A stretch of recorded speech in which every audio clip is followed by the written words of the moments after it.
You are my true love, Mary. Yes, you are. Mary Magdalene's on my mind. Yes, no. You are my true love, Mary.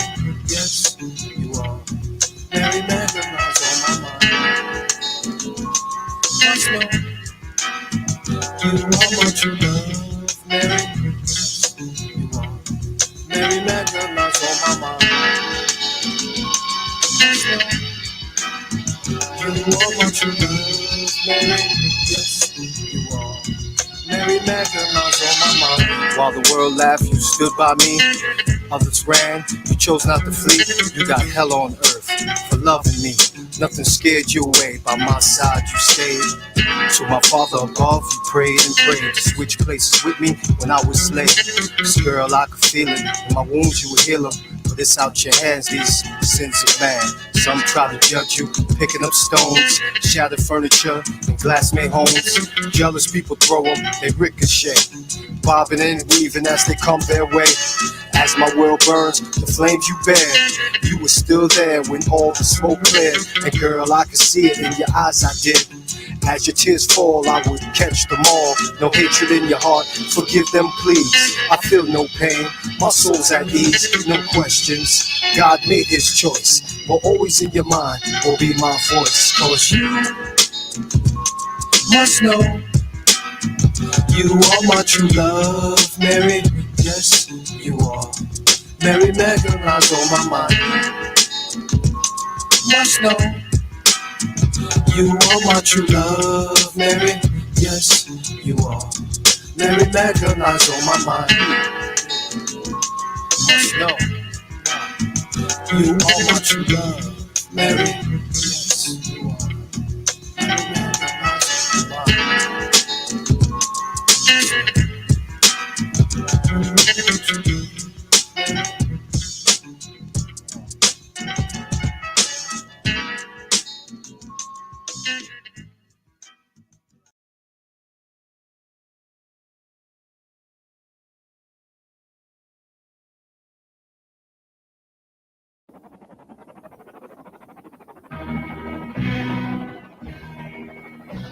With this pistol right here, I'll put so many holes in you. When the wind blows, you'll whistle like a peanut wagon. Holocaust,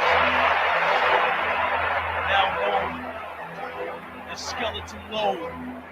Skeleton load. A purple rose for time.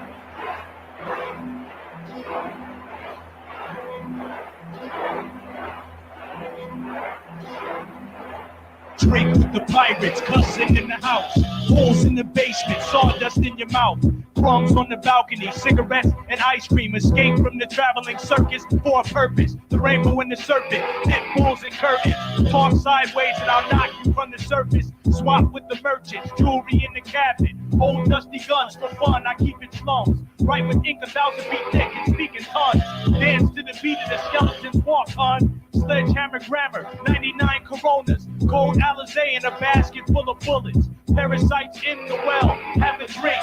Body parts in the sink, stab a shrink. Drag through the junkyard, pick skulls from trees. Hits, knock knees from here to overseas. Brawl with any man who threatens my lifespan. Might just gun you down with knife hand. Lost in the hallway, Indians on the rooftop. We sip brews, a coffee can full of screws. Spill in a lunchbox, twilight and gunshots. Stealing mangoes, children to the schoolyard. Stretching the daisies, drunk with revolvers. Brave, brave, brave, please Yankee Doodle Dandy. Nightmare candy, Wu-Tang's the family. You fall in a coffin, heard of you rappers often. Tomorrow calls for sunlight. In the sunlight. Tomorrow calls for sunlight.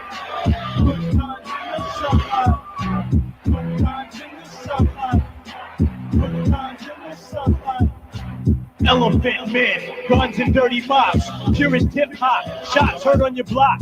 Run down the staircase, stepping on greedy roaches. Never can approach this, lyrics that be the dopest. Drinking screwdrivers, laughing with the scarecrow. Nails in a bucket of paint, the dirty saint.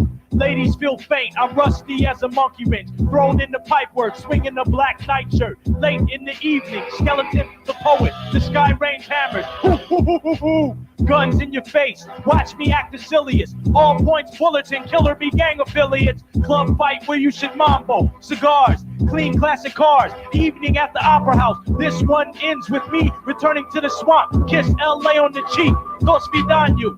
I'd rather leap with umbrellas. Fellas in Congress are jealous and lies is what they sell us. Fiddle happily, harmonica never trifle. Pistol on my lap and in my coat cause it's frightful. Chitty bang bang la feet. Wu-Tang. Skeleton low in the darkness. In the darkness. Tomorrow calls for sunlight. Good times in the sunlight. Tomorrow calls for sunlight.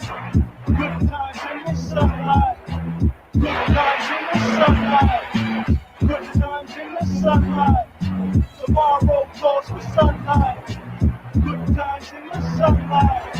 A hand in the darkness, bats fly in the rain. We play with the dead men hang, a spiked brain. Coffee on the table, skeletons in the walls. Wander down the cobweb halls until you fall. Deep in the coffin, look at the wooden drapes. My pistol changes shapes, bullet holes in your drapes. Soap in the dirt, plates in the lake. The clown with the tearaway face is selling cake. Roaches in a shoebox, mice in the guitar. Just through the woods and over, it isn't far. Drink up the bar, pour bullets into a shot glass. Stomp through the attic, blood smeared on the window. 8 purple rolls from Cairo. A match fell down the tunnel in slow motion. Walk at the bottom of the ocean with a notion. A man selling pictures, lonely on the road. Mean man, skeleton low from the cold. When he walks through the crowd, their heads explode. Stand in the doorway, came from California. Head dressed, short a few feathers, face the music. Tomorrow calls for sunlight. Good times in the sunlight. Tomorrow calls for sunlight. Good times in the sunlight. Good times in the sunlight. Good times in the sunlight.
Extended version horror, theatrical palaces, scripting vivid pictures of violence.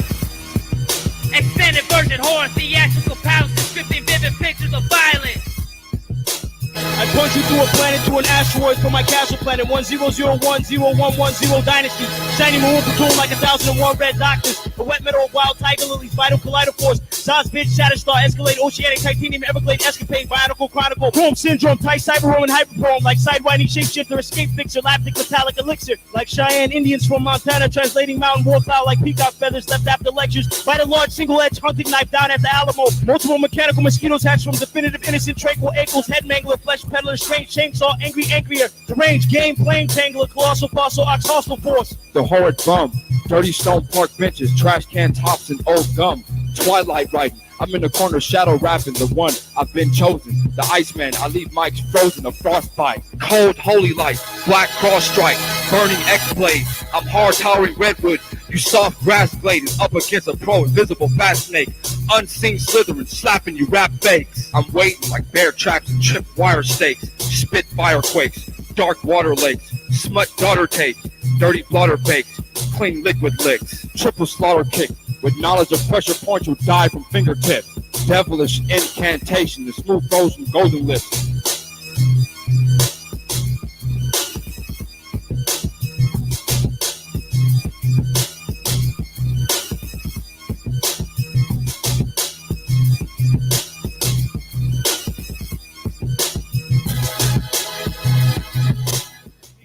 loaded nines, break your brain up and roll it in a blunt to blow your mind. Dumb and blind, can't see Armageddon. We blaze roaches, rob stagecoaches, blast and throw explosives. The dopest, drunken gunslinger, moonshine, roam the ghost town and gun down foes at noontime. Harlem cars, calling shots, get drunk, get brought a lot, fly plots, let off.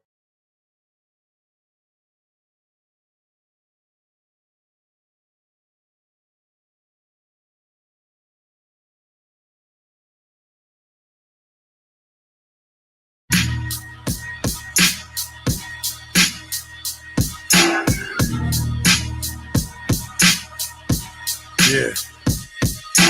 I don't know why y'all scared now, this ain't a new game. Christians been raping children over in Ukraine. I don't indulge in small talk, it's only true pain. I don't devote to playing I fuck with Hussein. Acid is falling from the sky, fucking new rain. This is a flammable liquefied gas butane. Mugs gave me audio, heroin hit the blue vein. I ain't even Vinny no more, evil my new name. I'm like Elijah Muhammad carrying thoughts of fraud. Laws of nature are mathematical thoughts of God. I'm taking everything, letting you faggot off the star. War criminals are becoming the arbiters of law. And y'all are fouler than swallowing pork. Real talk, free speech under foreign assault. And y'all are burying your head in the dark. The heavy metal king hold big shit, hit your head with the law. This shit is the Jedi mind. It's war with the metaphor. You ain't seen a storm before. You went pop, get the fuck out of the underground floor. It's sober, homie, you ain't got no love anymore. Do it. The cycle realms, this war's gonna end on. You ain't seen a storm before. I ain't taking this shit no more. We approach with a white skull when we assassinate you. I'm the father of anything that's been done before. I was sparring with you, I ain't even begun the war. I like darkness, I don't know what the sun is for. Y'all have small hammers, y'all must be the son of Thor. Don't need hands, telepathically the gun will draw. That's the reason that you motherfuckers is running for. I saw the angel Gabriel, y'all who he coming for. Y'all occupy the same hell when I confronted y'all. I can ascend without any physical death. I can repent without any physical breath. To me it's not a discussion, it's invisible chess. And if the vodka not rushing, it ain't hitting the chest. I can talk about drugs, gun, dead in your shit. I can talk about the Torah and dimensional shifts. The power of the Almighty is what's sent through my lips. The power of the Almighty when the sentinel shifts. The Jedi mind. It's war with the metaphor. You ain't seen a storm before. You went pop, get the fuck out of the underground floor. It's sober, homie, you ain't got no love anymore. Do it. The cycle realms. This war's gonna end on. You ain't seen a storm before. I ain't taking this shit no more. We approach with a white skull when we assassinate you. I'm the complete rapper, the seventh son of the Beastmaster. My heart is bigger than anyone and it beats faster. I'm a fucking king, getting better with each chapter. Kiss the fucking ring, you better retreat, bastard. A sucker MC like the DMC classic. I'm not a fucking star yet, but the seed planted. Energy of Godhead, Vinny P. Tantric. I'm capable of levitating and speak Sanskrit. Yeah, and that's a part of the perfect machine. Part of perfect precision, part of the perfect regime. Part of purpose and the part of the work of my dean. Perform wudu, makes a lot now the surface is clean. Everything meticulous, Vinny work is pristine. Fuck with me, you'll take a trip under earth with your queen. I give a fuck about a critic, I'm searching for cream. My shit is filled with hollow tips, so it bursts in your sleep. The Jedi mind. It's war with the metaphor. You ain't seen a storm before. You went pop, get the fuck out of the underground floor. It's sober, homie, you ain't got no love anymore. Do it. The cycle realms. This war's gonna end on. You ain't seen a storm before. I ain't taking this shit no more. We approach with a white skull when we assassinate you.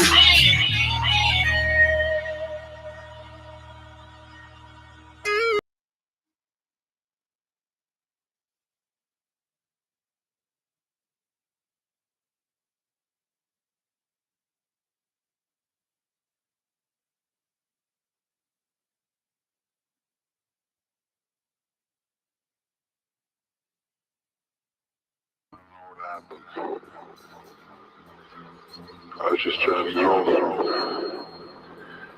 I'd only had a few drinks.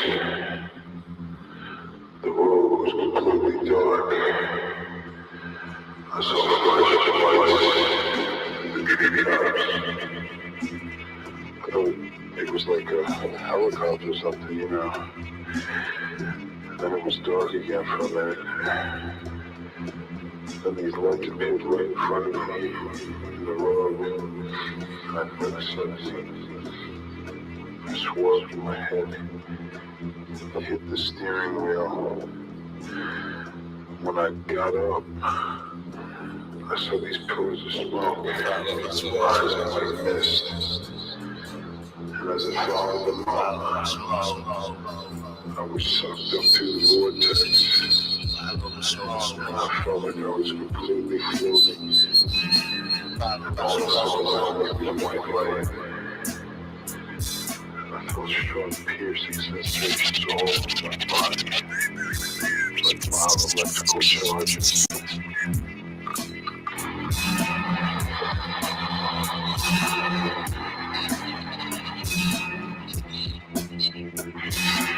Rock. Low pop cops up the trip, tag the front like you the shit. Head by the gift, shift gears with the ship touch. In your mind with the design, elastic speed. I'm mad, make it chill. Like you got the data, make you scream like you won the lotto. I rock the show with no rehearsal. My name is sensational, I'm live like roaches. Scope this, I do hocus pocus.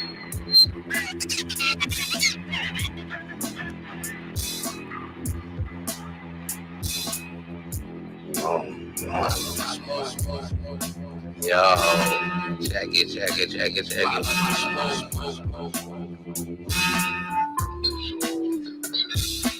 Follow the smoke.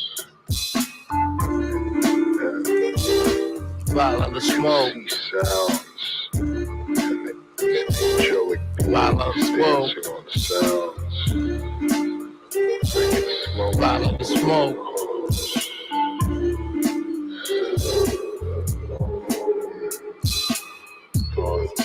Follow the smoke. What's happening? Follow the smoke. It was that one spark of fear that went down.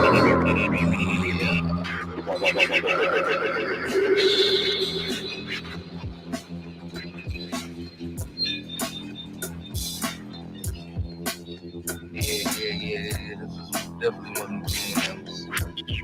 Got to hear it now.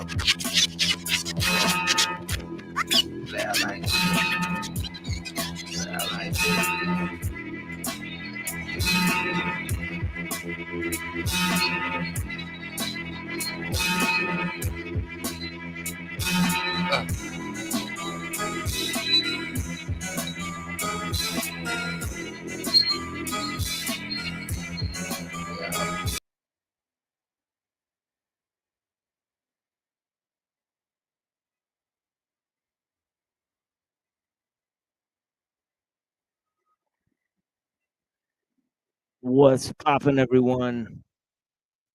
You guys doing okay today? We're gonna get this one started.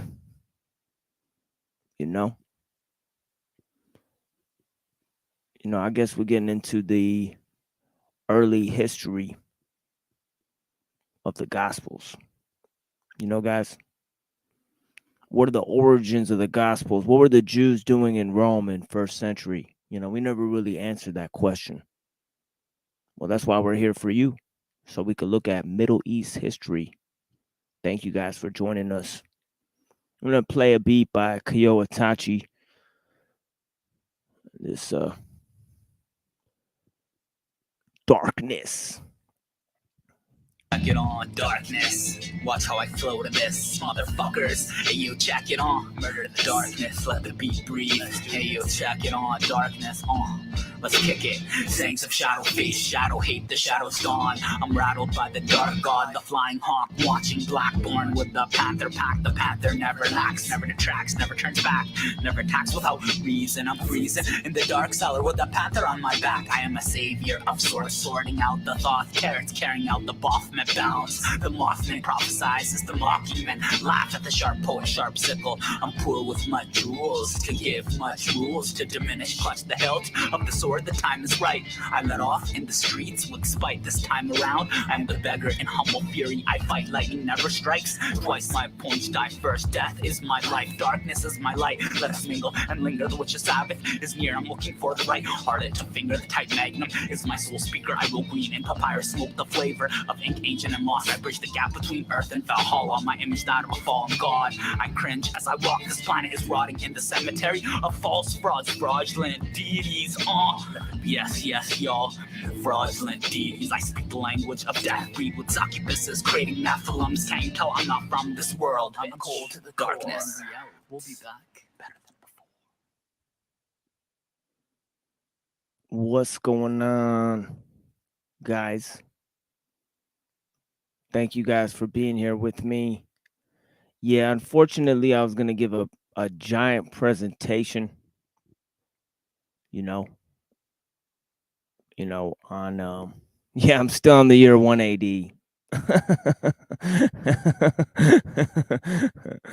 Yeah, unfortunately, it took a minute to get all the way up there. We had to talk about Cyrus the Persian. We had to talk somewhat about Plato and Aristotle, and the developments there. We had to hit up a few issues before we got to 1st century AD. I know, actually, I still didn't drop the link out here. Let me drop the link out here for you guys. Bless you guys for being out here with me, Yeah, man. Thank you guys, man. But yeah, we're out here talking about Bible history. Bless you. This is my wife telling me the numbers are going down. Yeah, I know, baby. Yeah, I be starting a little late, They be fucking me up sometimes. Yeah, man. Sorry, guys, man. But yeah, we're out here for you for 9 hours, talking about Bible history. And unfortunately, all of my motherfucking tabs done closed down on my computer. So I'm gonna see what I could do for you guys. You know what I mean? But fortunately for me, I have lots of reading material, stuff we could read, to fill in the gaps there. But 180,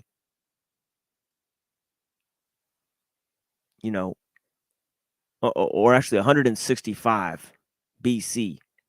You have the Hasmonean dynasty, going into Rome, so we're going to basically start there with the Rome and what the Jews were doing out in Rome, and for that, we got this book right here, very useful book called Jesus Hoax by Dr. David Skrbina. It tells us a lot about what the opinions of the Jews were in the Roman Empire. Let me go ahead and pin this link up so you guys can have it. If anybody wants to get up in this link, thank you so much for joining us, guys. But yeah, I know there's still lots of shows going on. So I don't want to press you guys to be out here with me, But yeah, I am thankful that everyone is here with me here, blessings to you guys, man. But yeah, if you've seen the last 2 shows, we were talking about different ideas. I mean, what the secular age has to do with the religious wars that are going on here today. And for that, we're employing a little bit of Bible history. Now, we looked at what the Jews were doing some of the time during the rise of the Alexandrian world.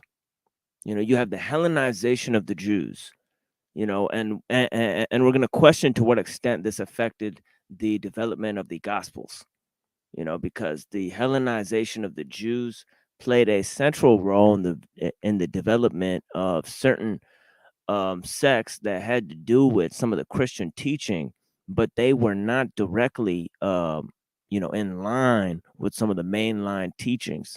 And you see, the more Hellenized, sect of Judaism that you're dealing with, they develop into Christianity. What's going on, Josh? Bless. Hey, how's it going, man? Hey, what's going on, brother? Are we gonna get into how Philo what was it Philo of Alexandria kind of like really fucked up the Judaism, and that it ended up working its way into Christianity. Is that what we're gonna go cover in? Oh, a little bit. Yeah.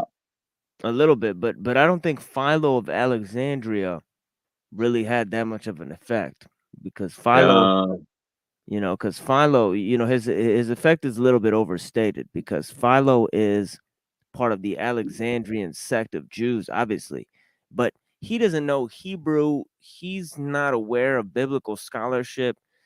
Actually, in the Gospels, I think in Acts, it says Paul was a student of Gamaliel. And Gamaliel was a very well-known rabbi at the time. Right. And in addition to this, he was raised in Tarsus. And Tarsus is one of the capitals of Hellenistic learning. So I gotta ask then, why is it in academia, Philo is basically like the go-to citation?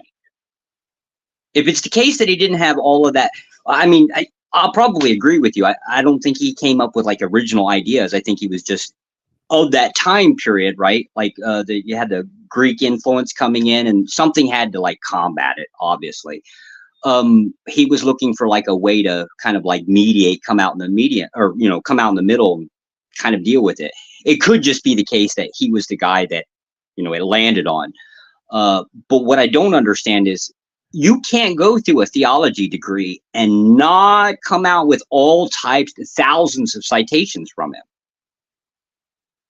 Yeah, and that's the problem, is that this is sometimes used in order to prove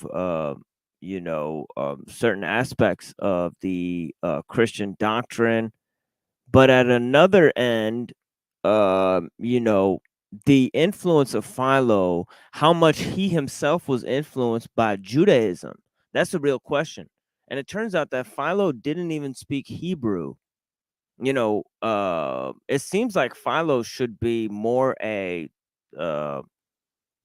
thinker that's in terms of Middle Platonism, and not in terms of early Christianity. I wonder what he would have to do with early Christianity. We certainly know that Philo's grandson, it's either his grandson or his nephew, Tiberius Alexander, was one of Flavian's, was a member of Flavian's army. So historically, that could somehow help us, piece together some of the pieces here. And that's what we're looking at. We're looking at just how much the Jews appreciated ties with the Roman elite. Maybe that could help us answer some of these questions, because, whatever was a classical Hellenistic education, certainly had to do with this. But yeah, it says,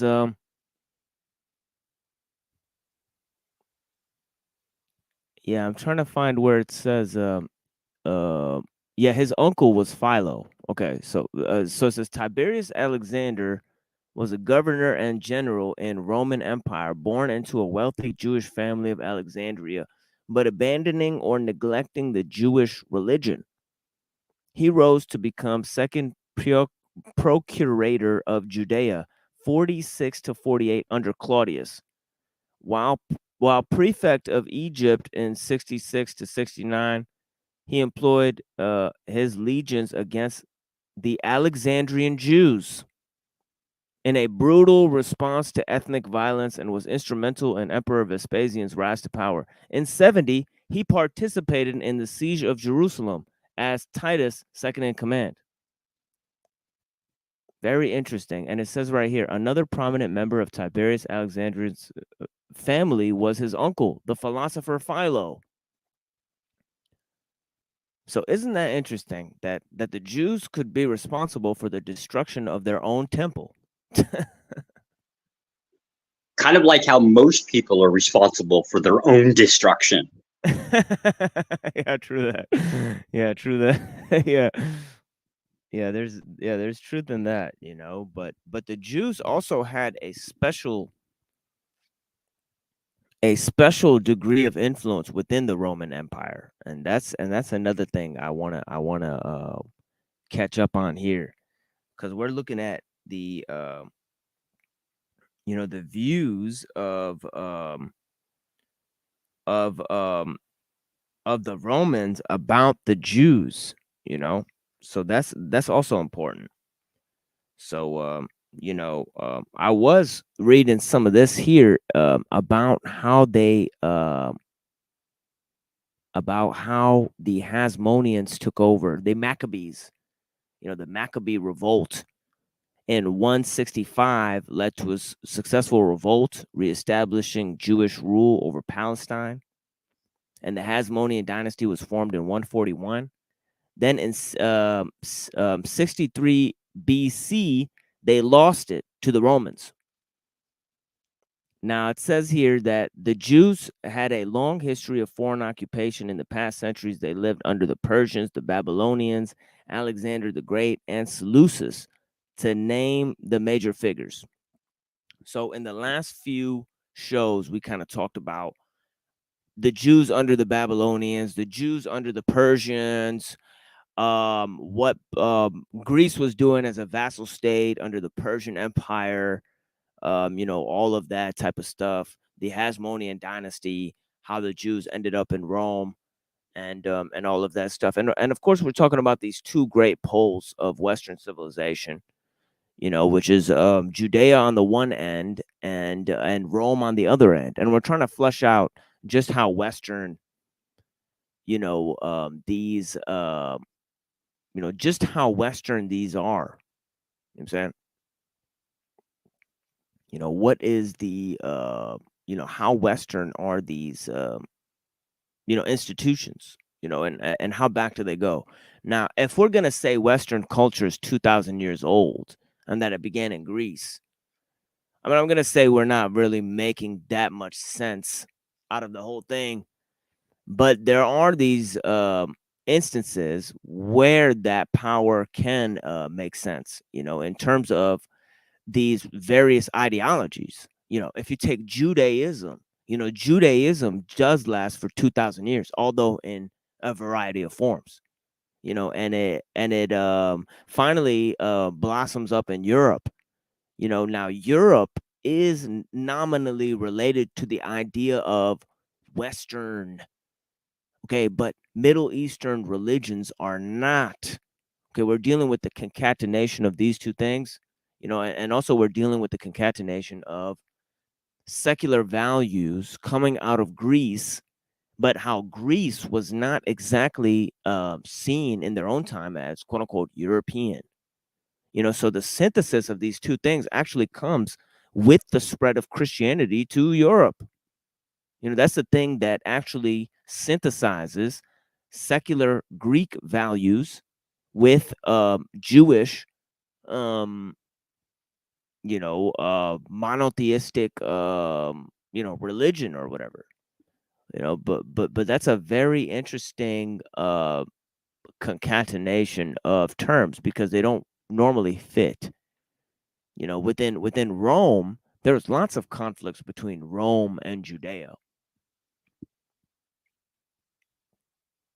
And of course the ideological conflicts, and and all of those things that the Greek philosophy, the Greek philosophical system today cannot be adequately linked with the Christian or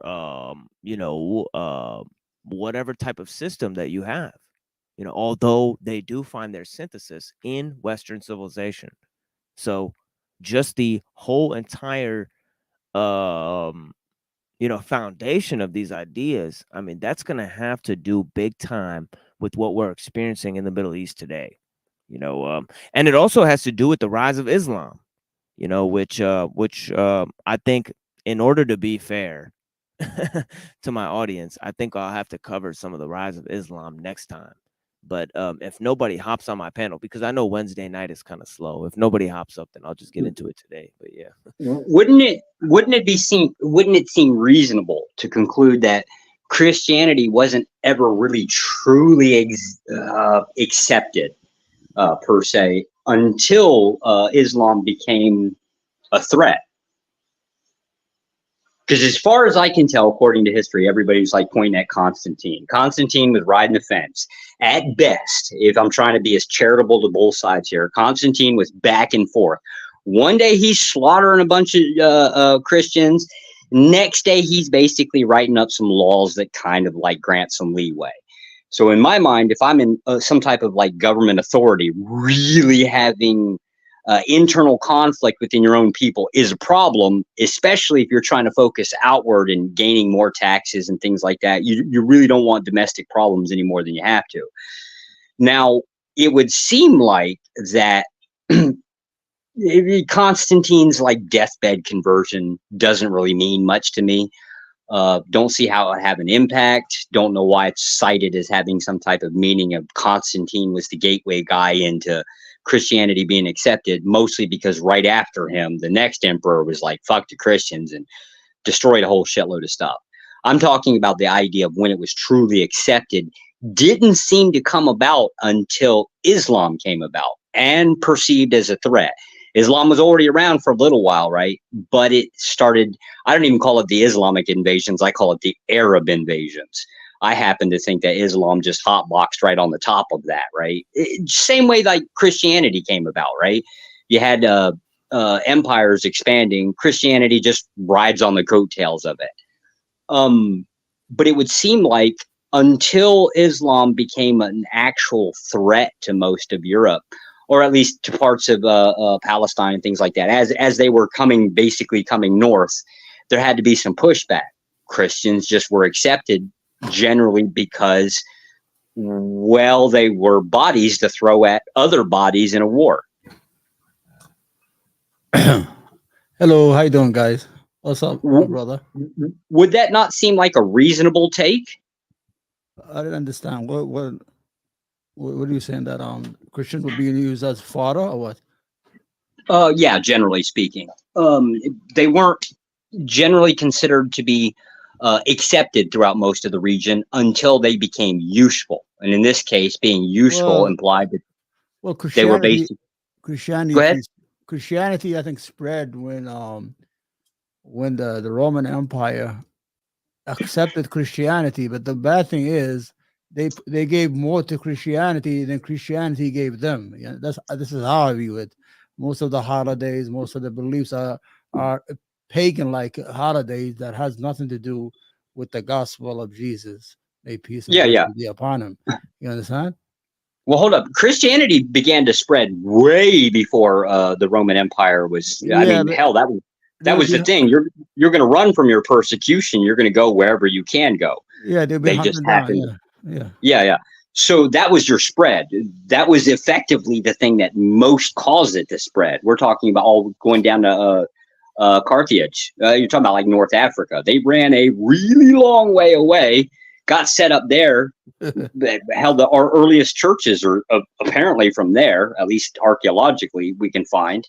So they spread way before they were being accepted. It was because they were being persecuted in some form or another, right? So the question comes down to is, when were they accepted? When did Europe wholeheartedly just say, okay, we're okay with you guys? My claim is, or my take on it is that Christianity wasn't really accepted until they found something that they thought was a bigger enemy. In this case, Islam. Yeah, but you have to understand, there was already two Christian empires. The Byzantine Empire was Christian, and the Roman Empire was Christian even before Islam came into play. You understand? Sure. Yeah, so I mean, there was an empire already. You already had a Christian superpower, two superpower states, but one under the Orthodox, I think, and the other one under the Roman Catholic. Islam. Islam came into being in the 632s. You already had these empires in place already. Islam, right. when Islam became a religion or became a superpower, it viewed these empires as enemies to its expansion. So imagine these people from the desert, within 20 years, they destroyed the Persian Empire, which is 1,000 years old, destroyed the Roman Empire out of Egypt and North Africa, and destroyed the Byzantine Empire out of the Levant, which is modern day Syria, Palestine, and Lebanon. So, so Christianity already was a superpower, right? Right. Let's take it back to 632. Okay, so the question would then be: there was Arab Christians. Muhammad's verse was Christian. Do we believe that the vast majority of, say, Europe accepted Christianity as a norm in 632? I don't think so. I think Europe was still in the Dark Ages. They were just painting. They were still painting themselves blue and living caves at that time, right? I don't know. I'm not sure. Right. So the question still stands: is when was it that Christianity became more commonly accepted? I personally don't believe it was commonly accepted until the conflicts between, say, Europe and Islam, in which case the Christians became useful because they were easy to just say, hey, look, look, Jerusalem's under threat, go get them, boys, that kind of thing. Yeah, but the direct conflict between Europe and Islam was probably in the 1400s. There was an attack by Christian Europe during the Crusade. They sent all these crusaders to liberate Jerusalem, whatever. Right. And they did had small vessel states within Jerusalem, within Aleppo. There was crusader states. Right. So before the Crusades, were there any conflicts between, say, Islam and anything north of them? Well, if you really look at it, the threat was more from Europe than it is from Islam, because Islam did not go to Europe. Europe came to Islam. You understand what I'm saying here? They had to travel all over these oceans just to get to the Holy Land, while Europe became under threat only later when the Ottomans took over. And they invaded Italy, they invaded Paris, Spain. They took over Spain. They took all over these states. Then later on, you understand? Right. I'm separating the religion. Okay. When did they? Yeah, I'm trying to separate the 7th century. Right? Yeah, I'm trying to separate the religion from the empire. Right. So the empire does what empires do. I don't particularly think that Christianity was never an organized Christian at the beginning. It was all scattered all over the place. Completely agree. Yeah, completely agree. I guess that's why my question is boiled down to is when was Christianity generally accepted throughout society? Maybe our brother will answer that. I mean, I don't have any depth in that, but according to when I learned in our schools in Arabia, because I don't even because you gotta understand Rome embraced Christianity, right? Eventually, not when we think it did. No, the 3rd century and the 4th century with the conflicts of Nicaea was before even Islam even existed. There was already these sit-downs of the church fathers to organize Christianity into one single idea instead of all these books and scattered all over the place. Okay, so, Catholicism. Gotcha. Yes. So when Rome accepted its subjects accepted Christianity, whether they liked it or not, they were already Christians by being part of the Roman state. And you think that the Roman state basically endorsed Christianity wholeheartedly? Well, they needed something to see that. I think the emperor of Rome needed something to unite the whole empire under one single idea, and he saw Christianity as this vehicle to get to that point, because they had all these different pagan beliefs. Probably in Asia Minor they believed in something else. Every place they had something else, like a pagan beliefs. So Christianity was supposed to be the glue, I think, for him to glue his empire together under the belief of the concept of Christianity, and that Jesus Christ was the Messiah, or the God, the living God. All he needed was, he said, listen, all he needed was, we need to organize it into one single thought instead of all these ideas. That's why they came with the 3 figureheads. Okay. Yeah. When was that? This is when was that moment? When was that moment when the Roman Empire wholeheartedly?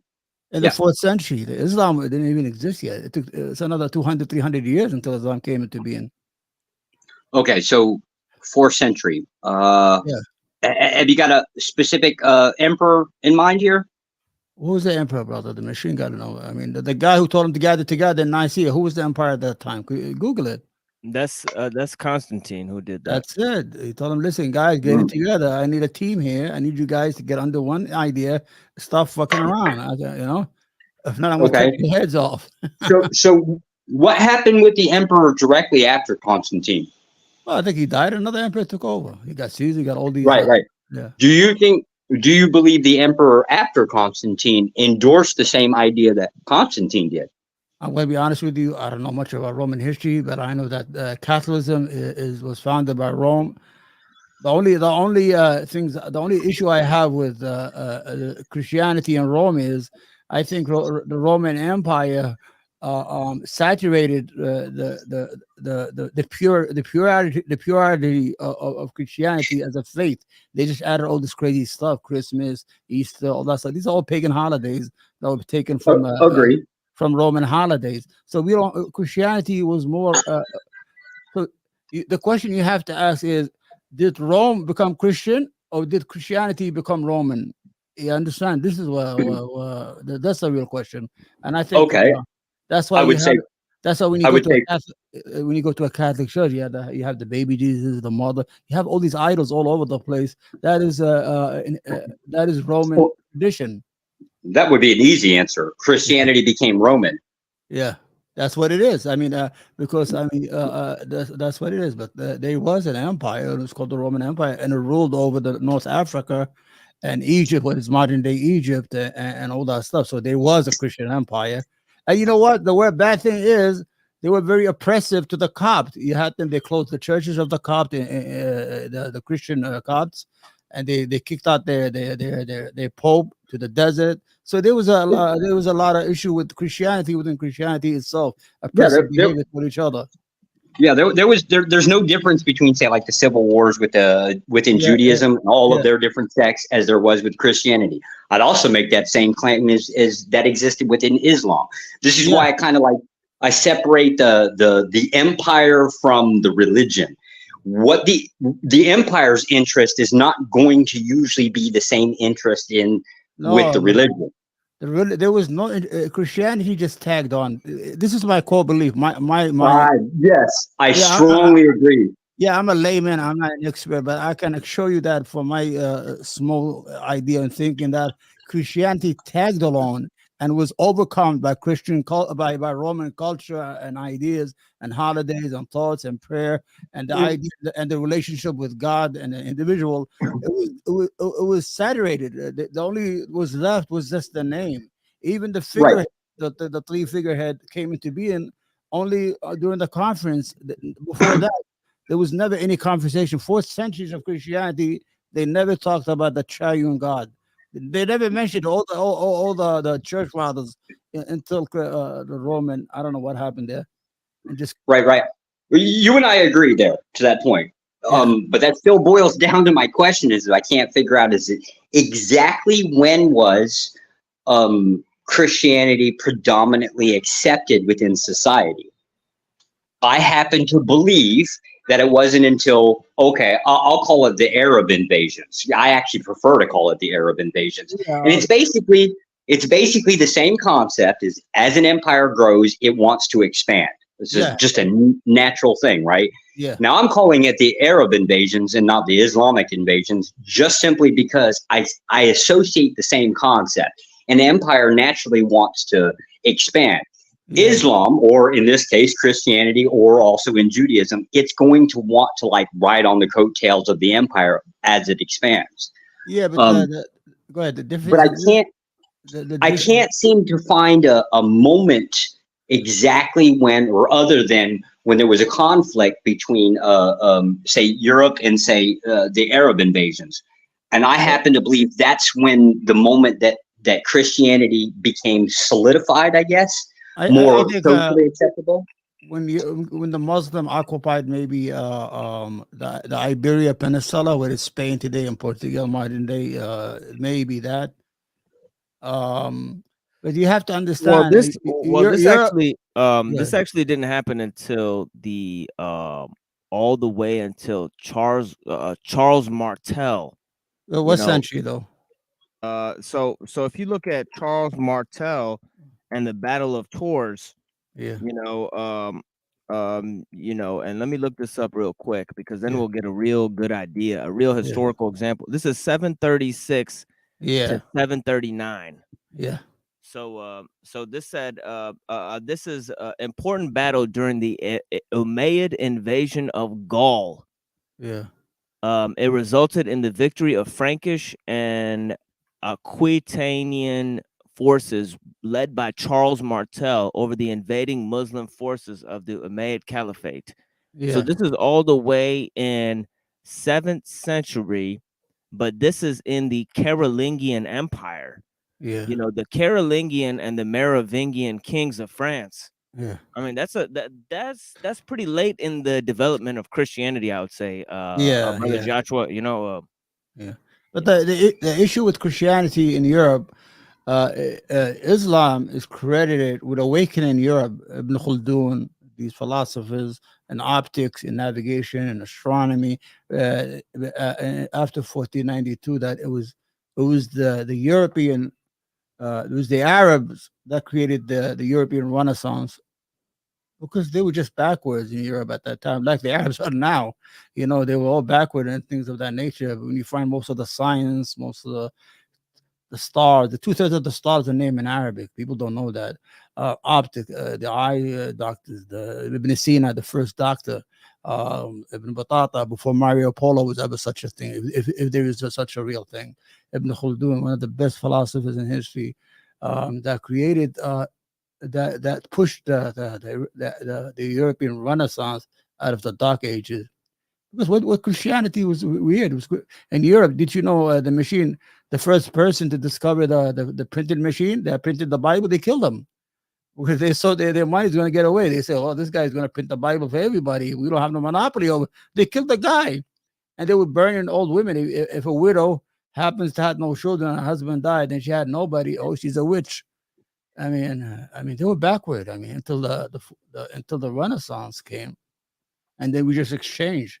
They start. They moved ahead, and we moved backwards. That was always a thing within Christianity. Yeah. Anything that's deemed as a threat is to be annihilated. Same concept was to say how the King James Bible even came about. Yeah. Right.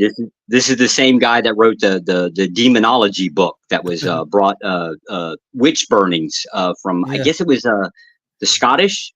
I forget where he was first, and then he inherited the British kingdom, and then brought like the witch burnings down into what they would now call the United Kingdom. It's just always been a thing. Yeah. Well, I mean, Christianity has Christianity even through when the popes took over, it was a very unstable time in Europe and throughout the world.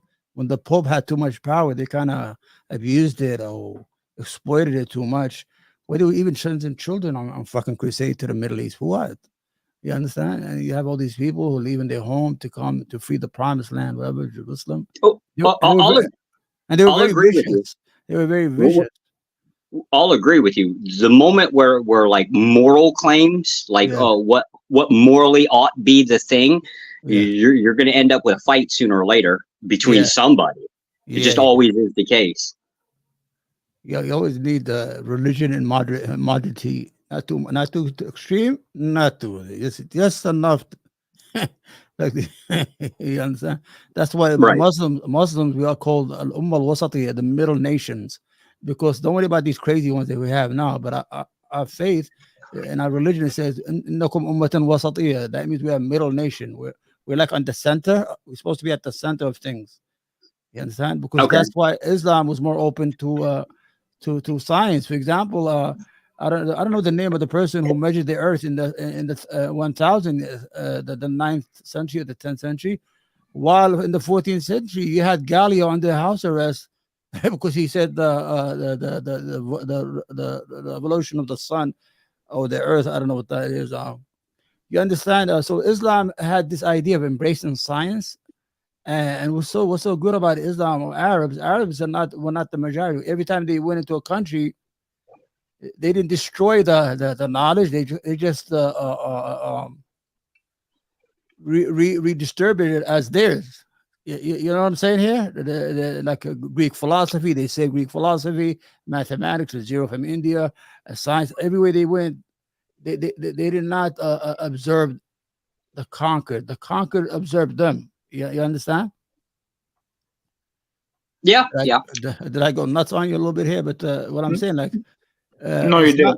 Yeah, it's not like because Christianity, I mean, Islam, even when it went, it didn't create massacres or things of that nature. Like with the dhimmis, who are the Christian and the Jews, they were people of the book. They were considered minorities, and we could say we had the first Bill of Rights for minorities. Like they were able to pay just taxes. They didn't have to join the army, nothing, and they're able to live and own property like anybody else. While Christianity was the opposite. When it used to go in, it just destroyed everything. Yeah. So what the Hispanics did in Mexico, once they saw the gold, they just turned on those motherfuckers. Excuse my language. They just turned on it right away. So I don't know, Joshua. I don't know because I don't know if I answered your question. I'm going to be honest with you.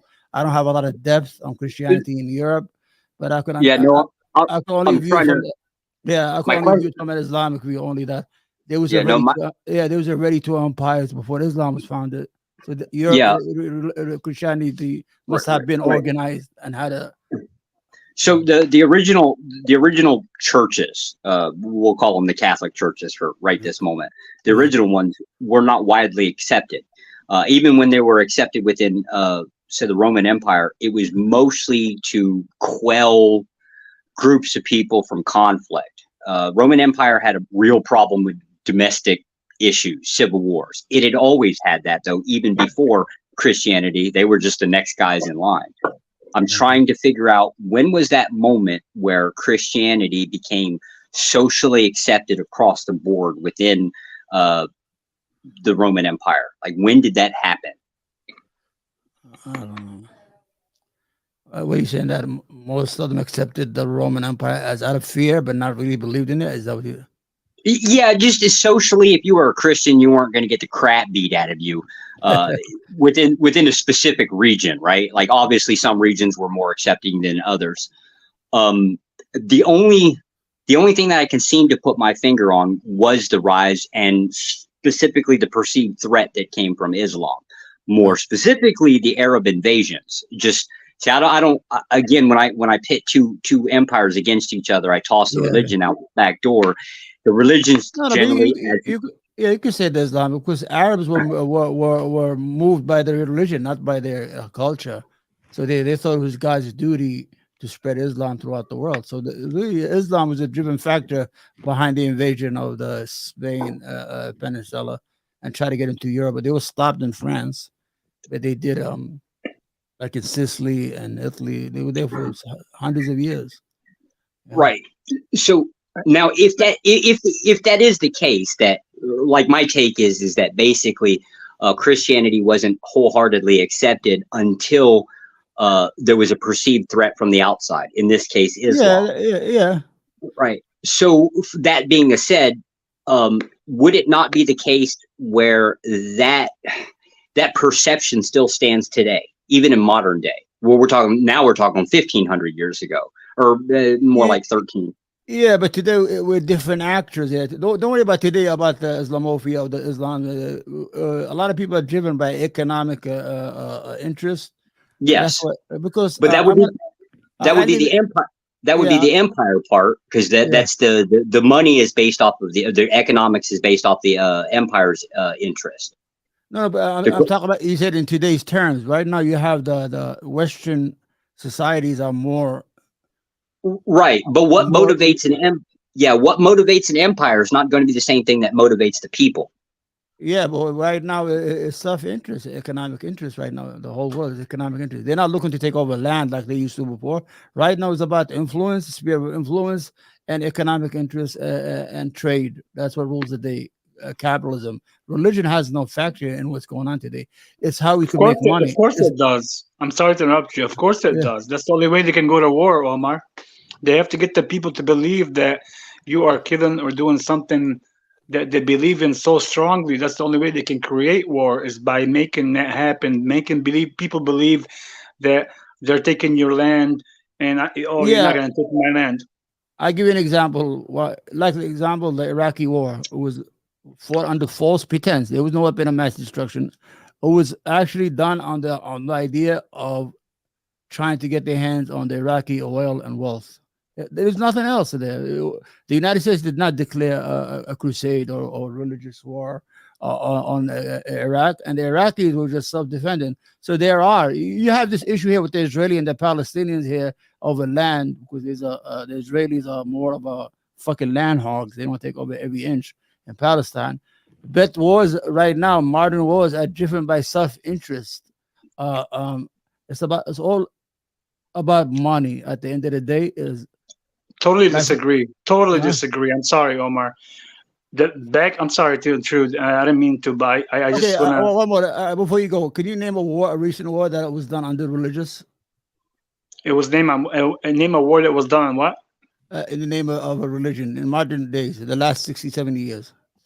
Every war was based literally. That's the only way they can entice the situation and initiate it, is based on religion, literally, or something else. You know why you can't? Because Europe was Christians fighting Christians with the Nazis. Yeah, it doesn't have to be Muslims, of course. They can use it. They don't care about all that. What I'm saying to you is, you said earlier too, like history doesn't matter. Everything that happened, like for example, back when the Prophet days, the Islamic and the Romans, it's happening today. Same analogy, because people are that dumb and stupid not to see it. And what I'm saying to you, for example, you said earlier, right now, that they went to Iraq for the oil. That's not why they went to Iraq. Yeah, they went to Iraq because it was under the doom lead, the petrodollar doom lead. The petrodollar doom lead was done by Saudi Arabia, which controls all the countries, for them to control all the currency and have USA control the oil for all. I'm talking about control all of them with the oil. They had to make the doom. So you answered my question. It was all about money, because Saddam Hussein. No, money is a legal tender. They're not using it for money for power. They're using the money as a legal tender so they can control you. I know, but right now Saddam Hussein and Gaddafi were killed because they wanted to change the use of the dollar to the euro. They went against the doom lead. Read the doom lead, petrodollar doom lead. What happened is they had a deal between like 25 countries that they can only use the petrodollar lead, which is the currency that the USA made between them and Saudi Arabia. And the petrodollar, the 70s. So Saddam went against it, and Libya guy went against it, and they in the doom lead said anybody that goes against it, they will destroy that threat, and they destroyed that threat right away because. So it's an economic problem. You just admitted it to me. What I'm saying it is, but it's not technically the legal tender money. It's most to brainwash you to think that it's the legal tender money, and it is all about land and them being in power. Well, I can tell you the United States has a monopoly and being the world's #1 currency, and is afraid of the BRICS movement right now that's going on. It hasn't done anything yet, but once it sees that danger, it will deal with it. Well, the whole idea is about it's economics right now. It's all about money and capitalism, because if I make money with you, I live in New York City, right? Mm-hmm. I'm an Arab Muslim. I dealt with Jews. I dealt with Jews in business because I was making money with them. I dealt with Italians. I dealt with blacks. I dealt with Hispanic. I didn't give a damn who the fuck you are, as long as there's money to be made in that business. Maybe I had a personal grudge. Maybe I was like, "Well, these motherfuckers," maybe out of subconscious racism or whatever. Or ignorance, yeah, whatever. They probably felt the same thing. They're like, "Look at this fucking sand, whatever, is making money." Man, he's making all this money in New York City, and he had to learn. But the whole idea is that I didn't give a damn what they thought about me. As long as I'm coming out of that meeting with something that's gonna make me money, or was going to get me a contract, I didn't give a damn what they thought about me. As soon as I got out, I'm like, they made money, I made money. So money is like this thing that glues that glued us together for so long. Especially, but that's the wrong idea, though. You're just convicting yourself, saying that you're ruled by money, and as long as you benefit, it doesn't matter if it's wrong or good. You're gonna agree with it, and that's the wrong way to think about it. Just my opinion. I don't know. I'm trying to understand where you're coming from. What I'm saying is that personally, I'm religious. Like I pray 5 times a day all my life, and I believe in God, and I don't sell alcohol or pork, what I'm not supposed to do. But because I live in an ecosystem where there's a lot of different moving objects of faiths and nationalities and ethnicities, the only thing that glued us together in this environment was the idea of contracts, money, landlord relationship, customers, wholesalers, retailers, people who give you a better deal. You understand? Because I was in the retail business, so I dealt with everybody, and I didn't give a damn who you are as long as there's money to be made. You understand? I will not exploit So you. you would say you're motivated by money, correct? Is that what I'm hearing from you? Yeah. When I dealt with people in business, yes, I didn't give a damn who they are, what they're from, what their religion is. As long as I'm going to go into that meeting and come out with money. If there's no money involved, there's no reason for me to be there. And I'm not judging you. Yeah. It's at 7-Eleven. You forgot. Yeah, I had something. I had something like 7-Eleven. I had a lot of stores, man, at one time. No, and I said that jokingly, but for real, like I was a banker for a while, and I know that those stores make fucking money. It's a cash cow. It's a great business model. Yeah, because first of all, you have no real register. You're not registering every dollar you're making in. I don't want to admit that on fucking YouTube. Excuse my language on YouTube. But and second of all, you're dealing with a lot of profit because I could not get a franchise. It's very hard to get a franchise from 7-Eleven because the way 7-Eleven works, it's owned by a Japanese company. They're actually partners with you. They give you like 20%, 30%. They watch you all day and they buy everything. All you have to do is just fix the products, wash them, and sell them. But what I did, I was a freelancer. I had my own businesses, and I had a special niche. My businesses, I know people say, "Oh, Omar, you only in poor black areas." I found a lot of comfort in these areas. There was a lot. People thought there was no money in there, but I saw a lot of money in there because the whole idea is I don't want to sound fucking crazy. I don't want to get out of hand. The stores in those neighborhoods is like the refrigerator. They don't buy in quantities or go to Costco because the refrigerator. They're all day in and out all day. So it's like you're the refrigerator. It's like you're inside their home. And things are more expensive because people care less when they're paying with food stamps. Yeah, they pay a lot, and there's a lot of liabilities because there's a lot of theft and things like that. But it's included in the price. They pay a lot of money. Poor people always end up paying a lot because first of all, it's expensive to be poor. Yeah, it is. I always say that. I always tell my wife, poor people always pay more.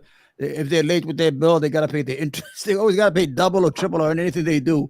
But what I'm saying is that I don't want to make it about myself, but I dealt with what I'm trying to get at is that faith had nothing to do with nationality or ethnicity. To me in New York City, all I know is that I found this niche, and I had it all my life. This business was in dangerous neighborhood. Nobody want to. If I heard shooting, that's the best area I could open a business in. I'm like, I want to make money there. Yeah, you understand?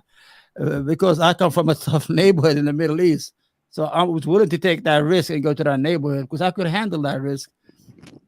You know, I'm not saying I'm a tough guy, but we come from a. I get it. We come from a violent region. I mean, you can't get any worse. I'm not going to be scared about some guy in a fucking Adidas sneakers or Nike sneakers. You understand? It's not going to happen. It makes a lot of sense to me. And those are often like the best convenience stores, in my opinion. Like they got, because it is like a fridge, right? It's the fridge, it's the grocery store. All day. They don't buy now. If you're buying an apartment complex or something, like you've got all those, Because I had a business. The first business I opened was in a white Jewish neighborhood in Brooklyn, Queens Highway. I could give you the address. Now the white customer is different. He'll come in there, he'll fucking read the ingredients for fucking hour before you buy a can of soup, and he'll bend down, he'll check this, he'll probably check out the prices on Google. By the time that dollar gets there, it's a quiet, safe dollar you get at the white area. It's nice and safe and quiet. There's not a lot of noise, and sometimes they buy they spend more in one time. But the whole idea is that but your margin's lower too, because they're more likely to buy gas. They're lower because I was working on a nickel profit. I can't make money like that. Yeah, understand? So I said I gotta get out of here. Did you have any? I don't know if they have them in New York, but in Kansas they've got. I think they're called no luck machines. Somehow it's a slot machine basically. Yeah. I'm going to tell you how these stores made their money in the 80s. The first thing was, I'm going to be honest with you. They had the crack epidemic in New York. And they were selling these glass pipes. They call them in a head shop. I was involved. That's how they made their money and stuff of that nature. And then they came the Joker poker machine. This is before Giuliani in the 90s. And they used to have these gambling machines. There's always a gimmick. Right now, what they have in New York City, I'm retired, by the way. But now what they have is they sell weed because weed is legal. They're like, fuck it, you're not gonna give us no license. We're gonna sell it from the store, and they getting all the marijuana from California, ready rolled, and they're making a lot. And they're making a lot of money. You know, I'm like, God damn, I retired too early. I've looked into those knockoff slot machines because I wanted to buy some. But that's a long time ago. It's still a gimmick there. Well, no, they still have them out here, the slot machines, at gas stations. Yeah. But there's still somehow it's still, even though it's not technically gambling, it still is run by the Gaming Commission. Okay. That's and legal. Okay. And I've got a felony, so I can't. I just thought my odds of getting approved by the Gaming Commission to own one. If you were in New York, if you were in New York and you had a felony, especially if you had marijuana, you'd be able to get a license. This is crazy shit is going on in New York City. But what I'm telling you, let me go back to why I was comfortable in opening these businesses. There was a special relationship between the dark community and us, because a lot of the blacks associate themselves with Islam. You know, even if they're not Muslim, they just have this idea that are more comfortable. You know what I'm saying? Somebody who's Islamic or come from an Islamic region, because they see that relationship. And I built a lot of good relationship in those neighborhoods because I grew up in the gangs. I was a gangster in high school. I was a crazy kid, you know, and all that stuff. And when I got up and I was able to talk to these people, and if you understand the neighborhood, the best thing to do if you ever open a business in such a neighborhood is make good relationship with the grandmas and the mothers, because the black community is controlled by females. I'm sorry to say that, but they listen to their females because there's not a lot of males on. I don't want to make it a social issue. And once you make that relationship with these women, I mean, good relation. I don't mean, you know, I'm saying like a friendly relationship. You were able to control the kids. So when they saw that, you were safe. You understand? Yeah. No, I know, man. I should write a book, man. That's great advice. And it's not wrong. I get that as a touchy thing to say, but you're right. I was building my relationship with their mothers because they love their mothers. The black people, they respect their mothers. How were they, Omar? If you don't mind me asking, how were the Muslims, the black African ones that follow, their leader? Like in terms of their faith or communication. You see, Islam. You see, there's two. The Nation of Islam. That's a fucking cult. You know, with what's his name? Of course it is. I know it is. Malcolm X. Malcolm X left.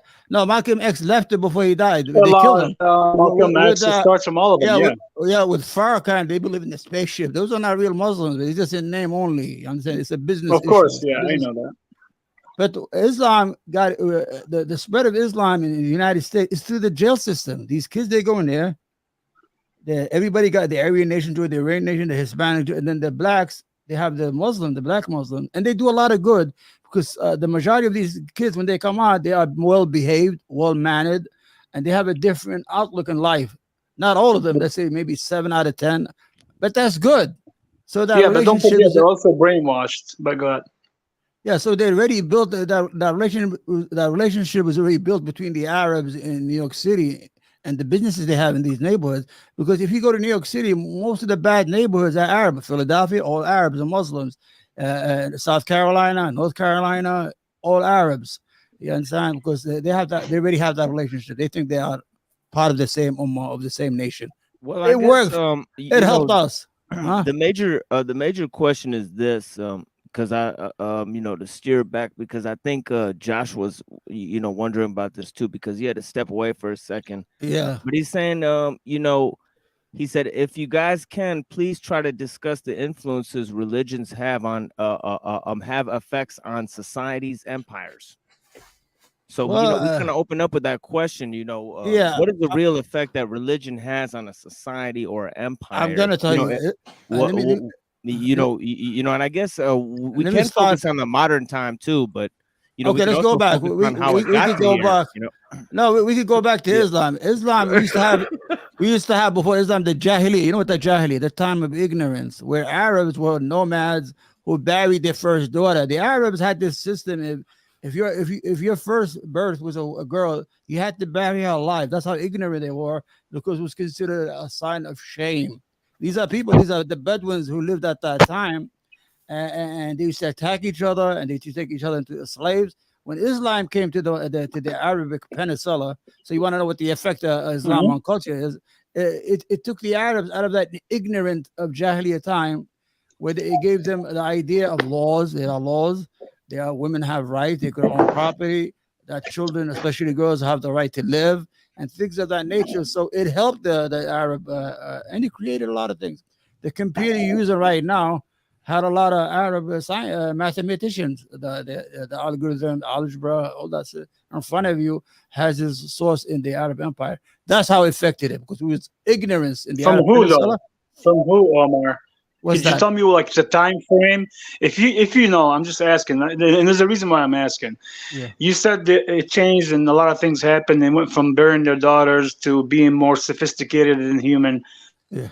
You know, year or time frame. 632. Islam came into being in 632. Before that, it was called the time of ignorance. The whole Arab Peninsula was with tribes. They fighting over wells of water.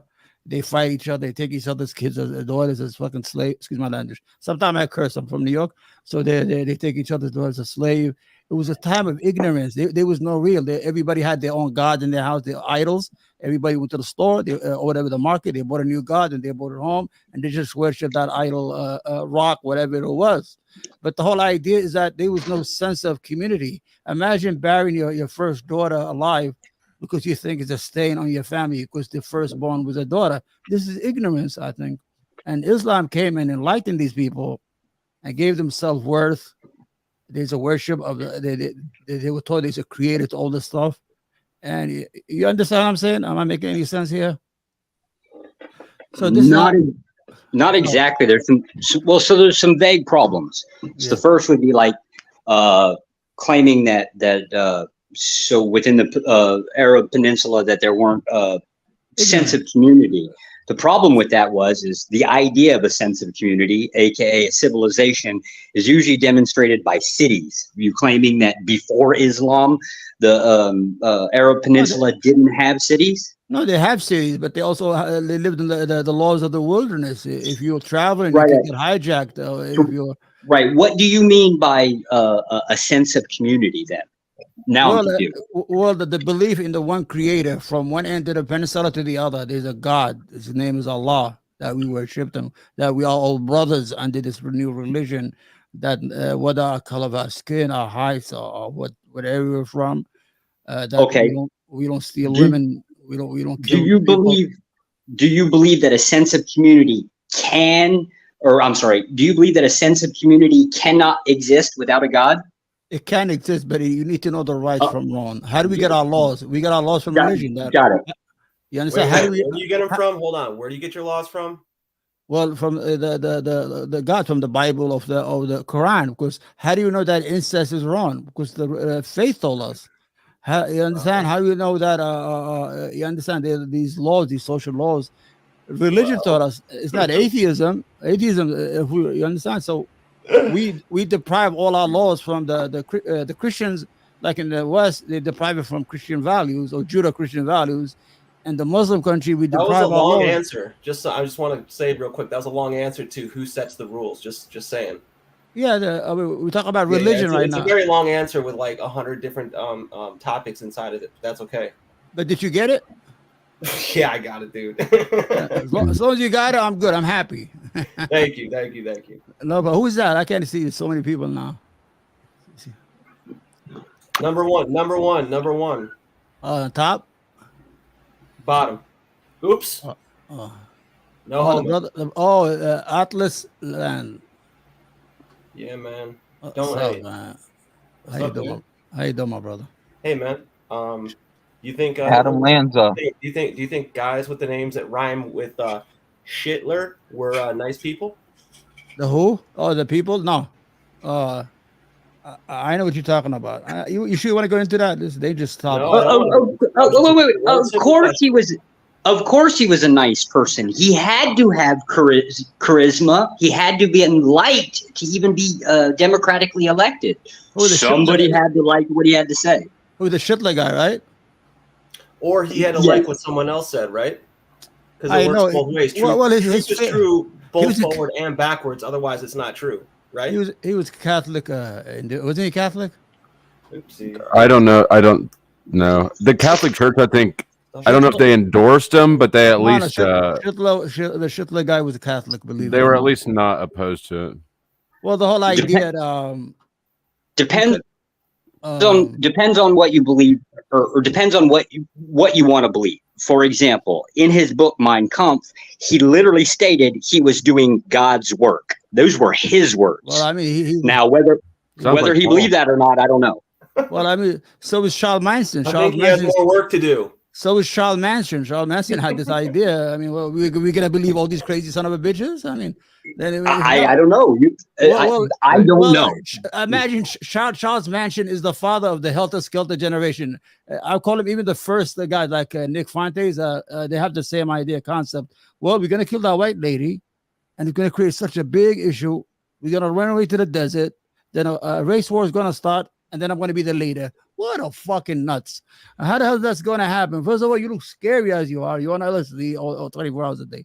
So you cannot believe in these ideas. He was a fall guy. Oh, Charles Manson?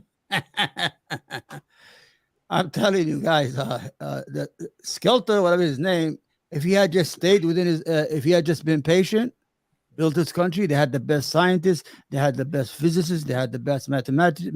Germans were a very creative people and a strong economy, but the guy was not patient.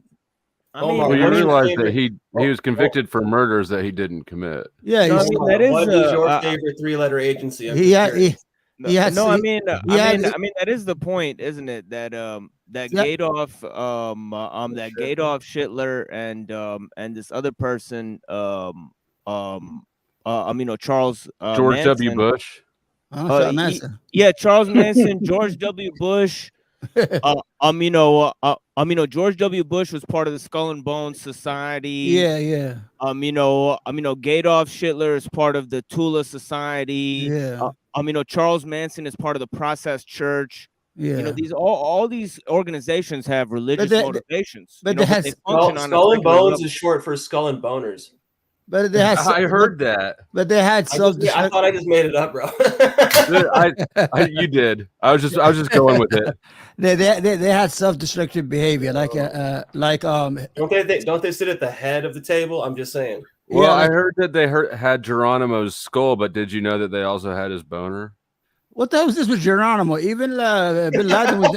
Even Bin Laden was named Geronimo. What is this with these Indian names, man? What is this with this guy Geronimo? They're always naming everybody after him. What I'm saying is before I forget it, Tarek, what did you disagree with me about in the chat? In Jack's chat, you said I disagree. Flow state about what? Yeah, no, I did disagree. Sarah said something, and I agreed with her on that. I forgot what the topic was. It wasn't like a major disagreement, but it was something. Yeah. I forgot what it was. Do you know how itchy that makes my brain? I asked you like 5 times in the chat and you didn't respond. Oh, I didn't see it. You know what we should do? We should name one of the show one day as Everything Goes one day, like a Thursday Everything Goes conversation. What I'm saying is that not Wednesday though, right? Not Wednesday. Wednesday is good because it's good to have a flow in conversation. You cannot just stick into a regimen because as the conversation go on, we're making content as we're doing it, right or wrong. You understand? Wrong. No, we're not doing content. It's not a black or white answer. People are watching you to go to a dictionary and look up the word content and see if it means go on the internet on a panel. Well, I mean, we're producing a show. Can we say that then? Is that you don't like that term? Show is usually more of like a derogatory term. Okay, we're about 7 dummies talking about nothing. How about that? I'm on the second dose that they give to the donkey in Tijuana right now. I don't even know what that means. For the second show. Oh, the second show. Is that an inside joke in the South or in the Midwest or what? If it is an inside joke, then I'm on the outside as well. I'm outside. What I'm saying is that when you have a flowing conversation, it's good. You see how we got to talk about stuff that I experienced in New York. We didn't mean to talk about it. It just took us there, and then we came back and we talked about the Arabic peninsula and their time of ignorance and arrogance and all that stuff. But religion. But Omar, you keep glazing off. Huh? You keep. I'm sorry. You keep like kind of glazing off, like because I heard you talk earlier. the problems we had back in the days with Muslims and sectors and a lot of other stuff, it still exists till now the same way. Nothing has changed. Like what? What do you mean? Could you explain to me more? Extremists, brainwashing, all the wars you see, all the misunderstanding. You do. There's extremism in anything. If you overeat, you're an extremist. If you eat too much, you're an extremist. If you drink too much, no, hold on. The rulers take the extremists and and those religious freaks, because religion in the rulers, man, the rulers of the earth take the puppeteers. They take these little men that can't do anything except make violence.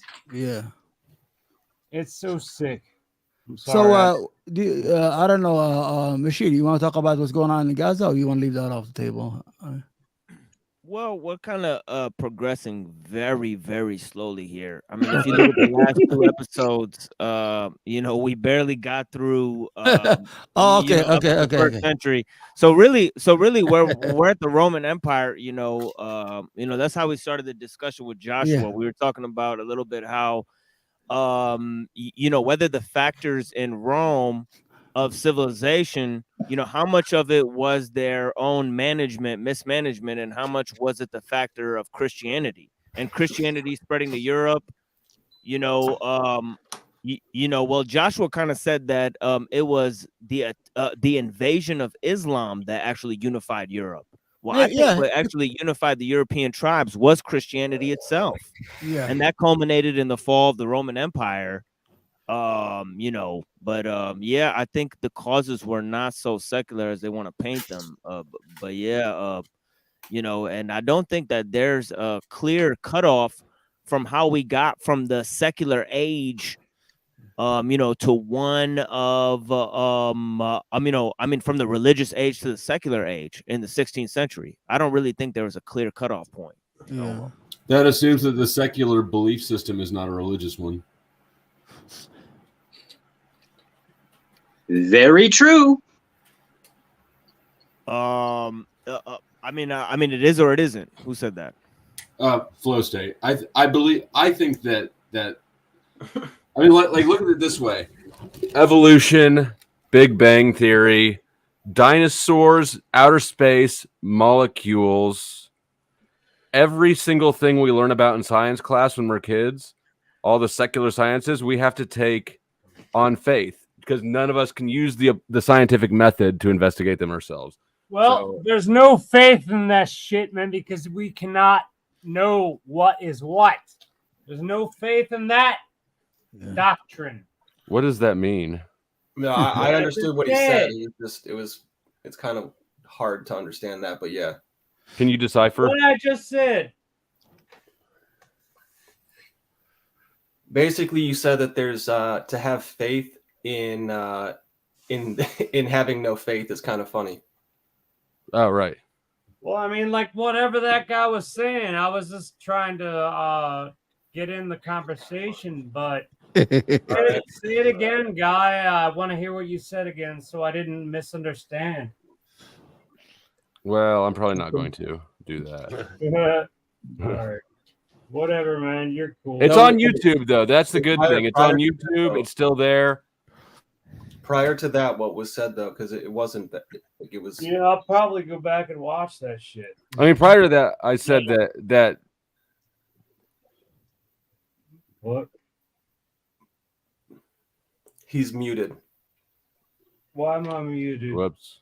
No, not you. What TML had been saying before that about the transition from religious to secular, not being a clear transition or a smooth one. I can't remember which. I said my point was I don't think that there was a transition from religious. I think that it's a facade. Yeah, you're exactly right, my friend, because religion really, to my mind, has nothing to do with God at all. Religion makes God into a mockery. I would say that they're faiths. I would say that both systems are faiths. I believe in I God. think religion is man and spirituality is God. You guys think Jesus is here just to save faith? That was a really stupid joke. I apologize. Save faith. No, save faith. It's like a speech impediment joke. It's really stupid. Like, yeah. 22 dead in Maine shooting. We got another mass shooter in Lewiston, Maine. Oh God! Another mass shooter in America. I mean, all how those ghost guns. predictable is that? Did he say that was in Maine? Yeah. Is that Moose? But there you go.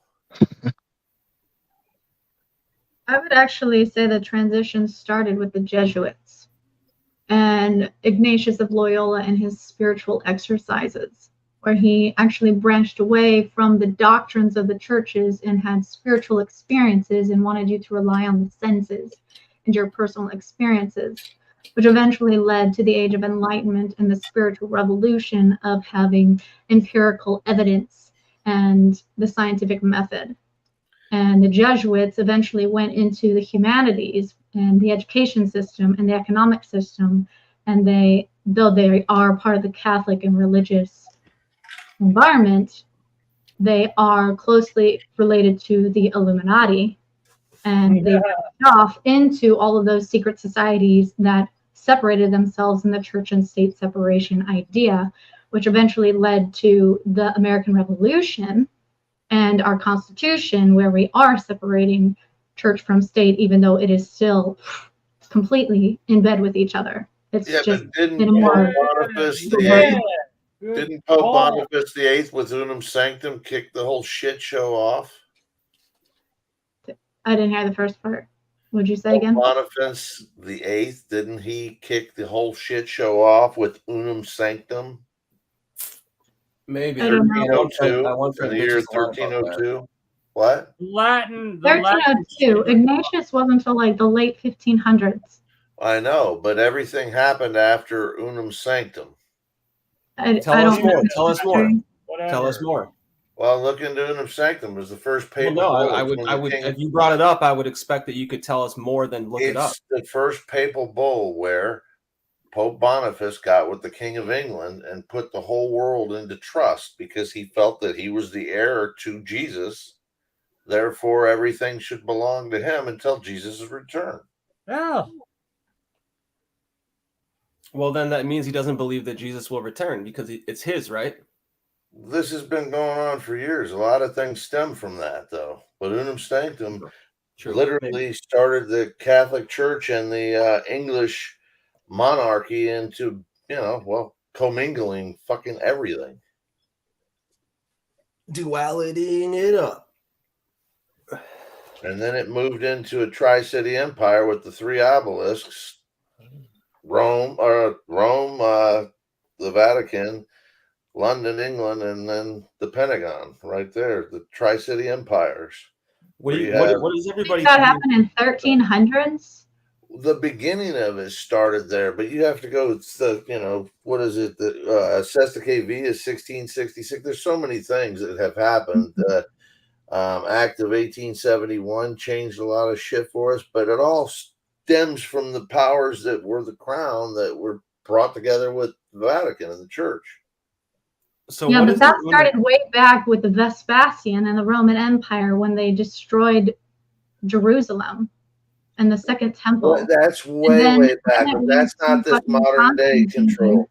That's not the modern day control system, which comes, full talking about where it stemmed from. That's truly where it started, is with the Vespasian, or is that how you say his name? I think it is Vespasian. He's the one that is proclaimed as the savior for those pre-tourism people that believe that the Bible's already happened, and that he was the savior that came in and he gave all of his glory to what's his name?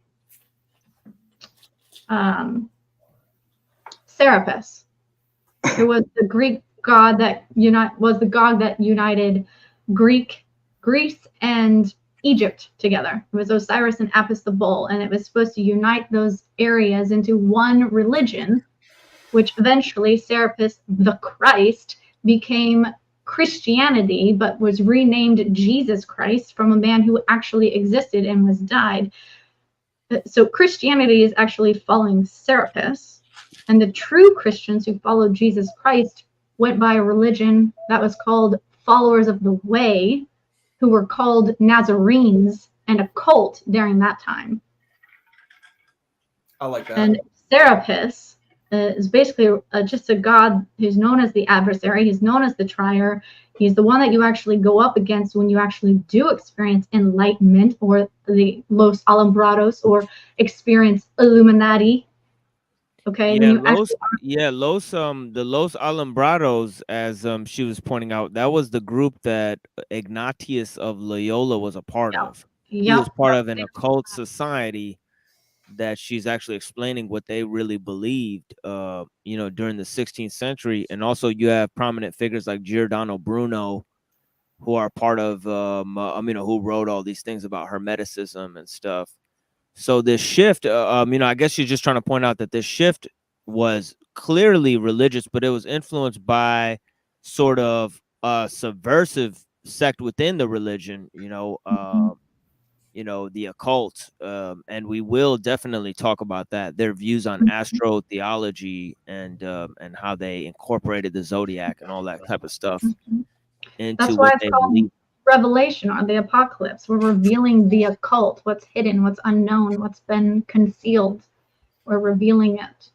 So where does your name come from, Sarah? Piss. My literal name Serapis is S-E-R-A-P-I-S. I see now. The etymology of your name is It's actually Hebrew, not Egyptian. Is there a difference? Touche. I don't really Yeah, there is know. a difference. I don't know too many Jew Hebrews with red hair, though, I will say. I'm not Jewish, but Sarah is a Hebrew name. I'm German. No, you're like an oracle. Do Get in your little egg capsule and tell us the future. I do see the future. I just don't always interpret it correctly. I know what it is. I don't. And that's kind of what she's talking about is what Mr. Pi is saying right here is how that they rewrote the history. The occult is what rewrote the history. They're the ones who chose these like words like apocalypse and all these fucking terms and applied it to these fucking situations. Of course, they knew what these words actually meant when they fucking like employed sigulations, simulations, sigulations, stuff like Our that. language is corrupt as fuck. I mean, literally, like Phoenicians took it, Greeks took it, flipped it upside down. We ended up with an upside down, backwards, and corrupt language. It's the lowest. Is music theory corrupted? What's that? Is the theory of music and the theory of music, I wouldn't say, but when they're using 440 so I just found something that isn't corrupt that nobody thought about. That's the content of music is, though. I won't sing along with lyrics anymore because it's mantras. They're, think about the lyrics that you're repeating. 432. They shouldn't be recorded. I can invert this conversation any way I want to, just like music. Okay, and so can all of us. We can all do it because we're all making music. Sing it to us then. Come on, Atlas. Okay. Shrug. What do tigers dream of when they take a little tiger snooze? Do they dream of mauling zebras or Halle Berry or Winnie the Pooh? Don't you worry, a pretty striped head. We're about to get you back to Tyson and your cozy tiger bed. And then we're going to find out his friend Doug, and then we're going to give him an oracle to hug. Machine Lies, you just make sure to copyright that part right there, so that can't be taken. Angel voice like yours Was doing that a place good? like this. Thank you, man. That was the highest compliment I've ever received singing. I got you, bro. Copyrighted for singing. That was the best Thank you so much. I'm putting that in the repertoire, man. When you went into What's a Tiger Doing, I couldn't help but think of Winnie the Pooh, man. I was thinking of Tigger and Winnie the Pooh.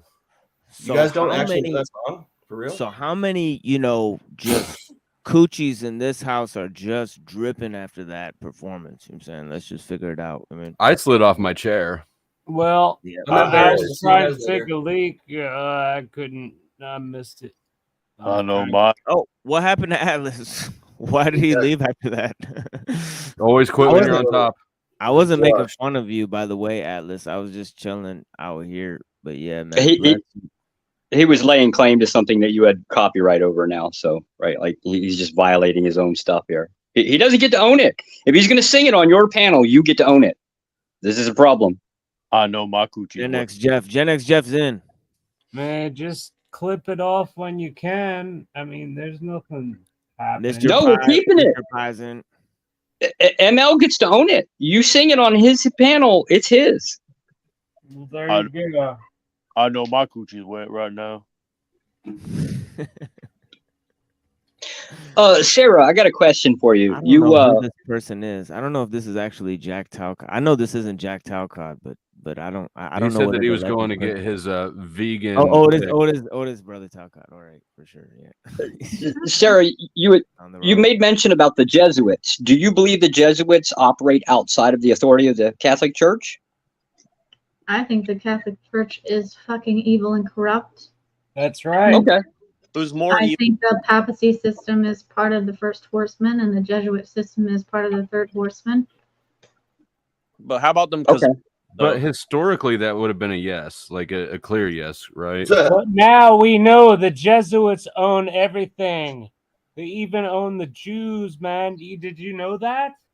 What about it was just the way she framed things. I just wanted a clarification there. No, I'm not talking to you. I'm just saying. How about them damn Iranians and them Ukrainians? They're nothing. Apparently, they're nothing. The people and That's not true. The actual people that are living there, the civilians, are those in charge, because there's a difference. Well, there's a conspiracy theory that the people who are claiming that they're the real Jews are actually some other kind of people. I don't know if that's true. That seems to be the constant wall that I run into when you try to figure out who the Jews are working with and for, because it seems that the Jews are a tiny amount of people. So And what did they actually look like? Oh my God. I cannot stand that kind of shit, man. What did the Jews look like? Were they black or were they? Oh, yeah, they were not black, unfortunately. I mean, you're not seeing the real Jews anyway. You're seeing what real Jews are there, man, except the ones that lived in that land for so many thousands of years. I'm talking about the Jews that actually wear the hat and have all their hair tied and have the nods. You only see in the land of Israel controlled by literally China and their investors and their shares, which they have like 60% shares in the state of Israel. So you all, some people are from a business perspective. Well, but some people say that the real Jews are actually from Ukraine and what do you call it? Iran and the Tartarians, whatever, like. No, man, the Jews are from Israel and they all act like fucking cocksuckers. That's all I know. There goes. How much has monetization? I know. Is it true we always had to have somebody drinking? Is he drinking? Is somebody drinking on the panel? I'm thinking somebody's drinking. I'm thinking. I've had a few drinks. Yeah, I'm just assuming. I'm not judging. I'm assuming. No, it's all good, man. I'm just feeling I good. mean, last week it was Smith and oh boy. There's no meth here. No, I didn't say anything about that. You're cool, dude. I'm just saying, a lot of the stuff that you see, for example, people saying Israel. If you look at if you just look up under Google, who owns the shares for the state of Israel, because it's a corporation, you'll see that China owns about almost 60% from the New York stock market of Israel. So that means the state of Israel that they're fighting for is all bullshit. It's all controlled by other entities and other government outside the United States, and they all have their goal. I'm not going to say that you're wrong, but here's my question. Why is the American empire destroying itself from within by allowing all these people with conflicting interests to get to high positions of power? Obviously, that to happen, right? So, because in their own Bible, they want to fucking kill themselves, and they want Moshiach now. It's a demoralization campaign. If you do that, you can piss everybody off at once, and then everybody goes, fuck the system of government, and then it's easier to usher in the new one. I agree with you. What do you think is next, if you had to guess? Great resets. Environmental socialism. Yep. Well, but I don't disagree. But if it's not because of climate change, which I think that there is actual damage to the environment, but they're giving us a false version of that, obviously. Yes. But what I'm saying is, why do you think they're actually? Well, why did you stick that caveat in there? Because it sounds like an endorsement. Because I do think that we have to do something before we destroy the planet, but it's not going to be because. Oh, fuck you! No, but it's not going to be because damn. of gasoline, but it's not going to be because of gasoline. Plastic, if anything, but yeah, exactly. So there's a lot of other things to worry about other than. But anyways, so I didn't mean to get. I know that you were trying not to get hung up there, and I hung us up there. It's okay, please question it. I'm just trying to make the point clear. Yeah, there are bad things happening to the environment for sure that people are doing, but all of the solutions being proposed are bullshit and would make them worse. Yep. If anybody was serious about helping the environment, we would be converting plastic into fuel. I actually know somebody who knows how to do that. He does it in his garage. It's like for alternate fuel sources. He knows how to distill or refine plastics back into their basic form. I've actually got some parts. It's one of those like side burner projects that's been side burned for a long time. And I'm not that good of a welder. You need to have some sort of an airtight vacuum stove to cook it in, to melt it in, so it doesn't burst. Anyways, are you talking about plastic refining? Yes. Okay. I don't understand the correlation because plastic is petroleum. Correct. Mm-hmm. And so you can make it into fuel for vehicles, and that would solve two environmental problems at once: drilling for oil and plastic pollution. But nobody wants to suggest that. Oh, of course, yeah. There's the current environmentalism, because I'm an environmentalist myself, but I'm like an old school environmentalist. I believe in like animal cruelty, recycling programs, emission controls, like real environmentalism. New school environmentalism is economic warfare. It's you're a dirty human, give us money for carbon footprint. Yeah, there is also a big dose of just people who hate humans. The environmental movement now is not so much pro-environment as anti-human, in my opinion. No, I more or less agree, but I guess that's kind of my question is like, what is all this going towards? Because it seems like I don't think that it's a straightforward thing to say WEF just wants to depopulate. I think that is partly true, but I don't think it's the whole picture. I think that obviously there's a longer term plan. Like I have control. I mean, it's just control. I think it's just Dude, control. all you gotta listen to is the vocals of fucking Klaus Schwab, and then you'll know. If everybody wants to deny that, then they're fucking stupid. Seriously, man. I'm not denying that. I'm just saying. I'm saying he wants to take the entire planet over, just like Bill Gates and just like the rest of these fucks. Those people are all scapegoats. You'll never know who actually is pulling the strings. And the reason, the very important reason for that is if they were actually out in the public eye. See, psychic energy is actually real. Okay. So if there was somebody, they use mouthpieces and fronts and politicians and stuff like that, because if the people who are actually, these people are into like the occult and black magic and all that shit. If they were actually public figures, the normal human proclivity towards being good and people knowing who they were and being bad people, they would be constantly under attack by just normal human beings that want to fulfill the natural right to be free. So they're using mouthpieces. I'm sorry, but politicians are not elected. They're just selected. And that's right. That's right. You know, everything's an illusion. Sports are rigged. Politics is fake. History's fake. It's all fake.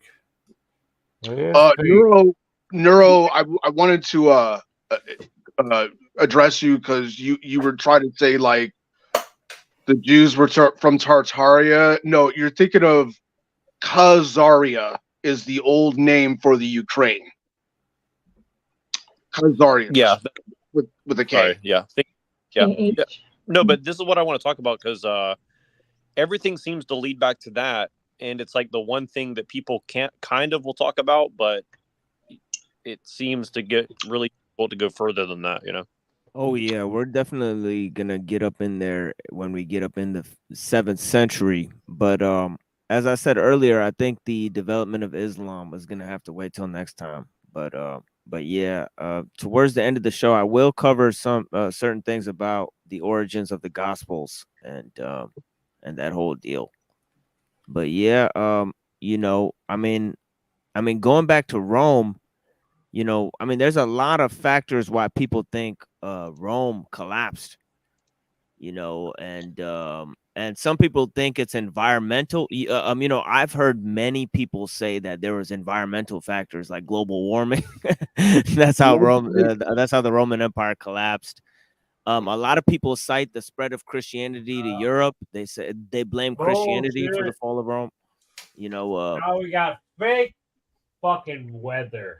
It was the lead pipe. Exactly. Fake weather. Yeah. Fake weather got put up there as one of the the factors. Wait, Rich? Seriously? Fall of the Roman Empire. Which fall are you referring to? Because there's been many stages and many names. Are you talking about the Western Roman Empire, the Eastern? Are you talking about the Holy Roman Empire? Are you talking about the Roman Kingdom? Which period? I think they're still in existence now. They're just not being called the Roman Empire. Okay. Well, that is another thing that we could possibly discuss is how much of the system today is Roman, and that might help us answer some of the questions, because obviously a lot of people do call it the beast system. You know, Babylon, Rome. That this is the same thing. It's a principality. That coral reef symbol. Everywhere you see that coral reef, that's Roman Empire. That's the UN. That's isn't a it? lot of shit. Isn't it a Dionysian symbol? It was originally from Atlantis or Apollo or whatever it was what he wore. It goes all the way back to the age of fucking Capricorn. And then it goes to the Greek mythology, and then it moves to the Roman mythology. It's all connected. It goes all the way back to the fucking fallen angels. That's where have you ever heard? Excuse me, sorry, Sarah. It's okay, I'm done. Have you ever heard of Corpus Juris Secundum? It's the canon law, but the canon law 3228 is actually Corpus Juris Secundum, which says that the lawyer's first responsibility, or the attorney's first responsibility, is to the bar, and then their second responsibility is to the public, and then third to their client, the person who's paying them. That's very true, Scott. Yeah. Canon 3228. A lot of secret oaths going on through positions of power. That's for sure. Of course. Yeah. We're straight up screwed because of it. Because, like, literally, if you walk into the courtroom, you might as well look at them, put your hands together, say, handcuff me because I'm disabled by the bar. That's where you better start learning them Freemason hand signals real quick. Good idea. Gotta say, I'm slightly concerned with a lot of these conspiracies. Very much concerned with some of this stuff. Go on. The fact that there's so many of them that you have to actually ask which one. Doesn't that seem kind of problematic here? No, it's not. Let me tell you why, though. They are trying to start confusion, so they're going to have too many. That's the point. So we have to discern between which one. That's why I asked that. Conspiracy theory is old terminology. I prefer to call myself a pattern recognitionist. Yes, exactly. Okay. So conspiracy theorists trying to use. No. Conspiracy theory is tainted. That's a tainted. I prefer to think of myself as somebody who recognizes patterns. That's right. But are you recognizing false patterns like a stereotype, or are they true patterns? Because they're also you look put at out things false and you see information things. that you're going to When see you the look at pattern as things well. and see shit, you look at things and you see shit that most people will not. That's called pattern recognition. Yeah, and just to be fair, of pattern recognition, all humans do it. Well, let's go with the most shocking conspiracy you heard here this evening, and we'll just go right into it. Yeah, let's do that. Well, shit. Then I'll just bite on I'll bite on Sarah's then. The Holy Roman Empire being actually an empire. That'll be one right there. I mean, I understand it. I understand it from her perception. If she believes that the Catholic Church is this evil thing, then it would just commonly make sense that the Holy Roman Empire is an empire. But I'll give you that one. TML, look up Brandon Hull. That is the most crazy story. It's the weirdest fucking mass shooter kid. I got your back on that. He's like the guy from fucking Sandy Hook, right? So like for sure, I got your back on that. His name is Brandon Hull, Hole. For sure, I got you. But we're gonna let them discuss this theory real quick. Let's see. The Holy Roman Empire is here. Hold up. The first German Reich. Yeah.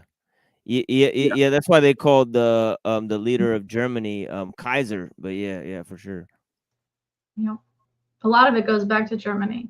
In fact, most of the Catholic popes initially were German. Even the kings of England were German. It all goes. Most of them go back to Germany. Sure. I will grant you the lineage of kings and stuff like that. No problem. So then, would you also believe that Hitler was doing God's work? I think they believe it's God, but it is not the God. Okay. Well, shit. Now it just boils down to which God is the God. The actual creator. They're following. Right. You can call him whatever you want. Lucifer, Osiris. It's an evil being. He goes by many names, whether it's one or many. How do you identify the creator? I don't know. I don't limit him to a fucking book, for one. He's all-knowing. He's infinite. He's bigger than the universe, not just the universe. He's everything within the universe and beyond it. So how did you conclude all of this? How did you come to these conclusions? I guess that would be the question. I mean, initially, I grew up Catholic, but I never... To me, it was weird. It always felt like a cult. So I've always had my own personal experiences with the spiritual world.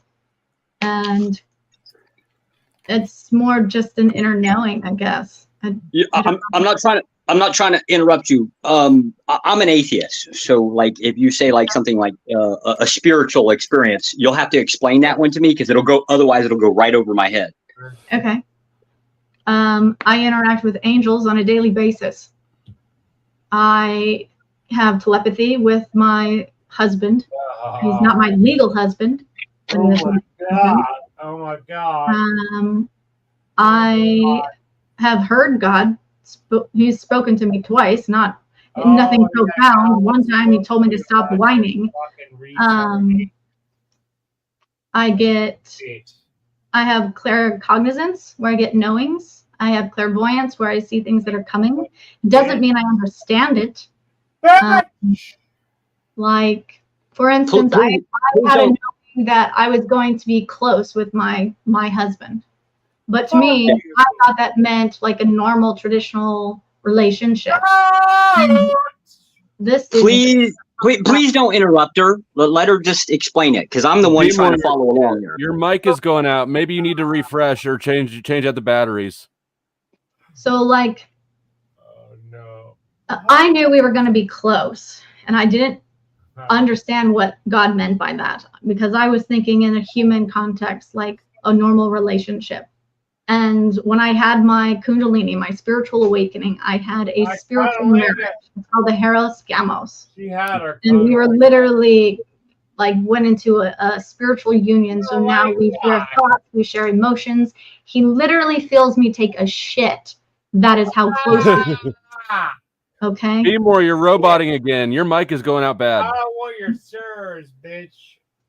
So I get this information, I see these things, I know these things, but it doesn't necessarily mean that I fully understand it, because every time it actually happens, I definitely see a completely higher, more spiritual understanding that was well beyond anything I could have even thought of or considered until it happened.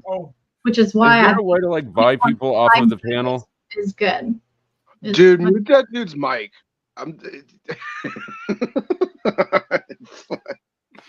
You're just being rude, dude. Well, I don't know if Busker can hear me, but I don't think he's close to his mic. I don't think you're close to the mic, and then like you gotta come a little closer to the mic, and then also what are you doing, Machine Laws? Let Sarah finish the point that she. All right, wait. Sound check. Can you hear me? Yeah, for sure. Yeah, But let Sarah finish her point here. Be more. This is cool, man. I like this. For sure. Did Joshua? Did he understand what I mean by spiritual experiences? Yeah. Okay.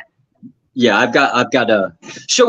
Okay. So my next question would be, hypothetically, let's say you're talking to an audience that is in my group. Basically, we have no belief in a God or any of the stuff that you're talking about. Mm-hmm.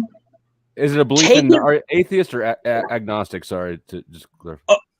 Sorry, I just have no belief, just a lack of. It's not an affirmative or you don't negative. have a positive belief in nothing. Yeah. There's I don't believe that there isn't a God. Okay. It's just I'm not convinced of anything. Anyways, they don't see it. They don't see it, Flow State. They have to see it for them to believe it. Go ahead. Yeah. Okay. Anyways, Sarah. So, coming from a perspective of, say, mine, right? Given everything that you've said, let's just say hypothetically, I've heard everything you've said here, and then you go and say something like the Catholic Church is evil. My question would be, would you think that the average person would take you seriously? The average person? No, they're gonna think I'm fucking nuts. Okay. No, I just come right out and say, "Hey, guess what?" Where do you think you are though with that question? Yeah, I don't normal people. Come on. Average being the normative people of society. The unawakened people that are still in the matrix and trapped in the illusion. Yes. Yes. If you want to call us that, yes, that group right there.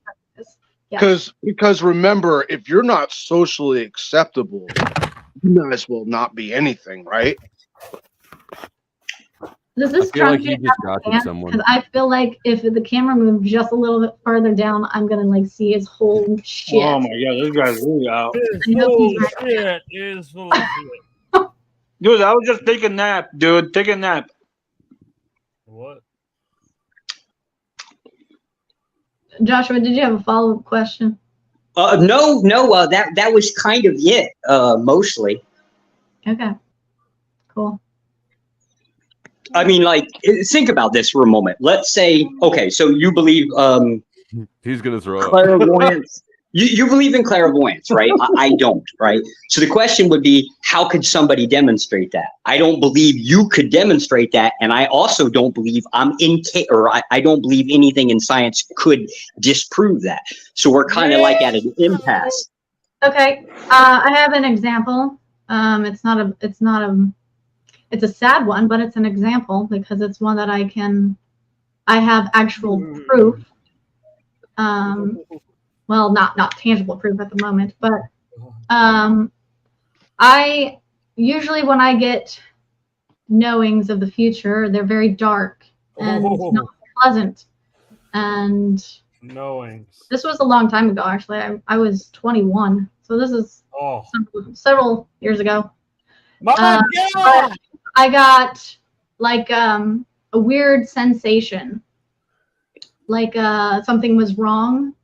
Yeah. And I knew that it was related to my family. I thought it was related to my younger sister, but I called my parents in the morning at like 2:30, 3 o'clock in the morning, and I called them to wake them up and said, something is wrong. I need you to go check on my sister. And they told me she was fine. Everything was good. This is where interpretations of the messages you receive isn't always clear, because it wasn't my sister who needed the help. It was my brother in the room over.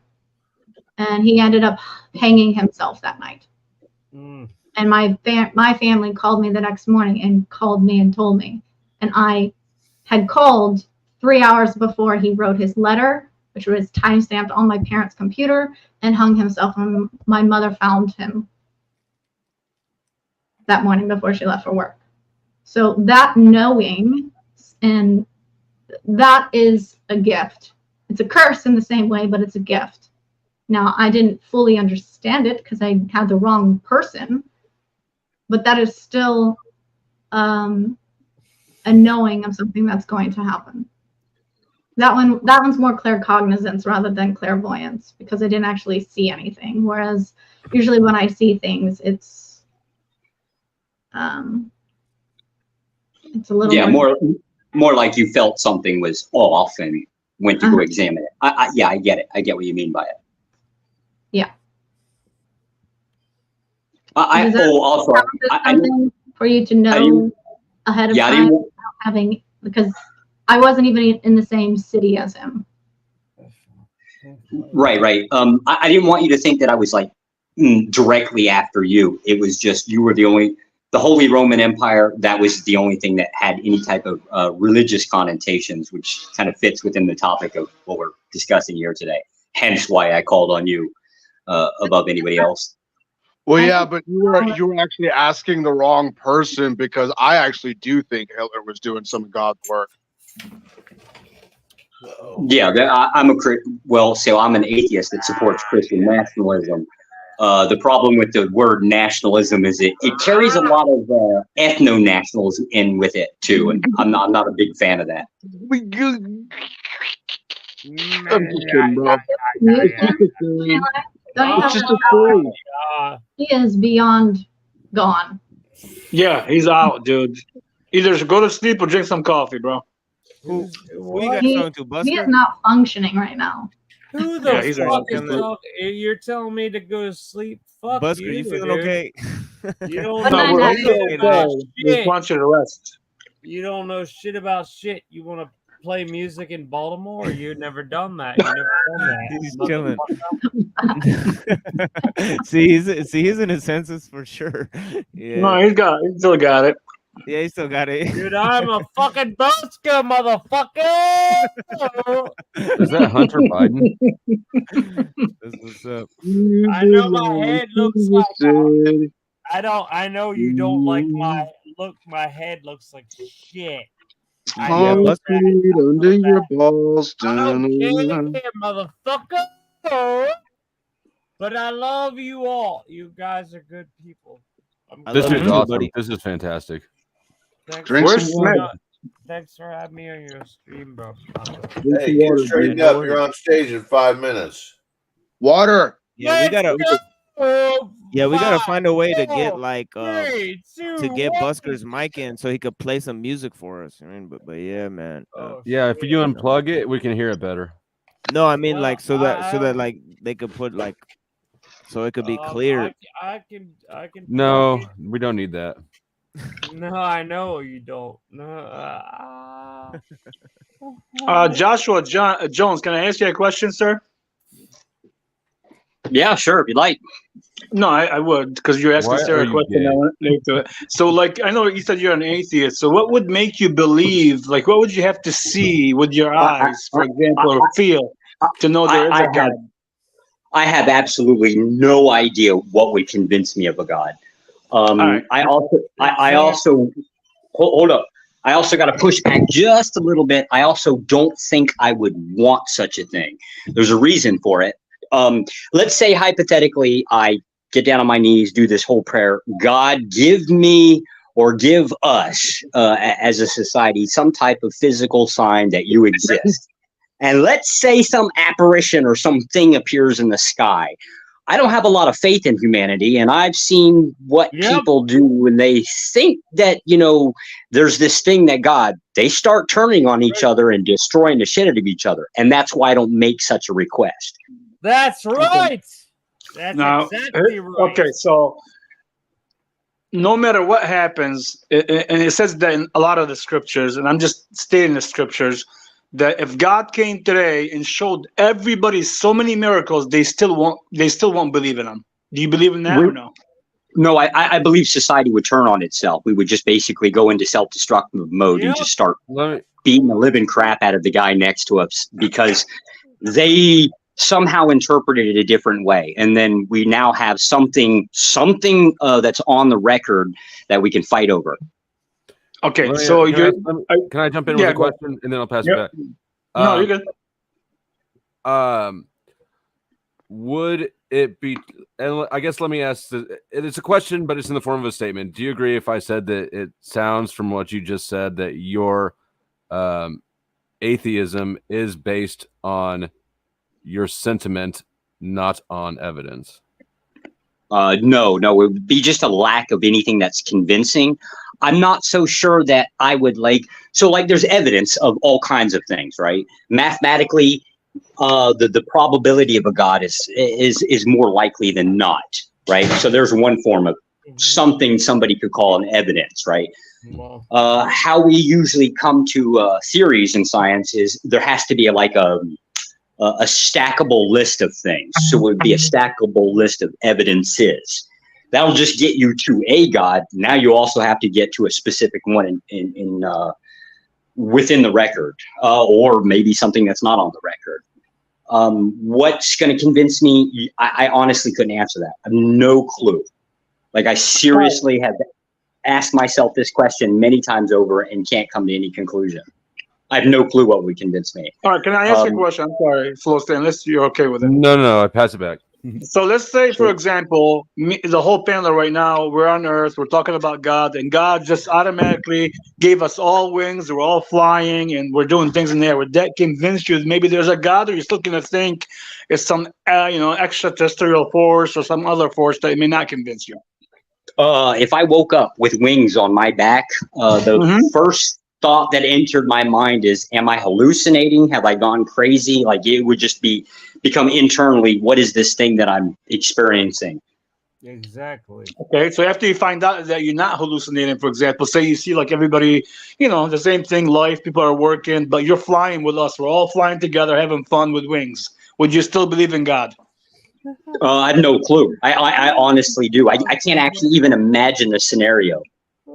I know my first thought would be, am I crazy? My second thought is I see everybody else flying around and I take a high dive off my balcony and start flying around with everybody else. I don't know what I would think. To me, that's such a bizarre thing. I know, but the reason why I'm saying it is the reason why I'm going there is you're thinking automatically, no matter what happens, what God gives you to prove he's God, you're thinking it's going to be an illusion in your mind, correct? It would. Yeah. Usually my first step is going to be, is it real or not? Okay. How do you define, not me, I know how I define it. How do you define what an illusion is and what another illusion is? I utilize the psychology definition of reality. Just two words: shared experience. Okay. So what would everybody's experience is different. Everyone's is different. I know, we know. So if you were in that situation and you want to also express it to us, how would you express it? Say there is a God or there is no God based on what I told you on the story. If you came flying and you have to define it for yourself. I wouldn't. I most likely wouldn't make the claim either way. It wouldn't be a position. I'd still be kind of an atheist that's trying to examine what the hell the whole bizarre "we've all got wings and we're flying around now" thing. It would still. The fact that we've all somehow grown wings at any, like I said, it's such a bizarre thing. I don't think I could actually comprehend it at that moment. What if somebody was capable of conceptually getting you to like identify with a concept that you could perceive as a divinity? I identify with a Christian currently. I'm a Christian nationalist, but it's because so people would call me, or Christians would associate me as a consequentialist. And it's because of the benefits of virtues specifically within society. That's what I promote. So I already kind of like identify in there where, yeah, what they're saying is, yeah, not such a bad problem, at least in the form of society. So like a meritocracy? Vaguely, maybe. American. Is that what you mean? Meritocracy? Vaguely. Yeah, bitch. Meritocracy is shit. Fuck yeah. Fuck America, dude. I really say water right here, but it's really vodka. So to explain my answer a little bit more, I would obviously be a little bit more biased toward Christianity, just because that's more closely associated with the traditions and cultures within my community. So I would just be biased toward that versus, say, Islam or Judaism or whatever else you want to throw in. I'm with that guy right there. And your community is, I would guess, what, America? No. The conservatives. We live in the United States of America, dude. No. He's no. America, right? You understand that? Yeah, I don't.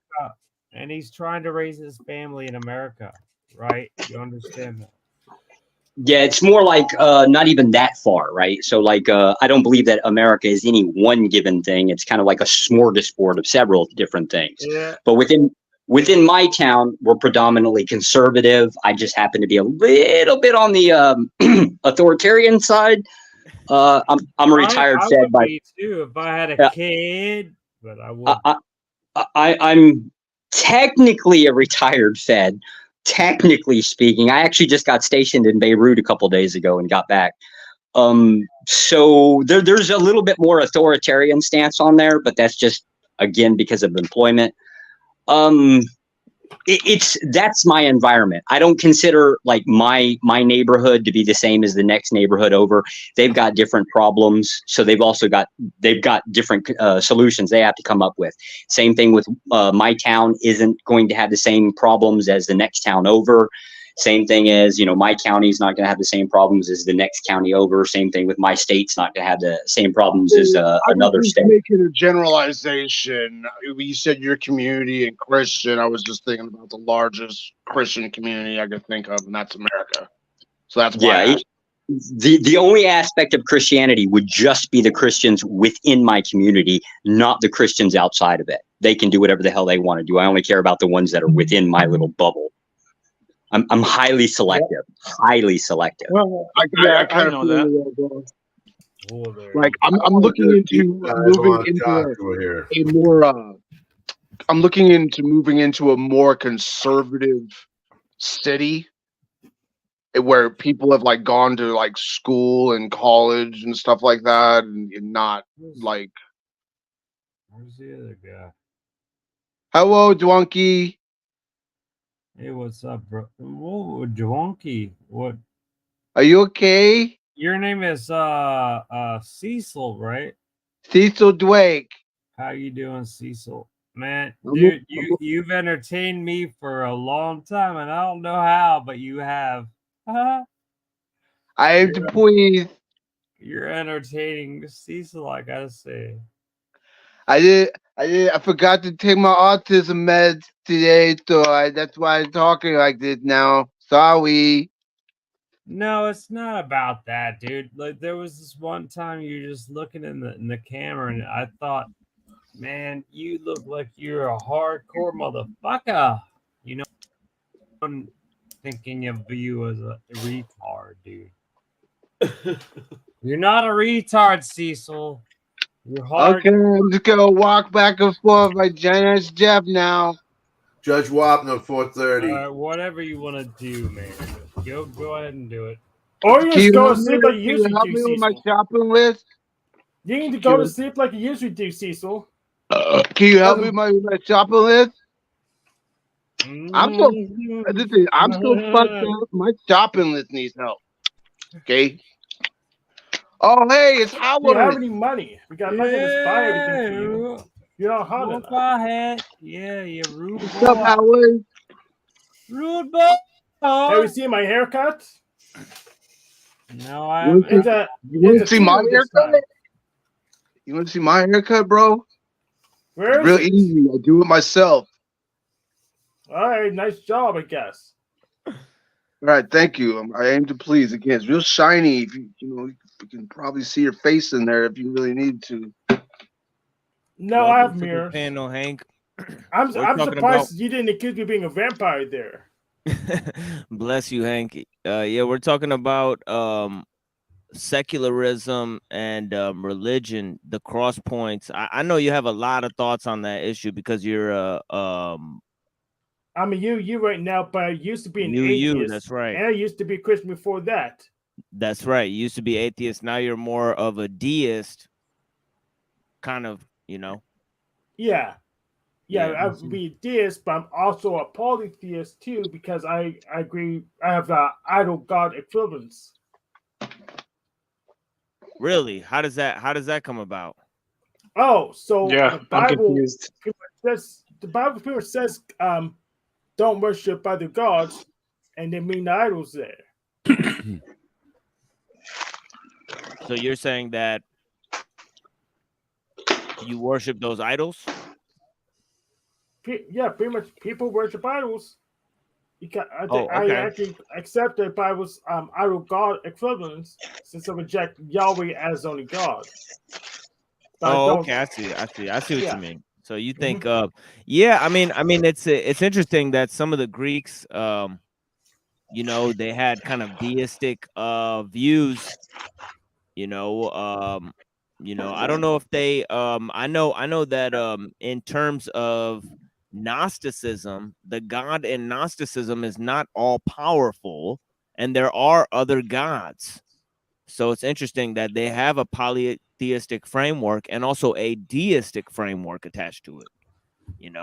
Because you could have many gods, and it turns out that the God that you follow is one God among many, but still that God is not, quote unquote, all powerful, so to speak. So Yeah. Yeah. So there's many different combos there for sure possible. But yeah, Uh, Mm-hmm. the Gnostic version, aren't they like tiers? They call them like children, right? Yeah, that's right. Yep. Yeah. That's right. They have genealogies as well. Yeah, Mhm. and They do. within Gnosticism. Like Sophia gives birth to I think Saklas and Samael. That's like a blind man and a fool, I think, is the translation. And then they give birth to Ayaldabaoth, which is the child of chaos that finally makes the world, and he's basically the demiurge or whatever. He's kind of like the guy who traps spirit into matter. So yeah, they have a kind of a multi-tiered system there. At the very top, there's an Aeon of Barbelo, and that's the one that sends Christ into the world to salvage humanity. So What wasn't the problem with Sophia was that she wanted to make her own, like make it on her own rather than with a consort. With a male consort. Yeah, that's Yeah, right. and that was the problem. That's why she had something. Her creations became imbalanced. Namely, these two, Saklas and Samael, they were especially, fucked up. Yeah, a blind man and a fool is the translation of them. So Doesn't sound kind of similar to the Virgin Mary story and all the other Well, it's notably way after that. So it's 100 years after,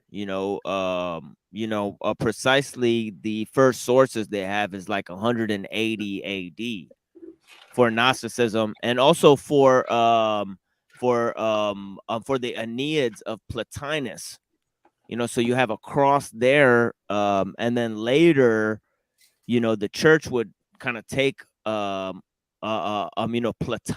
and refurbish it in order to construct this Trinity, which I've argued with Christians before, and they'll flatly deny that any of the Trinity comes from Plotinus. But I mean, I've read Plotinus. I think it's some hashing out or version of that, because the three in Plotinus are kind of hierarchical forms, but in Christianity, the three different forms, or whatever, the hypostases, if you want to call them that, are co-equal, are in a co-equal union with each other, so it's just the system kind of expanded into 180 AD. You have these two very notable influences on the early church, because Irenaeus is responding to Gnosticism. He's talking about Gnostics in his work Against Heresies. He writes about several of these Gnostic groups, and their belief system. But yeah. Okay, can we go back to a point you said about Christianity where the three are equal? Because I think that was actually what the division was between the West and the East of the Roman Empire, which is basically the Latin churches and the Greek churches. Because the Latin was the one where that said that God and Jesus provided or brought about the Holy Spirit, whereas the Greek said that the Holy Spirit came just from God, and then Jesus was separate. I forget the term that they call this, but that was a massive debate. That's what caused the schism I between think you're talking about the filioque. Yes, that's the word. Yeah, I'm familiar with the filioque, but that's all the way in 1100s. Well, it started way back when. They just didn't actually have separation. Yeah, yeah, they didn't really have a statement such as the Nicene Creed until 325 AD. Right. So this is way after those Gnostic Gospels that I'm talking about. That was like 180 AD. So it's the like way. Gospels were written sometime between 70 and 100, but the interpretations of it was at the Council of Nicaea that you're talking about in 325. That's right. Because these roughly the times, and I could go into this, roughly the times is from Mark to Matthew to Luke to John. It goes 70 to 80 to 90 to like 110 or something, and that doesn't mean that that's when they were written. Gospels. Who do you think actually wrote those?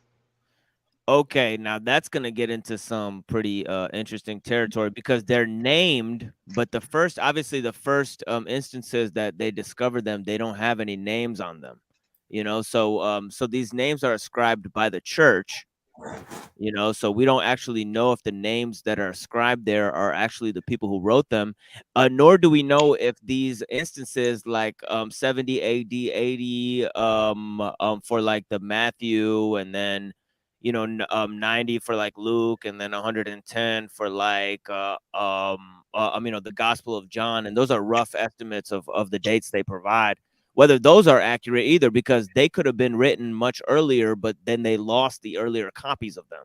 This is just the earliest ones that they discovered, so they estimate that they could have been around that time, but of course there's no codification of these texts until you get the 325 AD. Then the church puts them all together into one like book, and they include the letters of Paul in there. Council of Nicaea, is that when that was? Yeah, the Council of Nicaea, and 325 AD is roughly the date for that, estimated by like the historians or whatever. And by then, when the truth is all hashed out, it's Matthew, Mark, Luke, and John. Hold the horse while I get on. I actually think the Gospel of Mark was written by Mark, who was killed by followers of Serapis right around 70, 80. I think it was 79. Like he was removed from Alexandria, the Serapeum, or I think is where he was at. When they imprisoned him and did all that shit. Well, I'll tell you who the church says Mark is. The church says that Mark is a disciple of Peter, conventionally speaking, and he's also mentioned in Acts. So maybe it was this person. Obviously the original Bible doesn't have any dates on it. I'm sorry, did anybody say something? Sound like phone vibrating. Yeah, there's some type of vibrating, but I think that's just like somebody gets like a text message on their phone or something.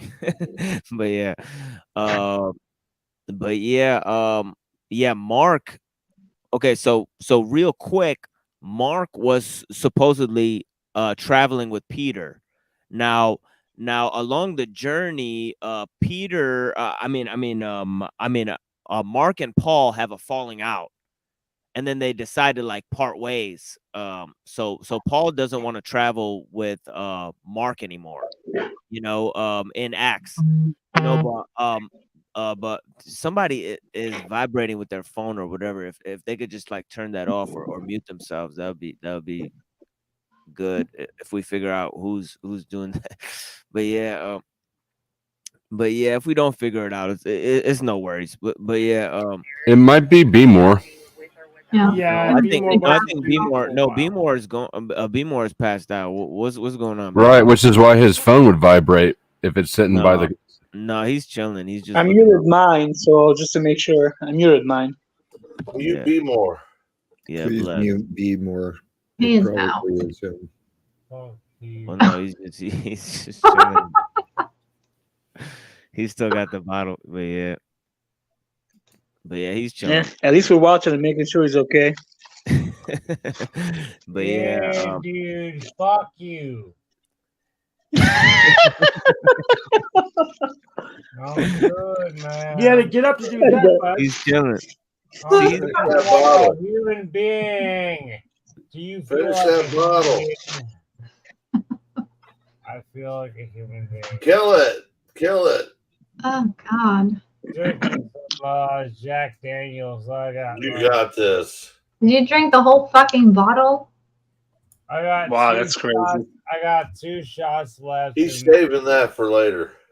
I've been very later now. Sparse with this Jack Daniels. It's taken about 2 days, so now I'm down to the bottom of the barrel. Michael, hey man, come on, dog. This cat is too funny. He said, "Hey, machine lies. At least he's got somebody to look, make sure he's okay." No. B-more is chilling. I'm cool, man. Yeah, he's cool. Yeah. I don't know him, so I'm not judging. If he has to go somewhere, we'll call him a cab. Well, I mean, what I'm saying is, like, when we were younger, we didn't have that where somebody was making sure we're okay from the video. So it's good to have that, and I appreciate that you are looking out for him and making sure he's okay. This is like watching. Yeah, for sure. Yeah, he's a good friend. He's welcome to be here, just like everyone else. But yeah, oh, of course. Bless you guys. Bless you guys.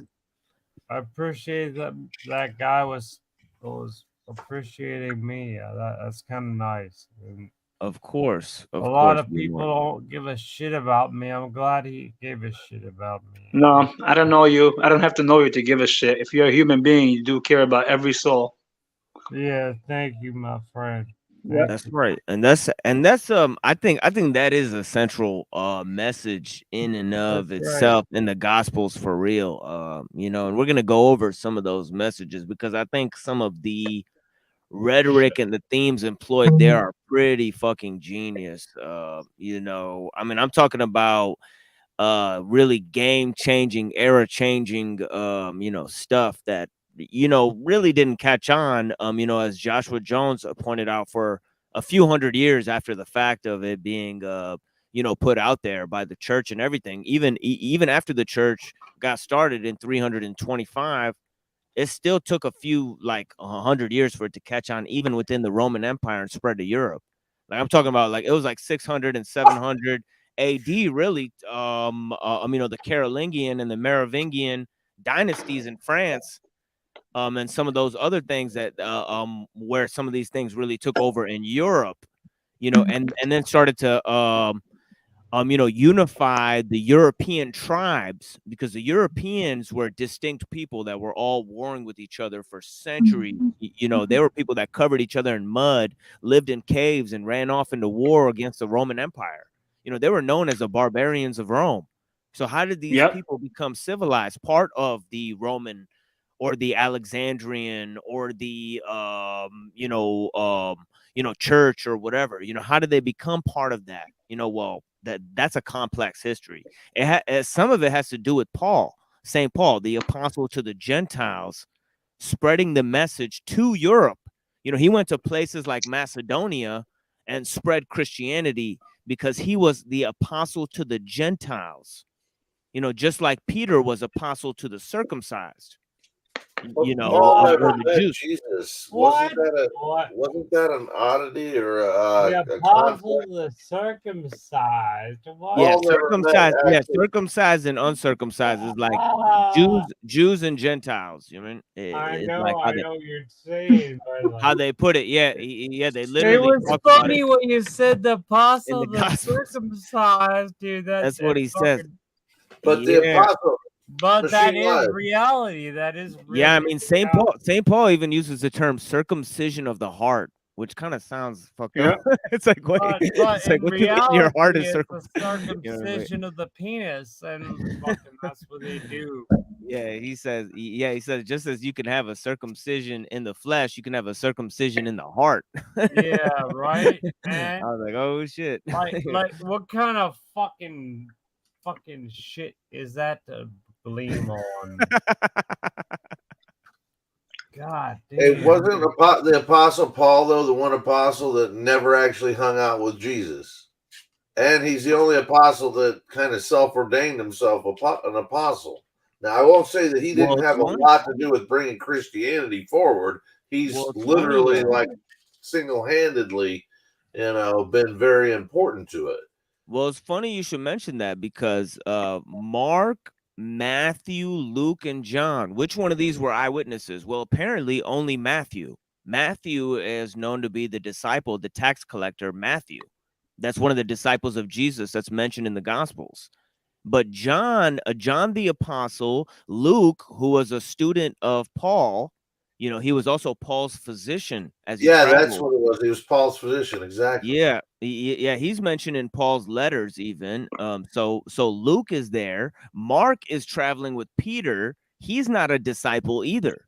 So the only person who's a disciple in Matthew, Mark, Luke, and John is Matthew. So Matthew is the only source, apparently, that's supposedly an eyewitness source. But yeah. The actual person Matthew, but the gospel Matthew pulls from the Gospel of Mark. Yeah, because and that's another thing. The first three Gospels, Matthew, Mark, and Luke, they titled them as the synoptic Gospels, because a lot of the messages within these three Gospels, Matthew, Mark, and Luke, are repeated within the three texts. But when you get to the Gospel of John, it's like 90% different than the other three Gospels. It contains lots of stories that don't appear in the other three Gospels, Matthew, Mark, and Luke. So a lot of people wonder why that is, but I think ultimately, the community of John and the community of Paul, I think they were geographically distinct, but also it seems that some of their messages were distinct, even though John the apostle, he may have been from Ephesus, and we know that Paul had a community in Ephesians. In Acts, Paul says that all who reside in Asia have rejected my teachings, which includes Turkey and all of those regions. So it's interesting to note that Paul may have not operated in the same regions as John the Apostle operated in. But Paul was said to be like he basically falls off the scene 60 AD. So Christ is like gone like 33 AD, like Christ is supposedly crucified or whatever. April 7th AD. What was that, Sarah? April 7th, 30 AD. Yeah, could be in a spring or Easter, or it may be Easter, or it may be Good Friday or something like that. But definitely, it's the day before the Sabbath or the night before the Sabbath. It's Good Friday. Yeah, definitely December. I don't know. It's questionable whether December is Jesus' birthday or whatever like that. Obviously, September 11th, 3 BC. September 11th. Never forget. Uh-oh. That's not a coincidence. Of course it's not. What is it? I forget the name of it. But Nisan 14, Passover. It was the same day that he was crucified. So the Passover in Egypt, the very first Passover with the lamb's blood when they left Exodus, that was Nisan 14. The day Jesus was crucified was Nisan 14. The very next day was the first day of what they call the feast of, what is it called? What's the Passover feast? The 7 days of celebration that happens after they do that. Unleavened bread. Feast of unleavened bread.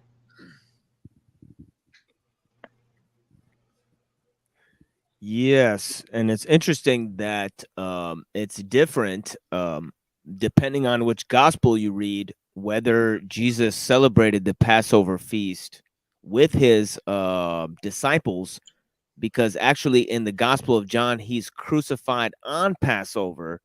Before, in the other three Gospels, he eats a Passover meal with his disciples, and then he's, crucified. So it's actually different whether he celebrates the Passover meal. And this might do with the treatment of the Jews in the Gospel of John, because the Gospel of John is also seen as the most anti-Semitic of the four Gospels.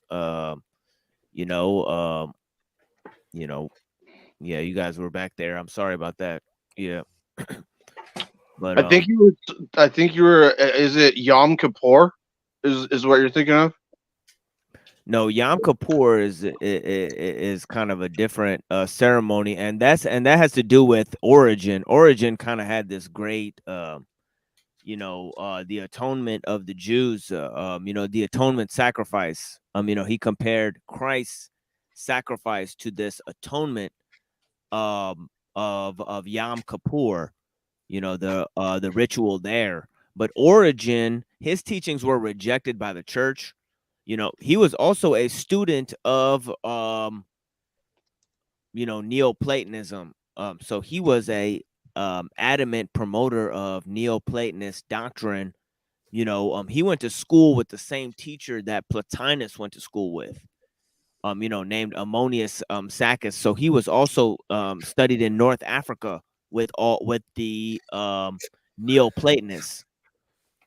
So see, a lot of the early Christian teachers, they had they were well versed in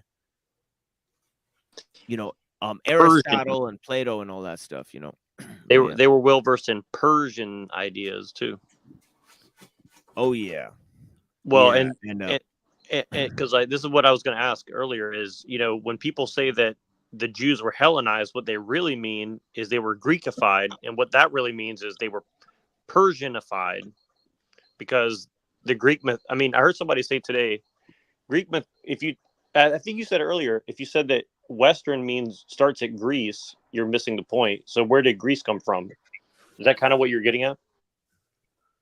Well, I think that Western is really in the it is post-Roman you know, which is really you know, the two major country. Well, really, it's three. It's a story of the development of three major countries, which is Britain, France, and Germany, and their relationship to Christianity. You know, their complex relationship to Christianity that develops over, you know, maybe 1,500 years or so. You know, but one you know, one guy said that you know, that they gave to Britain the empire of the sea, which is economics. You know, they gave to France the empire of the land, which is politics, and they gave to Germany the empire of the air, which is metaphysics.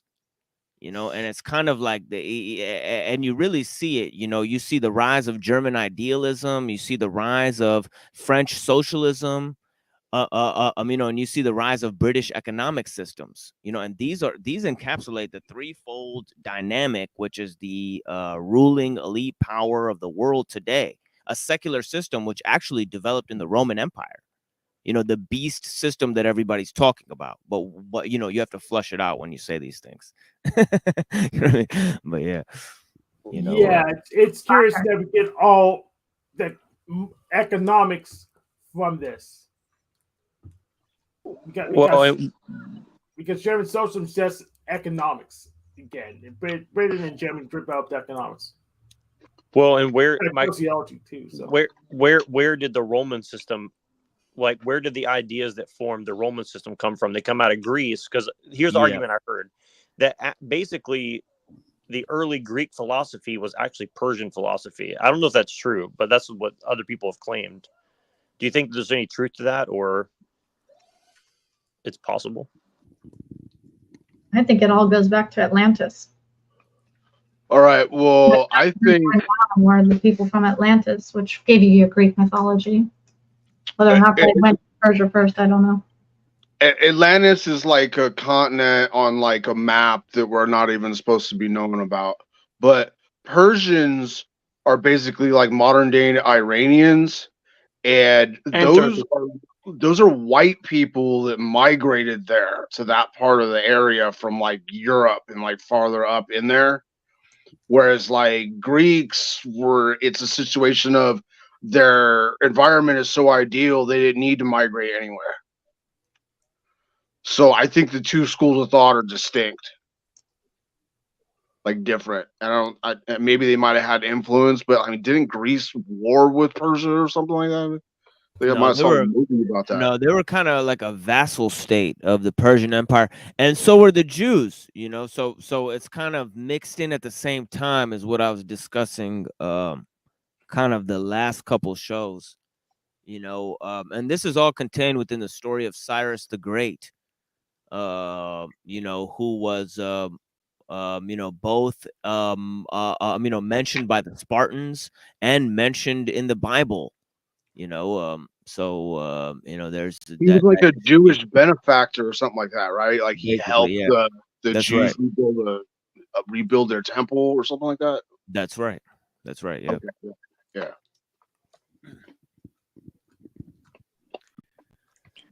But yeah, and there's also Zoroastrianism. You know, in the Gospel of Matthew's, which we said was an eyewitness account.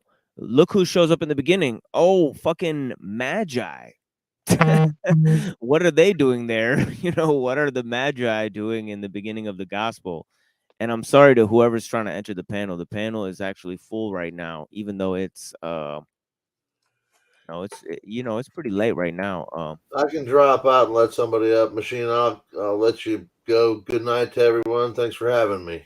Bless you, Scott. Thanks you for being here. If you need to go, yeah. Thank you so much for joining the panel. Yes. Peace, brother. Thanks for having me. Yeah, peace, friend. Thanks, Scott. And yeah, okay. Well, the panel's no longer full, so I don't know why I just put that up. But yeah, let me put this. Yeah, room for one more time. Well, yeah, wasn't the three wise men supposed to be like Zoroastrian people or something? Well, Magi, those are the priests of Zoroaster, are called Magi.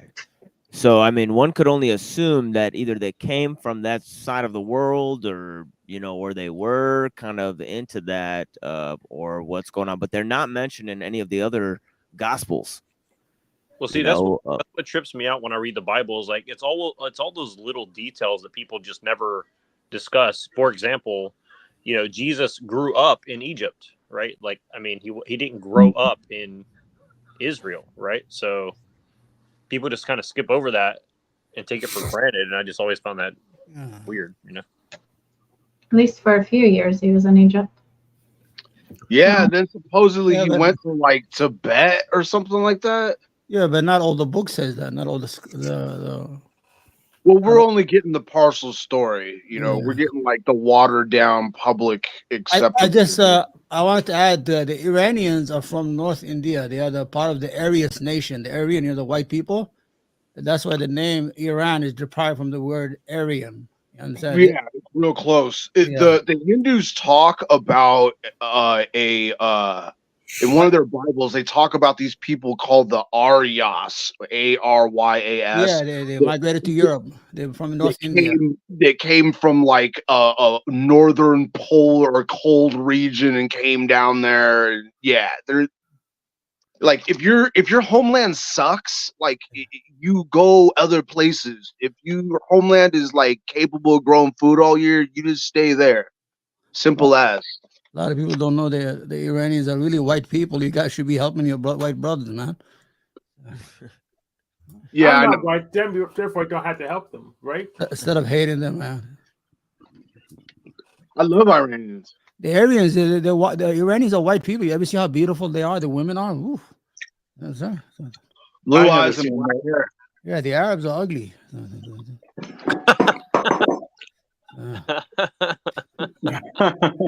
It's a preference, but we'll stick with that. I'm Arabic, so I admit it. We're not as pretty as the I am Persians. Arabic. I'm Arabic myself, but I don't think Iranian girls are that pretty.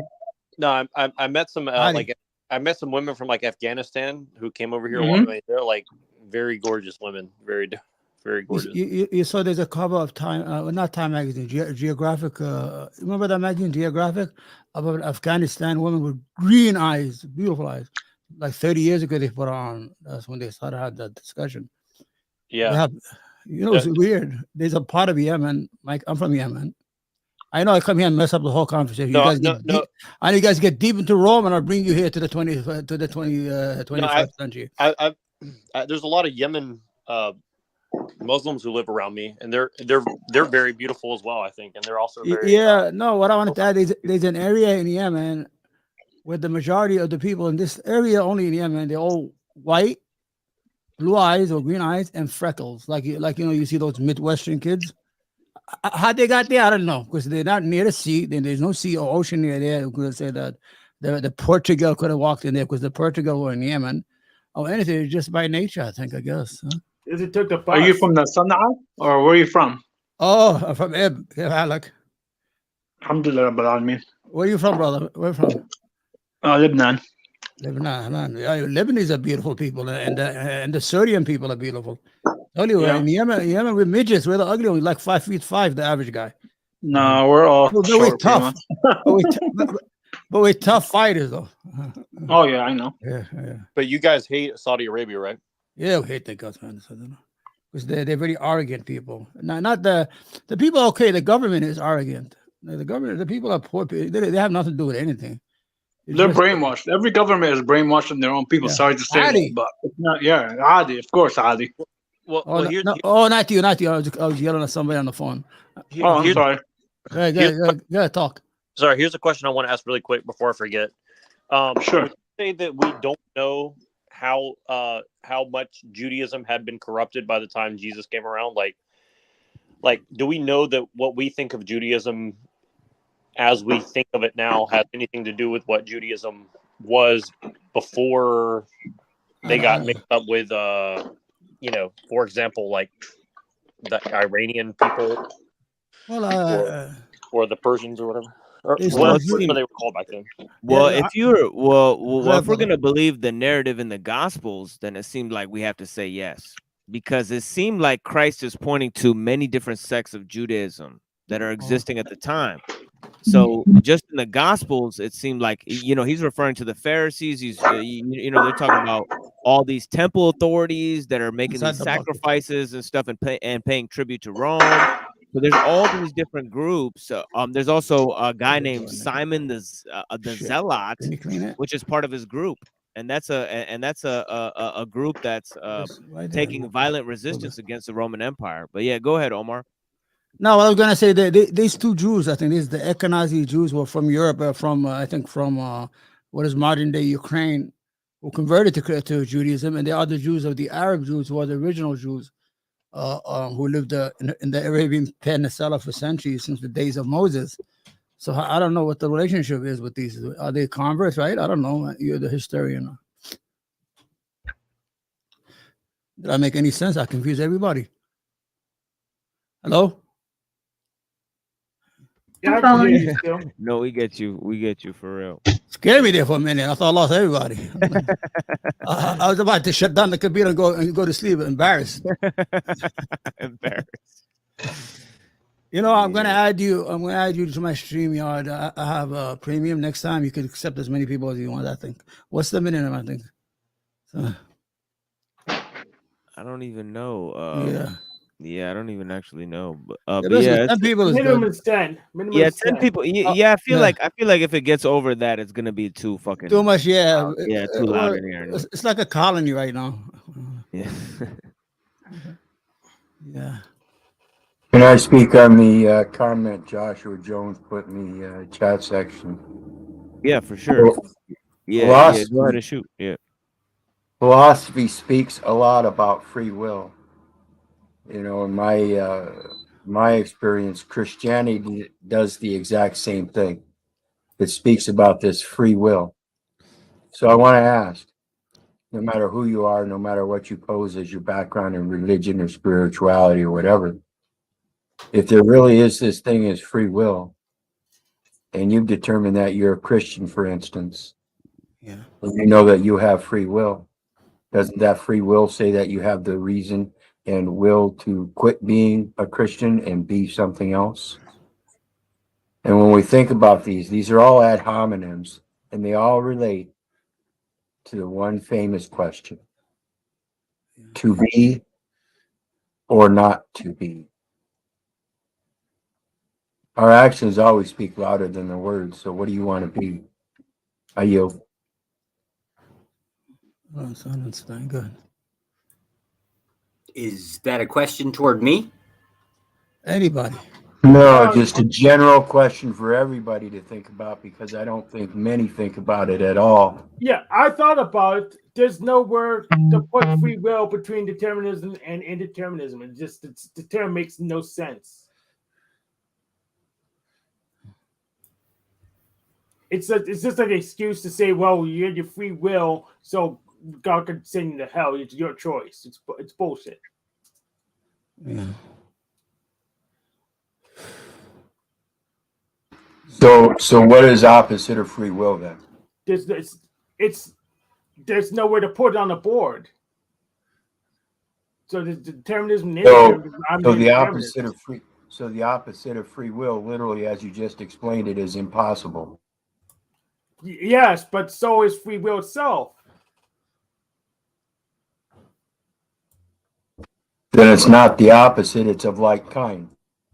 Yeah, the free will and the opposite free will is of like kind. I agree.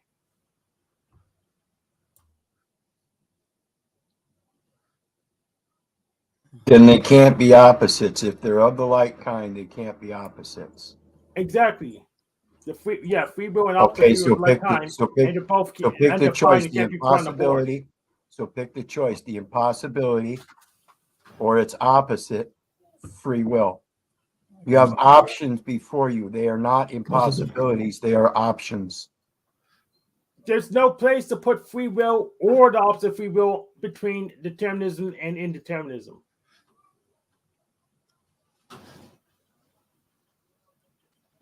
Why would you want to put it in between?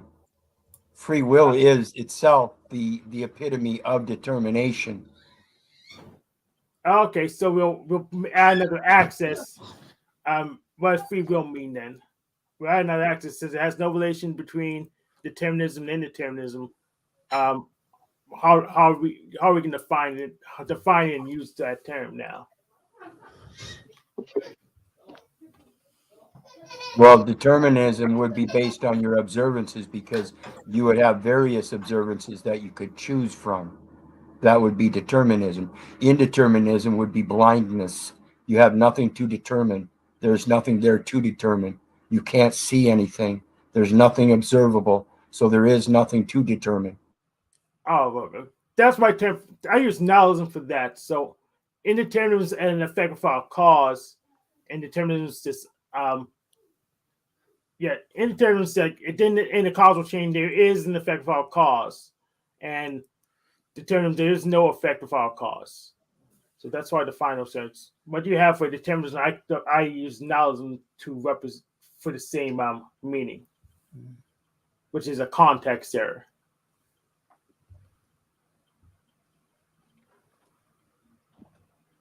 I personally think, and this is going to probably divert things a little bit, but that's okay. I personally think that we have multiple lives, and every life that we come into an incarnation, our soul is making a choice as to what obstacles we want to overcome. And that is our choice to make those decisions. We're going to put ourselves in these situations, and we're going to see if we can pass them or fail and continue repeating that test until we get there. So in life, when we're incarnated, we're experiencing predetermined things, as well as determining what we're going to do about it, as well as experiencing our own free will, in addition to having our free will trying to be stripped from us. We have all of these things happening at once. And that's basically the fight. Yeah. Is, are we going to pass these tests, or are we going to fail them? And these tests are being influenced or manipulated for us to choose what we came here to do by the evil forces. So they are literally trying to take away your free will. They're using propaganda. They're using manipulation. They're using entertainment. They're using these distractions. They're trying to trigger you. They're trying to mind fuck you. They're trying to make you believe it doesn't exist. They're doing all of these things to strip you of your free will, to keep you trapped in the loop so you never pass the tests.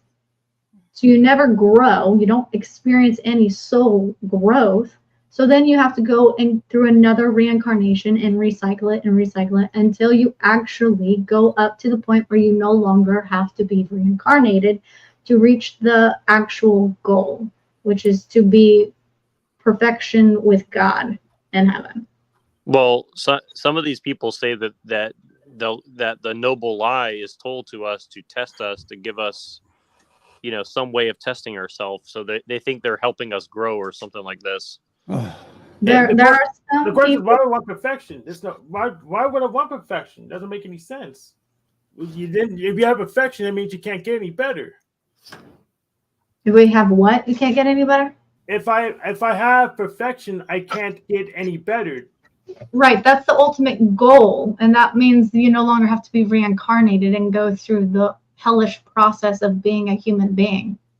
This is a testing playground. This is not heaven. Well, not being able to get better is a bad thing. Exactly. You're trying to get to improve. So we do need obstacles to overcome it. But they're trying to strip us of our ability to overcome it because we have to make the choice to change things. And we're constantly being trapped in these cycles of pride and arrogance and ego and habits and bad thoughts and whatever, that we're constantly being trapped so we can't actually progress forward. They're keeping You sound us. like a psychologist. Well, psychology means mind and soul. That's psyche. Yes. I mean, I would debate as to whether or not it includes soul. That's more spirituality, right? Psyche is literally soul. Yes, Okay. she's right. Psyche really means soul. It's literally soul. Okay. All right. Well, psychology mostly has to do with inconsistencies in somebody's personality, which is Your soul, rooted your in individuality. ego, And all of that stuff spirituality is not rooted in individuality. That's sorry. correct. That's correct, all Cecil. It's not rooted in individuality to try to knock you into the shape of society's current standard, even though that's not even consistent. Well, also, aren't we assuming that people can't improve or see through stuff? Because obviously, some people can see through what's going on. So is it to say that to say that people cannot, like they're preventing us from doing it? Some people would argue, well, we're being given clues to see through the BS if we choose to, and that's why people have a religious standpoint is able to see things more clearly than someone who's just taken a basic. Yeah, you can't do it alone. You have to actually seek out God to be able to see through all the bullshit. It usually requires divine intervention to have your eyes opened. That's what it means to have your eyes to see and ears to hear. It's clairvoyance, it's clairsentience, it's claircognizance, it's clairaudience.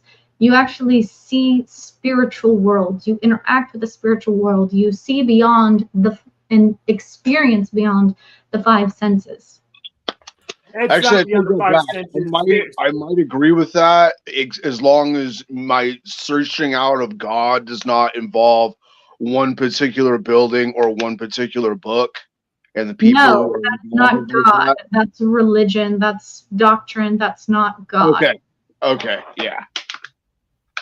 Well, so are you saying there's a practice that we can do to do such a thing? You literally go inside. It is within you. You. Well, what I'm saying is meditate. Basically, you understand how to quiet the mind, so you can hear God. Me personally, my ritual is I just look in the mirror every morning. Well, I'm saying, is there a specific process that we should adhere to? I mean, there are a lot of practices that gurus and spiritual teachers provide, but essentially you're gonna have to figure out what works for you. Because like I have to do more of an active meditation than just sit completely still in silence. Like I hear better when I am doing something routine where my mind doesn't have to do anything. I'm just mind-numbingly cleaning the dishes, and I can quiet my mind, and that's when I hear him the best. But if I just sit here and do absolutely nothing, I am more focused on every sensation my body is feeling that I'm so distracted that I can't hear. So it's going to be different based on who you are and how you're going to interact. Yeah, I also require active meditation. Mm-hmm. In fact, lazy Americans, you need to do active meditation. Sitting is not going to do you any good. And I just want to say shout out to Toilet Bowl Earth in the chat, Brown's boy. I like you, man. You're funny. And if we're feds, but you don't, I don't care if you're feds or not. They watch all my shit. They're all over me. They've been all over me for years. I'm not worried about it. They're not going to touch me unless I do anything. See, the thing is, Sarah, is that this is one big, massive, like, genetic experiment, and the aliens are trying to, like, go through and find out who all the humans with the psychic abilities are.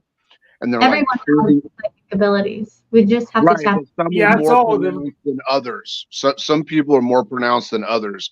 People who eat a lot of sugar all the time and are just like, they deaden. A lot of people deaden their psychic abilities down through normie level society, right?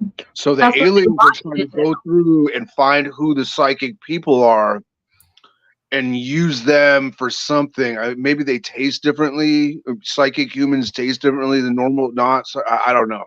Okay, I can help you find psychics. If you do not have a TV in the room, they're probably psychic. There you go. I help you. Say that again. I didn't catch If that. they do not have a TV in their room, they're probably a psychic. No, I do not have a TV in my room. No, the TV helps me connect better. You know, it helps me connect better. Mm-hmm. It's my Palantir. Is that how you call it? Palantir. If you use a black mirror, then it's not really a TV. Well, I mean, we're like a little bit more modern now, so we use television instead of mirror on the wall now, you know? So, like, you know what I'm saying? I will say that before I had my Kundalini, my gifts, my experiences were much fewer and further between. And I was very much asleep to all of this shit, but I still believed in God. I still believed in angels and whatnot. But I was always battling something, and it was usually technology or my job. But I just thought it was just the bullshit of life.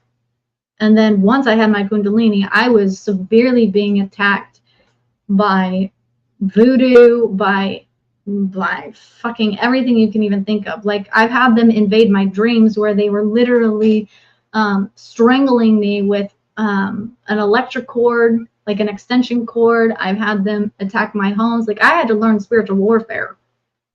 So how did you get a Kundalini? Because I don't know exactly what that means. I kind of know what that means, but yoga practice.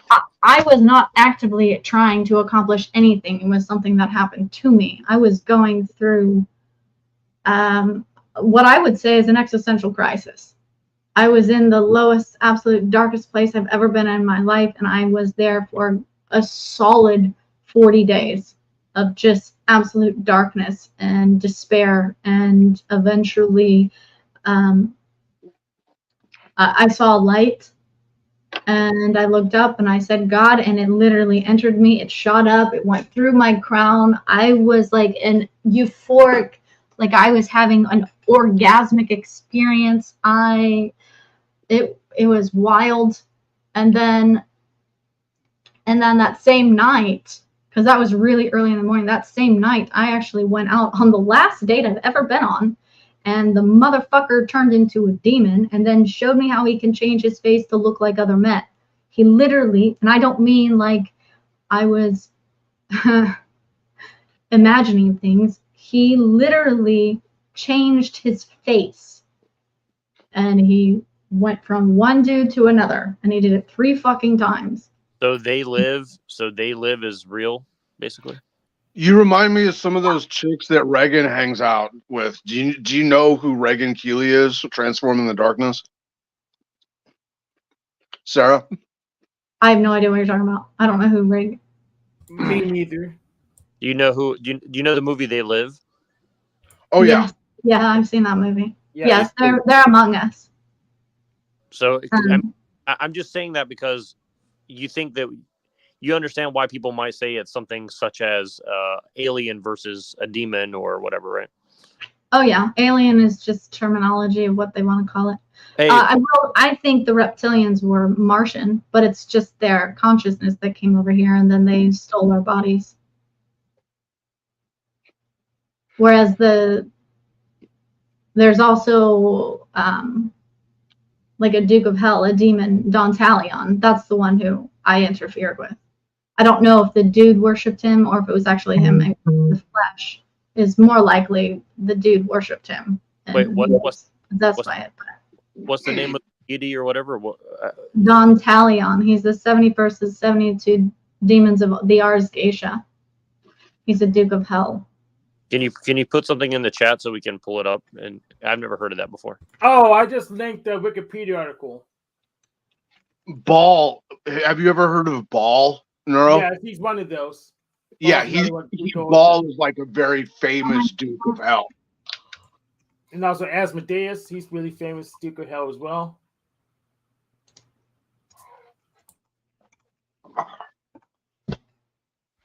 Don't tell him Ars Geisha is the. Oh yeah, Wikipedia. Just like in Catholicism, how you have like a hierarchy of like different angels and different saints and stuff like that. Hell also has a hierarchy as well. What's interesting is when you look up who wrote stuff like this work and what they were coming out of and how they got that information. I think that's also very interesting as well, because it starts making you question, like, so why are Christians writing some of this stuff down about how to contact demons and control demons and stuff like that? Just for power, obviously. But the spirit world's just people. Spirits are just groups of people, really. Groups of people in the infrastructure. So just trying to get more power, right? Leveraging more forces. Neuro, you know that what we know is the modern Bible today is like not even the entire all the books, right? Yeah, you got the greater and lesser apocrypha. Yeah, it's like one. It's like less than half, or I think it's like 1/3 of how many books they actually wrote, or something like that. Yeah, I think it's closer to like 1/3 or something, or maybe 2/3 or something like that. But anyway, some of the other books are like the Book of Giants, the Book of Enoch, the book of what is that chick Lilith, who's supposedly like a demon queen. So like and then if you notice in the Bible, Jesus is born, he lives a little bit, and then all of a sudden he's like 35. Well, that's because in that time gap, he's like over in Tibet learning how to do all this magical shit. So they had to take a bunch of stuff out of the Bible to make it more palatable for the normies, and basically use it as a control apparatus on the masses, just like they use government. I mean, today they don't even try to hide it.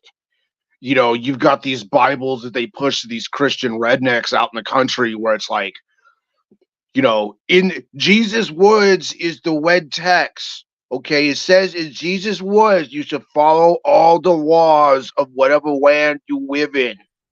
Okay, that means no drinking and driving. Well, but this is the thing: is if you ask actual real Christians who understand the deep history, they admit what you're saying is kind of true. And I mean, that's why I'm saying it's like it's very frustrating, because a lot of people get really pissed off when you start talking about this stuff. But it's like, there's a lot more to the Bible than, because just understanding the Bible that we are given, you have to like really interpret all the different meanings of the words and right. what we mean, first of all. Then you add in all this other stuff that the upper echelons of the Catholics and the Orthodox definitely understand, and definitely the occultists understand, right? So, yeah, or at least take into account more than your average Christian does. And people say, well, why does it matter? Blah, blah, blah. It's like, well, you're either given a redacted version of Christianity, or you're given a redacted version of quote unquote secular atheism or humanism or something, right? Like, you're not actually given where that's coming from. You're just given like, here's science.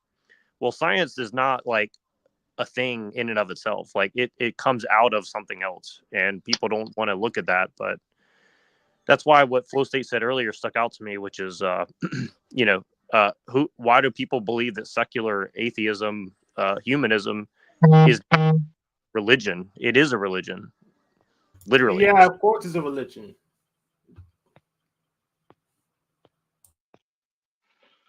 I don't know, man.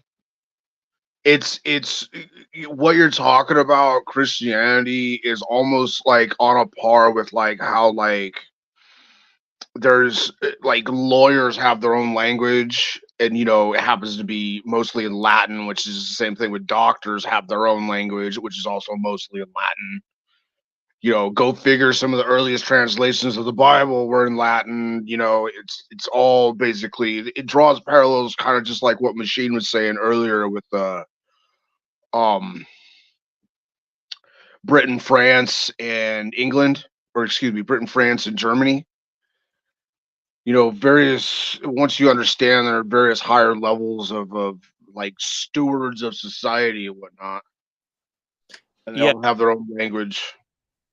Yeah, I just wanted to mention this really quick to Machine, because I think, or to anybody who has an answer to how, because I actually agree with what Hank said about it's for power, but it's you know, why, like, how serious should we take the stuff like the lesser key of Goetia or Solomon or whatever? How serious should we take all that as far as those belief systems and how they impact what's going on today? Well, those sigils in that link he sent, those are the marks of the beast. When you actually can see with clear, like sometimes I can see the sigils. They're an energetic seal on your forehead. It's who you worship. Some people have multiples. That's the actual mark of the beast. And there are many marks. You can just make new marks if you want. It's not, did not find that amount of marks I know. If it is, it's an arbitrary large number. I don't know what the limit is. But you just make your own. You tie yourself to any pop culture object.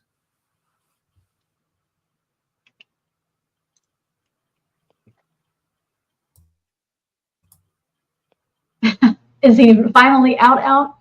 Well, you muted yourself. So let's do I give him a 10 count the machine lies?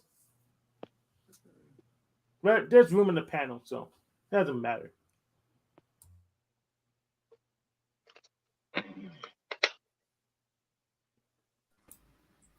So if we could take the best of each different ideologies, let's just keep it real simple and say Islam, Christianity, and Judaism. That's and just Abrahamism. It's like it's the same thing. Oh, I don't even think it's possible for us all to agree on what would be the best. Really, just because we don't all have the same goals. That's going to be a problem. Yeah, especially when a guy can't even get time to speak.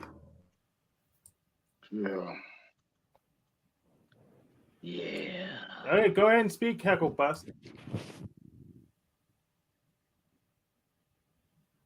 Oh, no, I'd like Hank to finish out for me. He knows what I'm talking about, right, Hank? Yeah, a little bit. But yeah, so that's why I'm a Unitarian Universalist. They pretty much. That's what I thought. I should have just shut the fuck up and let Hank do it. Go ahead, Hank. Yes, that's why I'm a Unitarian Universalist. They pretty much has been collecting the best of each ideology, but then they didn't limit themselves to Abrahamism. So they pull from pop culture, they pull from everywhere. He just went with it. He's like, okay, cool. Yeah. So going off of what Hank said, Heckle, could you ask your question again? Also, I wasn't even fucking listening. I thought he knew what he was talking about. All right. Well, why would I listen if he knew what I was talking about? Why would I listen to him? He already knows what I'm talking about, right? So he better have said what I was talking about, right? Ask your question again. I just want to ask a little bit more clarification on what you mean by best. So if we could take the better attributes, how about that? Because we all know each ideology has its better attributes and its not so good attributes. So if we could take the better attributes out of each ideology, would it mean that we're a follower of each and therefore living in plurality? Or would it mean that singularly we're looking out for our best interests so that we can pass that on to our brother? Do we really need a religion? Do we just need a good common sense of what's right and wrong? I think it's that simple. Painful question. Painful. If you look at most organized religions the world around have some version of the Ten Commandments. Yes, because most organized religions is Abrahamic. I don't know. And like I said, if you could just dismiss all the religions, then it doesn't matter whether it's Abrahamic or not. It comes down to every religion realizing the simple concept of there's a difference between right and wrong. And I think across the board, they pretty much all agree with the simple basics of what's right and wrong. The disillusion is the delineation of the different cultural aspects of how we live our lives in those cultures. Right. Yeah. So pretty much, I think Thrasymachus was right. Who determines the right and wrong? Just whoever has the power to enforce it. So it's kind of moot. No, I don't want to dismiss this question. It's actually a very good question. So let's just try it for a moment here. We all on panel believe different things. So can we collectively get together? I'm just talking about us on this panel. Can we get together and agree on the differences between right and wrong? I'm willing to bet we can't do it. I'll also bet that we cannot do it.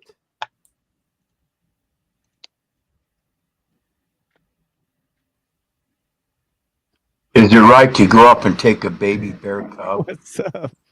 So I'll take the negative position. Killing children. I'll take that position. Pro it. Well, I didn't say kill. I said take. You Oh, go ahead okay. and try to take a baby bear cub. See what happens. I was trying to basically take your question and try to actually put it into some type of action and see if we could come with a conclusion. I actually have one. Who wants to hear it? Okay. Does anybody want to hear it? Hanky. I know Hank does. Anybody Go for else? Okay. All right. So if somebody was talking about how could we ever get to the basics of communication, essentially. Okay. That's what we're saying. Because we don't want to fight. We want to communicate, right? Or does somebody want to fight? Let me know. No. Okay. So here's how you do it. Number one, you are loved and you are important.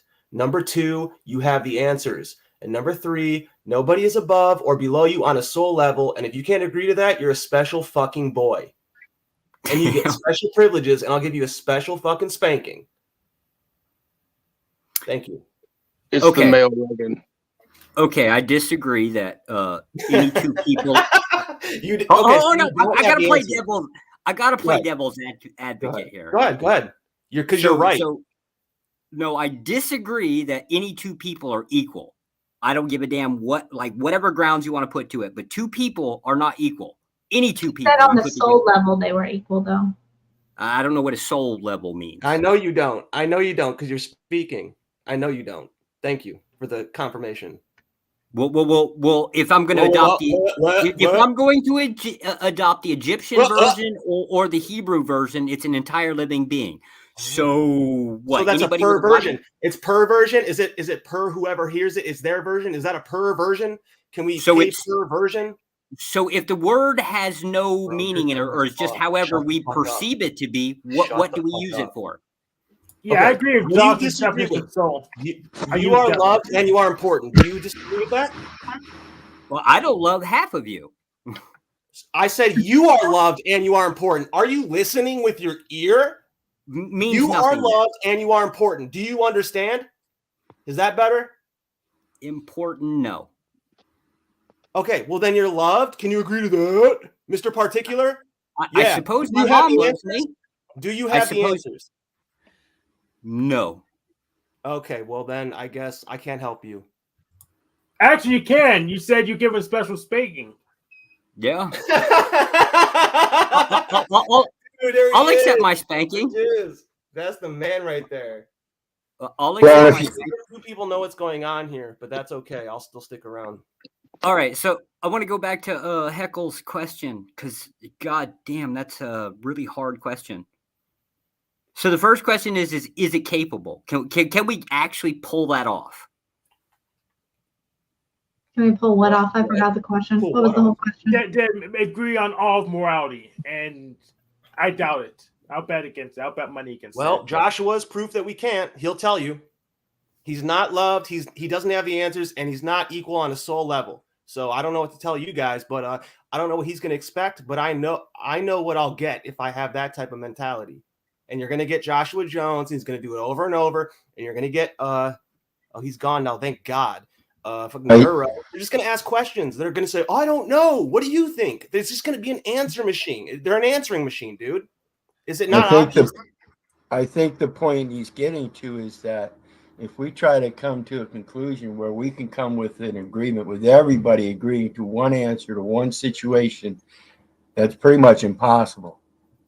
But in that, it seems to the point that we can't agree on anything, and that too would seem to be impossible. So why are we not agreeing on these things?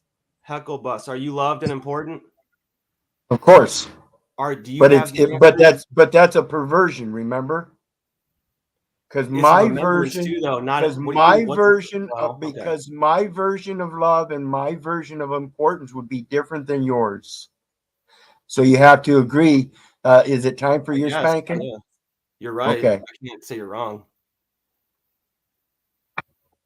Because you have I the think answers. on a big picture level, on the conceptual, we can all agree. It's in the details where we will all disagree.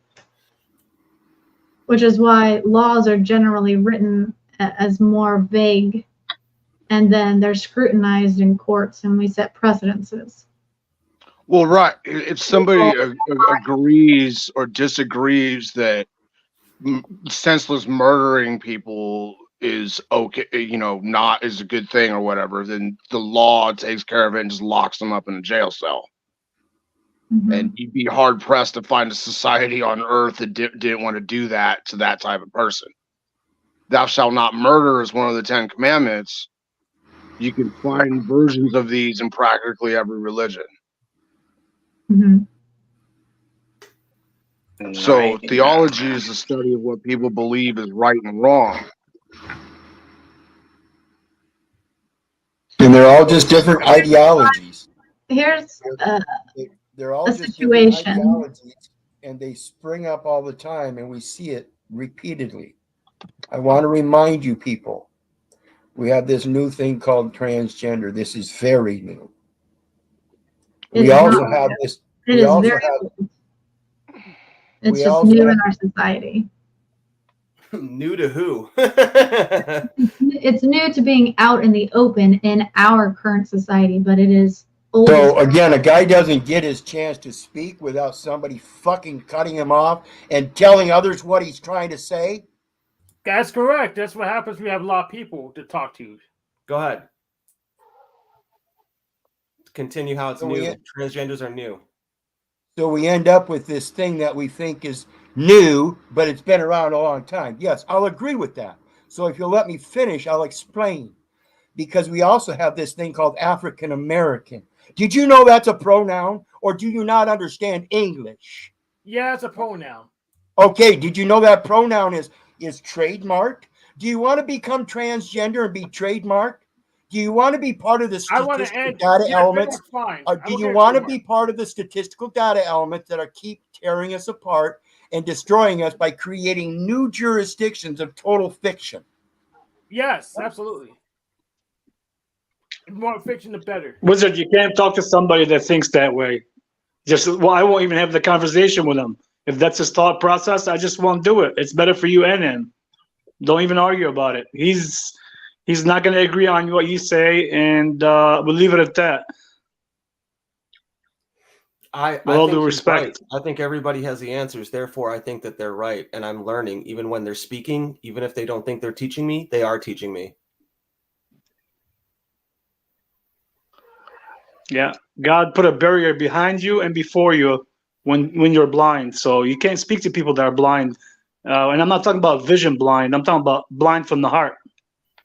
There's a difference. Mm-hmm. It's pretty obvious too. Yeah. It's very obvious. It's like when you say it in like words like authoritarian mindset, like that's kind of like a sure for that. Yeah. You know what kills me about some people on the panel sometimes is they act like they don't know anything about magic or rituals and shit like that. And I'm sure you guys do. That's me. yeah. I'm sure some of the people do. So stop going around the bush acting like you have no idea what's going on and who's your master, because some people do, and I can feel it from here. I love you, man. You're awesome. I love you guys just hide in closets and like to you guys like to hide in closets and stuff like that, which is totally fine. That's your opinion, but don't act like you guys don't know about this stuff when you actually have a master. I'm not in any type of closet, bro. I'm straight. I've always been straight. I wasn't referring to anybody specific. I wasn't referring to anybody. That's why I didn't say no names. I'm just saying there's some people here that I know for a fact they know what the fuck is going on, especially in the magical world, and they have a master.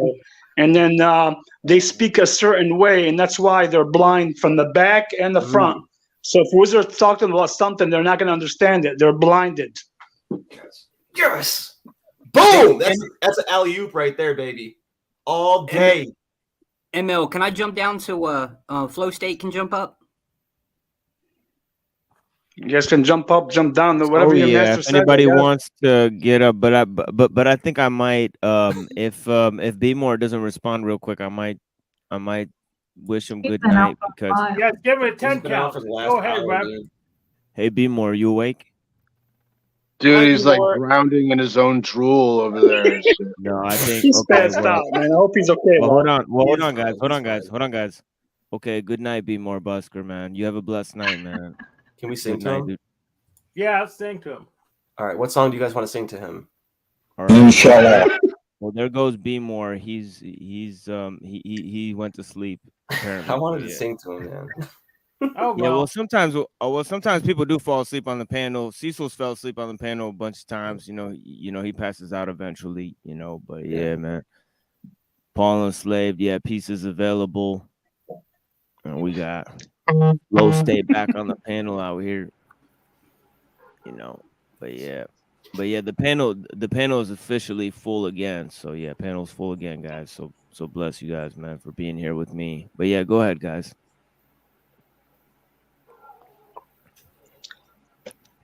I think it was. What was on my magic was something? Say it again.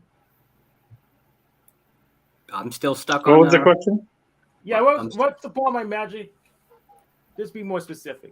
I was referring to the people that do magic or know about magic or have a master. I wasn't talking about myself or anybody else. I'm just saying to people that know of it, which I'm sure there's some people on the panel, they have a master and they do stuff according to that master, and they do it because they have to do it. That's your master. As long as you're not sacrificing anybody, I'm happy for you. I see what you're saying. Don't sacrifice changing people. jobs. Yeah, I'm just saying. I don't know who does it, who doesn't, but I can tell from the energy sometimes right away. Tarek, you don't think you have a master? People that are into that stuff? No, people that are into the stuff, they have a certain energy about them. You can feel it when they speak to you if they're into that ritual satanic shaitan stuff. They speak a certain way. Doesn't it sound like they're always beating around the bush? No. Well, I don't. I'm into it. But I don't like to be around the bush. My life's too short for that crap. Mm. I want to get to that point as fast as possible. Same. I'll agree. Floor is all yours, buddy. Who wants to talk about it? I don't know. I just know that everything you do is a ritual. Your shower, your breath, your routine and ritual aren't the same. Yeah, we're not talking about these rituals. We're talking about exactly satanic worshiper rituals, sacrifices that has to be done according to your master. Oh, I'm sure there is some. I can tell you for a fact there's somebody on the panel that's into that stuff. Who wants to admit to it? I think I know who it is, but giving your blood to Yeah, it's me, but I don't. I also don't worship Satan either. That's Gen X Jeff. I didn't say anything. I just said I know, like, from my feeling, my opinion, I know there's somebody on the panel that does it 100%. Yeah, I'm an Discordian in addition to being a Universalist. Yo, dude, where you going?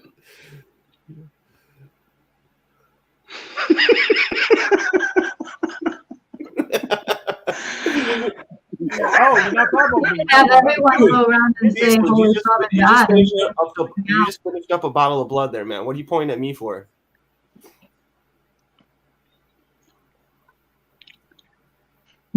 I'm not pointing at nobody. I'm just, telling you what I feel. I mean, I know he was pointing, being sarcastic and funny, but I was pointing at Hank.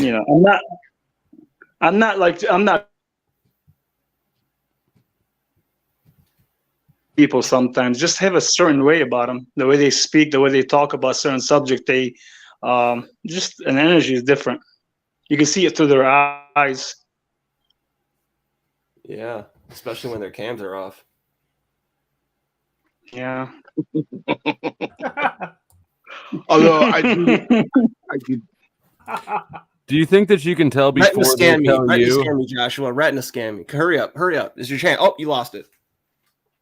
This is a man of God right here. You can tell right away by looking at him. Yeah.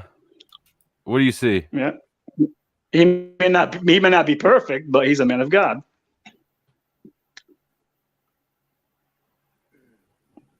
I don't know why everyone's obsessed with being perfect. The perfection is bad. I don't know. Did you since I asked that question, it kind of went a little silent. Do you see why it went silent? I mean, does that make a little sense? That some people are thinking about it a little bit? Mm-hmm. Yes, but yeah, perfection's bad. Yeah. You might get the good enough. You don't waste all your energy on perfection. Yeah, I'm just saying, man. God just is make sure you're not perfect. sacrificing anybody. God is Only if it perfect, pissed me off. and God is not bad. Nice. Right? I mean, what'd you say? God's what? He said perfection is bad, and I said, well, God is perfect, and God is not bad, correct? Negative, not correct. Perfection's You can't talk a concept. to people. Perfection's Yeah. a concept that can't be attained, and so people use the idea of perfection, I Yeah. think, more in service of negative than Humans cannot positive. obtain it. Humans cannot obtain That's fine. perfection. That's However, fine. God is Okay. not. I'm not gonna argue that point with you. Like, that's fine. Yeah, God's perfect. I'm going to argue that point with you, Cecil. God is a human concept. I mean, that would be my thought, but it's not worth it. Yeah, I'll argue that thought with you. Maybe. Why is pi wrong in the Bible? Assuming God's perfect. However, perfection is something that can exist without humans ever existing. How do you know that? Well, if you were completely and totally devoid of any type of characteristics, such as like a zero in math, then without characteristics, you couldn't have any flaws, and therefore you'd be perfect. But you also, there's no humans, there's no consciousness. So perfection could also be complete, I don't know what the opposite, failure, right? I don't consider that perfect. Perfect is also subjective to an extent, I suppose. Yeah, you had to define is it no flaws, or is it maximum goodness, you know? Okay, well, let me ask you this. Let me say it a different way. If humans never existed, could complete and total empty void still exist? Yeah. It could. Okay, so I mean, it doesn't have any characteristics, so it could be argued that this is perfection. It could be There's argued nobody there to if argue, you're doesn't claiming that matter. perfection is a lack of flaws. But if perfection is maximum of something that's good, well, there's no humans, so obviously it's imperfect. Now, good is a value that's subjective and relative to each person. Well, so is perfection, right? What's perfect to the spider and what's perfect to the fly are not the same thing. It's a good question.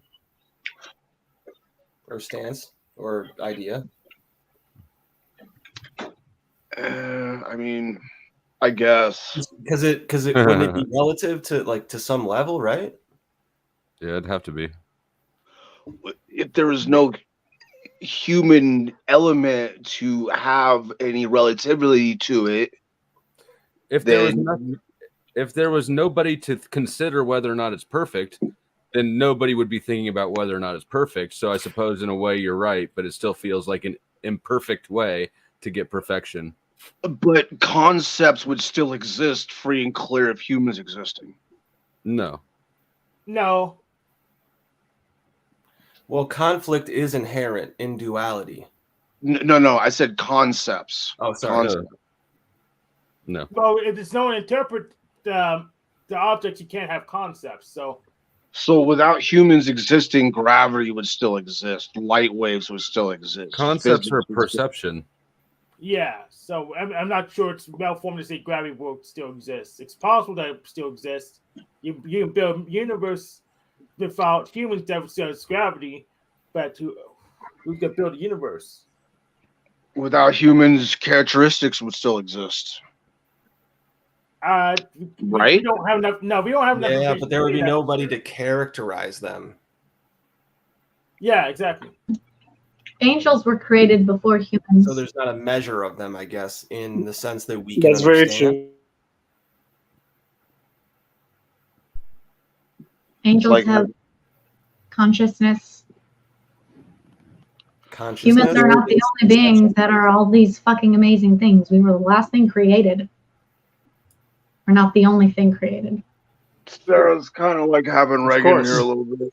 You guys remember like a couple weeks ago we did like a thing real quick on imagination, and it said concepts that are not that are formed in the mental. It's formed in the mind in the form of mental images, concepts that are not present.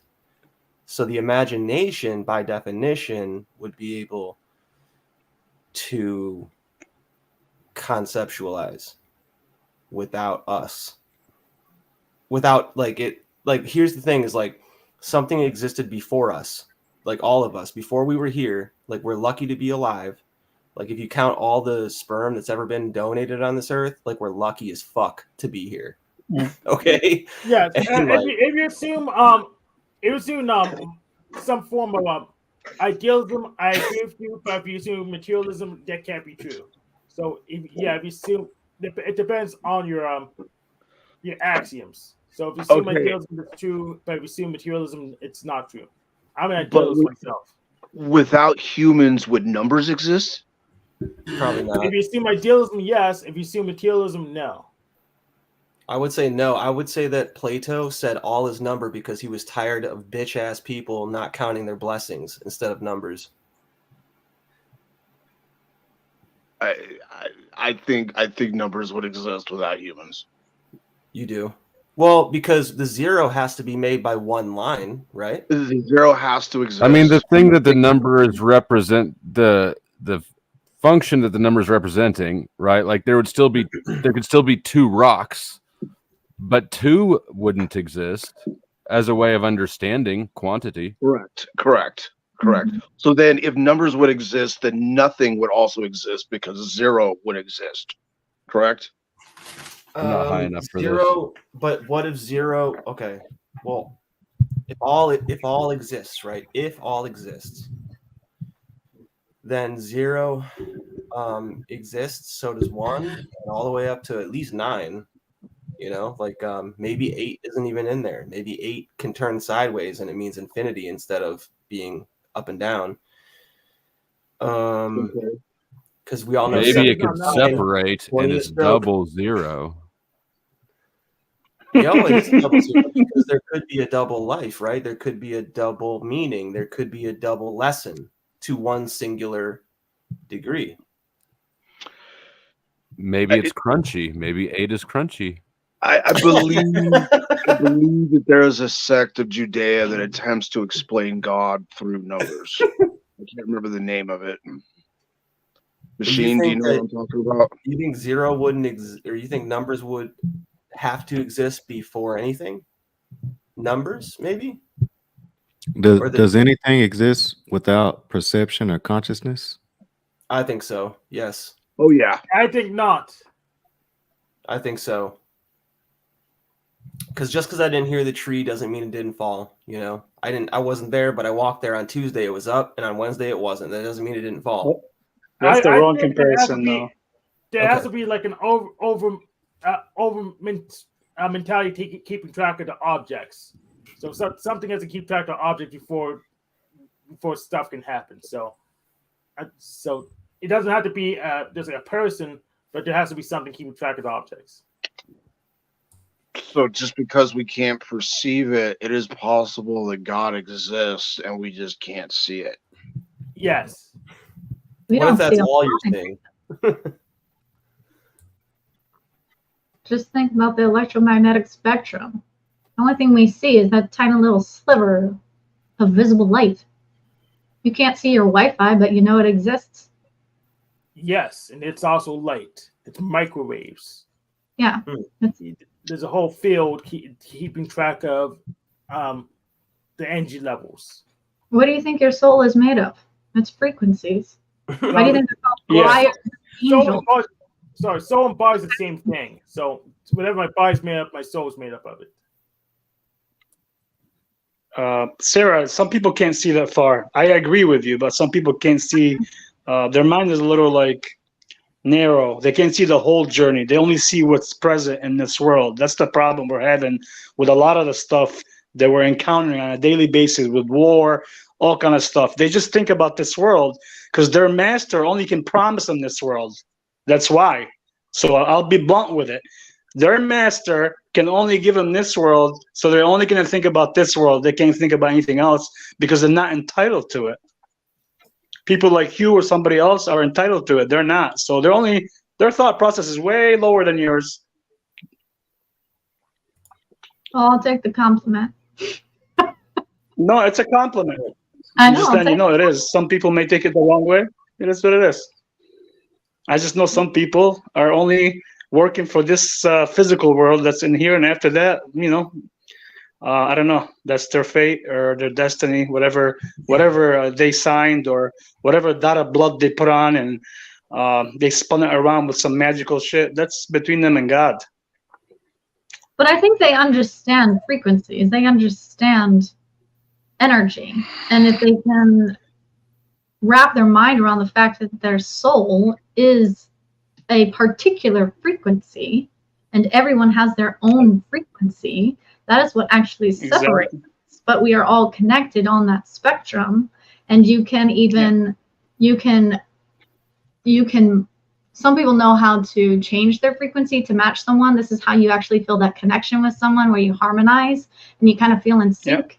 You can do a lot of things. That's how they tap into your fucking brain. When they targeted individuals, they're tapping into your particular frequency and they're going right into your head. So are you claiming that the soul is a thing that interacts within frequencies and that it's something we can measure? It is a frequency. Oh, okay. It is a frequency. Okay. Yeah. So yes, what range of frequencies does it operate on? I don't know. Bro, ask DARPA, okay? Okay, don't get into specific scientific details of harmonies of souls, okay? That sounds stupid. Thank you. Ask well, DARPA. It sounds like something we can't measure, and you're just laying a claim to it, like saying that it's a frequency. That's not true. That's not true. Yeah, but it doesn't mean that it needs to be challenged by somebody. It means it needs to be researched by somebody, okay? Thank you. Okay, well, why don't you look up Tesla's book, Mr. I don't know your name. Why don't you look up Tesla's book, and in his time, how many times they tried to test that, and they had a lot of theories and things on it. You're claiming that they didn't do it. They did it. There's books on it. I'm not claiming they didn't do it. I'm asking what range of frequencies does it operate on so we can measure it. I don't know the specifics, but for the people that don't believe in it. So pretty much there's a wave-particle duality. Pretty much it's on a frequency that humans move on as particles. You'll find out the soul embodies the same thing.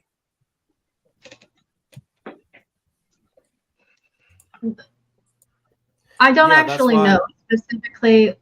The only thing that I know using logic is that it's of a higher frequency. I don't know if that's to the right.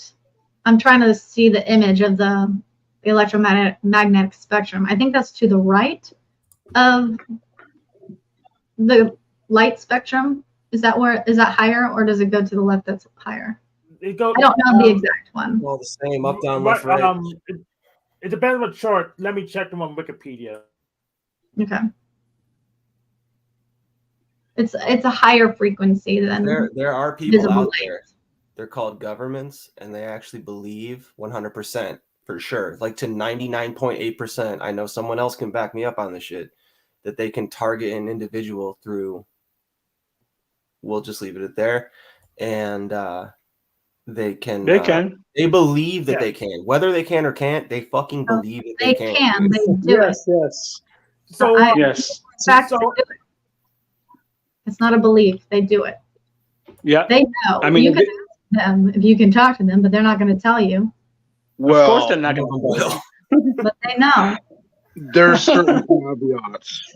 There are certain caveats to that. Just like I was talking about earlier about how like the aliens are here to harvest psychic humans with heightened psychic abilities. There are certain bloodlines and stuff like that. They have very fortified frequencies that cannot be targeted. Okay. And they usually either kill those people or try to keep them like neutered. Or try to mentally enslave them with their own intelligence. That's intuition even. I've seen someone have that happen to them where they got hijacked. They have no fucking idea at all. Kind of reminds me of someone else up here, but whatever. Yeah, I can answer all three questions.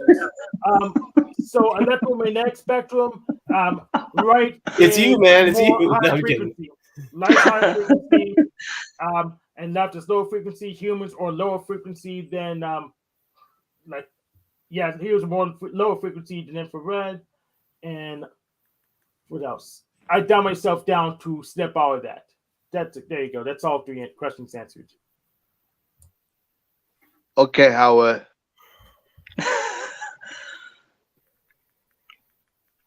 All right. Now, So what do you think? What do you think? mouth So if 0 exists, that's one 0, right? Because you have to have at least a 0, 1. It doesn't work like that, bro. No? Yeah, Okay, so then at what point does division? Zero is zero. It's a behavior. Okay, it's the lack of having anything. Okay, because you're not in the center, maybe, or you're of the circle and not in it, or...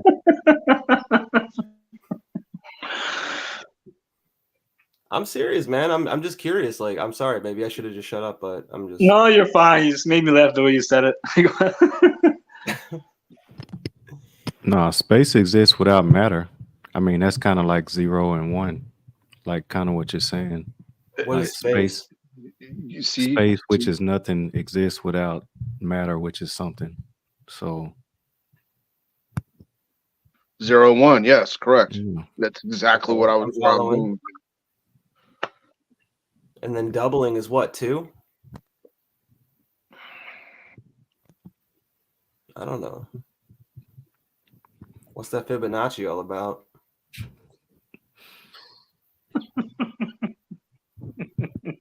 I'm not even fucking kidding, bro. I'm 100% serious. I just want to get the set theory video for you. Fibonacci is a sequence where you, I think, it's additive, add the last 2 numbers for the next number. I'm looking at set theory video. Hank, Hank, you might possibly be the most intelligent person here. I doubt Excuse it. me. Live is in here, and Sarah's pretty smart too. I doubt it. Other than Machine, I mean, Machine's basically like a Harvard professor, but we all know that. I'm like floored by your intellectual prowess. But if Machine was making up bullshit off the cuff, would any of us know? Probably not. So I can figure it out. the whole thing. I won't know immediately, but I have his book now. I'll be able to figure it out. I mean, I feel with Bill Gates, he was bullshitting. But that's how these YouTube people get you, bro. They're just trying to get you to buy stuff like books and CDs and shit. I'm sorry. Speaking of, my memberships on my channel are only $1. Best deal on the internet. That's a good one. That's a good pitch, dude. Yeah, I might give you $5 for no reason right now. Oh, I don't feel bad. I sent Flow State $20 for the wrong Flow State, so. Yeah. Whoa! Because I don't have PayPal. He used PayPal, and I have Cash App, so that's okay. We both get some good karma. You know, what you give out comes back, and so it was still a donation. It was just funny into the aura. It sounds like a. Oh yeah, I don't care about the money. I wonder if your ex-wife got it. My ex-wife did not get it. Oh, okay. All right, guys. I'll see you later. Have a good night. I just wanted to say you are loved and you are important. You have the answers. Nobody's above you or below you on a soul level. If you can't agree to that, then I guess you're special. Good night. All right. Good night, man. Exactly what someone below me on a soul level would say. You look like a creepy backwoods serial killer, but that's beside the point. Me, or I kind of look like Heckle Bus right now, which actually is I'm gonna change that.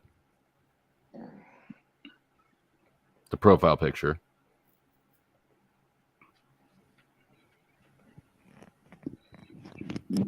We're out, man.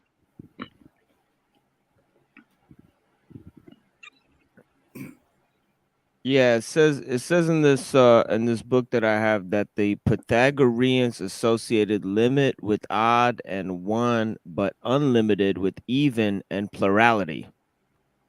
So they believed in that 0 and 1 constitutes basically everything, you know, and you know that's one of their fundamental beliefs And that's where Plato got a lot of his ideas from. He took them from the Pythagoreans and combined within a system called Orphic Pythagoreanism.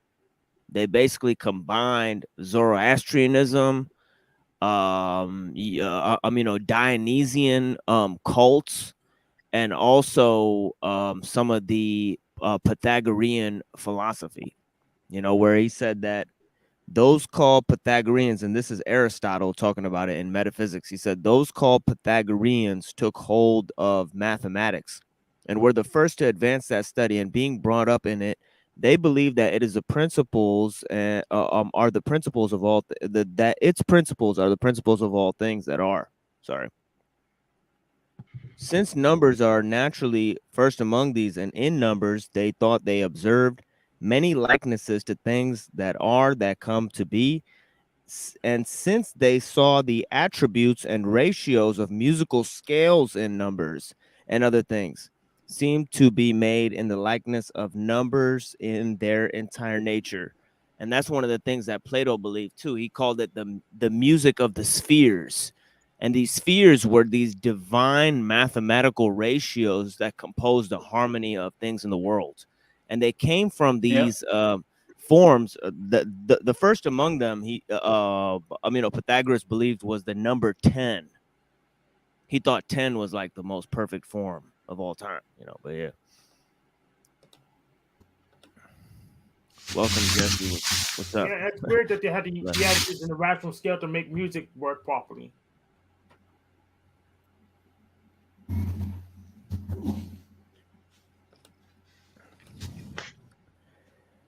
Oh yeah. It said the elements of numbers are the even and the odd, and of these the latter is limited and the former unlimited.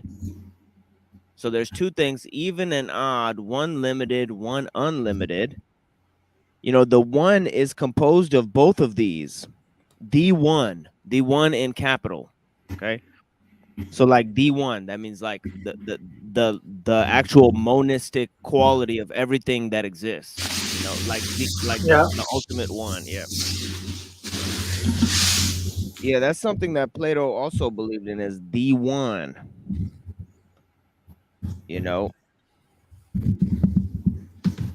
Is composed of both of these. For it is both even and odd. The number that springs from the one, and the numbers I have said constitute the whole universe. The Pythagoreans similarly pointed two principles, but added something peculiar to themselves. Not that the limited and the unlimited are distinct natures, like fire or earth or something similar, but that the unlimited itself and the one itself are the substance of what they are predicated of.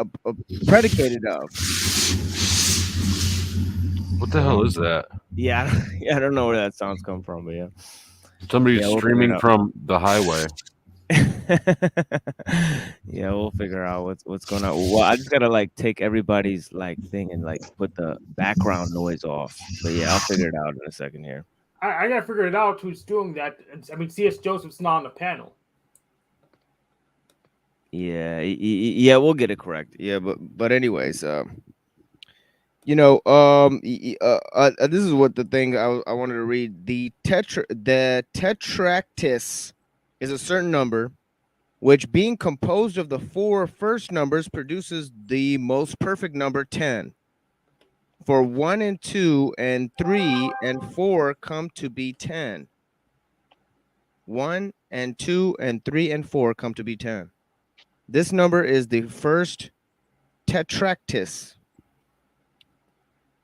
They believe the order of the universe was composed of numbers.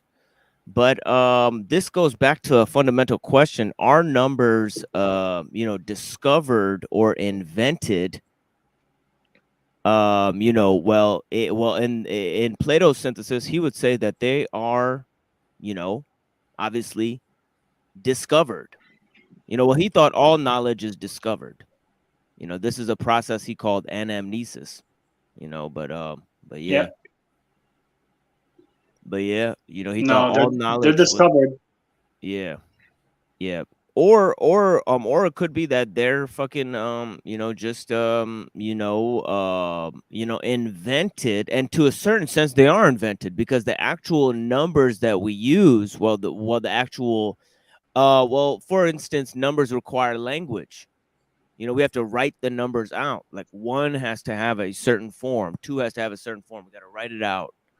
So in that sense, if we're to communicate them, then they have to be, in a sense, invented in a certain sense, at least the language we use to compose them. But are numbers part of nature? You don't see any of the numbers in nature. Yeah, you do actually. They're in the plants and in the law of nature. If you look at the Fibonacci numbers, they're in there. That's right. Yeah, that's right. Yeah, we just don't communicate with you. Right. Yeah, the patterns like pi is in there. Obviously, the formula for pi, but like, is there a circle or a triangle? Like, can you find like, oh look, like there's a fucking triangle. I mean, they're conceptual, and that goes back to the original proposition, which is that how much of knowledge has to do with this question of consciousness itself. And J-Hub was here earlier, and I think he was right when he said consciousness and knowledge, they present one quality. That all sort of learning or perception happens also in the mind.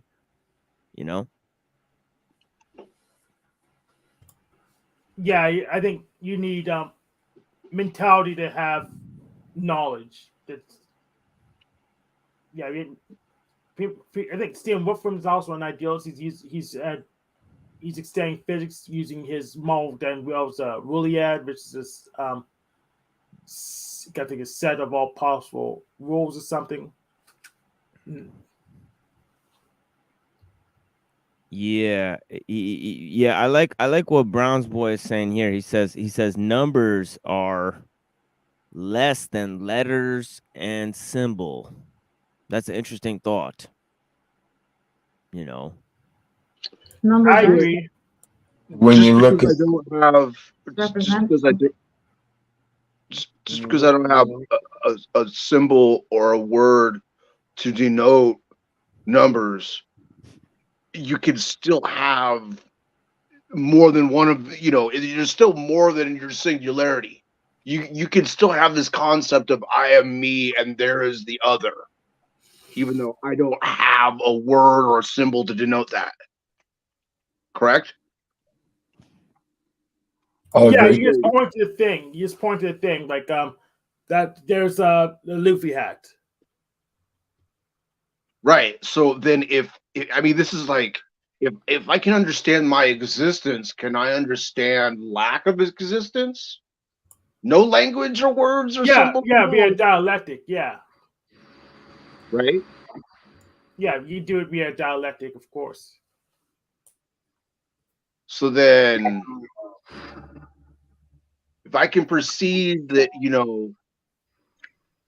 I have 5 fingers, or I have this many fingers, or let's say I can perceive that, I have this problem in my life, and that there are other things that are capable of there's something better than I am. I'm a freaking human being. I want to get a fruit down out of a tree. The monkey just goes over and grabs it like it's nothing. I can go, wow, there's something better than I am. So it's like, I don't even need language to understand God. I could just, wow. That's correct. You do not need language to understand God, but you do need language to understand Yahweh. That is not true, actually. You need language to understand anything. Your brain right now has been, since you're a toddler and a baby, been taught every week, every month, little by little, by doing something, walking, falling, getting up again. Your brain is just taking all that information because God gave it to you. So as you get older and older, just like a robot, all the robots are the same way that they're doing right now. They go through a process of algorithm. They fall, get up, the same thing, but they don't sleep. That's why they're going to be much faster than us in the future on certain things. So when you say language it's not important or numbers, of course it's in everything. Everything, but your brain's already developed. Now take somebody that's not developed. They're not going to understand there's God, even though God is in them. Like a baby, you may not be able to get it from a baby that's just were born. I don't know. I'm just assuming in that sense because I'm not a baby at that age. But to say, that because you don't understand it right now, you don't need it. I don't know. That would dismiss everything prior to that, which is doesn't make sense to me, kind of. I would argue if that makes sense. I would argue that language is something that was created by the evil side, because before our fall, we communicated through telepathy. We were on a wavelength that we communicated. We didn't need to speak. Spoken words and language communication is considered a sword. We are actually attacking each other with language. And confusing each other, because we have all of these different languages as well as different meanings for each of these words.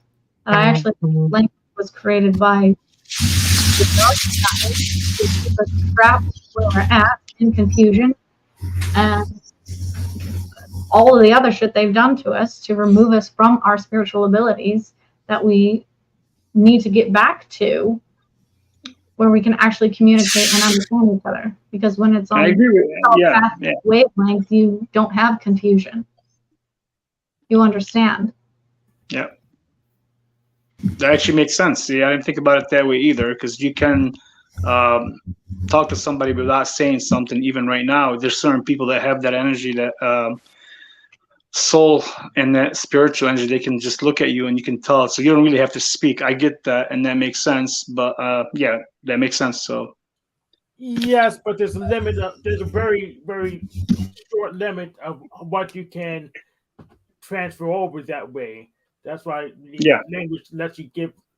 You won't be as high resolution, but you can be more complex, and what ideas you can transfer to the next person now, which gives you a huge advantage. But I think Sarah's right. I just thought about it now too. I mean, like sometimes we learn every day. I could have a thought and it can change. That's why we learn and we're in the moment. Is like, say for example, you're in the heat of the argument with somebody or whatever, and you can't speak to them, right? The only way to relate to that person is to come them physically and talk to them and maybe understand them on a physical, spiritual level. So maybe we are supposed to go back to a spiritual level. We're not cussing each other out and talking behind each other's backs and all that bullshit that's going on in the drama or in the metaverse. If maybe there was no language, it would be more closer to try to define things in a different way, more spiritual, because now we're seeing each other differently. So that could also benefit, I'm assuming. No, you'll be spiritually weaker if you didn't have language as a tool. Of course, you'll use the body as well to figure out what's going on with the person. But if you lose language, you'll be strong. You'll be weaker spiritually. You'll lose a tool that's very useful. Yeah, I agree with that too. I think so. Yeah, for now. But that's from your perspective right now, you being developed as a human being, and myself and others, that we can't survive only that way. That's why, like, people that, it doesn't, but people that are religious, or forget religious, let me take the result. People that are in the spirit always stay in the moment, because no matter how much knowledge you have, there's more knowledge that can come to you and change your thought process. So you got to always be open-minded. And like Sarah just brought to my attention that thing, or anybody else, every day you learn something, so you have to be open-minded about it. Yeah, we could try a. I think he fell out there in the middle of his sentence, but yeah, he'll be back to finish the sentence most likely. But yeah. Go ahead, Hank. So we could try in the future a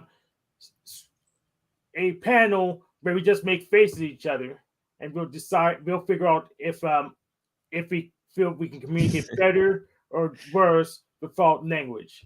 So we'll have a panel, we'll just make faces at each other, and then we can vote at the end whether we could communicate better or worse about language. Well, language is basically a way of creating order out of chaos. You might have feelings about those two words, but life is very chaotic and death is very orderly. So, I mean, there's that, right? But I think that I've heard, this is a little metaphysical.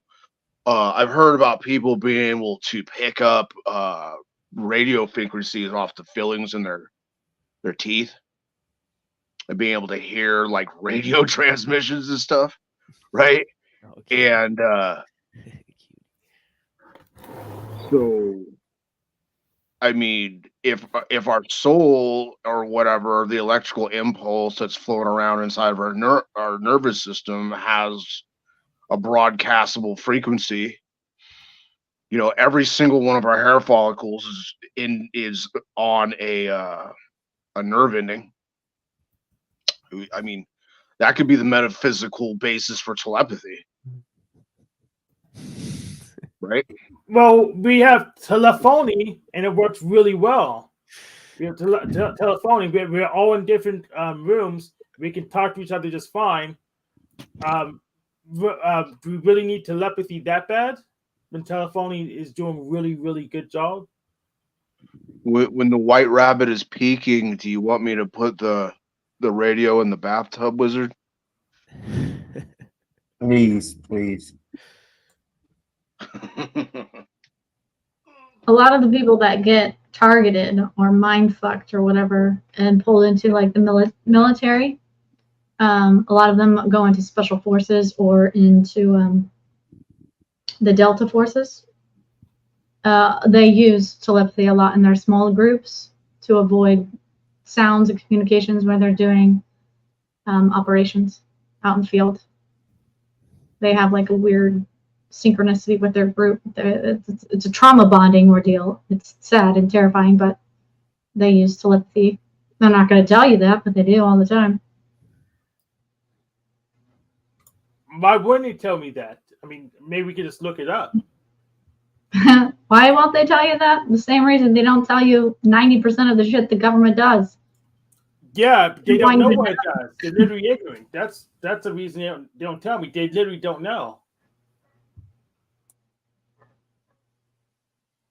Well, I guess it goes back to, I guess, God said, and then there was. So before there was, because God already knows the names of all things.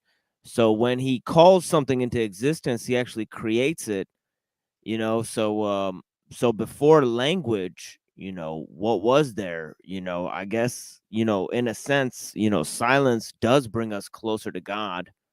Or if we understand our own silence, we understand God, and there is a sense in which language is, or symbols, do relate to how the world is created because of sound itself. We're talking about sounds and vibrations and things. And of course, which brings us back to Pythagoras of the music of the spheres and stuff. He's talking about this vibration or this energy that creates existence, or it, they believed in emanations, or emanationism, where instead of spirit, but if you have the concept of spirit, it's a little harder to devise a dualistic sense in which these laws of nature are emanating reality itself. Because where were the laws of nature at the beginning of creation? Did God create the laws of nature and then create existence through the laws of nature? You know what I mean? Well, that would mean that. Yes. Yeah. Well, yeah, I think Hank would agree to that because he's a deist, so exactly that, there would have to exist some sort of laws that exist alongside God, that God uses to create the world. But a lot of people believe that, you know, if God didn't create these laws, or if he had to create through these laws, then doesn't that limit God in a sense? I don't know. No, that doesn't sound right, dude. God can't be limited. Right? So I ask, did God create man or did man create God? Well, there were both. Like the over God, we did not create. The one that contains all mentality, we didn't create. But all the other gods, I guess lots of the other gods exist as like blips on the interface. So Could Maybe God give himself limits? maybe they didn't create each other or whatever. Maybe they just spontaneously happened in like parallel streams. yeah, that makes sense. And can God give himself limits? If you assume an omnipotent God, that of course, even if there's a contradiction, they just ignore the contradiction, do it anyways, even though it makes no sense to us.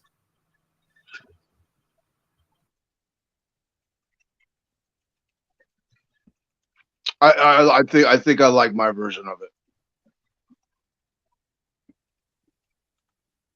Humans happened because of some primordial freaking jism and back when the dinosaurs were around, and then God just freaking willed himself into existence or whatever.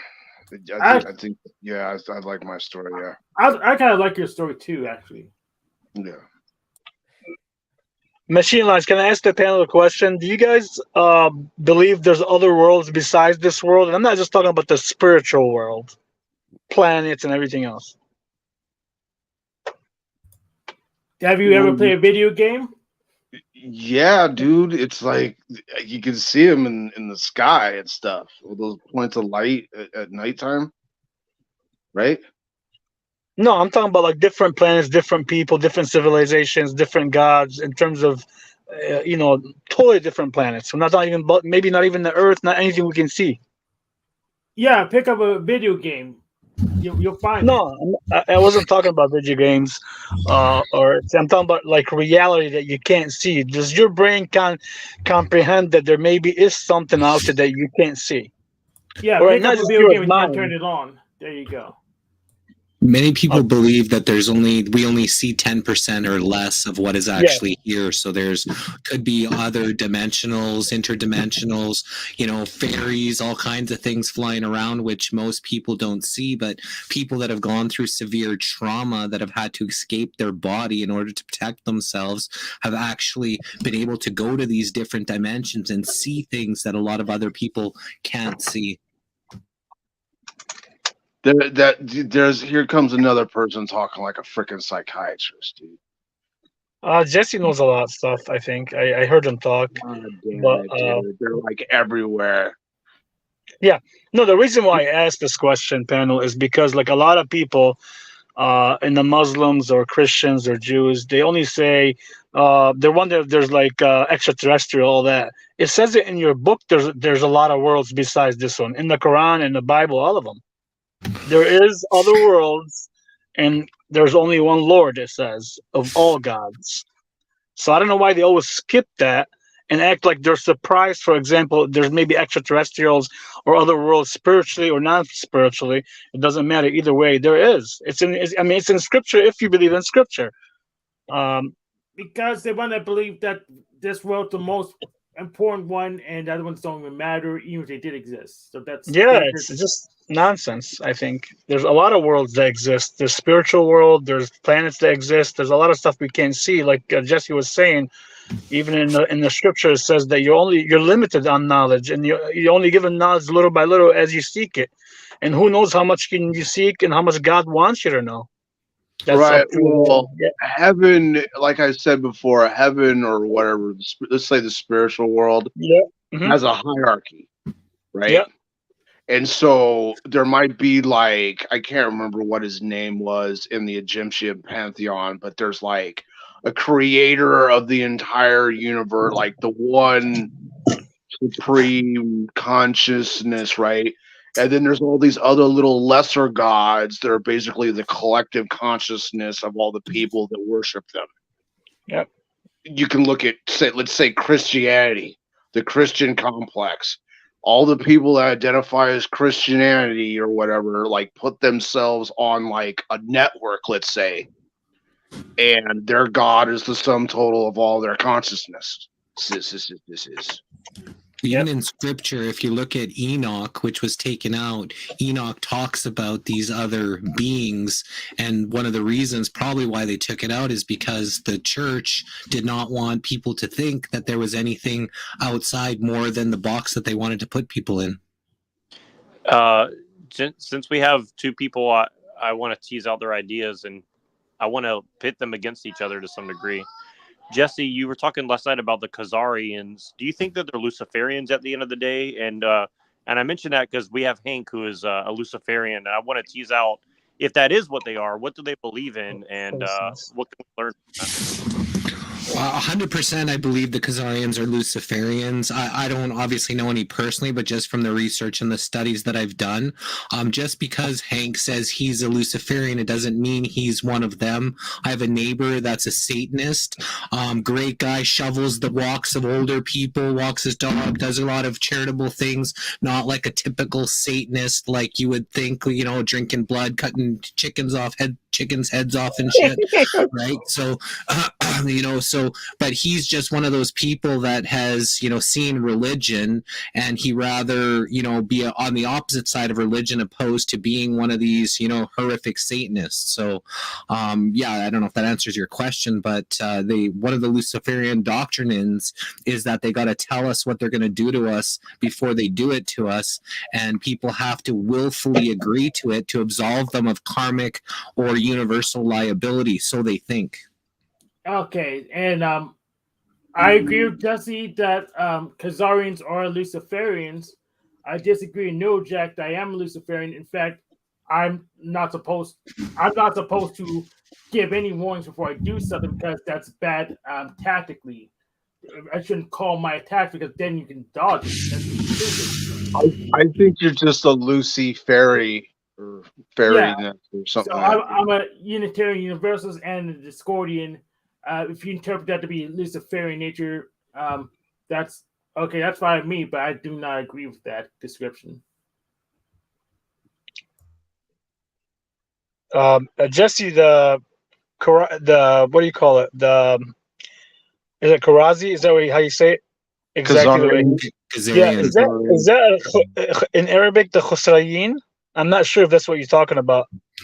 I don't think so. Khazarians are a certain like group of people that come from like Khazaria. It was like a place, and kind of that's where Ukraine is. So I'm not sure if you know that. I haven't read the entire Quran, but I'm not sure if that's Okay, here's another question that was that would narrow. The reason why I'm asking you because I know a lot about that specific group, and maybe the timeline will give me if that's were they between like 600 BC after Christ, or between 600 and like 800? That's where they start coming up and evolved or migrated.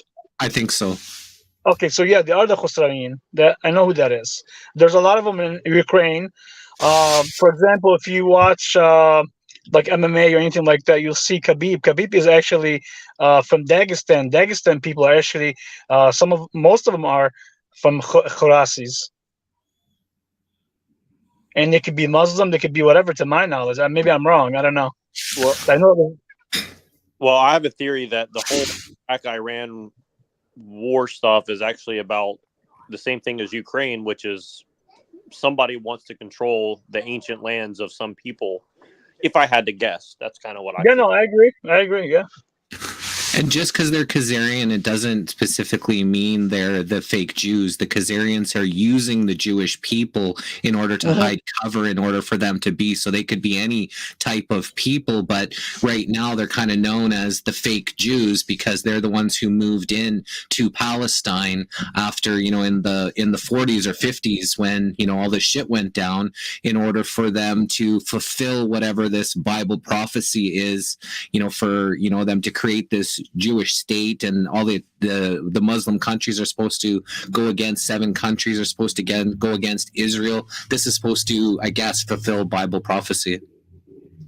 Yeah, that's what I read. Or some people call it a script, and I think either way it doesn't matter because people are acting as if it could be either one. You know, it's like it's hard to tell which one it is. But my question would be this: how do you think that they're able to enact their will on us using Luciferianism? Do you think that because they understand the many meanings of all these religious texts that we don't understand, or is it just something else, if you had to guess? I think there's lots, but Solomon's mind magic, mind tricks, sorcerer spells, black magic. I'm sure that there's lots of different ways. And then they know this occulted knowledge, which they kept hidden from everyone else, you know, to have that advantage over people. Exactly. I agree with Jesse 100% on that one. Because I know for a fact, and the reason why, let me just maybe apologize nicely to the panel. When I asked the question earlier about people, you know, have the master, and I wasn't trying to like put anybody down. What you do in your own time, or whoever you believe in, that's up to you. I'm not criticizing you. I'm not putting you down. But the reason why I say that is there is a lot of magic. There's a lot of people that do witchcraft and all that. And the way they're controlling the mindset, to answer his question, is by doing a lot of witchcraft. They have mastered the spiritual part where they can control you in a sense without you directly or indirectly or voluntarily, involuntarily to be with them. So you have to be careful with the spirits. That's why I tell people that, call spirits or summon them or stuff like that. And I know people personally that do this stuff. That's why I keep touching on it and people skip over it. I've been around people that have done it before, and it's scary because you're summoning the spiritual world, which you're not supposed to. Yeah, I prefer to build instead of buy. By the way, these Khazarians, they're the ones who actually came up with this 2 triangle star thing. You know, Star of David. Yeah, he actually explains it in this clip here, in this Henry Abramson and who is King Bulan of Khazaria. King Bulan used this symbol on his coins, and it's actually comes from a pagan symbol that has nothing to do with Judaism. Yeah, it has nothing to do with it. Is it not the Star of Remphan? Yeah, it's more like something like that. It's like Star of Tammuz, Star of Remphan. It's like all these different other things. It's got a Shatkana in Japan. It's got the the heart in Hindu stuff. So it's actually used in many different cultures but really all pagan, you know. But we have the Sun emoji and the Story of David emoji in Unicode now. Well, and I think this is why there's confusion about when people see some Israelis say, well, if you're a Jew, it's by your blood, and other Jews say it's by the religion, because there is a dual path to salvation in their opinion. One who are actually in the actual Israel, and the other ones are a shield for the real Israel. If that that's kind of the way I see it. I'm kind of just off the cuff, but that's kind of the perception that I get. You know, it's like there's an inner club and there's an outer club. You know. In that video, does he talk about? Does he tell you that the symbol represents the 4 elements? Does he talk about it being masculine and feminine in union? Which one does he go with, or both? Well, no, he's just a historian, so he's not explaining anything about the symbol itself and what it represents. He's just pointing out that it came from these Khazarian coins, and it's one of the oldest instances that we actually see the symbol is on the coins of Khazaria, who are converts to Judaism. They weren't actually starting out as Jewish people. You know, so the symbol itself may be a lot older, is what he speculates. You know, and he's actually an Orthodox Jew, and he's actually admitting that the symbol has nothing to do with actual Judaism. So it's fascinating. There, because they actually don't claim that symbol is really related to Judaism at all. You know, definitely it's not tied to King David in any capacity. You know, so. Machine Lies, did you ever know or maybe seen, and maybe a lot of people didn't, maybe some people did you ever see how, or read maybe in the Zohar or the Kabbalah, how they use their magic, for example, by using blood, and how they transfer the energy from the earth and the sun and the four elements, and they put it, and they how it evolves? Oh yeah, I got a little explanation of that. Yeah. I mean, it really depends on how long the show goes, but I have a explanation of Baalanism. How Baal, the worship of Baal, and how it relates to the the Jews, and I think Sarah's got something here too for us. Yeah, Sarah, I think. And I got some for you too, Sarah. Yeah. So let me actually put this up here. Yep. You guys see this? And that's from the Simonian, the Aeonology, actually brought forth. Let me see. I think this is J.R.S. Mead. He's got an explanation of it too, and I'll show you guys real quick. No, thank you. I've seen those before. Yeah. Yeah. This is another good explanation of it. It's got this kind of thing here. Yeah. And from the top to the bottom. That's the chakra ones, right? Yeah, I see it. Yeah, it's kind of like the chakra system. Yeah. With the thing on the bottom, and it's got a lot of obviously information there about the different emanations. Oh yeah. Including these. It's got like really 7 of them there. Mind, voice, reason, image from incorruptible form, then reflection, then name, then thought. So I mean, already you could kind of see a Platonic synthesis right there, because thought comes from identity, which comes from duality, which comes from the image itself, or the form that exists in heaven. But the form that exists in heaven comes from the reason behind the form. Yep. And then that reason comes from the word of God, which comes from the universal mind. So there's all those. So there really you have the kind of like 7 hermetic principles there too. But yeah, it's definitely a system that's not only hermetic in ancient times, but it's also neo-pagan in modern times. Yeah. And that's an explanation of J.R.S. Mead of the Simonian Aeonology. And of course, Simon Magus is mentioned in the Clementine homilies as somebody who tried to buy apostleship from Peter. He tried to pay Peter money to be an apostle. Yeah, there's corruptions all over the place. But again, too, Machine Lies. Yeah. Also, Machine Lies, like there's people that do, like witches that do magic and stuff like that, but they're not evil either, even though it's against a lot of religions. They only use it for like their own benefit in a way, or good things in life. But those people, I'm not speaking about that casting or spells or whatever. Some people do that, that's their thing. I'm talking about the evil stuff. To control somebody's mind, not knowing that you're controlled, is evil. You mean like advertisements? Advertisements. I mean, there's a lot of subliminal stuff. People like I'll give you an example. A lot of people are struggling sometimes with drugs and stuff like that.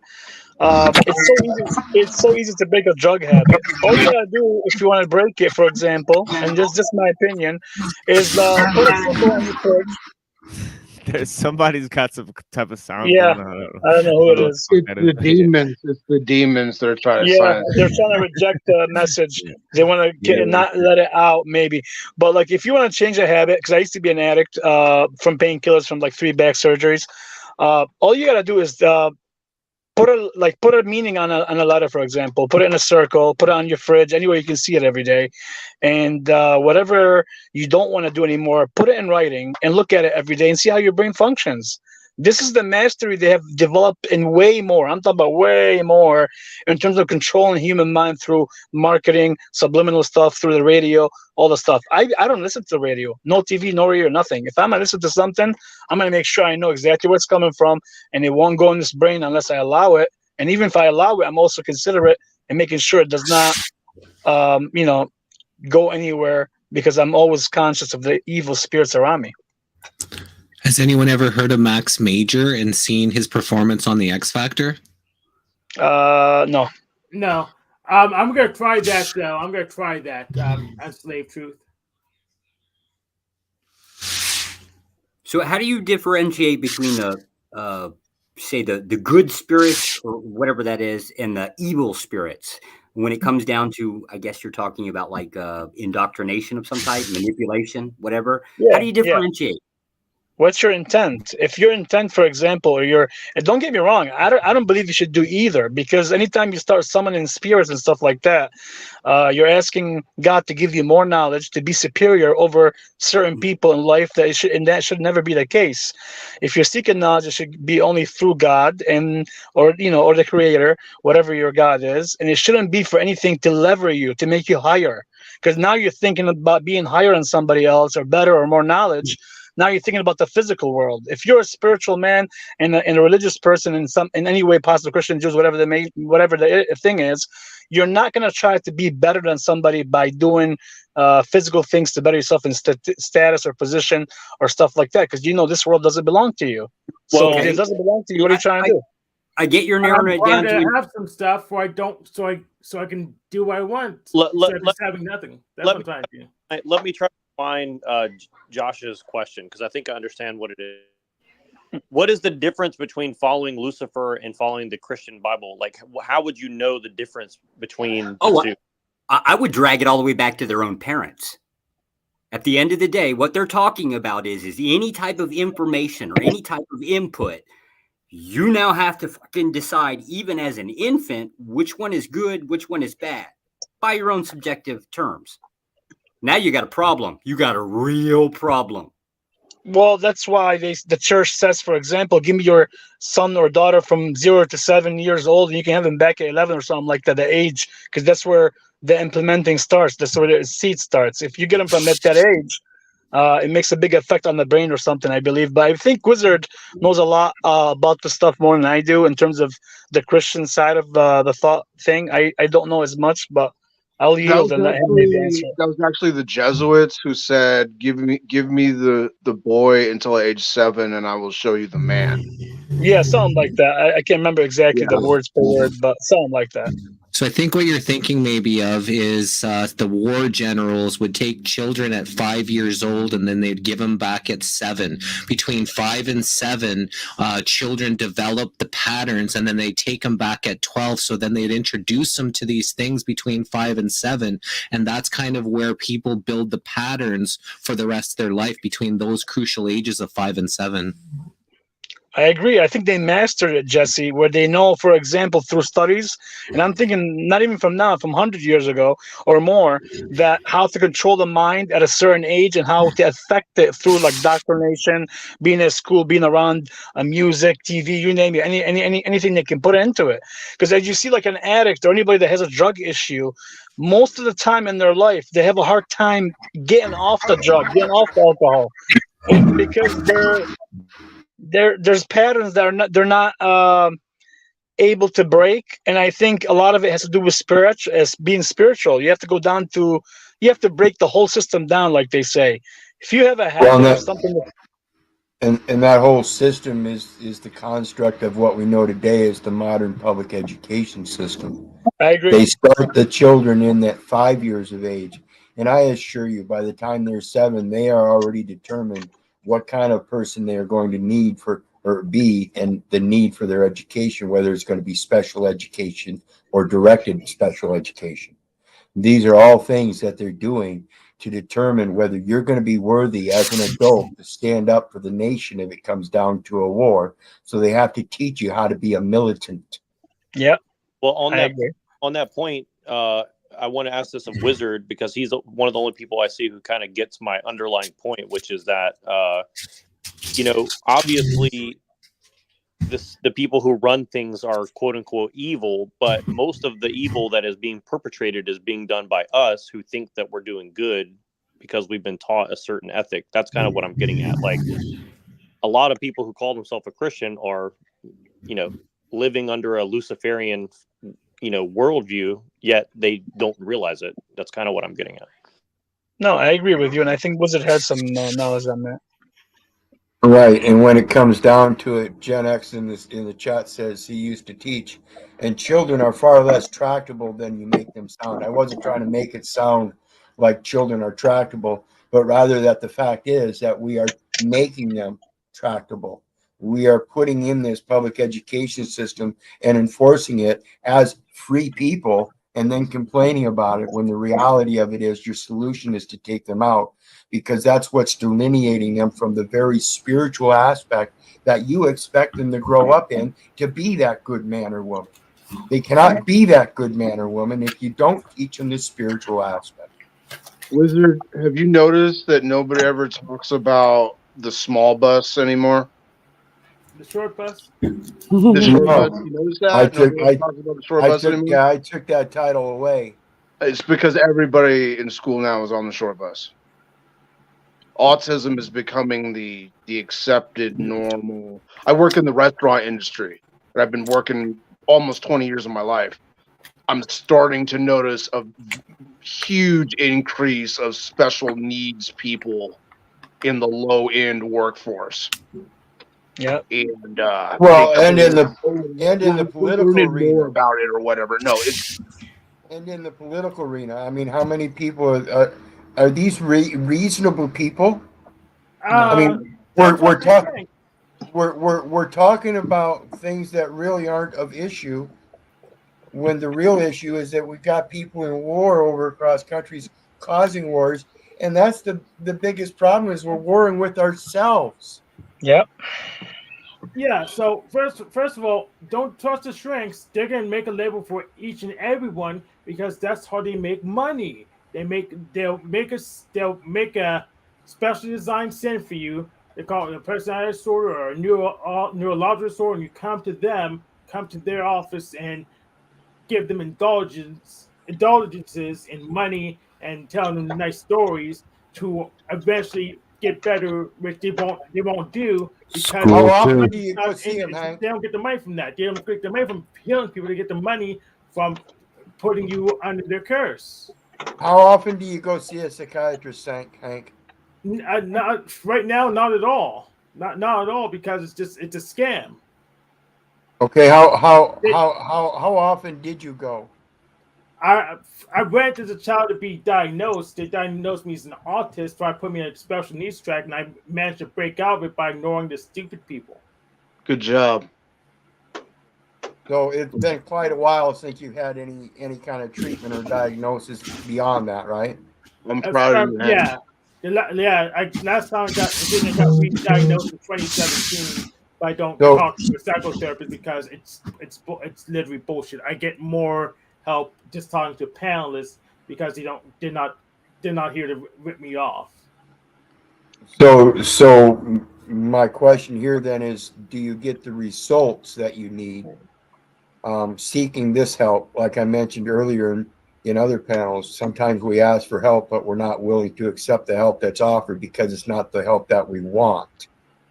So are you finding that you get the help that you need to help you progress in life, or is your life stagnant, or is it in fact getting better?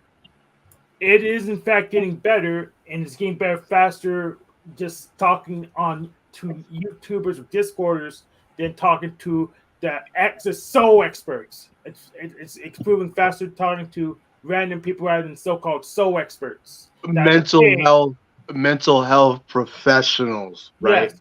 Mental health professionals, state wizards. I'm getting better faster talking to random people to talk to the state wizards, the state licensed priests that's supposed to administer souls or whatever.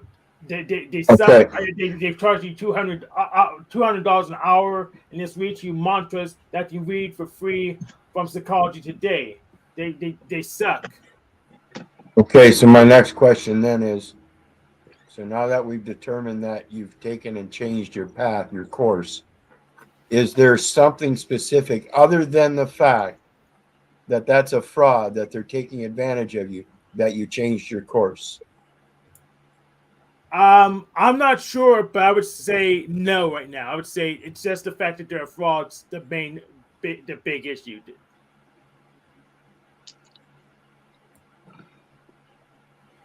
Okay,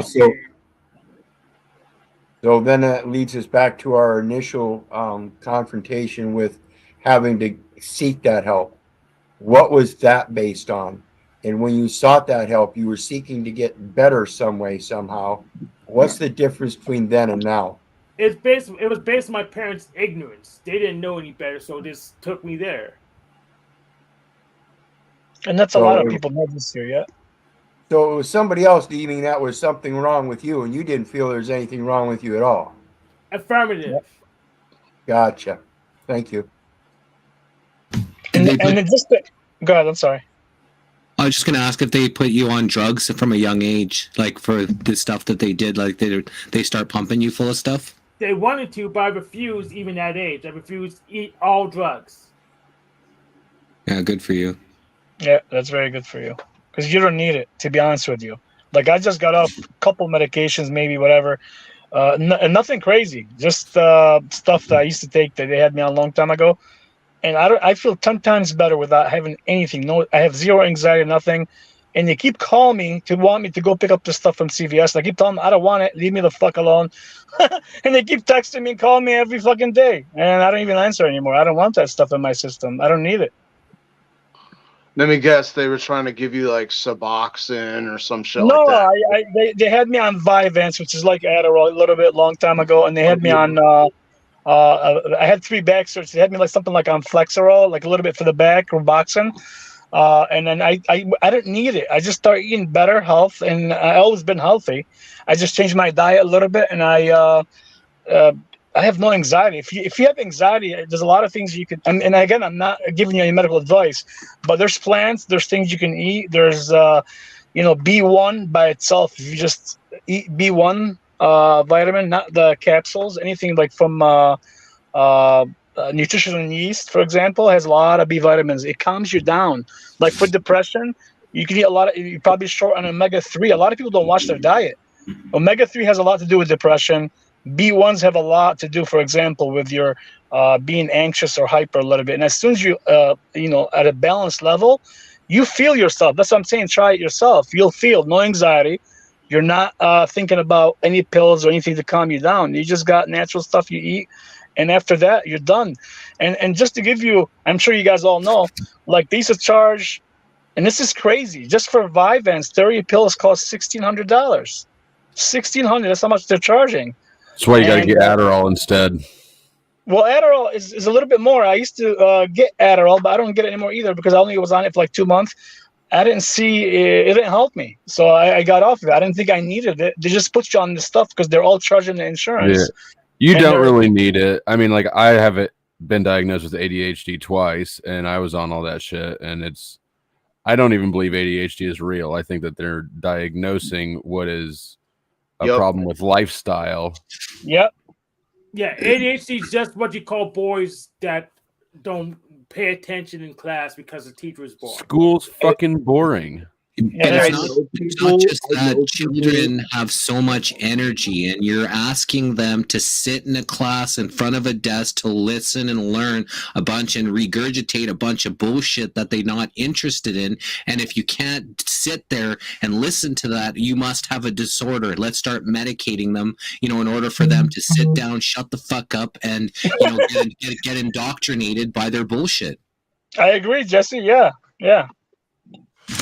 I've known people who are long-term Adderall users, and it fries their brain. Like they get to a point where they can't concentrate without it. Isn't the Adderall the synthetic coke, or is it's one of the meth? Synthetic meth. Okay. And as somebody who's done both, I can tell you that they are really like literally the same experience. I had never done anything like that. Just to add a little bit for a couple of months, and that didn't feel good for me. I felt like my heart was beating a little too fast, and I was crashing every 6 hours. I just felt unbalanced. I got off of it right away. Off topic here, I just read that there's an active shooter in Maine, 22 dead and 80 injured. Yeah, I seen that. It's crazy. Pray for people, man. Probably some dude with a beard. I bet you anything. You think he looks like Wizard? Just joking. Just joking. Wizard, that was a shot at you. I'm sorry. I was just joking. He actually looks a little close. I got a phone call today from some intel guy who's, he's really into the military stuff, and apparently Russia may invade Israel, and that made me happy. I'm not sure how y'all would feel about that, but if that's true, that will change the tide of history if that actually comes to fruition. No, none of that makes me happy. Yeah. I think the less new wars, the better. I was going to say, why would you root for war? I agree. Yeah, I say less new wars, but right now, Israel really can't lose. So I want them to just hurry up and just do what they need to do to finish it off. So, who can't lose? I'm sorry. Israel can't lose this one, so they might as well hurry up and just finish it off, so we don't want to waste freaking resources. Again, like, just go back to the state of Israel, look it up on Google, and see who owns the shares of that corporation, because it's an entity under Tel Aviv exchange, whatever, and they have it under 2 different names, and it's not owned by Israel. Literally, like Israel, the corporation owns, I think, like 35%. China owns like 55%, and there's other shareholders that own it. So literally, this war has nothing to do with Israel. It's fake. There's a bigger picture. We talked about it like last week. I think they're just trying to push the currency, the digital currency from Britain and from other countries down. That's how they're going to do it. They're going to destroy everything and rebuild it. Apparently, Israel's lease comes up to an end on October 31st. The lease of their land, and that's kind of one of the reasons why they're pushing this, in order to take the attention off of it. Oh, yeah, so lower the price of the land so they can renew cheaper, I guess. I don't know.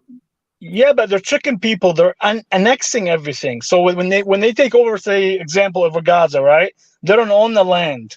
So what they're doing is they're putting it under a different treaty where they can use it to do their business, and it becomes part of that treaty. So there's a lot of stuff they're doing under that nobody knows about. They don't own the land. Nobody owns the land, literally. Well, possession is 9/10 of the law, so yeah, claim it. Yeah, I know. They'll claim it. I know they're doing it just differently. Yeah. So when they're fighting over the land, it's mine or yours. I keep telling people, even the Palestine people, it's not your land, even though you lived here for 100 years, whatever. Technically, and I know the invasion is all wrong, and I know, I don't want to get into the politics, but because I disagree with all wars. And I don't think anybody should go to war only to defend yourself. If somebody's attacking you, about to kill you, you have to defend yourself, then you have to defend yourself. Besides that, I would never go to war, and I would not kill a single soul. Never. Won't do it, never do it. Yeah, that's like hobby and principles take supreme here, even though no one owns the land. If you just have enough force and say, well, I claim the land, I'm running a deed for myself that says so. If you want a child to come, you're gonna eat. You're gonna eat depleted uranium, and that's pretty much how it goes. Okay, Howard. Okay, Howard.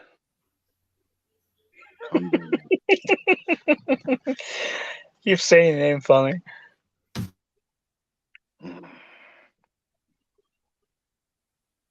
Yeah, well, I think that Russia is just trying to clean up a lot of really bad corruption in the world.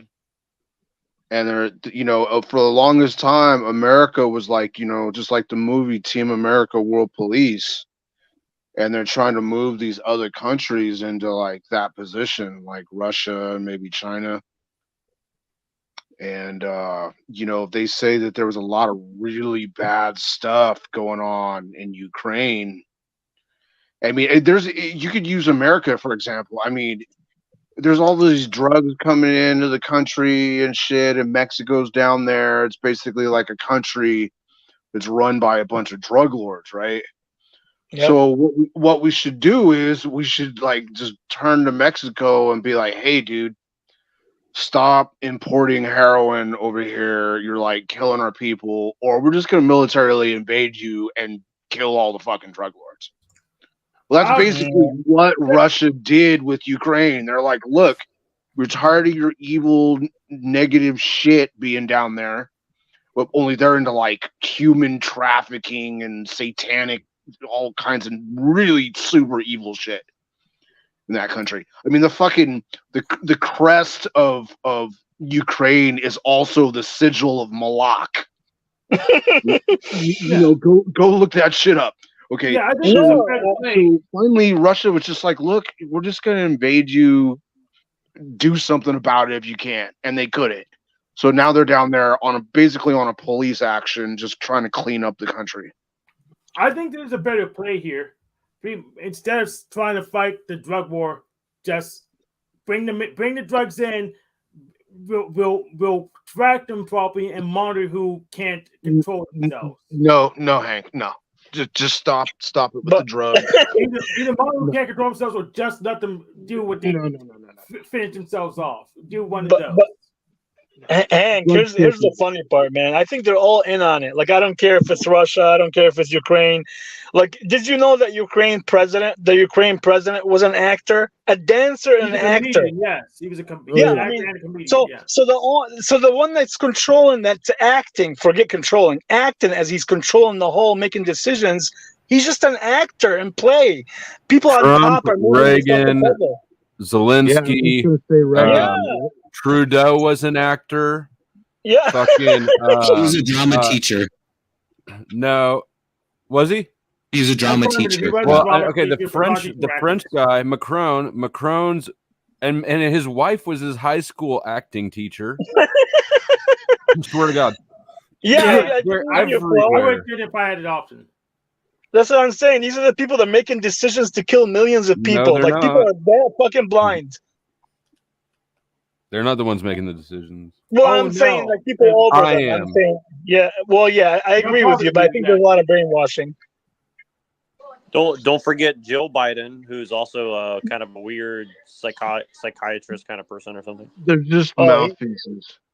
Did you hear Biden say when he asked him question about AI, he said, look at me, I'm the AI or something. Guy's so fucking dumb and stupid, man. Or maybe he ain't stupid. Maybe we got robotic presidents because that's their like answer to like assassination attempts now. Yeah, I mean, I don't pass anything behind these people. They can do it. I think they have the technology to do it. I mean, back in the day, it was taken for granted that Saddam Hussein had body doubles instead of Fidel Castro, right? Yeah, we just know, not like people just never think that maybe we have them. No, the flow stays right. You know, they had a problem killing Saddam. I guess when I was at that time, I guess because he had a lot of doubles. So yeah, I don't know, man. I question everything they do sometimes because they can make a double and somebody dies. Who the fuck knows if he's somewhere else enjoying life? I think also, I forgot what I was going to say now. Never mind. Well, that's what some of these bad ones that they're going to say that they're going to arrest them, execute them. Are they really going to, or is that just going to be their clone as they're, facelifting or somewhere living on an island or underground bunker somewhere else if this stuff does come to fruition? Well, exactly. I remember what I was going to say now. I think Biden being that way is like a to make America look weak while it repositions everything. That makes sense. Yeah.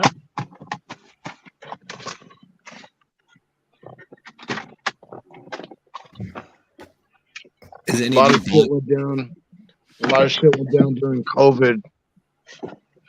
COVID was kind of like that. They making America look weak while a lot of people got trained in different stuff, got retrained. Yeah, I think stuff during COVID, they had to have that guys to run that because it really vastly changed politics across the entire world. Very in 6 months, basically, everyone had to restructure their government in a lot of ways. Yeah, I wouldn't think there'll be torturing clones when they could just release the clones and pre-program them. That doesn't make much sense. So if they have clones, they wouldn't torture them. They release them in place of the person they captured, except pre-program them to probably spy. I just don't believe the whole clone thing at all. It would be, even if they could do it, maybe they can. I'm not opposed to the possibility that they can do it, but it could not be the most efficient method, as opposed to just hiring actors. Yeah, exactly. I think it's possible too, but also I think a lot of the times we're looking for the most complicated way to make the conspiracy work. Although I think it is possible. I don't take anything off the table, but I think that probably it's the simple stuff that's more effective in general. Like the disinformation is easier if it's just simple. It doesn't need to be like overly complicated, really. I mean, they got animatronics and Hollywood special effects now, like so good that they can make fully robotic freaking dummies that look like absolutely real human beings. It is scary. I've seen that. Well, apparently the least resistant. The easiest thing to do would be everyone's seen a video of like the rubber masks that the CIA can do. Yeah. The easiest thing is going to be just put a new face on people. Yeah, plastic surgery. No, just masks. Right, but I'm saying like back in the day they did it with plastic surgery. Now they're doing. Well, no, there's videos of Biden recently when he was in Israel of like it looks like he's wearing a face mask kind of thing. Like you can see the seams around his neck or something. And I'm not saying it's not true. I'm sure they do stuff like that. I'm just like that's probably not the overall like important aspect of it. Even true, like there's other things that are associated with that is probably more interesting. And also I think they must let some of that get through. Like during COVID, they had like some really bad, terrible green screen of Biden walking to his helicopter, for example, and like you could see the microphones like were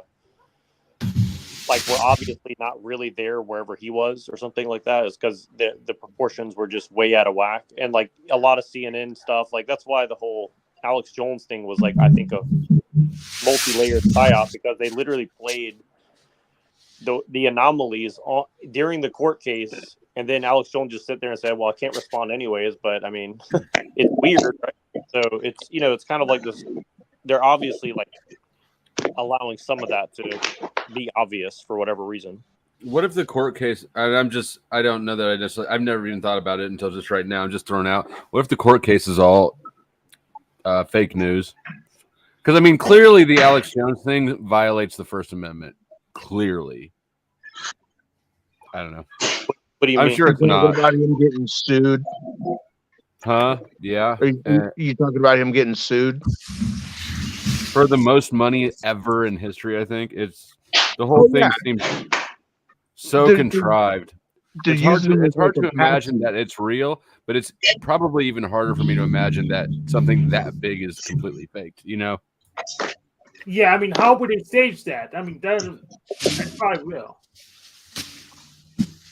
Well, the same way. I mean, they did stage, weapons of mass destruction, Gulf of Tonkin. They stage a lot of things all the time. It just, but that I could at least that's conceivable. They can stage that, but the court bureaucracy. I mean, that's staging that many entities and wasting time with. Hank, leave your reasonable questions out of my theory. It could serve multiple functions at once. It could be an initiation for someone like Alex Jones or people involved in the case. It could act as a distraction. It can, it can have multiple purposes all at the same time. And I think that's kind of how I would guess. I mean, I don't have a lot of legal experience except for, I did write legal documents, and like the court system is more of a, there are some good outcomes in the court system, but overall it's a kind of ritual. It is. Yeah. I put a documentary that I watched last night in the private chat there, and it explains everything about the Khazarians, about what's happening in Israel. It's what happened with the Bible. So much. It's like Ty knew most of the stuff that I was watching, but it ties everything together epically. So if anybody wants to check it out to see what's going on, that's an amazingly well done documentary. I will. That sounds interesting. And I think the question I was trying to bring up earlier relates to that, because this is an argument I've tried to make many times, many places, but the basic of it is, so many people just see the progress as a good thing. So if you say something's Luciferian, they don't take you seriously, but it's like a cult of progress. Like we're continually, quote unquote, progressing using systems, right? So it's like a cult of the means to an end kind of thing. And kind of not a good way of explaining it, but I think that's the point is, like, how do you convince the average person that the society that we're in is bad when they just see like convenience or or science or whatever, you know what I mean? Yeah, you can sell me in that for sure. I mean, if you make a sexual progress, I'm pretty much already sold. So I want to just, before it's too late to get into his conscious brain, Cecil, you're a weird fuck for sleeping on camera all the time with this fit close to your face. Weird as shit. This is the weirdest thing anybody does regularly. I'm gonna turn my rainbow light on now, motherfucker. What are you gonna do? And you're gay and weird. Don't worry, I'll tell you a bunch more times when you're asleep, and I'll program your brain. Oh, so will I. I do it every time. What the fuck is he doing? He's sleeping, but probably sitting sideways. You're going to sleep on the panel? He does it right. Yeah, this is a normal thing. Oh, I never seen it at all, but it is for him in here. Well, maybe it puts him to sleep, us talking, so whatever makes him to sleep, I guess. Maybe turn his camera off, or nope. Yeah, you just hit the stop cam button. Sing him a song, Hank. One. I'm just gonna give it a 10 count. 1, 2, 3. I want to read what Wizard 5. Yeah, get up. 6. Wizard said something. 9. 10. Call the match, ref. Call the match. Wizard said, Israel, in its original sense, is the new name of Jacob, he who battles God. I don't know exactly what that means, but that sounds very interesting. Who battles God? I mean, Israel literally means Israel. So I don't know where he's. Maybe he's breaking the word down. I'm not sure. Well, I think Jacob is much older than what people take it for. It seems that it's a common myth in other religions as well. Oh, I see. Yeah.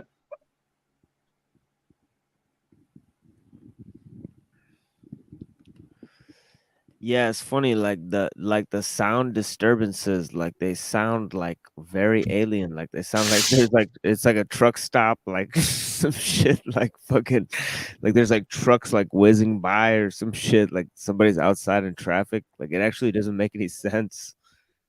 And yeah, is that guy really going to sleep? Yeah, it looks like it. Cecil Drake just goes to sleep. Yeah, he does that every It's time not. he's on. This isn't his first sleep stream, nor is this the first person to sleep on this stream tonight. Yeah, he's the first one today. Why does he do that? Yeah, B. More Busker fell asleep as well. earlier. Well, sometimes when your need for attention is so deep. Why doesn't he just get an OnlyFans or something? Go make some money off him sleeping on camera or some shit. You know, there are sleep stream live streams. It's the weirdest fucking thing. Never seen it in my life, Loste. I didn't know people could sleep. Look, sometime late at night, like in a couple hours, if you're still up, go to the live tab and just scroll all the way to the bottom of the live streams. And at the very bottom, you probably see a sleep stream or two. And it's just weird. I never seen it. I didn't know that existed. I know everybody's strange in their own way, but that guy with his head faced right into the camera with his nose, and now he's sleeping, that guy is pretty weird, man. He knows all about the viril, though, man. He knows all about Edward Bulwer Lytton. So here it says the name Israel is derived from the Hebrew words Yizra, which means to struggle, and El, which is shorthand for God, or Elohim.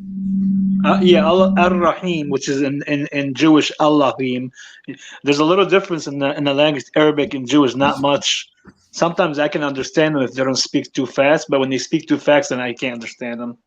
where do the Judean, where do the Judas, I mean the Jews, where do they be monotheistic from? Because they weren't really monotheistic before. If you think they're not monotheistic, wait till you see the Christians. No, what do you? That's interesting. What do you mean?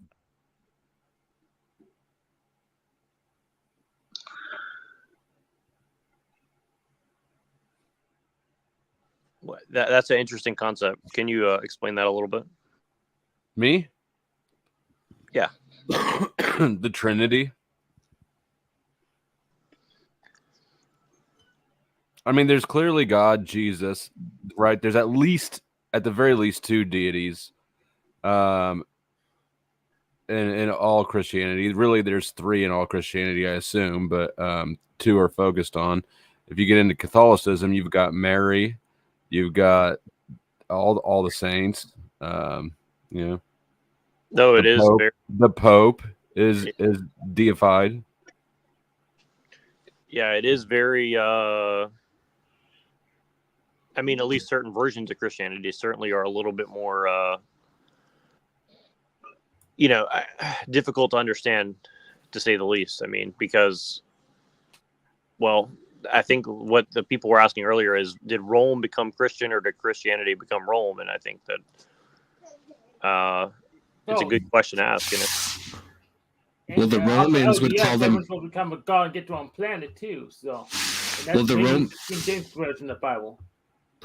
Well, didn't the Romans call the people, the followers of Christ, little Christ? So it came from a derogatory term, you little Christ, where Christians came from. It was a derogatory, saying that the Romans would call any followers of Jesus Christ or Yeshua.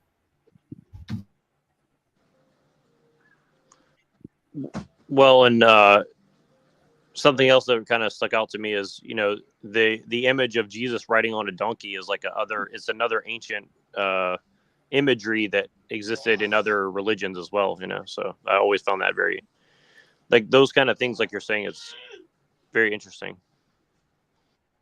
I think they do have similarities. Yeah, I agree. And would the oldest one be the Sumerian tablets, and then all of the religions kind of are based on, similar things from the Sumerian tablets?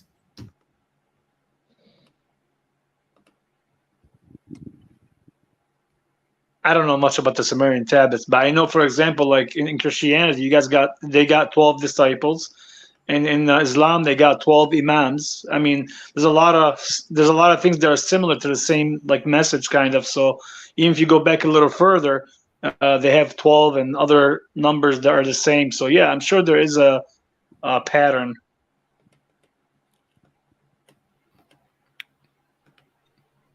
Of course, you can find a definition, Hecklebus, in which godlike nature is going to be that. But how far down do you have to scroll to find that one? A deity is a god. It's used that way colloquially. It's defined that way specifically. Next objection. Used, yeah.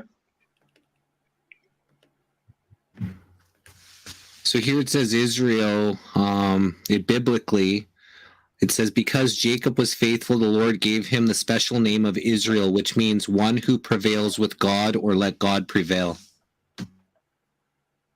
I heard someone say that Jacob is a Dionysian story, but they just kind of hid the meaning of it in Christianity or Judaism or something like that. What does Dionysian mean? Like it's a retelling of the story of Dionysus. And that's Greek? Well, I think it came before Greece, but I think it was Greek as well, yeah.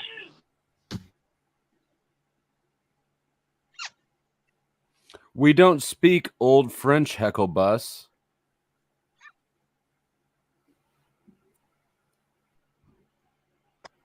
We do. Shut the fuck up.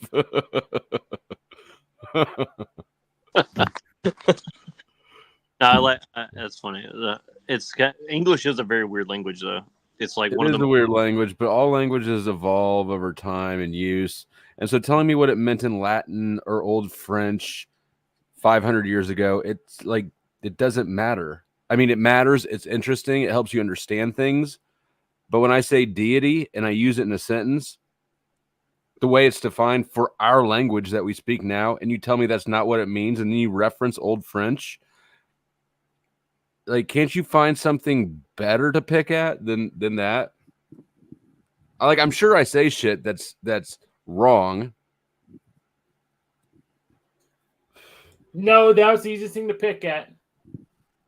Well, the only way I can say that it makes sense in a way is like, you know, for example, if I say that Jacob is a retelling of the story of Dionysus, who was, you know, supposedly like a son of Zeus, then it does change the context to which we should listen to something in the Bible, because it's saying that people who are quote unquote Jews are literally descended from God, not like figuratively. For example, I'm not saying that this is true. All I'm saying is like, that's why I bring up the questions that I do, because that's kind of what I'm trying to get at, is like, perhaps there's other interpretations that the Bible has meaning, but we don't understand, you know? I agree with you, yeah. Because the difference, for example, just in the name by itself, like Jacob, in Arabic, it means Yaqub. There's a huge difference. So the language does change and it does give you a better understanding of the context. And also, original scripture was a lot different. It was written in apocalyptic language for them at the time. And then once they started to put punctuation into it, which they didn't have then, it actually changed a lot of the meanings of the actual original scriptures and text. Yeah. Yeah, and even something like the Jesus prayer, for example, like, you know, people think that you say, you know, basically me a sinner, but it's supposed to be me the sinner, which totally changes the context of what it's supposed to be about, right? So it's basically saying I take on all the blame of all the sin in the world versus, you know, take mercy on me as an individual person, right? See, it's like some people think that these differences don't matter, but these little tiny subtleties in the language can completely change the the gravity of what somebody's saying. You know what I mean? I agree with you 100%. Yeah, and like hell was never in the original text, so it was Gehenna. It was just a burning pit that continued a burning garbage dump, and it's still there, to this day. And so they changed that into this burning fiery pit that you're going to go to, for eternal damnation, opposed to that's where they disposed of the bodies into these pits, in order for them not to decompose and decay and cause all kinds of sickness and disease. Jesse, what was it again? The name of hell? Gehenna. What language is that? Not sure the language, but that's a Hebrew word. Okay. And they have the same name in Arabic. It's like Jahannam. You know what I mean? It's like it's Jahannam. Yes, I'm saying it's very close. See, there's not much difference. So there's a lot of similarities, I guess.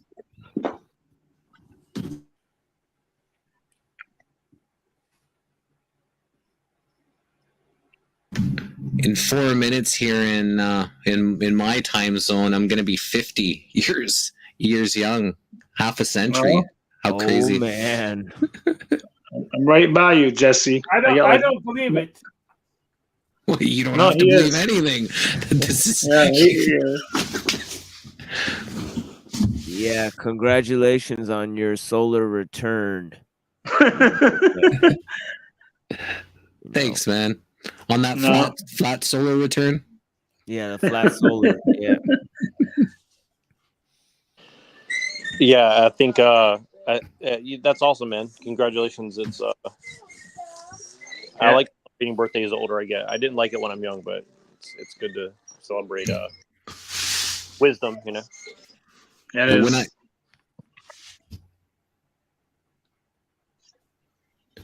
For many, many years, we celebrated the birthday weeks. I had a friend, he's passed on now, October 23rd, another friend, October 24th, another October 25th, and mine, October 26th. So that was a birthday week write-off. It was nothing but, from the weekend to weekend, that whole entire week. So it was usually, 7, 8, even sometimes 9 days of partying for everybody's birthday for the week.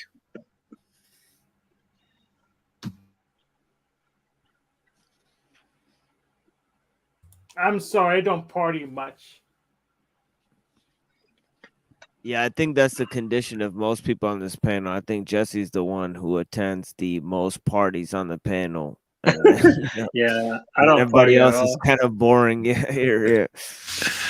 Well, for many years, 10 years, I got paid to, party, get drunk, get hammered. It's just like getting paid to do is kind of crazy, but I haven't drank in 10 years. So I, still like to enjoy, things and go out and, sometimes go to whatever festivals or dances and stuff, but, no more.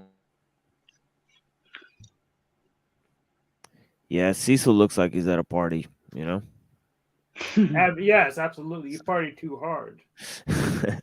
So there's that, aspect of things.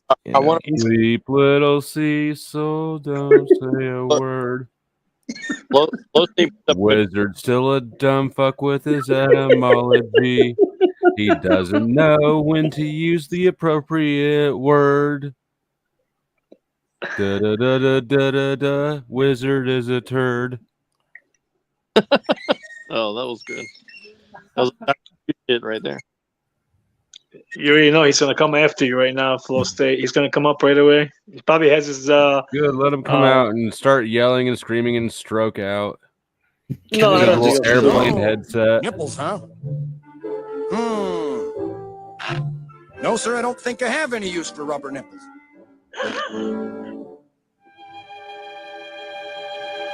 I'll tell you what, though. Do you have any rubber walrus protectors? Call the police. I love that one. I don't know what the context of that was, but it's funny. It's Ren and Stimpy. You don't need the context. True. Well, I think the context is Cecil Drake because he's named after one of those Ren and Stimpy cartoons. But yeah. I was just thinking, is anybody watch Ren and Stimpy? I was just going to say that, and then you just mentioned that. Yeah, he's named after like I think Cecil Drake is a character from that or something like that. I don't know. I'll check. Flow State said something interesting. He said something about how people keep using the word based. I wanted to know if he could elaborate on that because I always found that weird too. Like everyone says base, that's based. It's like it's kind of like this buzzword. What does that mean? I don't even know what that means either. What is that squeaking wheel? What are you doing there, man? I don't know. Asking for the detectives. I have a thing for my kid in my. No, it wasn't about the word, but I don't know where the slang use of based comes from. I'm more just illustrating that Wizard's fucking retarded. You guys don't know where that comes from? Like a bass head, isn't it, or something? I don't know. No, it comes from Little B, the rapper Little B. He he made a term. He called himself the based god. Oh god. And that was his. Yeah, you guys don't know about Little B? I don't even know who that is. I don't listen to music. That's a Yeah, lowercase yeah, b he's when it's not in a proper noun or the first letter of a sentence. Then you use the little b. yeah, he was using it to refer to cooking the crack, you know what I mean? So he was saying like base, like as in like baking soda as a base. That's used to cook the crack. Oh, So I he's see. No, So he's all cut, is what he's saying. yeah, so he so he referred to I'm himself that as filler, that filler god. the based god, you know. Yeah, but like, why do all the right wing like conservative people use it? I don't 'Cause know. we Yeah, all use that I crack. haven't figured out. I think it just trickled down from like Reddit or something like that, and a lot of people were using the little b kind of you know. Well, isn't that funny? lingo. Because they are kind of all filler in the way, so it is kind of fitting. That's the fucking hilarious part. Yeah, you know, he made like some funny. Yeah, he made some like funny song. Like he would kind of make songs as a joke, but then they'd kind of be serious. Like it was kind of a weird style of making music. And he would release thousands of songs like a week. Like it was like weird, you know. But yeah, I like that album by 2 Chainz called Freebase. That's a great album. yeah, it was kind of like 2 Chainz, you know. Like this is one of his songs, you know. His famous songs. Ellen DeGeneres is called, you know. Shouts out to Ellen DeGeneres, you feel me?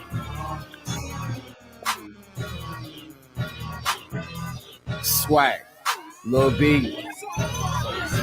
Ellen DeGeneres. Swag. Ellen DeGeneres. Swag. Ellen DeGeneres. Swag. Ellen DeGeneres. Ellen DeGeneres. Swag. Ellen DeGeneres. Ellen DeGeneres. Ellen DeGeneres. I feel like Ellen. Right hand Ellen. Big bang ring, but I feel like Usher Rain.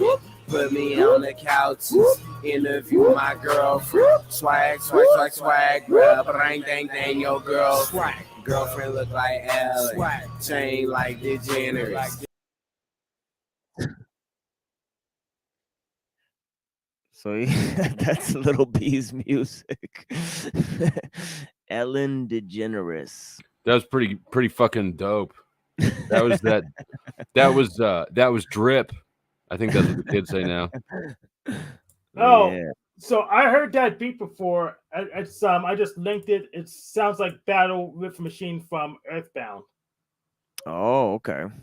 Battle Against the Machine, yeah. Battle Against the Machine. Wow. Yeah, from Earthbound. I heard that beat before. Y'all have a great night. Thanks again, the Machine Lies and everybody. Blessed one. Happy birthday. We will not have a great night. I'm getting ready to go to bed too, but not just quite yet. Not just quite yet. Yeah, I gotta make sure that Hank doesn't do anything to Cecil. Well, you won't even. Well, you may be able to stop me, but I'll try not to let you. Oh, they had an interesting first interaction. I remember that. It was definitely a classic moment. They had a little debate session. But yeah, Ellen DeGeneres. So do you guys think that Wizard's ever gonna demonstrate his stamp thing at the post office himself, or is he just gonna get dunked on by everybody constantly until the end of time, but never admit defeat? So what's Wizard's been called out. What's gonna happen is we're gonna test it ourselves, then shove in Wizard's face. Well, Snafu did that. I don't know, a few days ago, and I don't know. Wizard he hasn't tapped out yet. Oh, I'm gonna give a hand to Snafu Snaps for science. Yeah, Snafu Snaps did some gangster on the ground work. The word Wizard seems to think that if he doesn't admit he lost, he hasn't lost, which would be incorrect. Oh yeah. If you don't believe Float State, just look at the last president. He doesn't think he lost either. Didn't save him.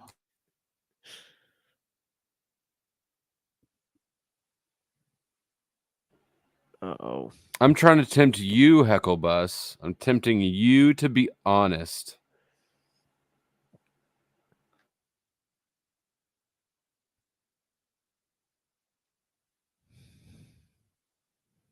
Damn. Wizards straight popping shots out here. It's 2 a.m. on the East Coast.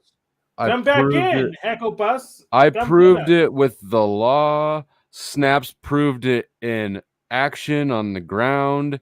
You haven't proven anything. You just claim things. So is that where you're moving the goalpost to? I said that you are a fraud. You are the fraud.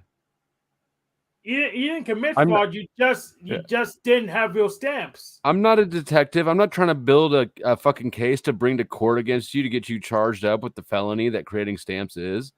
I'm saying that you are a fraud. You're fake. Well, it is fraud to make stamps. And you say that you've made stamps.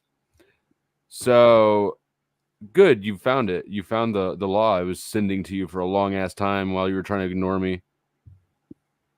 What we need you to do now is you need to show us the stamps you made yourself on camera. Then we'll know for sure if you're a fraud or not. Sophia wants to have a moment of silence to pray for Keith's broken, rotten soul. Amen. Thanks, guys. Gotcha.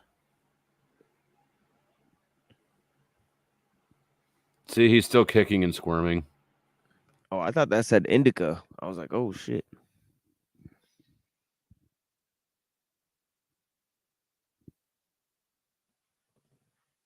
Wizard, we want you to show us your stamp collection. In fact, we want you to publish a stamp NFTs. Stamp collection. Shit. At first he said he was making stamps. He said that for a long ass time. And he did it on Anton Daniels too. So even if he tries to pull down all the shit, there's still that footage on Anton Daniels of him doxing himself and showing off the stamp that he made that was mailed to him. But then he tried to say it was franking, which it certainly wasn't, because private citizens don't get to frank, which is basically sending stuff for free on the U.S. Treasury's dime. Now he's saying they're prepaid postage indica, but you haven't prepaid your postage. You gotta love the word fungible. Fungible is a great word, dude. It really is. It's one of the better words. There's a mountain in Hawaii. Too bad Sarah's gone. There's a mountain in Hawaii called Haleakala. Ooh, you're welcome. Haleakala. Yeah, take it around the block again. Haleakala. One day I was really high and I said swipple, and I didn't know what it meant, but I was like that sounds nice, swipple. We need to figure out what that means. You know, another great word that is actually relevant to the topic we were just talking about is that Snafu Snaps came up with is scamulant. God damn, thank you, Snafu. That's an amazing word. I'm writing that down. Scamulant. Scamulant it's accurate in the way like scam isn't by itself and fraudulent isn't by itself. Scamulant. Oh, is that with an A or an E at the end there? I don't know. I would have guessed it was an A. It was either this or this. Although if you're doing fraudulent is with an E, isn't it? Yeah, maybe. Yeah, that's why I was wondering. Yeah, scamulant. So I think that it is probably with an E. I don't know. Ask Word Wizard. Hey, etymology guy, what's the etymology on scamulant?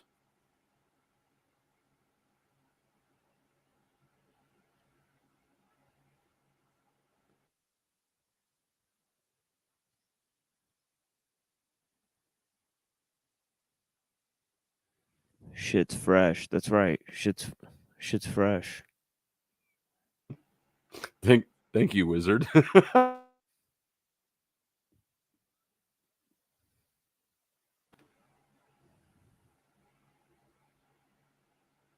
Well, I appreciate your response. I didn't expect an actual answer. Okay, guys, I'm going to bed. It's been real. Stay gay. Okay, my friends. Have a blessed night, Flo. And yeah, what about you, Hank? You sticking around? You gonna talk about the Bible with me? Affirmative. Nice. So what's your opinion? Let's just hear, like, what's Hank's opinion on the Bible? You know what I mean? You go ahead. You know, the floor is yours. You tell us, like, what the Gospels mean to you. Like, what's your opinion on the Gospels? Like, where do they come from? You know what I mean? Let's go with that for now, Yes. So on your server, I posted at 11 p.m. EST my Trinity model. So pretty much, let me describe it. At the top, you have God the Father, the Eldrick abomination. Then you have on both sides the Holy Spirit, the egregore, and the other side, Jesus Christ, the prophet. And between them is a no ability barrier, but there's a threat control from God the Father to both of them. So we really can't know anything about God the Father because he's just far too powerful. If you assume omnipotence and omniscience, he's just far too powerful. He can change history. There's no way for us to know God the Father himself. But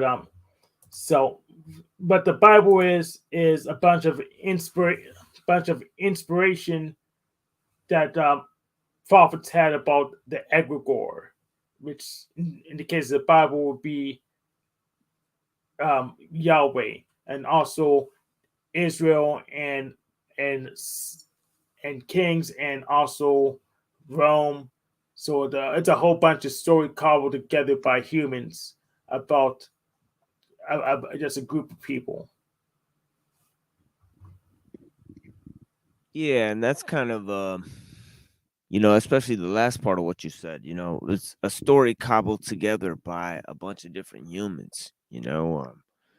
Well, definitely, there's got to be some truth in that, mainly because the evolution of doctrine over time, seems to suggest that there was different influences, cultural, philosophical influences, that seem to predominate certain aspects of the Christian doctrine from its very beginning.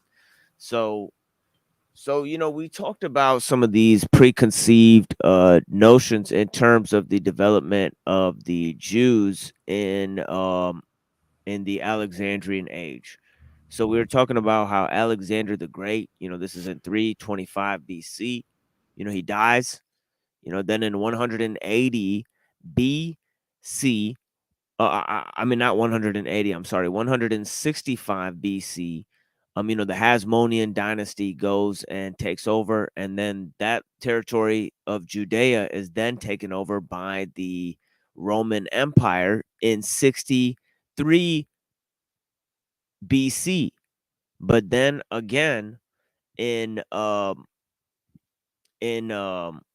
little while after that, you find that the Herodians are in charge of that territory. So they put the Herodian family in charge, and they become a faction of the Roman Jewish elite. So we know that there's Roman people that are part of the elite society, like such as the nephew of Philo of Alexandria, Tiberius Alexander, who was part of the Flavian army when the when the Romans came to invade Judea. There was Roman Jewish soldiers that were part of the army on the Roman side. And there was many Roman Jewish citizens who didn't know how to speak Hebrew, like Philo of Alexandria. They were inundated by the Roman culture. They were Hellenized Jews, so to speak. Yes. Yeah. So these would be Jews that are thoroughly ensconced within the Roman Jewish elite. And the earliest of these, well, a lot of the Gospels and stuff, earlier than the Gospel narratives is the story of Paul, but earlier than that is the story of Saint Mary and Jesus and their historical background. That was there. So I do have certain you know, facts about that region.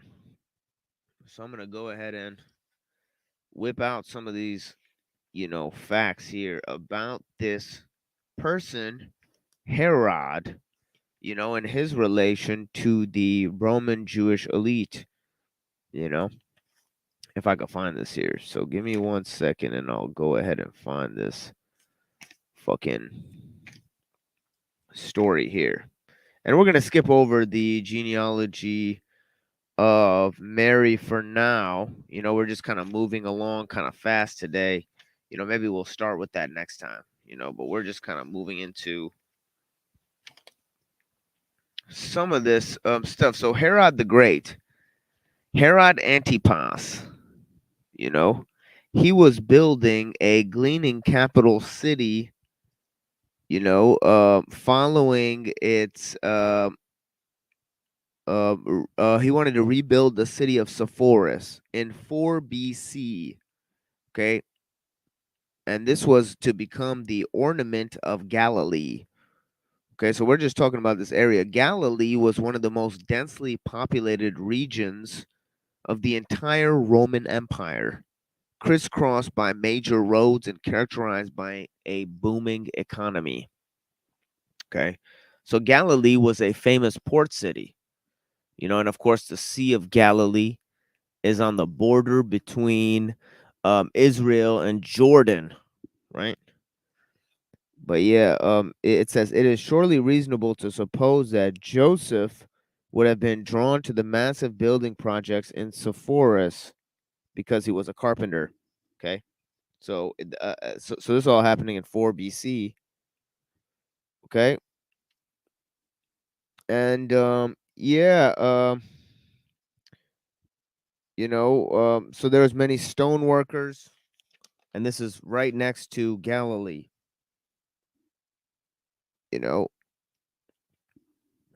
And what do we know about Jesus's attitudes towards Herod the Great? Well, we know that in the Gospels, it seems like Herod is seen as a murderer of John the Baptist. So that might mean that Jesus was not in line with the Roman Jewish elite. You know.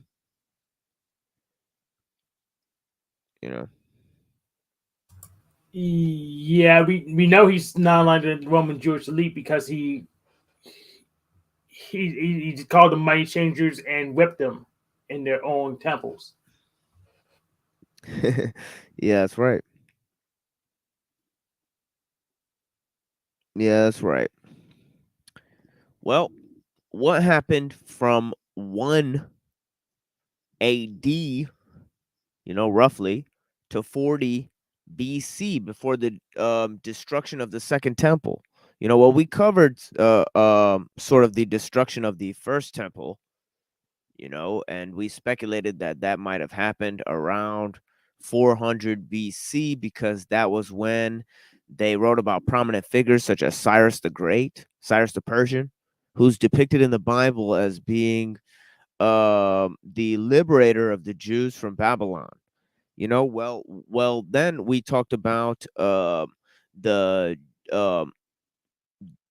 death of Alexander, and of course this is during the diaspora of the Jews. They're spread throughout the kingdom of Alexander, supposedly, and then in 160 BC, we have the Maccabees, the Maccabean revolt, of the Hasmonean dynasty. Then in 60 BC, we have the invasion of Rome into that territory, okay, and the Judea becoming a territory of Rome, okay. Now I'm going to read from page 95 of a book called The Jesus Dynasty by James Tabor, where he says, the Romans occupied the country the Jews called, quote unquote, the land of Israel. In 63 BC, the great general Pompey, one time ally of Julius Caesar, led his armies into the eastern Mediterranean, conquering Asia Minor, Syria, and Palestine. He took Jerusalem after a 3-month siege, slaughtering 12,000 Jews. He took advantage of the Sabbath day, attacking ferociously when he knew the observant Jews would be less inclined to fight. He and his staff dared to enter the inner sanctum of the Jewish temple, the Holy of the Holies, a small curtained chamber that housed the Ark of the Covenant in ancient times. According to the Torah, only the high priest was allowed to enter this room, and only once a year on the Day of Atonement, Yom Kippur. In an ironic twist of history, Josephus says that Pompey's violation of the temple fell on the day of the fast, or Yom Kippur. Perhaps more than any other, this single act epitomized Roman arrogance and power. I'm going to skip a little bit, and I'm going to go to Pompey's conquest of the East brought incalculable wealth to Rome. Syria was annexed and made a Roman province. Its governor divided Palestine into several self-governing districts and local rulers under Roman military control. The most ambitious of these client rulers was Antipater, father of Herod, who's mentioned in the Bible as the enemy of John the Baptist and Jesus. Okay, it is a time of instability and civil war in Rome. Over the next 2 decades, Julius Caesar defeated Pompey, who had become his enemy, but was later assassinated by Brutus and Cassius, whom Mark Antony then vanquished. Caesar's nephew Octavian, who was to become known as Augustus, the first of the Roman emperors, subsequently overpowered his rivals Antony and Cleopatra in 31 BC. Augustus desperately needed a stable eastern border, and he realized that one man who could do the job was Herod. So enter Herod. Herod proved to be more ruthless than his father. We know him as Herod the Great, quote unquote, because he was the first of a dynasty of his descendants who ruled in Roman Palestine down to AD 100.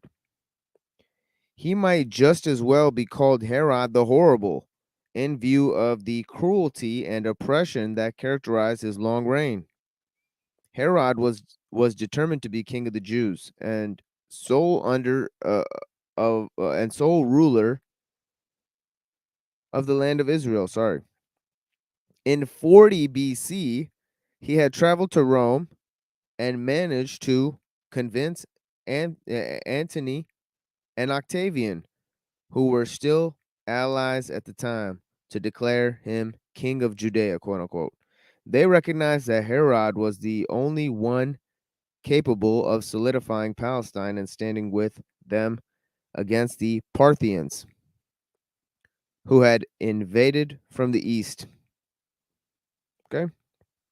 Herod's mother was Jewish, but his father, Antipater, was a foreigner from Idumea to the east. Herod married Mariam, who was a descendant of the family of priests known as the Hasmoneans or the Maccabees. Although her family could not claim Davidic descent, They did rule the country during a tiny window of independence around 165 BC to 63 BC, which we already I have a mentioned. question. Yeah, Was go this ahead. the time? Was this the time where Jewish lineage was being certified via the father's side or the mother's side? Well, apparently not. Apparently, this was a time where it would have been certified on the father's side, but it seems like Herod was only a Jew from his mother's side. And furthermore, his mother claimed descent from the Hasmoneans, who did not claim Davidic descent. So this was not a claimed to be part of the line of David, as Jesus' family was claimed to be. Jesus is from the line of David on both his mother and father's side. Yes. In fact, if we assume Jesus was born from Joseph, like Muslims do, then he would still be Jewish on both sides. So Yeah. But this Herod guy, he's not, But yeah, there's a lot of historical information at the time about what is going on with Herod and his rule and his building projects. So we're just kind of going over some of that, because this was the ruler of Judea at the time when supposedly Jesus was around. In 31 BC, and this is around the time when Jesus was supposedly beginning his ministry. He said there was a devastating earthquake in Judea that left 30,000 dead. Those who despised Herod and all he represented saw it as the beginning of God's judgment upon the Jews for accommodating themselves to Roman rule. Octavian defeated Antony the same year, and one of his first acts as new emperor, Augustus, was to confirm Herod's title, quote-unquote, King of the Jews. He placed a crown on his head in a formal ceremony at Rhodes, where Herod had sailed to meet had sailed to meet and congratulate him. Sorry. One of Herod's first acts was to execute 45 of the 70 members of the Jewish Sanhedrin, the council in charge of Jewish legal affairs. So this is when they took over the temple authorities, okay? Early in his reign, he enlarged and fortified the various desert fortresses that the Hasmoneans had founded, including Masada. What he most feared was a native revolt that might gain the popular support of those people who were looking for a legitimate ruler from the house of David. Herod was Roman at heart. In an effort to foster Greek culture that of Romans, Herod was Roman at heart. In an effort to foster the Greek culture that the Romans had adopted, he even built a theater and amphitheater in Jerusalem, not to mention his own extravagant palace in the upper part of the city. In 22 BC, Herod began construction of the new port city of Caesarea. It was his window on the Roman world, and he was proud to entertain visitors from Rome and the provinces in a style as opulent as anything they could experience elsewhere in the empire. Herod's greatest project, begun around the same time in 20 BC, involved the wholesale remodeling of the temple in Jerusalem and an extensive expansion of its courts. According to Josephus, he employed 10,000 workers to carry out the work. He never lived to see it finished and spared no expense. This extravagant beauty, scented with marble, gold, tapestries, and Corinthian columns. So he expanded the temple in a giant building project. At the time, what else?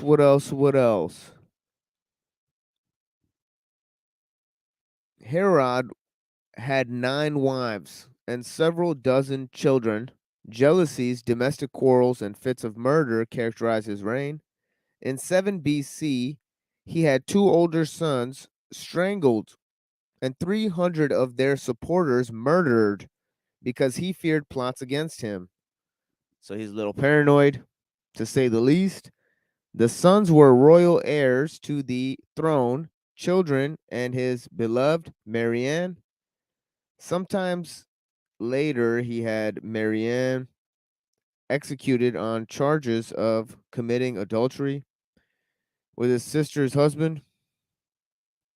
There was a Greek quip circulating in Rome in Herod's time to the effect that one might do better to be Herod's pig than his son. Herod drank heavily and developed numerous illnesses. According to Josephus, these included intestinal pains, tumors, asthma, genital gangrene, and worms. Yeah, at the time, adultery was a property crime, which is why it was treated way more serious than it is now, right? Yes, of course, yeah. And we got my buddy here chilling. What we call him, Dot? Yeah. He the .com. Yeah, but one of the things that to demonstrate his sort of pagan his affinity for pagan customs, and his non-Jewish kind of understanding of things, in Jerusalem, a disturbance broke out between 2 very popular rabbi preachers. They're named Judas and Matthias, incited their followers to tear down the golden eagle that Herod had set up over the temple gate as a symbol of Roman rule. So this guy done set up a damn golden eagle on top of that shit. And they thought, well, that's kind of a pagan symbol, a symbol of Rome's power over the temple. And of course, we're talking about the Roman Jewish elite and their rule over the temple. You're saying puts equal with a whole bunch of stuff now too. Are we Rome now? I don't know. Yep. They got the eagle on the dollar. And he's got arrows and olive branches. Isn't that right? Affirmative. So one represents war and one represents peace. And yeah, it's interesting. 13 in each of its, what do they call those things? Claws there, or whatever. Yeah, talons. Yeah. Oh yeah. Talons. I'll tell Chris to look at that for his a plague of arrow symbols. I'll actually just message him right now real quick because I know he's been working on that. Yes, and that is what's going on there. Some of the things that are going on in ancient Rome. And yeah, let me so anyways, let me get to some of these other events, okay? And I will talk about some of these events here in terms of the timeline. We're going through the timeline, okay? So in 60 AD, you have the so-called appearance of the ministry of Paul. So there's Paul, popping up on the scene. Obviously, 30 is when the ministry of Jesus starts, and approximately 33 AD is when it ends. Then you have the preaching of Paul, okay, which goes on for until 60 AD. Okay, around 70 AD is the destruction of the Jewish temple, which we read about, okay? Okay, the destruction of the Jewish temple, the second temple is destroyed, okay, around 70 AD. Then after that, you have the Gospels, the first, recorded or the oldest recorded fragments of the Gospels showing up. Okay, they may have existed before then, within Judea, but Judea was invaded by Rome. So maybe a lot of those works were destroyed. So we don't have any earlier copies than 70 AD. Okay. In 70 AD, okay, after 70 AD, okay, Paul's gone. Okay, he's supposedly captured by Rome in like 66 AD. Paul, he disappears from the scene. And they speculate that he was martyred at Rome, and so was Peter. This is when you have all the major works show up in terms of the Gospels: Matthew, Mark, Luke, and John. And we'll go over some of those works, what's contained within those works.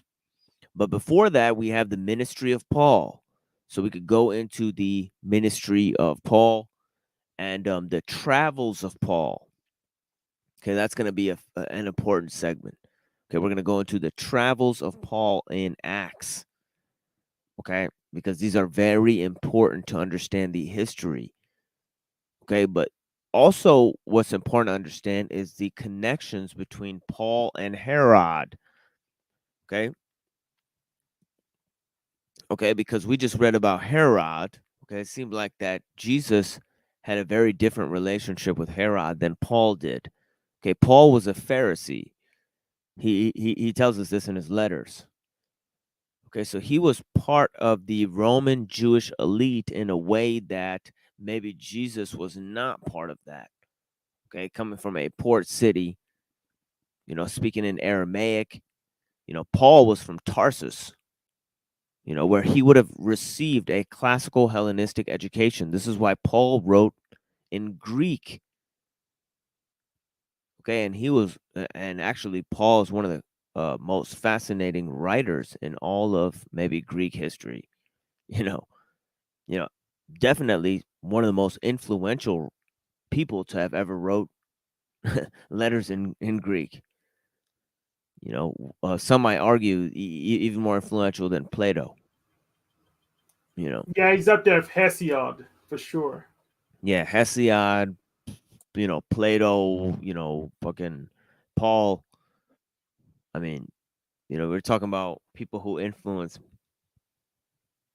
a telescoping influence, of writers there. But yeah, let's go to this article here about some of these connections, because Paul says in Romans 16:11, he greets Herod as his kinsman. What could that mean?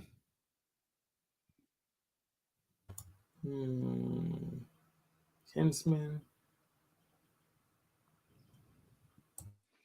I'll let you tell me. Well, obviously it has kind of like two meanings. It could mean like, personal, deep personal homie, or it could mean that he's part of his family. Who knows?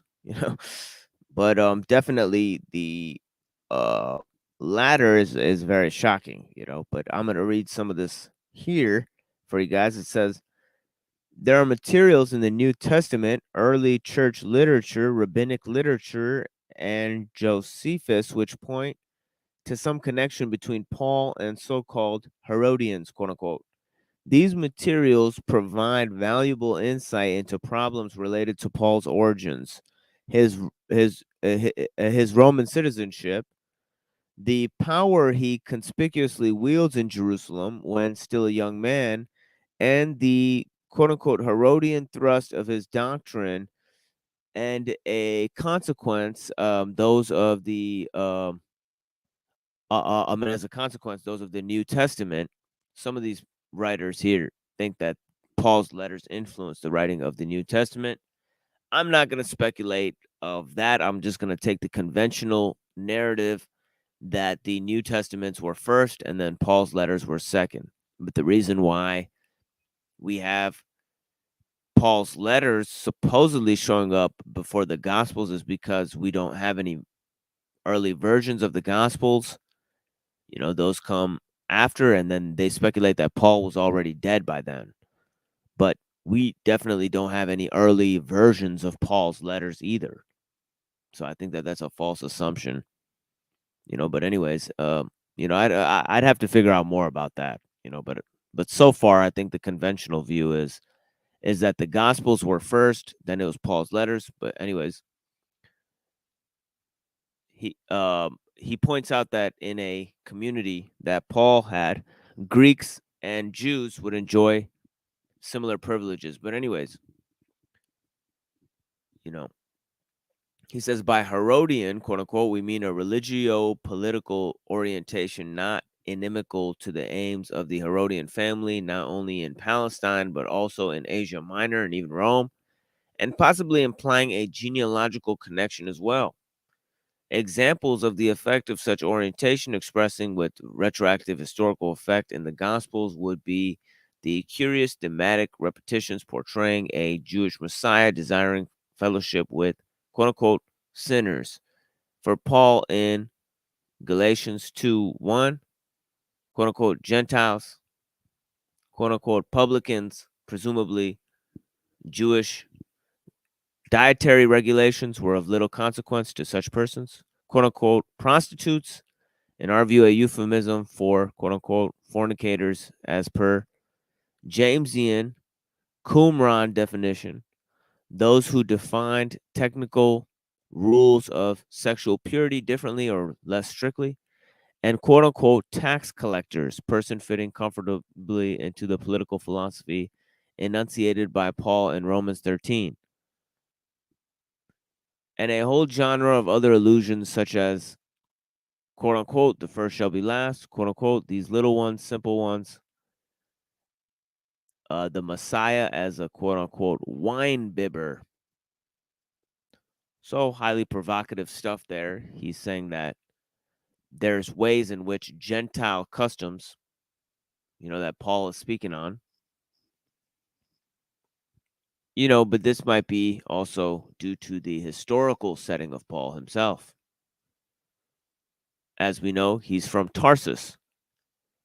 Anyways, in a recent work, I not only argued for the precedence that must be given to literary and historical evidence over archaeological and paleographic evidence of the kind of which exists for Qumran, but also attempted to concretize the basic political orientation of Qumran as anti-Herodian. Anti-Herodian. The last allows us to arrive at a proper textual historical dating of Qumran documents, has important ramifications for gospel research. Underestimating, I believe, is one of the most serious defects of Qumran research. I've also redefined Pharisees generically in terms of, quote, seeking accommodation with foreigners for two reasons.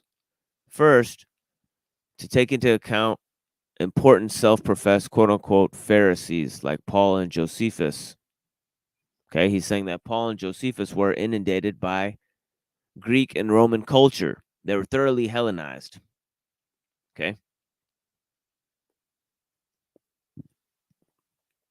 Well, anyways, I'm going to skip a little down here and go to some of what he says are the connections here, you know, between these guys. But first, I want to talk about certain sects of Judaism that he's talking about, okay? Okay, there was different sects of Judaism at the time.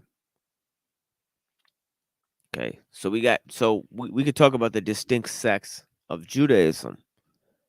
Okay, already we've heard about the temple authorities, which are the Sanhedrin, which is somehow connected to the Herodians at this point in time. And we have the Pharisees, which are the ones who keep the oral tradition of the Jews. Okay, these are kind of the scholars of Jewish literature at the time. You have the Sumerians, which don't use the temple for worship. They're mentioned in the Bible, in the New Testament. Okay, especially in the Gospel of John. But they're also mentioned in other instances as being apart from those who practice in Judea, who follow the temple sacrifices. There's the Zealots. They're looking for a theopolitical movement against the Roman Empire. Okay, they're also mentioned in the Gospels. Okay, you have the Essenes, or the Qumran community that he's talking about. Okay, so you have all of these different groups existing at the same time in Judea and in the surrounding areas. These are all Jewish groups. They're part of different Jewish, sects, if you want to call them. But let's take a look at some of some of this information here about Philo. Because Abramson has some good information on Philo of Alexandria. You'll see just how Hellenized was Philo of Alexandria. Because Philo of Alexandria was a thoroughly Hellenized person, according to the Jewish sources at the time,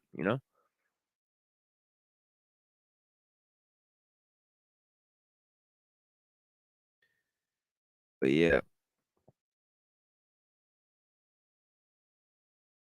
Philo of Alexandria. Take a look at some of this presentation.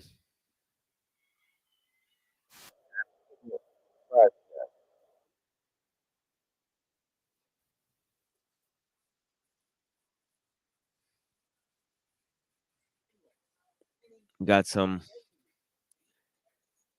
kind of commercial playing here. Well, let's go to this. Here. You need to install uBlock Origin and make sure you update the cache frequently to stay ahead of the YouTube cat. Yeah.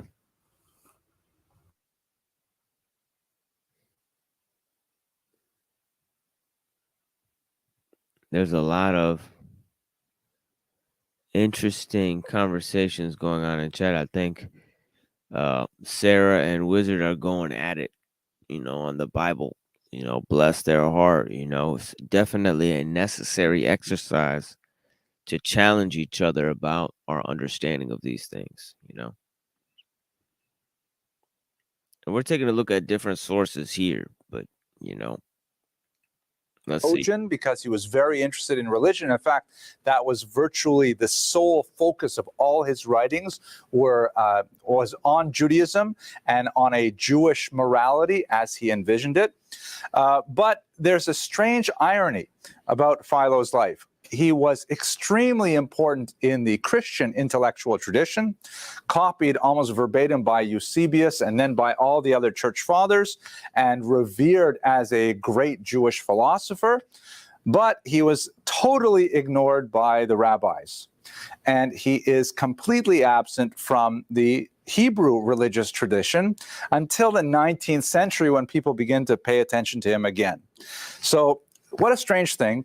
Very, very well published, well circulated author in the original Greek and also in Latin and Armenian translations. Armenian translations, excuse me. And yet the rabbis have nothing to do with them. They can't even argue with them. They don't even. Okay, so look at this. This is a Jew, Philo of Alexandria, that's so thoroughly Hellenized at the time that he has no theological context within Judaism, yet all he does is expound on Jewish doctrine within his Middle Platonic worldview. You know, so the Jews who are Hellenized, they're not stopping talking about Judaism. They're still expressing their Hellenistic philosophy or their Hellenistic learning in terms of Judaism. But when the rabbis, who are the keepers of the traditions of Judaism, take a look at these formulations of, for example, Philo of Alexandria, they can't make heads or tails of it. They said, well, this is just thoroughly Hellenized stuff, and we'll get to what some of these, you know, doctrines that he believes in are. You know, they're kind of disagree with him. They just totally ignore him. He's, as they say in Hebrew, chutz lamachane, outside of the camp. No one pays attention to Philo. So how is it possible that he evaded all rabbinic attention while receiving tremendous reputation among Christians as really the greatest expression of Jewish philosophy in the ancient period?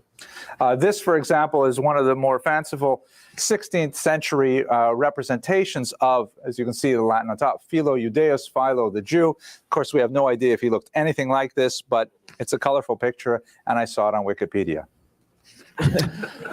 So moving forward, what do we know about him? With the exception of one reference in Josephus, which supports the idea that he was in fact as important as one would think from Philo's own writings, we have no reference. So we don't know if this contemporary of Jesus, Philo of Alexandria, you know, who's mentioned by Josephus, you know, we don't know if Josephus actually mentioned Jesus. You know, he mentioned something about a sect of people that maybe followed Jesus, you know, but it seems really unclear what Josephus is saying in that particular passage. You know, scholars have disputed whether it was Josephus who even wrote that line. You know, but yeah, it's interesting. But yeah, he does, you know, Josephus, who himself is a thoroughly Hellenized Jew. You know, he mentions Philo of Alexandria, you know, who must have been well known at the time. I mean, of course, I mentioned Tiberius Alexander, who's in the family of Philo, you know, being a top general for the Roman army, even contributing to the destruction of the Jewish temple. References to Philo, contemporary references other than Philo himself. So like our, you know, attempt to analyze Josephus last week, everything we have to say about Philo is based on his own writings, on literary analysis of what he has to say about both in terms of a you know, frontal depiction of his own life, which he does from time to time, or also by reading between the lines about what he has to say about the world around him, that we can kind of read backwards and learn some things about him. We can figure out, however, quite a bit. This is another 15th century representation. We don't know if this looks anything like him. He's slightly wall-eyed here too, which I'm not sure if that was probably anti-Semitic or something. So what do we know about him? He was a very prominent individual and from a very wealthy family. We know this primarily because of his description of his relations. His brother, Alexander Lysimachus, was titled the Alabarch of Alexandria, which was in a very important city in Egypt, as I will show you shortly. We're not exactly sure what an alabarch is. In Greek, the term arch means like leader, like monarch, single leader, that kind of thing. And it appears he may have been some kind of treasurer, certainly, though, a very high-level dignitary, to be sure. We know that he was a great benefactor of Jewish causes in Alexandria and in Egypt, indicating that he had significant wealth. He did make a trip to Jerusalem to offer sacrifices, although it's interesting, he just mentions it in a passing, offhand way, like talking about a totally different subject. And he says, by the way, while I was going to Israel to offer sacrifices, this happened to me. And we... Okay. So he's not overly concerned about the practice of Judaism, you know, and yeah, you know, in any ways, he's the perfect example of a thoroughly Hellenized Jew, you know. We don't know much else about his relationship to Israel and the temple. We know that he obviously had, based on his writings, an extremely strong Hellenistic education, which was a huge expense at the time. He definitely was educated in the gymnasia, in the traditional male-dominated universities, as it were, of the time.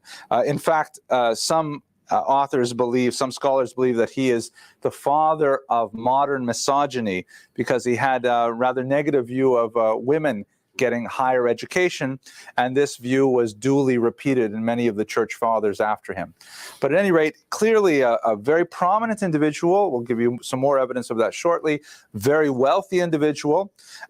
His very well connected, and he was able to afford a life of leisure and dedicate himself to philosophical investigations and publications. His nephew also says something about his position in Jewish society. His nephew, Tiberius Julius Alexander, we don't know how to describe his religious affiliation, but he actually fought with the Roman soldiers on the wrong side in Jerusalem in the War of 70, in the Roman-Jewish War, meaning he was alongside Titus when the temple was destroyed, and not like Josephus as a captive, but in an administrative capacity. Some say he even led the charge into Jerusalem, again, based on scanty evidence, but this was his brother's son. And from some of Philo's writings, one author in particular opines that perhaps he directed some of his writings specifically to his nephew to try to bring him back from the brink of completely turning himself over to the Romans. So we get a picture overall, though, of where Philo was in classical Alexandrian society: wealthy, prominent, well-connected, educated, literate, and as we shall see, politically quite active. Okay, so these are Jews who are educated in the Hellenistic, in the traditional Hellenistic style. They are part of the Roman Jewish elite. They're higher up in the Jewish society. Anyways. Any questions to this point? Yes, please. Well, it's not so much as a comment. There's a couple of an association. Aramaic, that's an error, sorry. One of the big debates in among scholars, though, is did Philo actually know Hebrew? I mean, here he is writing exclusively on Jewish topics. He is like the Jewish expert, and it's not at all clear that he knows Hebrew at all. He does make, some references to Hebrew. His writings are chock full of references to the Bible. In fact, that's what he's mainly writing about, is the Bible. And from time to time, he will use Hebrew to explain an allegorical etymology. The problem is that about half of the time he's totally wrong. Half the time he's right, and so he knows a smattering of Hebrew, or perhaps he got this Hebrew information from someone else.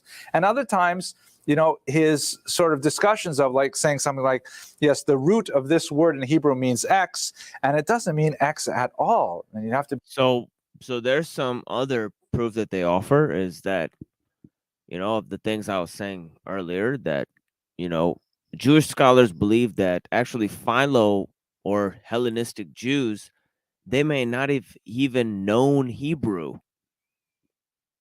Definitely in Philo's writings, when he conversates on terminology about Hebrew, he bungles such terms and tends to get the wrong version of these things, so demonstrating that he only understands these words maybe in a allegorical sense, and that he has no sophistication with the Hebrew language. Well, any of these writers like Paul or Philo, there's no actual proof that they kind of, understood Hebrew. Was Hebrew the same at the? Was Hebrew the same then as it is now, though? So that could have been language. There is no guarantee that the Hebrew that they refurbished over in Israel today, they had to reconstruct it through ancient sources, is the same as the Hebrew that was spoken in ancient Israel. You know, it's only a close approximation of that. Just as they have reconstructed any ancient language that is basically not available today.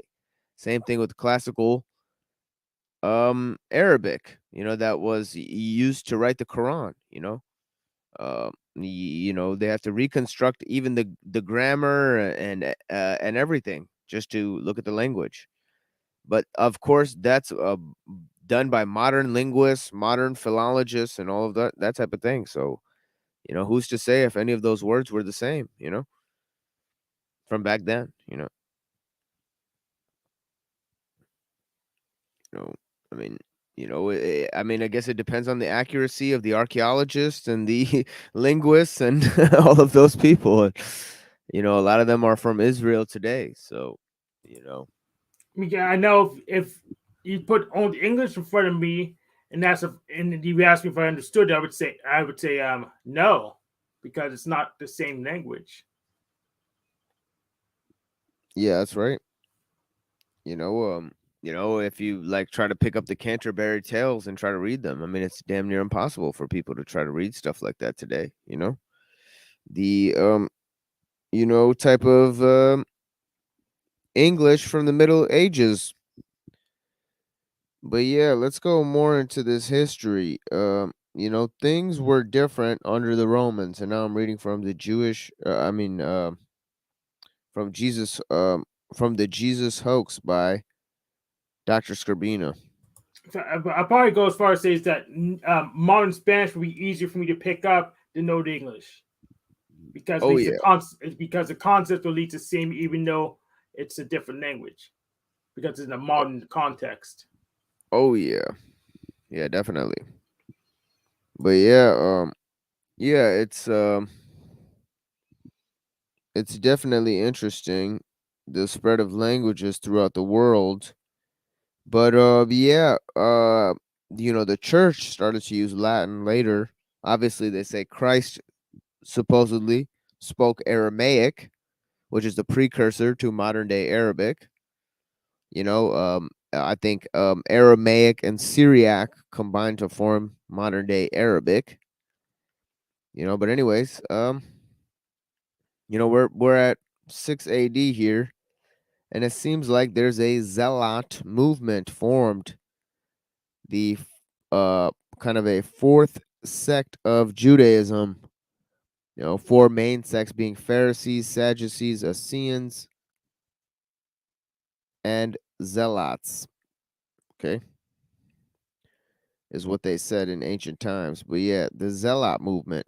They advocated for violent resistance towards Romans, Greeks, and even fellow Jews who collaborated with the foreigners. Notably, there are reasons to believe that both Jesus and Paul were zealots. Okay, we'll see some of those reasons. Well, there was a person who was in the in part of Christ's disciples who was a zealot, according to the Gospels. Pressure on the Jews increased in the first decades of Christian era. In the year 19, Emperor Tiberius expelled the Jews from Rome for aggressive proselytizing and for criminal activity. In 30, a high-ranking Roman official, Sejanus, made efforts to, quote-unquote, destroy the Jewish nation, presumably for similar reasons. In addition to allegedly passing judgment on Jesus, the Roman procurator, Pontius Pilate, who governed Palestine from 26 to 36 AD, was known for his aggressive treatment of the Jews.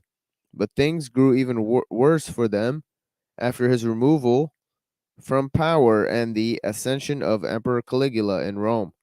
Ben Sasson writes, quote, "The reign of Caligula, 37 to 41 AD, witnessed the first open break between the Jews and the empire.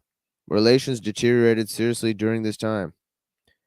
Jesus was, we presume, was crucified in the year 30, and Jewish opposition and repression accelerated.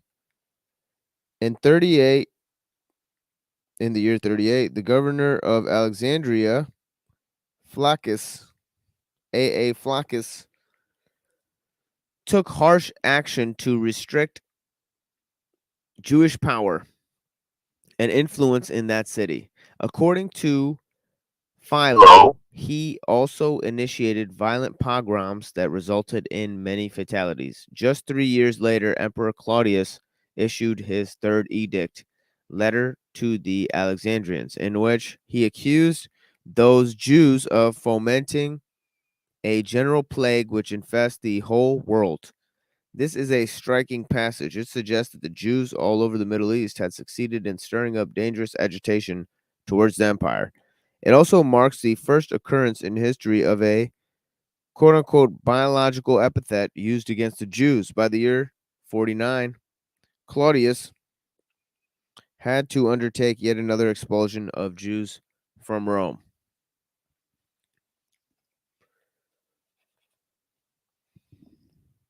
All this set the stage for the first major Jewish revolt in the year 66, also called the First Jewish-Roman War. There were 3.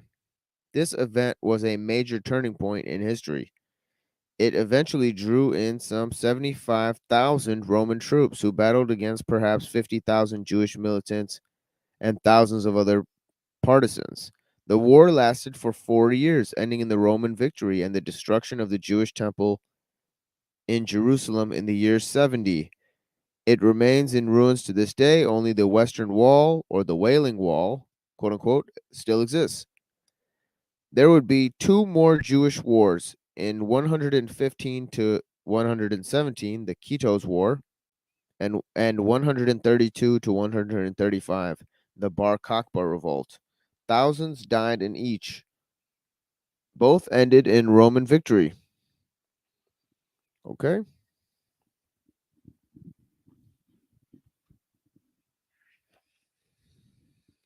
So that is partially the history of the Roman Jewish conflict that spurred up in the Roman Empire at the time. So, we're putting this picture together, of what the Jews were doing during this, during the 1st century AD, and, I think next time we're going to move into the Gnosticism, the progression into Gnosticism in the 2nd century. But, we still have lots of ground to cover about the 1st century, and we're moving in now about some presentations in terms of Paul's travels in Acts, because Paul seems to spread Christianity to far off lands. And we can show you guys some of these travels. Actually, we already have some of these on our show here. So we'll show you guys this video here about Paul's travels.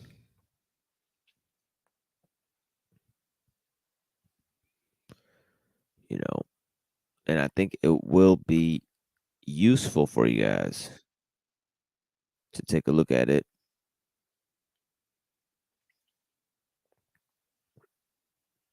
And to see what goes on there.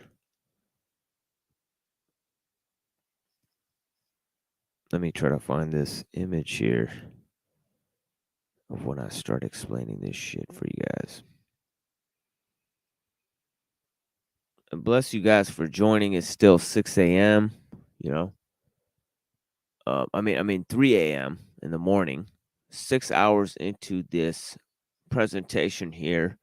And we had a lively panel discussion earlier, many different topics. And of course, now we're moving to cover some of the main topics for our show, or these last few series where, thanks to the conflict that's going on in the Middle East, we've moved to a segment on theology here. But it's more historical, pointing out what the Jews and the Western history represents for 2,000 years in terms of building up to this modern conflict.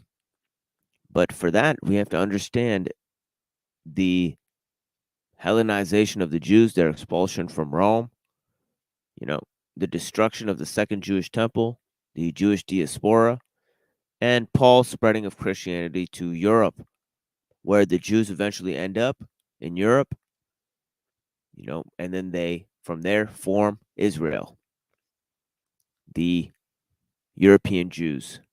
Anyways, let's take a look at some of Paul's travels in Acts here.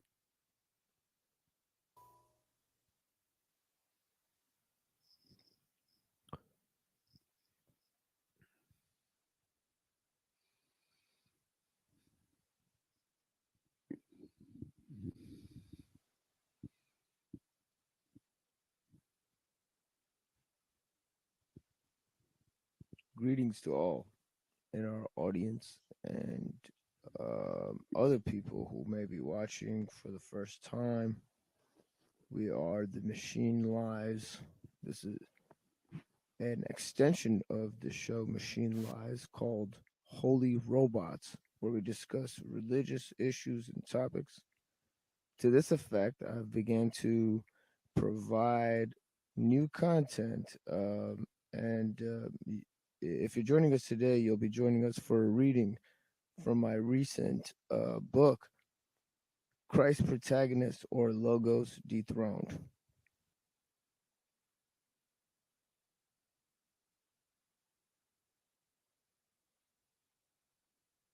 And I'll be reading from one of the final chapters of the book where I talk about the work and the career of the apostle to the Gentiles, Paul. And I think the views of Paul are some of the most pivotal views in history. And as you join us for our reading, I want you to think about how pivotal these roles may be. Okay, we're going to begin here.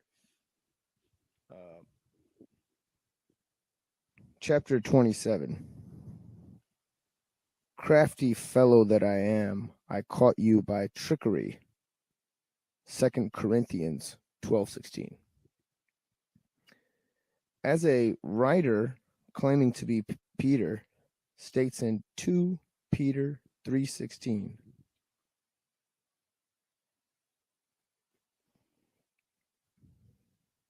In all of Paul's letters, there are some things which untaught and unstable people twist to their own destruction, as they do also the rest of the scriptures.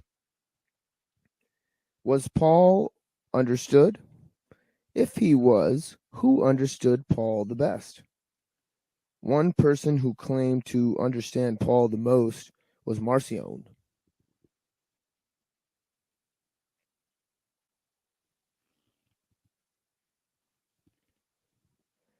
The son of a 2nd century bishop.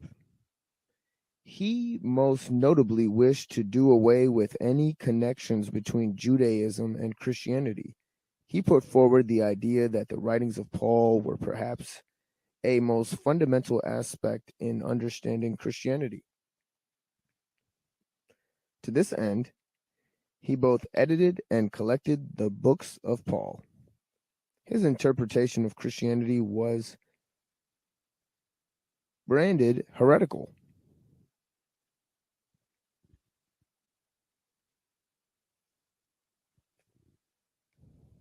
There were many antinomian factions that felt that spirit of the laws is above the letter of the law.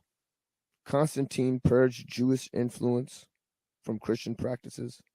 He mixed Christianity with the Roman cult and made Christianity a version of certain pagan mystery cults. He formulated the church, approved the Christian sect that won out in a debate over fundamental tenets of the Christian doctrine, and oversaw the canonization of Scripture.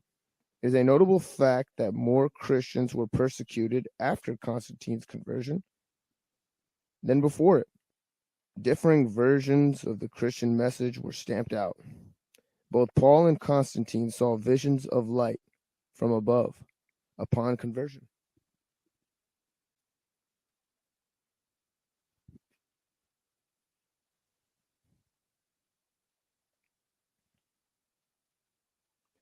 Their conversion stories seem to parallel one another. He called an imperial edict that was discriminatory against certain Jewish practices and accused Jews of parricide against the Lord.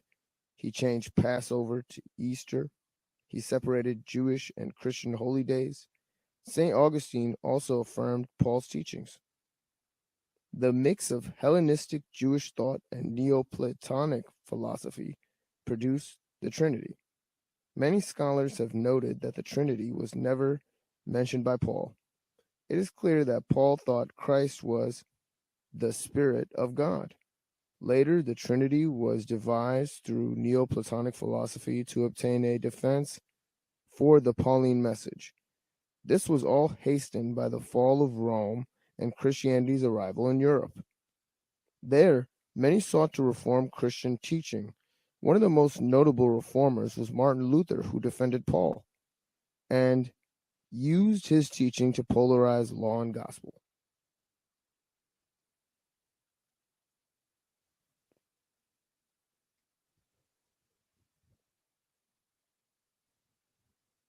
He opposed the use of good works, as mentioned by us before. He used the teaching of Paul against the Catholic Church. The Church itself was cleverly devised through the several modes of Paul's views. Luther used the teachings of Paul to make the claim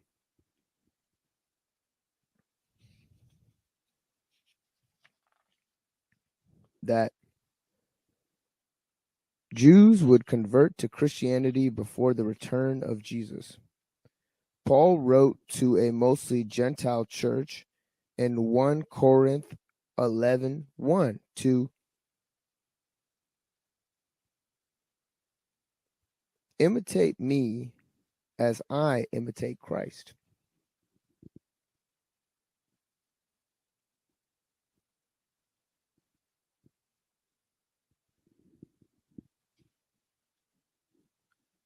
Paul claims to have superseded understanding of laws and scriptures by his understanding of Christ's death and resurrection, and the blood sacrifice of Jesus Christ, who was also seen as the Jewish Messiah. Paul's journey ends in Rome, supposedly. I guess I should have added that. But it says Paul's journey ended in Rome. The burial place that is said to contain him was also said to be a burial place of Emperor Nero. In it, there is depiction by Paul. There's a depiction of Paul by Caravaggio that is a personal favorite. It is one of 2 attempts by Caravaggio in painting Paul's conversion. In the painting, Paul is seen wearing a Roman tunic. We find it a rather apt depiction for our current analysis.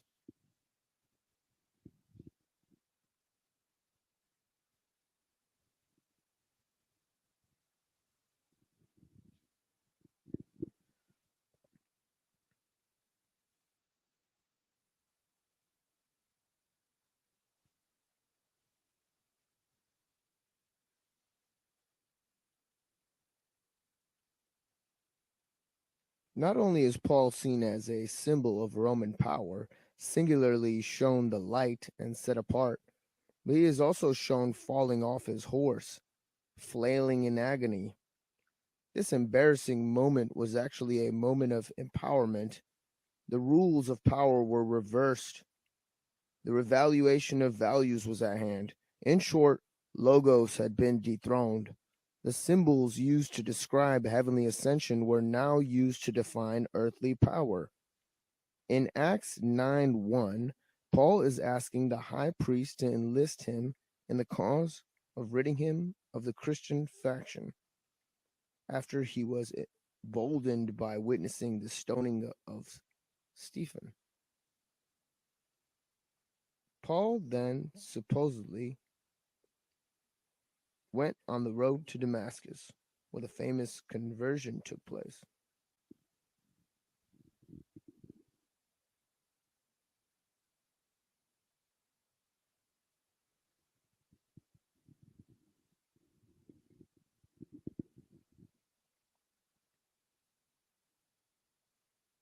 In Galatians 3:28, Paul declares, "Neither Jew nor Greek, neither male nor female, for all are one in Christ Jesus." Many scholars allege, such as Paul of Friedrichshain, N.T. Wright, and Bart Ehrman, that Paul was a binitarian who taught an extreme form of Judaism, though this seems highly unlikely. But Paul's travels suggest another story. All roads lead to Rome, and in Rome, all roads lead to Paul. The figure of Paul was restyled as a figure of Roman power.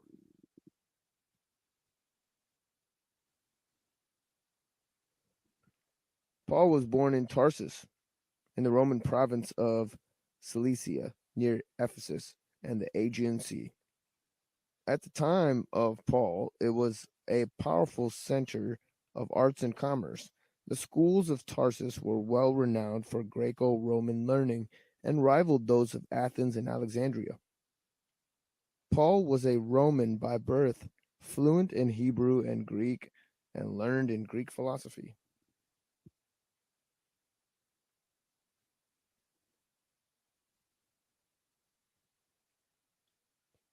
This is highly rare list of expertise. Even learned Jews like Philo, who had a Hellenistic education, did not know Hebrew. He was also supposedly schooled under the top rabbi at the time in the religious practices of the Jews. In Philippians 3:4-6, Paul declares that he is of the stock of Israel, of the tribe of Benjamin, and a Pharisee in regards to the law. Cyprus, Phoenicia, and Antioch in Syria became main places for operations of the early church. Antioch was a major seaport, as well as capital of Rome in Syria. At the time, there were many types of people you could find in a synagogue due to the Jewish diaspora.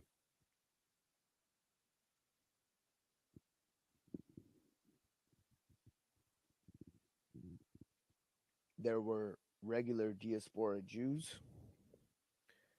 proselytes or converting Gentiles, and God-fearers or interested Gentiles who were curious about the new faith. According to certain scholars who promote Noahide Christianity, claiming that Christianity was an attempt to understand new evolutions in Jewish teaching.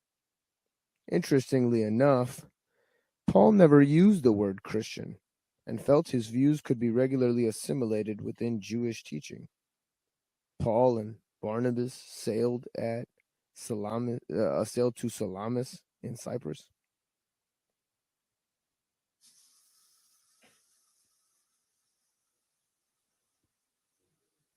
Wherever Paul went, he went first to the synagogues and then to address the proselyte Gentiles. While in Cyprus, Paul moved west towards Paphos to meet with the Roman and met with the Roman governor Sergius Paulus.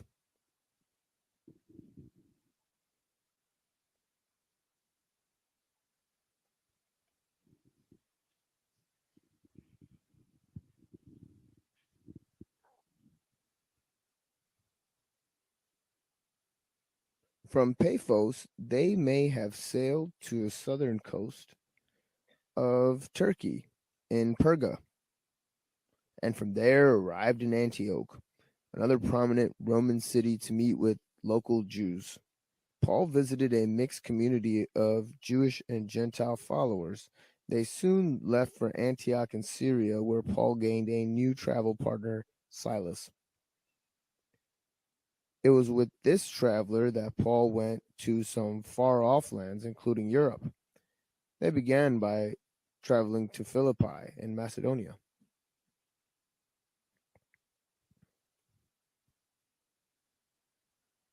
Romans had conquered Macedonia in 68 BC. They built the Ignatian Way, which connected the Adriatic and Aegean Sea. The city spoke Latin and was often referred to as a miniature Rome. Paul had a notable meeting here with a God-fearing Gentile woman from Theatrical, who was a sewer of purple cloth named Lydia. Next, they went to Thessalonica, capital of the province of Macedonia.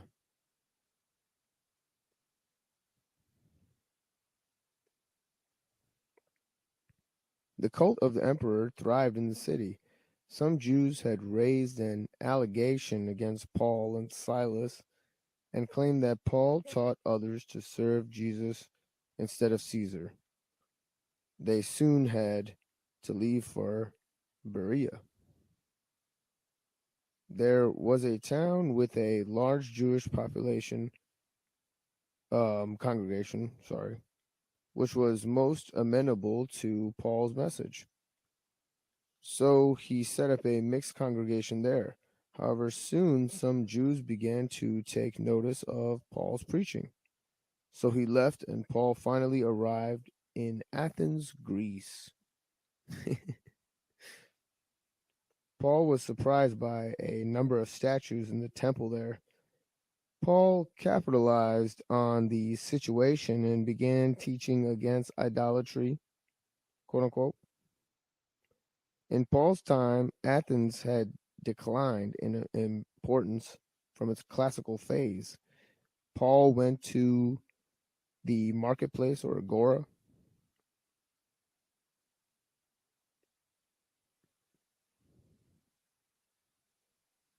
This had become an intellectual and cultural center with much renown.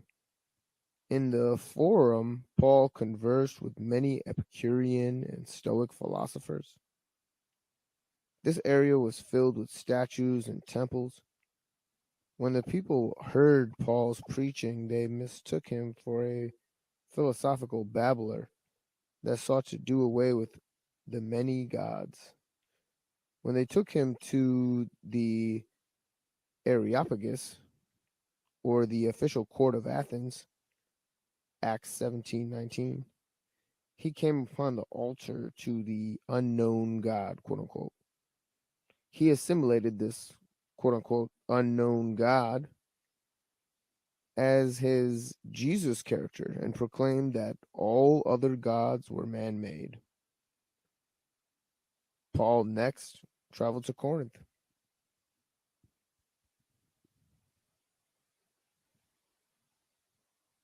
This was a commercial capital and port city that contained a temple with many prostitutes that were paid for by the city. Corinth was a decadent society known for commerce and trade. Paul equates the Passover ritual with his own Eucharist ritual, which clearly promotes the drinking of blood, as well as eating flesh. If these are meant to be symbols, then why use them to persuade Jews? It is clear that Paul was maneuvering to invent an iconography.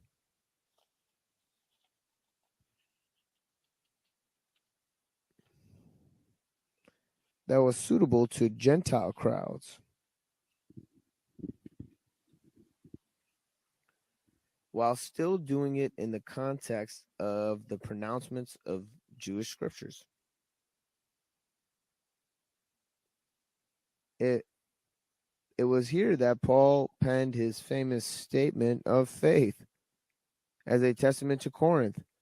For I received from the Lord that which I also delivered to you, But the Lord Jesus, on the same night in which he was betrayed, took bread, and when he had given thanks, he broke it and said, "Take, eat. This is my body, which is broken for you." 1 Corinthians 11:3. He declares a new covenant in the blood of Jesus Christ and says, quote, "As often as you eat this bread and drink this cup, you proclaim the Lord's death till he comes," unquote. Yes, because naturally, when someone you love dies, you want to proclaim their death fervently, and as many times as possible, especially by drinking their blood. Wouldn't you also like to pretend to eat that person's flesh and blood to gain their commune with their spirit?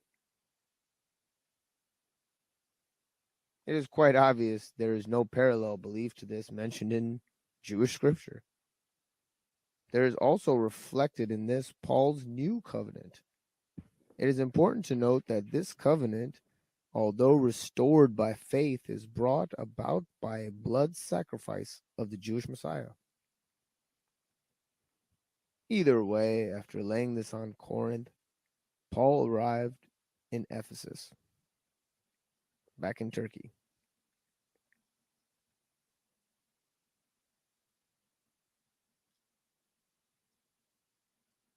Mentioned earlier was the strange fact of the praise of Ephesus as a premier Christian community, along with their rejection of Paul's message. Ephesus was known for its beautiful religious temple, which honored the goddess Artemis in Greece or Diana in Rome.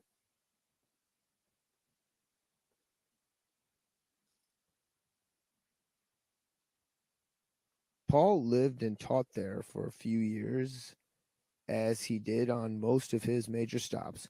Paul traveled according to Jewish holy days. Again, he turned to philosophers and Gentiles when rejected by the synagogue. Paul made an additional stop in Greece in Philippi. In Ephesians 1:5 and 1:11, we see Paul's view of predestination, which he also uses in Romans 9. The doctrine is still divisive, and original sin is wholly rejected by certain well-known Christian denominations. According to Ben Witherington, Paul was a quote, "Paul was celebrating the Passover, or perhaps a Christianized version," unquote. Which one is it? Are we to believe that Paul kept Jewish traditions to himself and then made different practices amenable to Gentiles? Scholar John D. Garr argues that Paul's way of making Gentiles a quote common that this was Paul's way of making Gentiles a quote commonwealth of Israel, unquote. Although his view is that Christians should return to their Jewish roots, which would be hard to do with Paul's teaching, we agree with his general premise that Paul's motives include Judaizing Romans and Gentiles. During Paul's travels, he was imprisoned twice and eventually ended up in Rome, where legends say he was beheaded on Nero's orders and left to suffer the same fate as some of the other earlier martyrs of the church. Some mention Paul being buried in Rome with Peter, even though there is no evidence that Peter ever went to Rome. We also see that Peter was from the small town of Galilee and probably did not possess a similar upper-class education that Paul had to spread his message.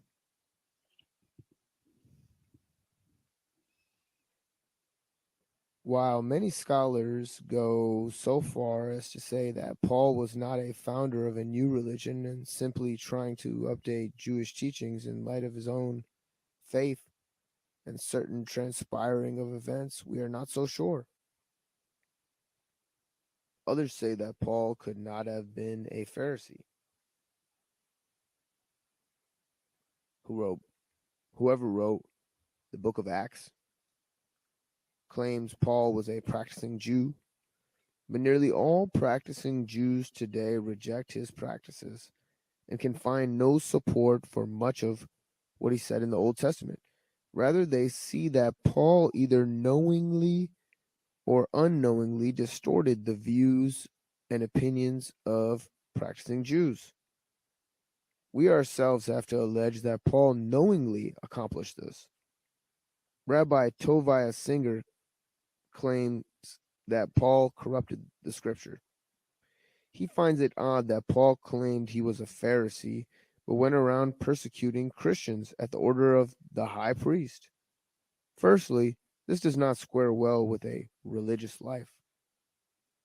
Secondly, the historical setting of Jews in the first century precludes any possibility of there being a special persecution of a Jewish minority or heresy, mainly because Jews were involved in a mortal struggle with Rome, which held more salience.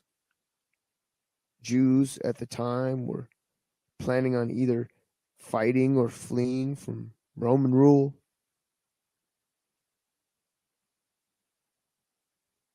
Why would the high priest, who was a Sadducee, employ Paul, who was a Pharisee, and the religious teacher in order to persecute a fledgling group within Judaism? This confluence of events seems highly unlikely. Why would the high priest in Judea have any authority to persecute Christians in Syria? There is, of course, another aspect of the story which was just presented, and it asks us to examine the travels of Paul. If Paul was interested in winning over Jews to his real message and interpretation, then why did he travel to the centers of Greco-Roman learning? Not only was he well trained in philosophical discourse, unlike the disciples of Christ, but he seems to have employed it in the same place where such learning would find good use.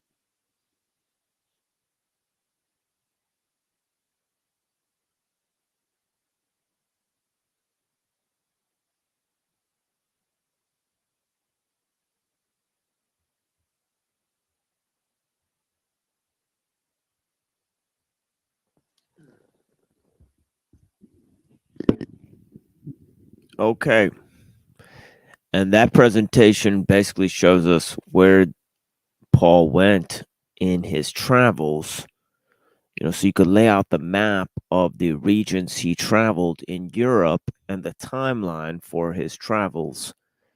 One could possibly reconstruct those based on those different letters, where he started those churches, the veracity of those letters, the events mentioned therein.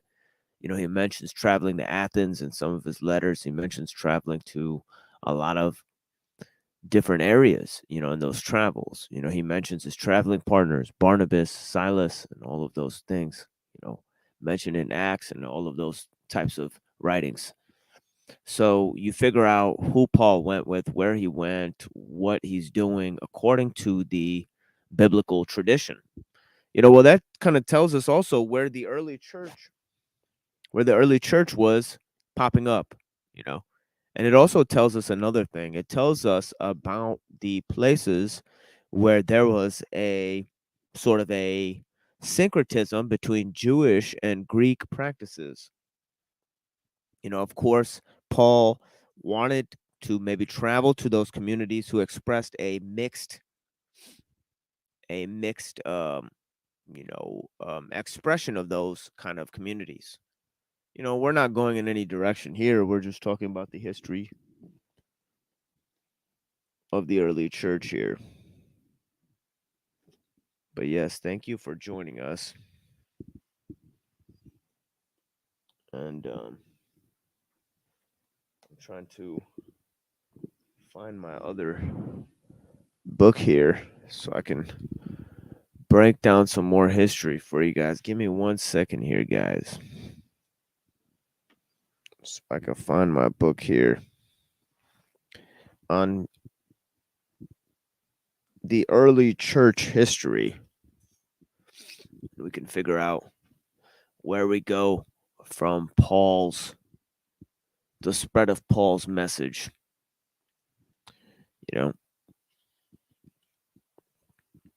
During the patristic period.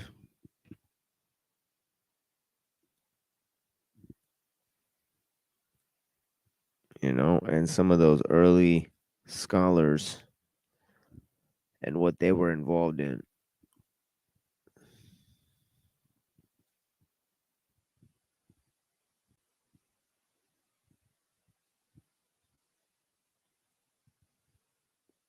And let's see what's going on here. I guess we'll just go to some of these early thinkers and see what time they came out, And we're going to move into the 2nd century next time. But these are, just sort of terms that, or teachers that might, comprehend what's going on at some of the earliest teachers, of the so-called message here.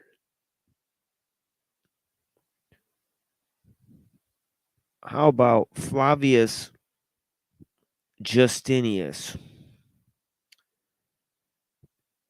Flavius Justinus, or Justin Martyr. He was born in Nablus of pagan parents about AD 100.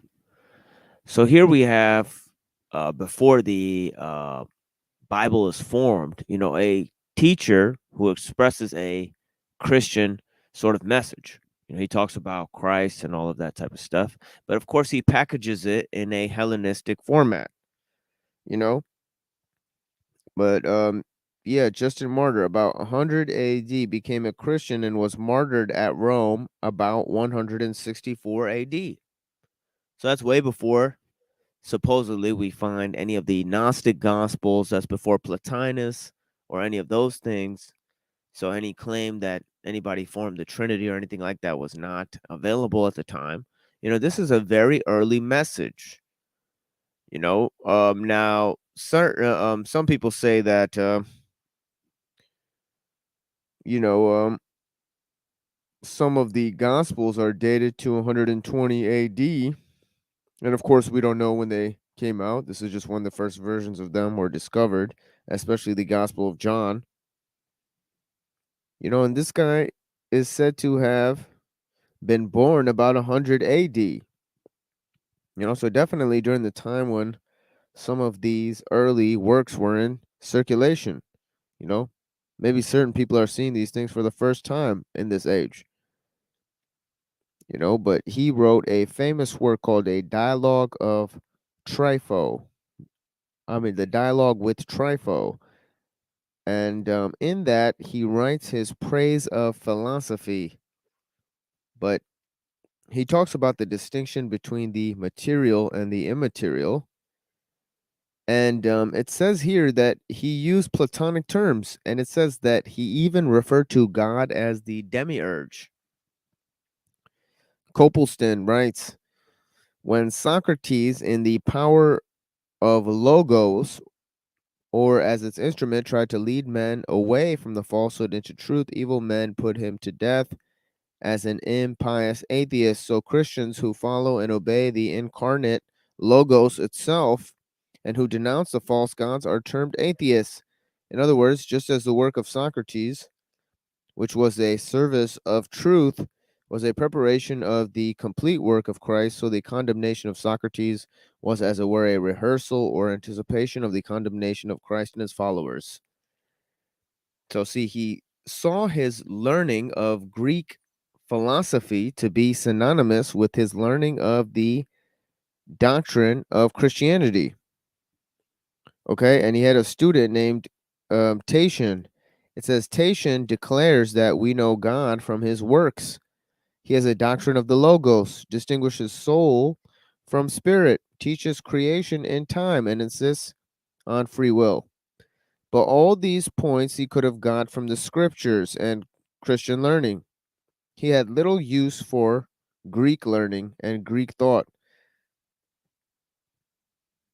Tatian fell away from the church into Valentinian Gnosticism, which we'll discuss next time. So you could already see that students of Justin Martyr are falling into the Gnostic heresy, at the time. Subsequently, Oh no. what was that? Oh no. Yeah, that's right.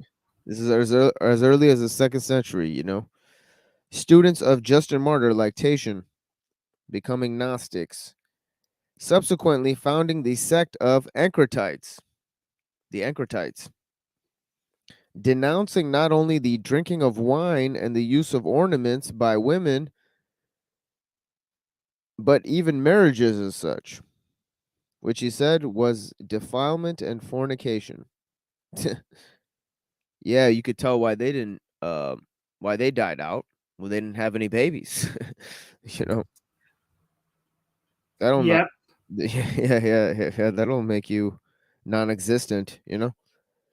But yeah, he had this doctrine of the logos, the word proceeding from the simple essence of God, does not fall into the void as human words do, but remains in its subsistence and as a divine instrument of creation, he said.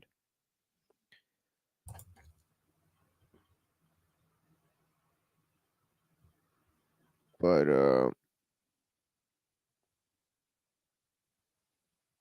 we're going to talk about some other teachers or students here. And,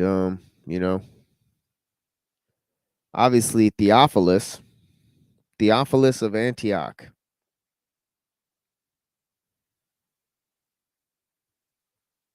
AD 180. He said Plato erred in not teaching creation out of nothing, which Theophilus clearly affirms. So here you have a opponent of Plato talking about how Plato's doctrine of the world being eternal. See, Plato and Aristotle thought the world had to be eternal. They thought that God only shapes the world.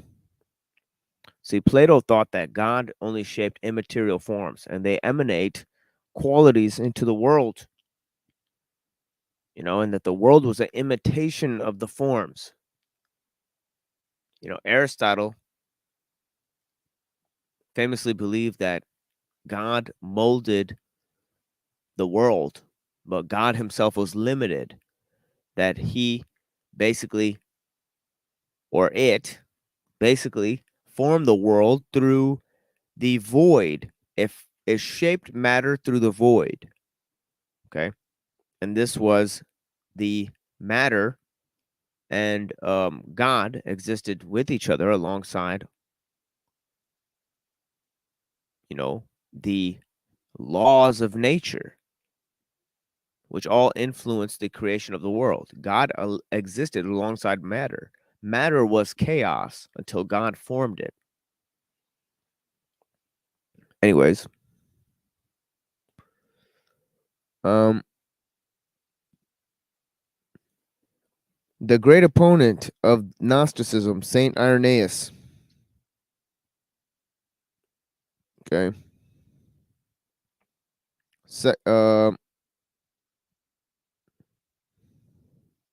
In the 2nd century AD.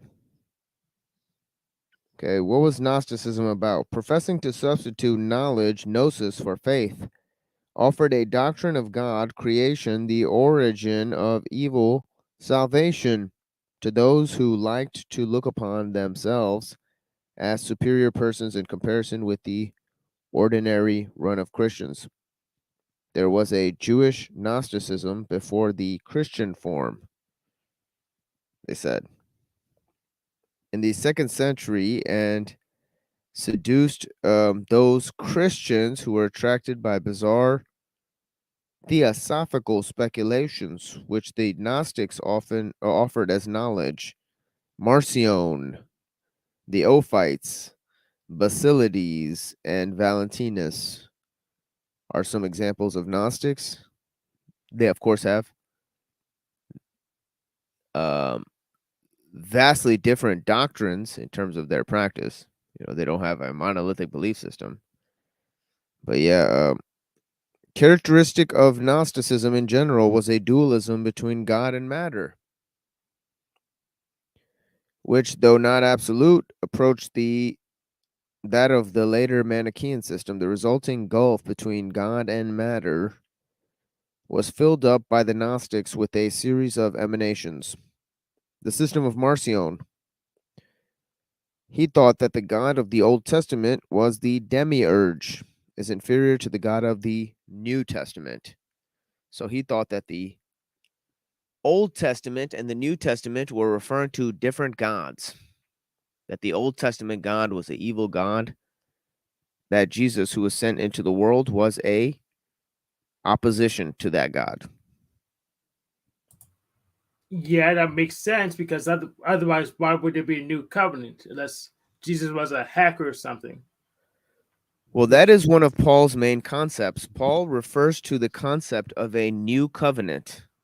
And this new covenant is not made between God and the Jews, but this new covenant is made between God and all of mankind. It is an extension of the covenant, of the old covenant that God made with the Jews that they fulfilled to uphold.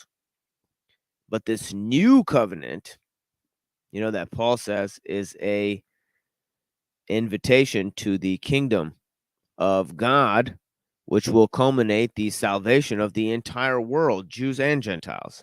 So he decrees a universal message of salvation through this concept of the new covenant. You know, and it's what transforms the message of the Old Testament going on to the New Testament into a universal declaration. You know, whereas the one made for Jews was, I guess, for Jews and Jews only. You know, it's very interesting, you know, this concept of the new covenant, as you mentioned, Hank.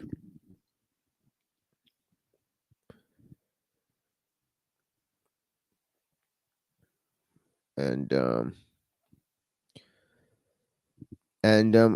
yeah, Marcion seemed to focus very much on this concept, he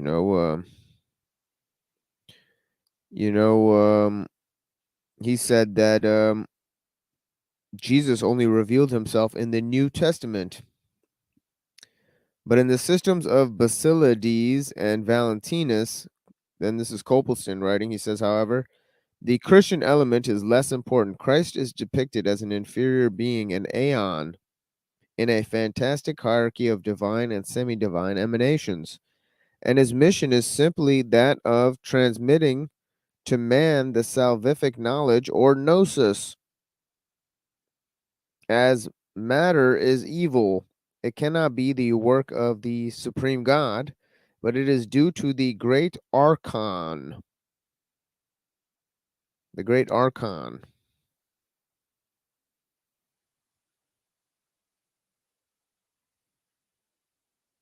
The great archon, who was worshipped by the Jews and who gave himself out as the one supreme God. The Gnostic systems were thus not dualistic in the full Manichaean sense, since the demiurge identified with God of the Old Testament was not made an independent and original principle of evil. The Neoplatonic element was too prominent.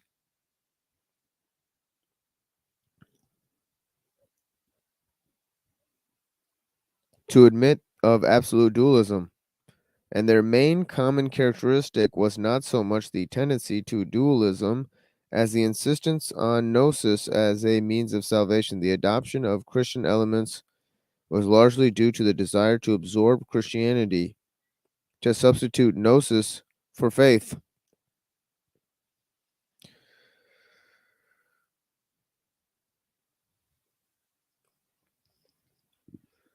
Which leads us to Saint Irenaeus, who wrote his Against Heresies, against the Gnostics. He was born about 137 or 140 AD. And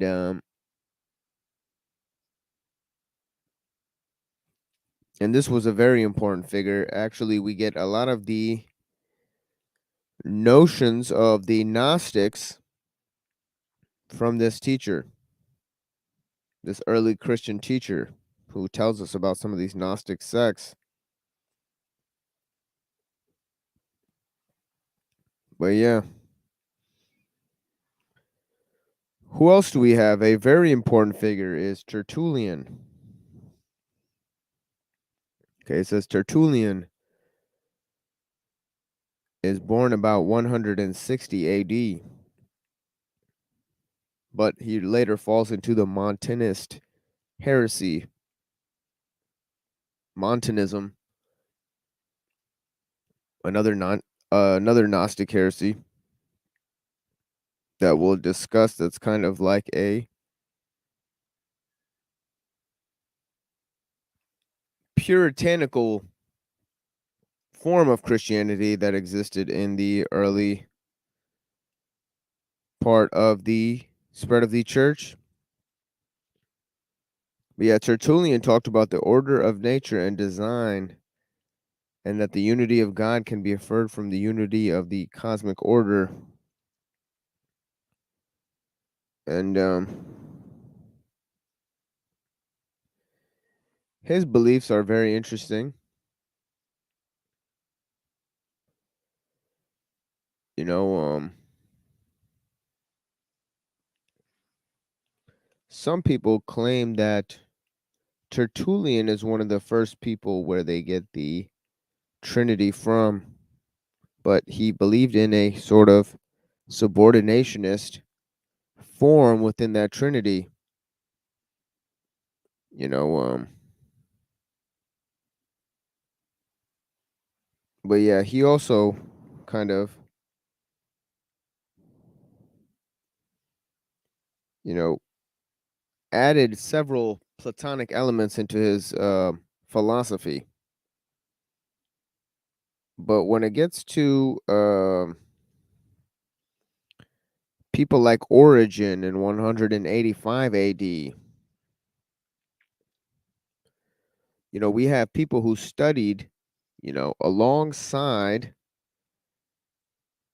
you know, Plotinus.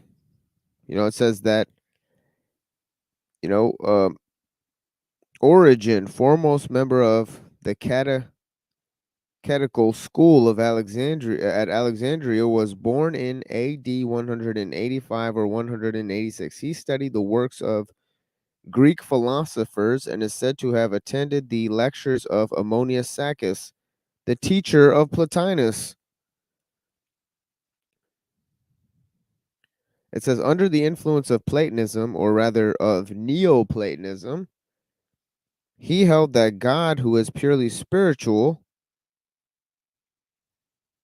and who transcends truth and reason, essence and being.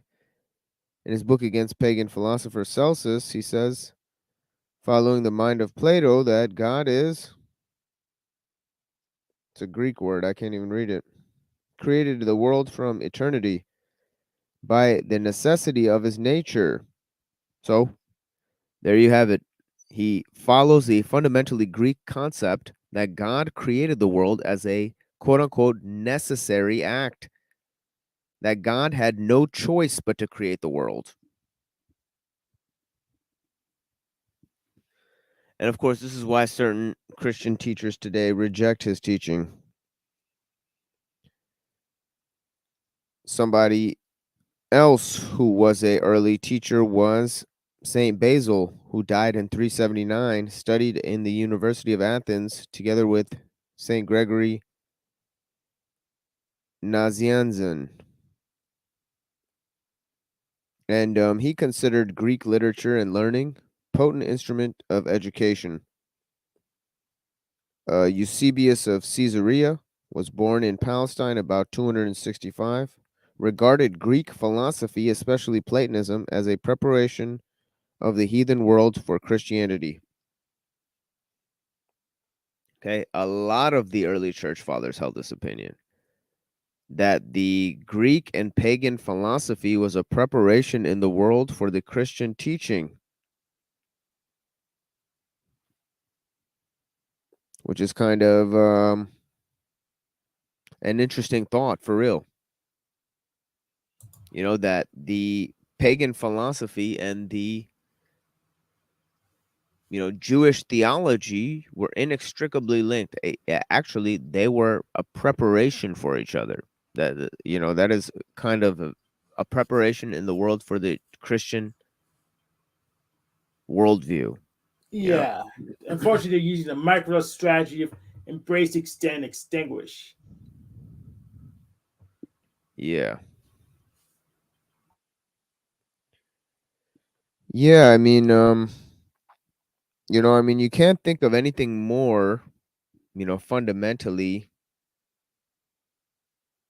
you know, um,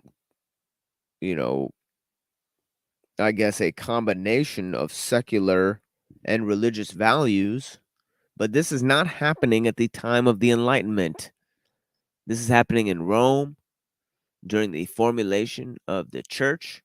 They already understood how Greek and Roman learning that was supposedly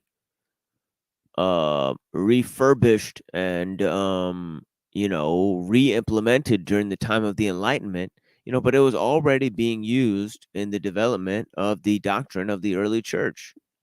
So this is the same system that spread to Europe, with Paul, in his travels to be the apostle to the Gentiles. So this is already going on at that time. But it culminates in some of these ideas, and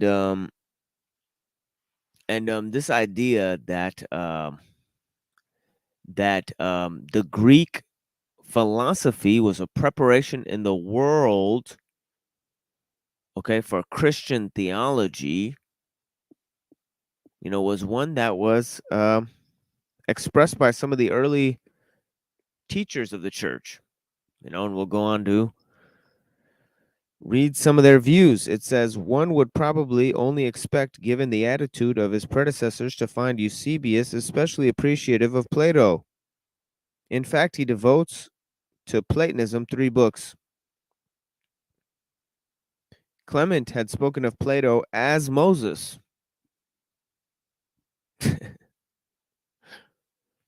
Okay. Clement had spoken of Plato as Moses, writing in Greek, and Eusebius, agreeing with Clement, considered that Plato and Moses were in agreement. Okay, Plato and Moses in agreement, folks. I mean, that's wild. That Plato may be called a prophet of the economy of salvation. Interesting. That Plato was a prophet. That's wild stuff. Like Yeah. Go ahead. Yeah, Plato has his own religion. In fact, I would argue that modern philosophy is, in practice, mostly Plato's religion, anyways. I mean, yeah, that's right. But it's fact, definitely not monotheistic. It's deistic, as you would call it. Yeah. So, in fact, Stanford's Encyclopedia of Philosophy is named after Plato. So. Right. Yeah. So it's strange for them to make these statements. I think these statements are kind of inaccurate, but they demonstrate the Hellenistic culture at the time, and just how far-reaching it was. That this was their cultural mode, that they were adapting Christianity to their cultural mode. It seems like, to me at least. But yeah, it says Plato may be called a prophet of the economy of salvation. I think that's a little much to call Plato a prophet, or to compare him to Moses, really. But yeah, go ahead. Yeah, I do not think it's too much. I think Plato is influential enough to be called a prophet, especially when you integrate him with Abrahamism. But I still think the Symmachus got beat on governance, though. Yeah, but see, that's what I mean. Is Thrasymachus a prophet too? Then, you know, Yes. everyone's a prophet then. You know what I mean? Well, you know, no. there's yeah, No, Plato and Plato's opponents. I mean, that's even the sophists are prophets. I mean, that's crazy. The sophists are prophets, yes, but maybe. Yeah, but that means I didn't everybody's a look into prophet. that. I'm not sure. That's Yeah, probable. I'm not gonna knock it down now, but there could be it may be a line to draw. Well, I think prophet is somebody who gets prophecy from God. I mean, I don't know if Plato really. I mean, maybe one could argue that Socrates got such a thing because he was talking about how he's influenced by his daemon. You know, but you know what? You know, did Plato say he got revelations or something? You know, I don't really think so. You know, Thrasymachus definitely didn't. Yeah. We need to double check. But the Thrasymachus was just got his inspiration from nature. He just watched nature itself. Exactly. That's not prophethood, especially, you know. But you know, nobody would consider that. You know, you'd say I guess that makes him supernatural. Scientists. Yeah, that you got some supernatural information. You know that would constitute prophethood. You know, but the only problem is I don't think supernatural influences nature whatsoever. So if you got prophecy from God, God's in a natural world because he could tell you something. yeah, I guess that is a good point. You know, the distinction between natural and supernatural is a sort of inane distinction, granted that one receives proof of the supernatural in the natural. You know, of course, yes. But that brings us back to the idea of mind itself. You know, how the concept of mind relates to the concept of nature. And you know, definitely Plato had views on that, and Moses had views on that. But did they have the same views? That's a question. You know, and I don't think they did. You know, I agree with you. I do not think they did. Yeah, so him conflating the two here, I mean, that just seems, you know, sort of, you know,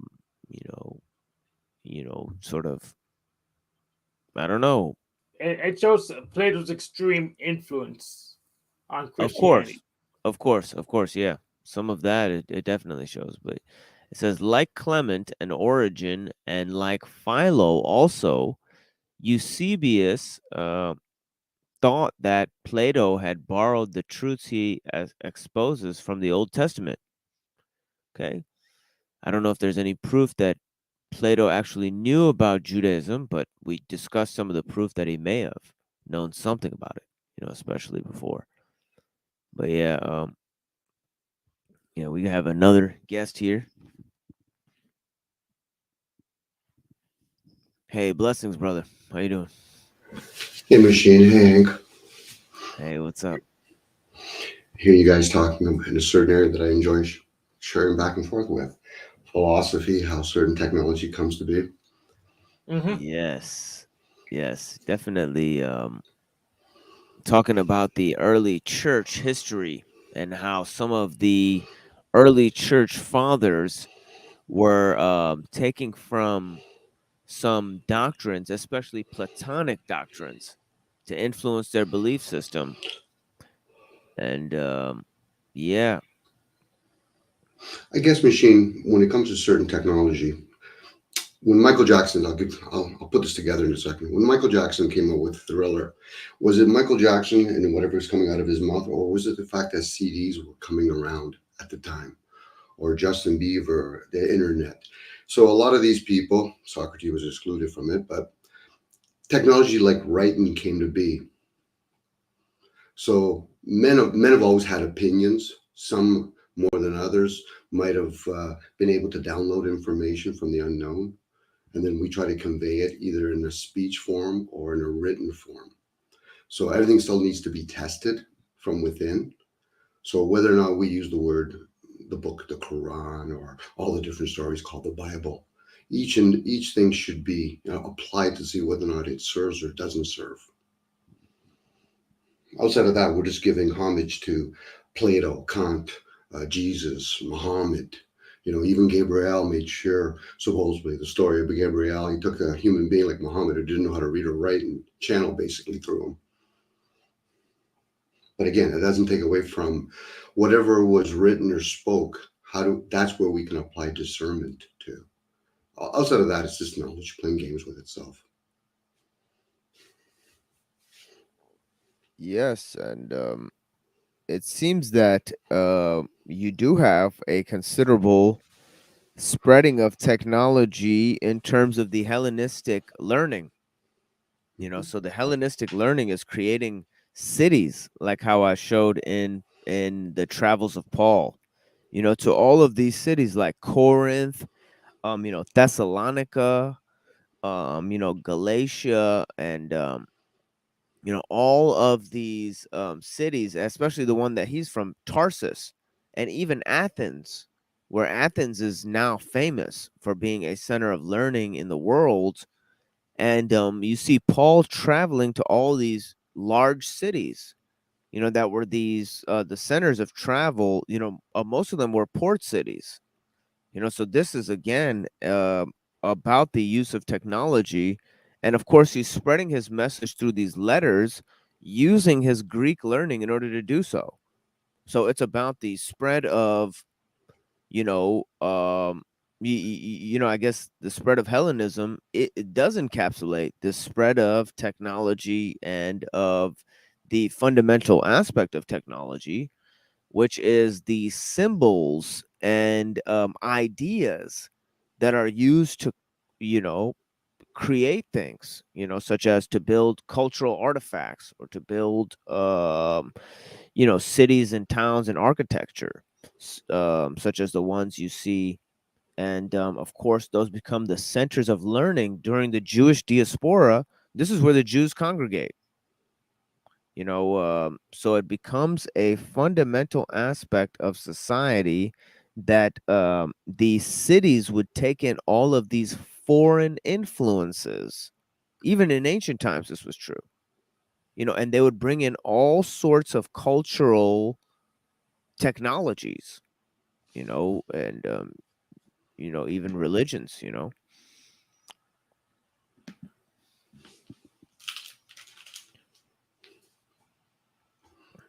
and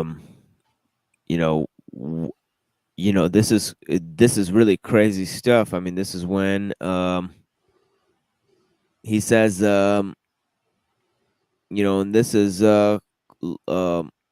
Eusebius. It says Eusebius thought that Plato had borrowed the truths he exposes from the Old Testament, but at the same time, he is willing to admit the possibility of Plato having discovered the truth for himself or of his having been enlightened by God. So yeah, he's saying Plato is a prophet of God, which is, highly, interesting, speech to employ there. But yeah, he says he says, in any case, not only does Plato agree with the sacred literature of the Hebrews and the idea of God, but he also suggests in the letters the idea of the Blessed Trinity. On this point, Eusebius, of course, interpreting Plato in a Neoplatonic sense, and is referring to the three principles: the one, or the good, the nous, or the mind, and the world soul. Well, some prophets who can use the word channels. We already have a technology. It's called the alchemy of language, and we speak in all the different variations. So I don't know if Plato, I can only guess at this point, Plato understood when he was speaking with the Greek language, it's a comprehension language, that he was actually doing alchemy by just speaking. Of course, for the written work, of course, we've got away from a scroll format to a book format. The left to right, to right to left, or up and down, or down to up to down, or down to up, is what it does with the hemispheres when we perceived a written word. So a lot of people end up becoming very scholarly in their approach of receiving information. We have many receivers in our vessel machine. If you didn't know that, if you do, great. And there's about 12 receivers. A lot of it's in the midbrain, hence where the mind works. The brain can only receive so much. And if people understand the cycles of 7 years, they'll understand for 7 years is the physical development. The next 7 is the emotional development. The next 7 is the mental development. The brain really doesn't develop till around 25. So most of us are already at a disadvantage when we're trying to receive information. So it's not what comes out of a person that actually what goes into a person. It's what comes out of a person that reveals them. So again, when we do the philosophizing, is usually the wise. I don't really give a shit if it's Plato that's talking or Kant or Socrates. Could even be a child down the street playing hoops that can philosophize. Again, I get it. The written work has done a lot of, I think, more damage than anything else per se, because this technology that we're in now, we would have never had the written work. It would have been all air. So we can take everything, download information down, and then try to perceive and see how we can use it. But again, typical us as humans or beings in human form, we become very opinionated. So I am right now. I'm using my ego to actually talk with you guys. That's what the role of the ego is. So yeah, there's nothing wrong. Using ego is a good thing, in my opinion. The thing with it's a necessity. The thing with the written work is that we don't know how to process it visually. I mean, I have thousands of emails, mostly junk that don't know to read or sort through. It's very annoying. But at least we stored information as much as we can always go back to it later and just sort through it eventually. So I think WinWorks overall a good thing. At least it's another option for transfer information. But we need to remember that our whole body's an interface. That's why I say, but I have a body soul equivalence. The whole body's your interface, not just your brain. True. So that's why I say we have so-called mental problems. You can a lot of times fix it with a physical solution because that's where it's derived from. That's why I'm actually trying to stretch. I'm sitting here, I'm stretching my ass, trying to stretch one leg at a time because I know I have problems with I guess control in my lower region, and I know the solution that's making your butt more flexible, pelvic floor more flexible. So that's what I've been doing. That's why I've been moving around like this. But like the shrinks don't tell you, hey, stretch your ass out. They say, well, we got some drugs. The drug company loves you. We got some drugs. And if the drug transfer didn't work, we can give you 2 more. It's just ridiculous. No, whatever the industry is, they're in the industry of selling. A lot of us have been taught to buy, and I'm a consumer of anything, so there's a good chance I might purchase something. And yes, the pharmaceutical. But yeah, that's usually trapped some sort of energy that's trapped in different parts of our bodies, our vessels, whatever we want to use the word to describe it. But this is where I think you talked about the body. There's the concept of embodying information. So whether it's people doing chanting of some sort, eventually you can embody it, and then eventually you don't have to speak it. You just embody it. Same with the teachings. There's the concept of the word of God. It's its own energy. So I know we use the word in word only when we say the concept of truth, but it is an energy. Same with the concept of love. Same, it's like sigils. Everything has energy to it. Numbers has energy. So how we speak and the tone that we use and the language we use, probably it's kind of looking at an element chart. All those things combine together, and then it has the different outcome for most of us. Pitch of voice plays a role, where you do it, where the signs in the skies are. Again, a lot of this stuff, we should be applying a lot of things. Math, philosophy, biology, all of that should be together. But unfortunately, the whole concept of specializing, I'm a scientist, man, okay, whatever that means to you. I'm a philosopher, yeah, whatever that means to you. The fact that the person puts I am, and then whatever persona they're going to put after that, I'm a father, yeah, okay. How does that... Yeah, the thing is, there's a whole lot of simplicities that's useful, but you have to escape around. You have to pull it out from the multiple complexities just so you can understand what you're looking at. So it's mere energies, but it's very context dependent. So sometimes you can mismap stuff. It's complicated. It's complicated straighten out because the school systems are they're tripping over themselves with education right now, unfortunately. Well, it is a schooling system, Hank. I don't know necessarily they're actually bringing out, hence educate. So, once people, hopefully, maybe in this lifespan, next age, I don't know, where people start realizing, but the words I speak, where do I see them? Well, you don't see them out there. So what about the thoughts that I receive? You don't see them out there. So then people understand maybe, biblically on the sense of spiritual and evil, good and evil, spiritual and material. Again, most of us get conditioning with our likes and dislikes. I like philosophy. Yeah, okay. I'm just saying inside of me, I'm saying that to myself. And then I ponder inwards and say, okay, so how does that serve? Whether me or others, how does it serve? We are here to be a servitude, whether to nature, to humanity, to, whatever.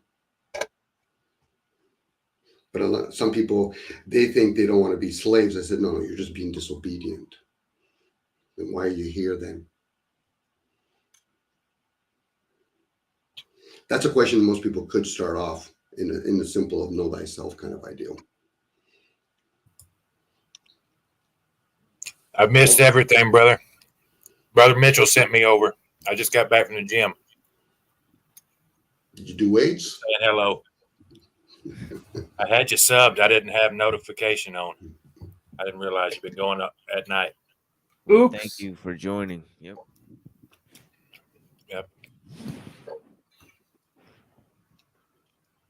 Yeah, I don't necessarily not want to be a slave, but I'm very particular about who enslaves me. So I'm gonna, and if no one's worthy, then I'll just do it myself. That's my attitude on it. Well, humans can never truly be fair to themselves. So I don't care what ism they're going to use. It's just being of service to the unknown. Again, we say words that we don't see, hence unknown. You have a thought that you can't see. The senses are easy to be misled. That's why it's called nonsense. Nonsense and mesmerism, very easy to mislead senses. Yeah. You go beyond that. Hopefully people question things like reason, thinking, feelings, oneself, not others. That's a waste of energy when you start questioning others, unless it's sincerity and you're trying to help each other in some sort of conversation. Debating is one of those things where I tell, anyway, with my buddies anyway, I said, do you see my views? Well, no. I said, so then what are you debating? You're debating the play, the illusion that you actually think those words are yours. You don't know nothing here. Those thoughts are not ours. They're ours to experience or observe. I think the bank's a very important ceremony. It pretty much it teaches people to just prepare their speeches, practice, and actually have references handy. I think it's a very important ceremony. I support debating. Mm-hmm. Sure. It doesn't. People usually learn a lot of stuff going head to head each other, knowing at least knowing at least their presentation's good or not. So I'm pro debating. Well, it does serve in some small way, and as long as you're around the same energy, then you can go back and forth. That'll be a similar attraction. I don't know whether there'll be any growth out of that. Again, it's people that do reaction are usually perpetuated in the cycle of defense and attack. A person that has the ability to respond are usually the type that are going to have accountability. Most people react, and you can tell because they start defending or attacking, and they'll say shit like self-aware, self-love. I said, you're not aware of the self then, if you're saying that first. But then again, those are just speech.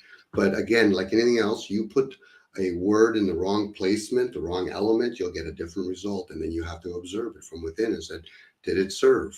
At that moment, it might have, but does it serve consistently? That's an individual journey. I'm just sharing out loud, guys, how other people perceive it. That's their responsibility. It's always on them. You know, I do my own thrashing with myself. You know, I'm here to do the refining of the self. You know, because I'm not the self. And if people say they are the self, my question would be then, who runs your vessel when you're asleep? When we're communicating with each other and we're hearing each other, because I'm hoping that other people are listening from within, who's running your liquids?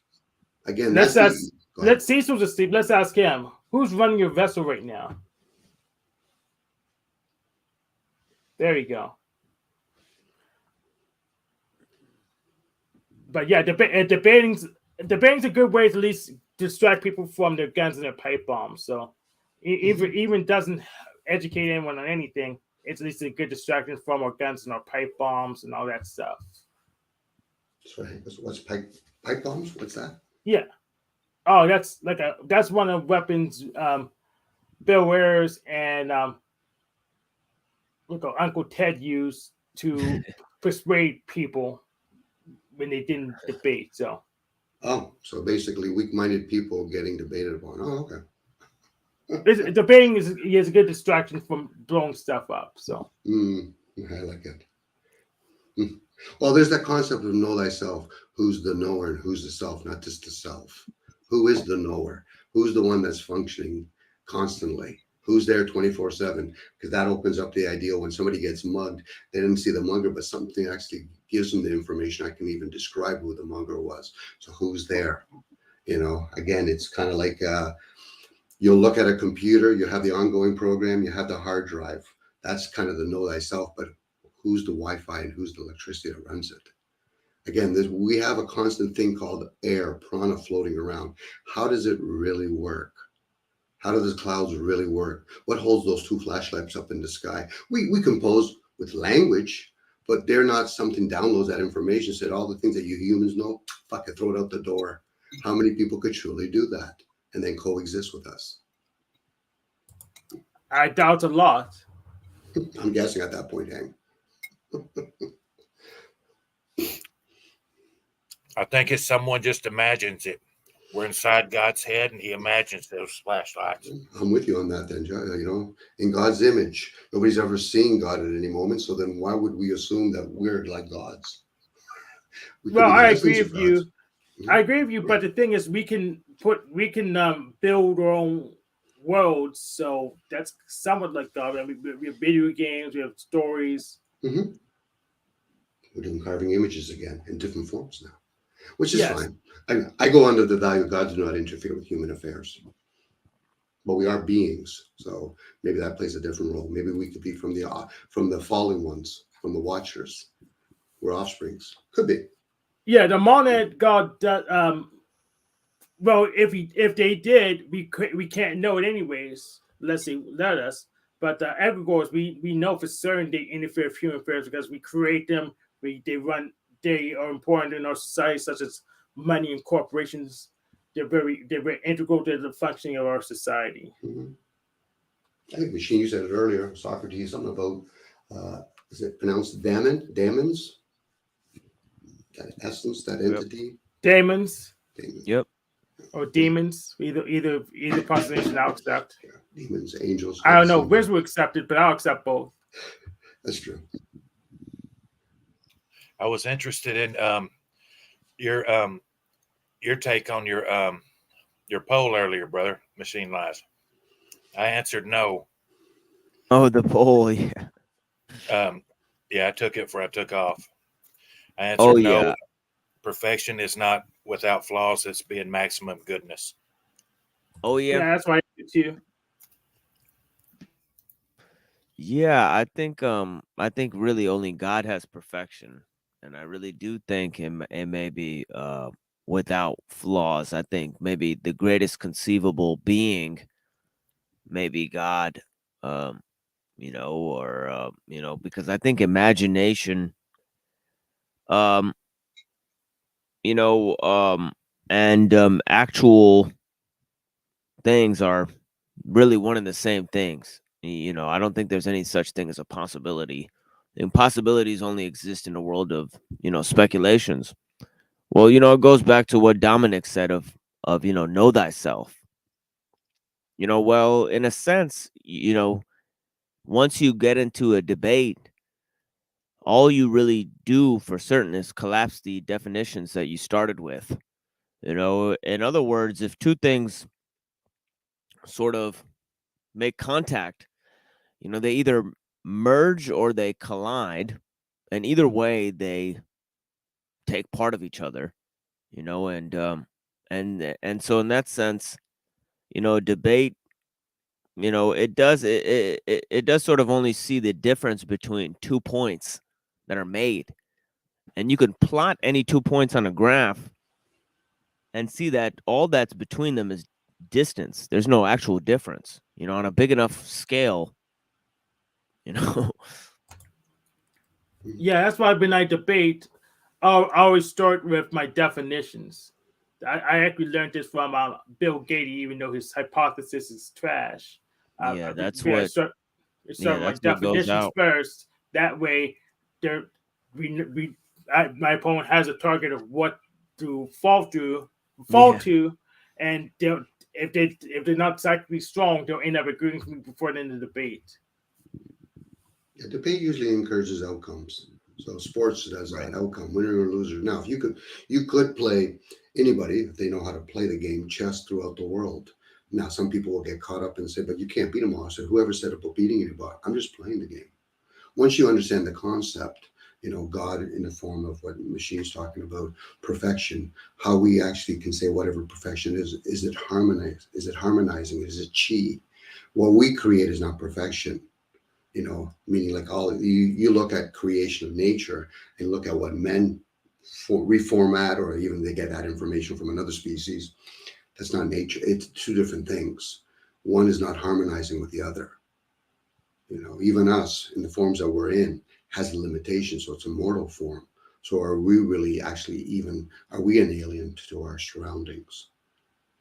You know, it's one of those things where you have to go inwards again, guys. And, you know, if you want to debate, that's usually the ego. It wants to debate. It's in its own box. And I said, okay, so what are you going to debate in? English, Spanish, French, numbers, colors? What are you going to debate with? You know, it's better alone. Having that discussion, that argument, whatever you want to call it, because again, we don't see emotions, we express the emotions. So again, it's one of those things where when you get that information, you realize everything outside, what the fuck is that? You know, I'm just playing with my senses now. This title is big time intriguing to me. The house of God is a traveling house. I've been saying that for years. Yeah, it's a favorite quote of mine. Yeah. I mean, I'm big time into the laws of Moses, and I have Muslim friends too. But I don't know how many times I've told them that, you know, he never commanded them to build a temple.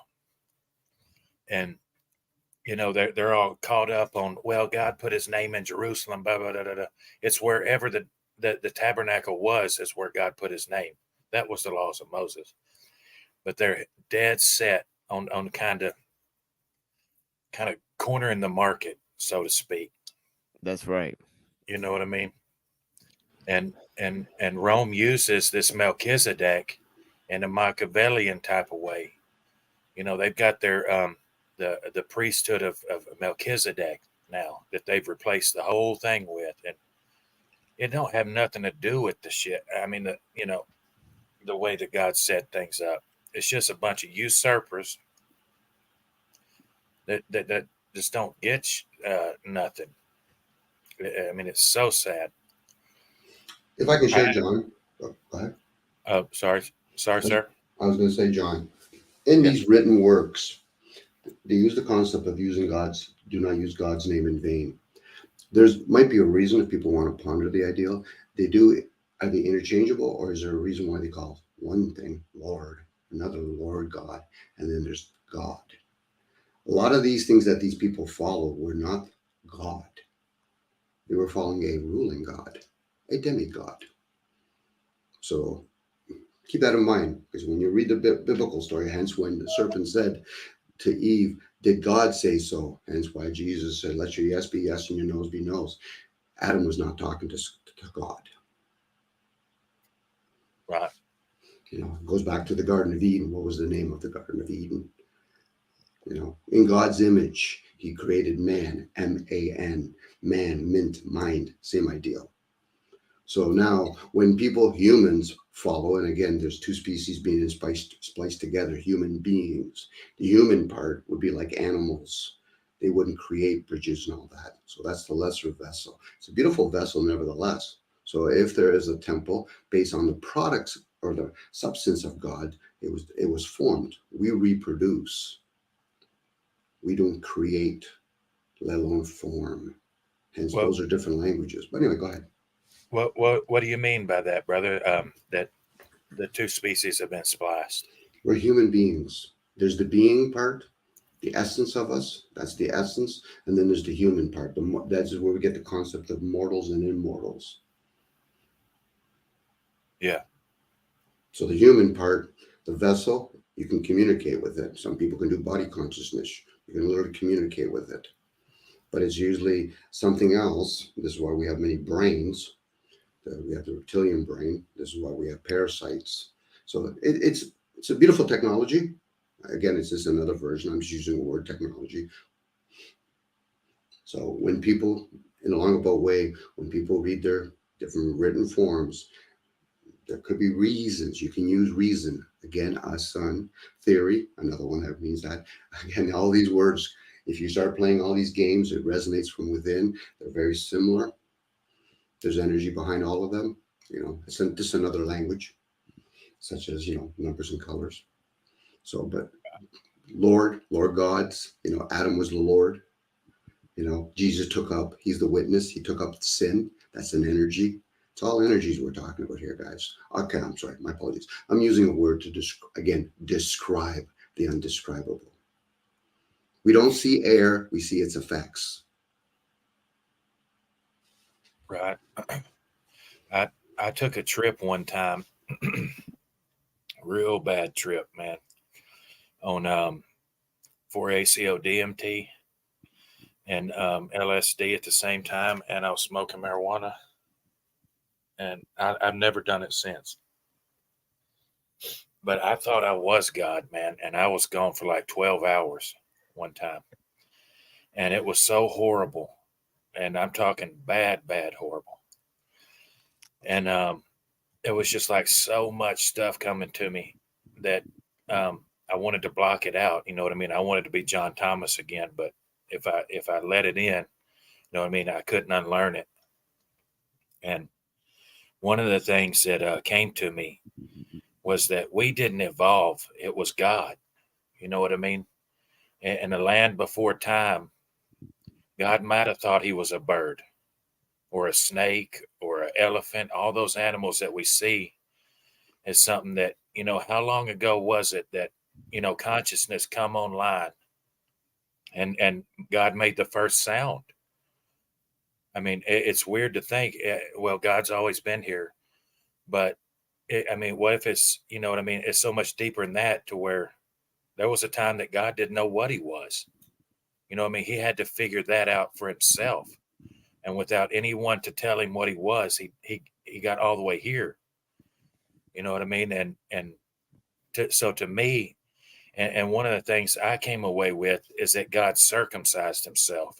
And that's why he told Abraham to circumcise himself, is he actually circumcised the animal part away from him, the feminine, you know what I mean? And, you know, like Abraham and Ishmael was circumcised on the same day. It's the same thing with him and his son. You know what I mean? When he circumcised himself, the light that was inside of him, that's what I think Christ is, you know what I mean? Inside our brains, there's an energy, a light, so to speak. You know what I mean? I'm sure if you could look in there, there would be light going off every time you're thinking. And then that's how all this came to be, and as God circumcised himself. And then he was separate. I mean, how many times God has told us he's separate? He's holy, that is. And you talk about, I've never been able to get that out of my head. But I think, you know, they're looking for evolutions of, you know, and aliens and all this stuff. And I don't believe in any of that. You know what I mean? I don't believe there's anything outside of God. I don't believe there's, like those Anunnaki, Planet X people are running around. There was the gods, then there was the Anunnaki, and some of us are made in the image of the serpent, and some of the made of the gods. I just think it's all, you know what I mean? It's so simple, and I think we've done this all before, man. I've been John Thomas for trillions of years. Everybody up here has been being the same person. And we keep doing this over and over until we ascend to the stars. You know what I mean? But then we see the stars, they come back down. You know what I mean?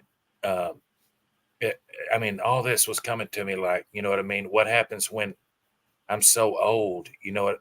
When you're old, things that used to excite you don't do it for you no more. You know what I mean? And that's what I felt. It was like I was so old, but then I realized how he figured a way. He made it all new through us. You know what I mean? And that's how he makes things new again. We don't remember how old we are. And we've been to the stars and we've come back down. I think we are the fallen angels. That's where I've been for like a few years now.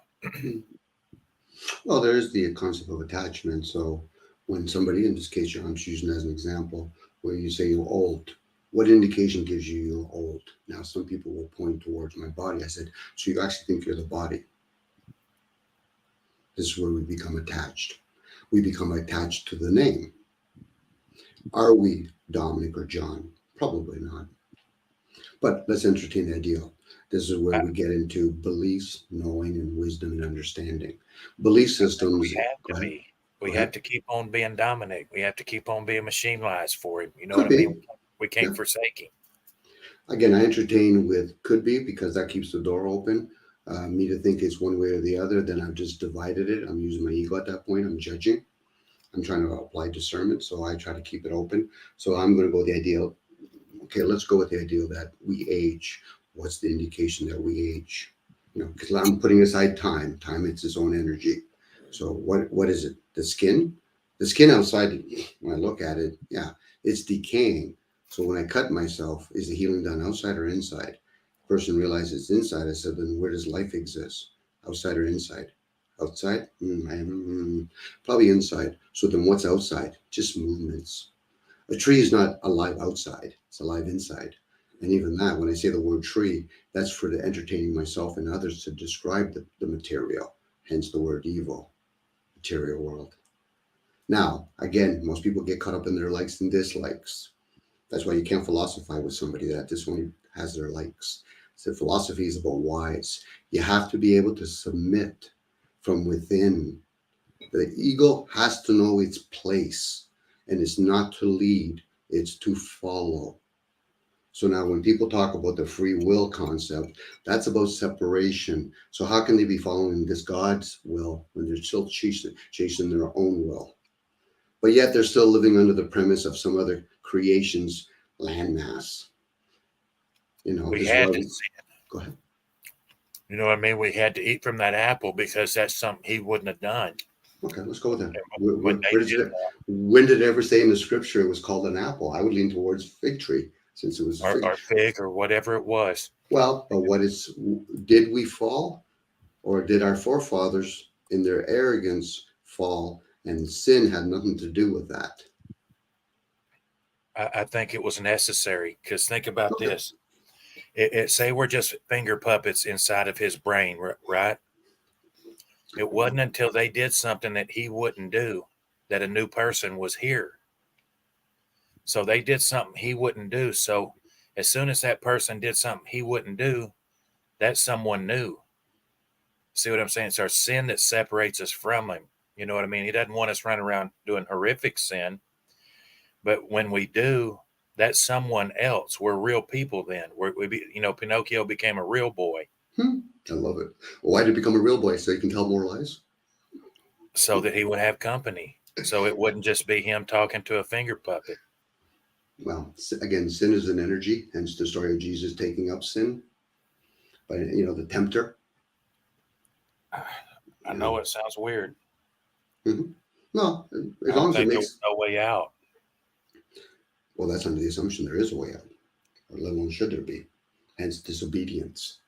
There's a reason, if we're going to use the word reason, why a lot of us come and jump into these forms. This is why we have things called horoscopes and all that, because that's the entry points. Why you honestly think you were in the womb? Could be, but the body has its own intelligence. So, again, these are one of the things that people start going inwards. Don't take what I have to say. I could be telling you lots of numbers. Number two, it could be full of shit. I could be full of shit, and I'm okay with it because it all serves. But again, it's an individual thing. This is why I say, how do you debate somebody's view? Only if they. I don't trash anybody's, because that's another thing. When I thought I was God, that was the one thing I kept wondering, how I got here. You know what I mean?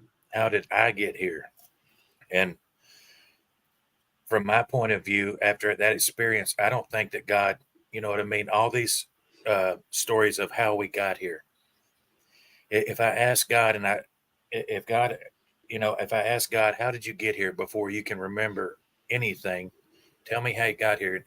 What if he can't tell you? And you know what I'm saying? You're a voice inside his head that knows just as much as he does, and he's all ears. You know what I mean? So I don't, if somebody wants to start, coming up with the weirdest how God got here, I'm listening. You know what I mean? Well, I think it's kind of like an idea that pops in his head, and that's us. Could we entertain the ideal, John, or people entertain the ideal that there's other land masses surrounding the seven absence of water called continents? Atlanta could be over there. Germanica could be over there. Awesome. Hence why there's nothing new under the sun. But what about beyond the sun? What holds up those two flashlights up in the sky? Because those are just giving penetrating lights. But what is the light? Again, it's one of those things where we've been so conditioned indoctrination with all our languages. We get caught up in our color of our skin, our genders, and all that kind of stuff. And I'm like, okay, so that means that you're still attached to that skin. You actually think that is? It's like when people start doing everything through the mouth. I said, well, why don't you apply it through the skin? That's the biggest organ we have. I wish Atlantis or a big old continent would just appear. You know what I mean?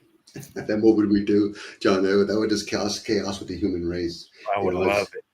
Because you know what would happen? Everybody would think, oh, that's mine. That's mine. Yeah, best way to convince humans that we can give them the idea that they can own land, so then we can take it away from them. You're supposed to steward the land like the vessel. But I get it. I'm my own hypocrite because I don't always take good care of the vessel. I try to do my fasting and all that kind of stuff, but I try to get more into the hemispheres or beyond anyway.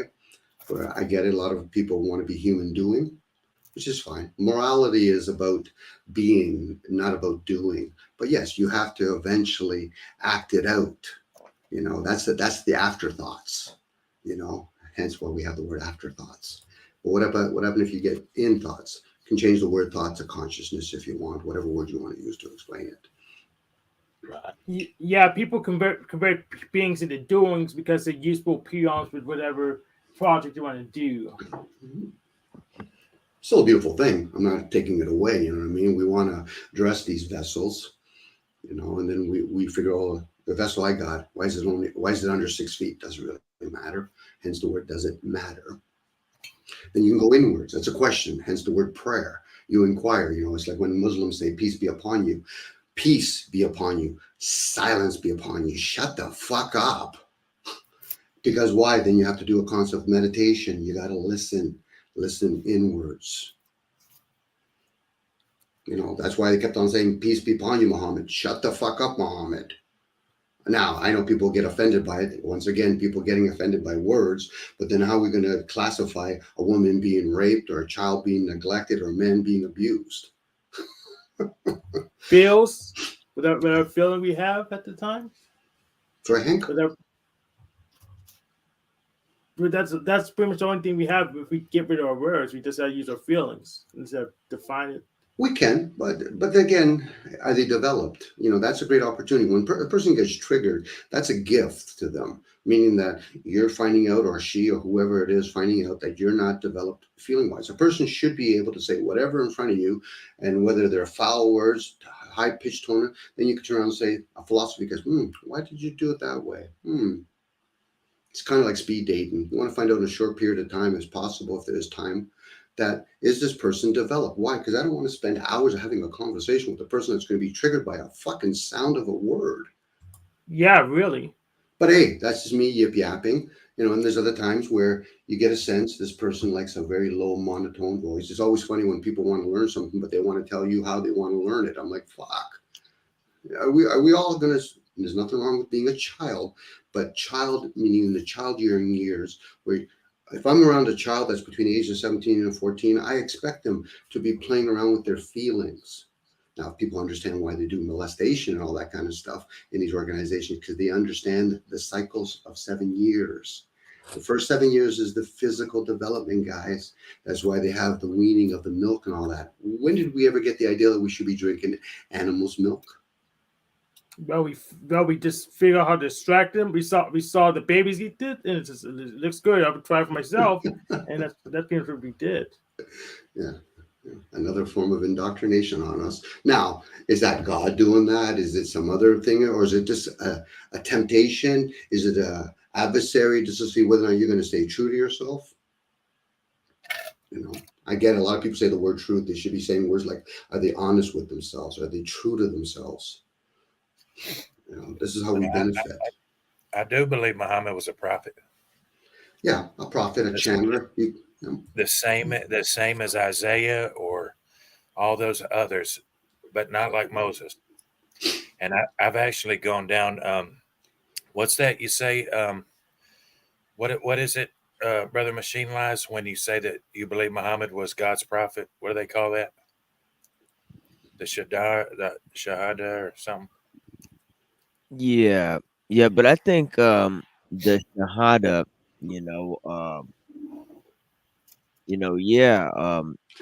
definitely they do the Shahada, Shahada. I've said that down at the that is one, yeah. The Shiite temple, or the what's it called? Mosque. Yeah, the mosque. Yeah, the mosque. I've been down there talking my philosophy before. That Moses told us that God would be the one sending prophets to test us. You know, so look at Isaiah, look at Jeremiah. They've got this thing going on where they're all the same to me. Muhammad, I don't think they had a choice. Check this out. How many of these people that are thinking, okay, we got to fulfill this, in Ezekiel, we got to fulfill that. How many of those things are going to be unfulfilled or have already been broken, and they're still going with it?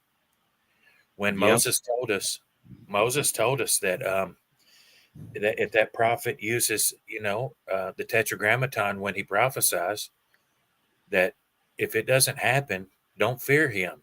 He's been sent to test you. And what do they say about that? Jeremiah says about the Ark of the Covenant. He says, the people won't miss it, and nor will another be made. So whenever they decide to put an Ark of the Covenant in their new Solomonic temple, a house of God that doesn't travel, are they not making Jeremiah a false prophet? Do we really believe they've got the original Ark of the Covenant somewhere? So see, that's going to make Jeremiah false. Ezekiel's going to be false when they build Solomon's temple, and yet we've got an Ezekiel war we've got to fulfill supposedly. Yeah, and this is in when they murdered Zechariah in the temple, then they said the temple, the walls of the temple shook, and the temple actually told them that they're cursed. And then says in Zechariah 11:10, it says, and I took my staff, even beauty, and cut it asunder, that I might break my covenant which I had made with all the people. So there it says that God broke his covenant with Israel, Yeah. Who's going to force it on God? Come on. Well, they joined with his enemies. You know what I mean? That's right. Egypt had fought the Canaanites. That's where we get the legends of the vampires. They were into that voodoo black magic shit. And if it's all consciousness, you know, that child sacrifice and that drinking the blood, I mean, if the physical is not actually physical, like we were talking about a tree or something, then all of a sudden, what we think of as our DNA being some scientific thing, when it's not, you know what I mean? It can be altered by just consciousness. And next thing you know, you've got these giants and these troll looking people growing horns and vampires. And I believe that, remember when Moses lifted up the snake in the desert? They got bit by them snakes. And then Moses put a snake up on a pole, a snake's head. And the people that looked at the snake lived. Now, I believe that was the wrong thing to do. Because, see, you looked at another image when God told us you've not seen his image, but we've been made in his image. So if they looked at that snake's head for salvation, I believe that could have changed their DNA just by looking. You know what I mean? We're looking for like aliens to come and splice or do a laboratory experiment. I believe you could have looked at that snake's head and wound up with snake eyes yourself. You know what I'm saying? That's how simple this stuff really is. You know, it's we always think that science found something. See, I think our demons are our victims, that we are our own angels and our demons. I think that, and you always hear, I heard a deal the other night in Native Americans, that there was a whole civilization that disappeared, and they were real advanced. And there's a bunch of pictographs that describe it. And what they say is that they got away from their ancient law, and they started committing child sacrifice. And their good gods, it said, turned into demons, and started taking kids away and things. And I think that's us. I think those demons are those kids they were sacrificing, and that they actually know us. There's a concept of material cooking and spiritual cooking. Most humans will spend most of their existence feeding the vessel by eating and sheltering it. But then again, we forget things like blood, gold, urine. Again, we're human beings. One actually fuels it, it's a conduit. The other one is actually just, again, the concept where we get to kill an animal and eat it when it's dead. It's actually it's the property that's in it. This is why when science, some of them discover the ideal that a lion is actually not after the meat, it's after the liquids or the marrow. That's the stuff that's inside of it, like a bone marrow. So when gods are sacrificing, again, we got to read the scriptures with discernment. They're not talking with gods, they're talking to or gods, demigods. Think about the Hindu gods. Those are all demigods. They're rulers. I say we're the gods. You know what I Sure. mean? Right now we're fallen. I say both. Go ahead, Frank. Yeah, I say both of those order gods. So I use like the Machine Life says, I'm a deist, but I'm also a polytheist. So I kind of separate the monad, Wuliad from the idols god. So I put those in two different categories. But I also believe in idols and worship them myself, though. The body can inhabit many beings. That's why we have things like channelers, walkings. You know, most of these prophets, they were probably channeling information. So they probably did a lot of work. They probably did a lot of fasting, did a lot of inquiring within. The masses are still asleep. So, but once again, it's one of those things where when we hear things about people doing spiritual stuff, like spiritual cooking, instead of bringing your likes or dislikes, you got to observe and say, okay, so what are they doing? Hence why the Egyptians, you used to see the way they used to hold gold or consume gold. You know, the vessel's perishable and we eat perishable stuff and then we wonder why we age. But then again, we're also introducing different technology, such as Wi-Fi, electricity, and radio frequency. That puts the vessel even that much more into disease mode. So she eat non-perishable stuff like Twinkies. Yeah, there you go. Yeah, I call it going to the grocery store and just choosing what fake food am I going to eat next. You know, but once again, this is where people have to understand how the liquids work. And of course, there's a lot of value to how long you fast.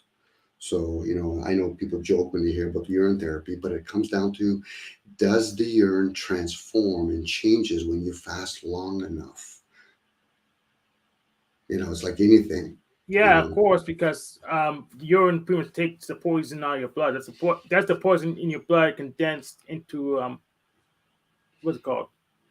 Put into what's it called? Solution of water. So of course it would. Thanks for putting in those words. Yeah, you know. So again, same as drinking your own blood. You know, there's a reason why, you know, we use the word soul. So soul, blood, memory. You know, when I say a word, how do you guys end up when you went to school and you learned, you know, certain maybe thousands of words, but why do you know millions of words? Because consciousness works that way. So hence the story of God playing with himself, or it, whatever we want to call it. Typical men thinking that it's us. I believe God is a black man. It could be, but hey, I've never seen a black man, let alone a white man. I've seen different shades. His son is white, is what I believe. Black and white's design. I know I've kind of heard you here, John. You don't value that kind of stuff. Where that's designed for magic, the unknown and the known. You know, we come into the light, but where do we come from? We come from the unknown. Hence why we call it black. Right. You know, Another thing I've wondered too, and I can't get away from this. Just like you were talking about that spirit cooking or any of our technology, right? See, I think we should eat the animals, because that is what, you see what I'm saying? When God if we say that their image is equal to ours, then that's saying that we're not the pinnacle. We don't know, you see what I mean? That there is equal to us. By eating the animals and taking dominion, we're saying, no, that's not what God is. Maybe he thought he was a rabbit. Maybe he thought he was a cow, but he's not. He's me. But the technology, check this out, man. I've been thinking about this a lot lately. I think we've been given all this stuff from our demons. I don't know. Maybe Nikola Tesla was one of them. You see what I mean? L. Ron Hubbard says that the Thetans, basically the spirits, you know, the universe came together because the Thetans willed it to be.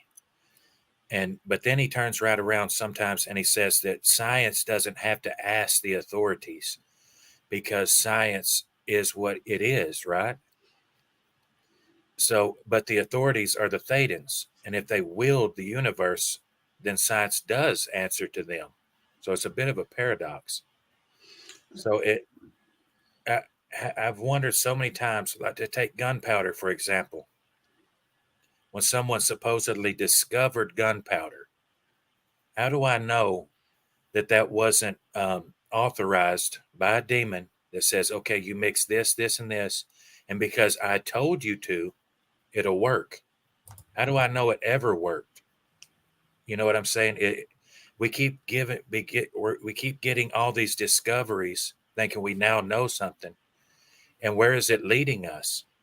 You know, it's leading us to do, you know, spirit cooking and thinking we can clone, and I think it's people that we've cloned and experimented on. They're the ones giving us this stuff, because we're doing this stuff all over again. And we're thinking, hey, I learned this, and if I see the aliens, I'll shoot them with this. You know what I'm saying? But how do I know any of that shit even works? They're the reason. You try it. You science and try it. I know it seems to be that we can, you know, recreate the over and over, and that means it's science. But how do we know someone's not saying, okay, it's still going to work for now?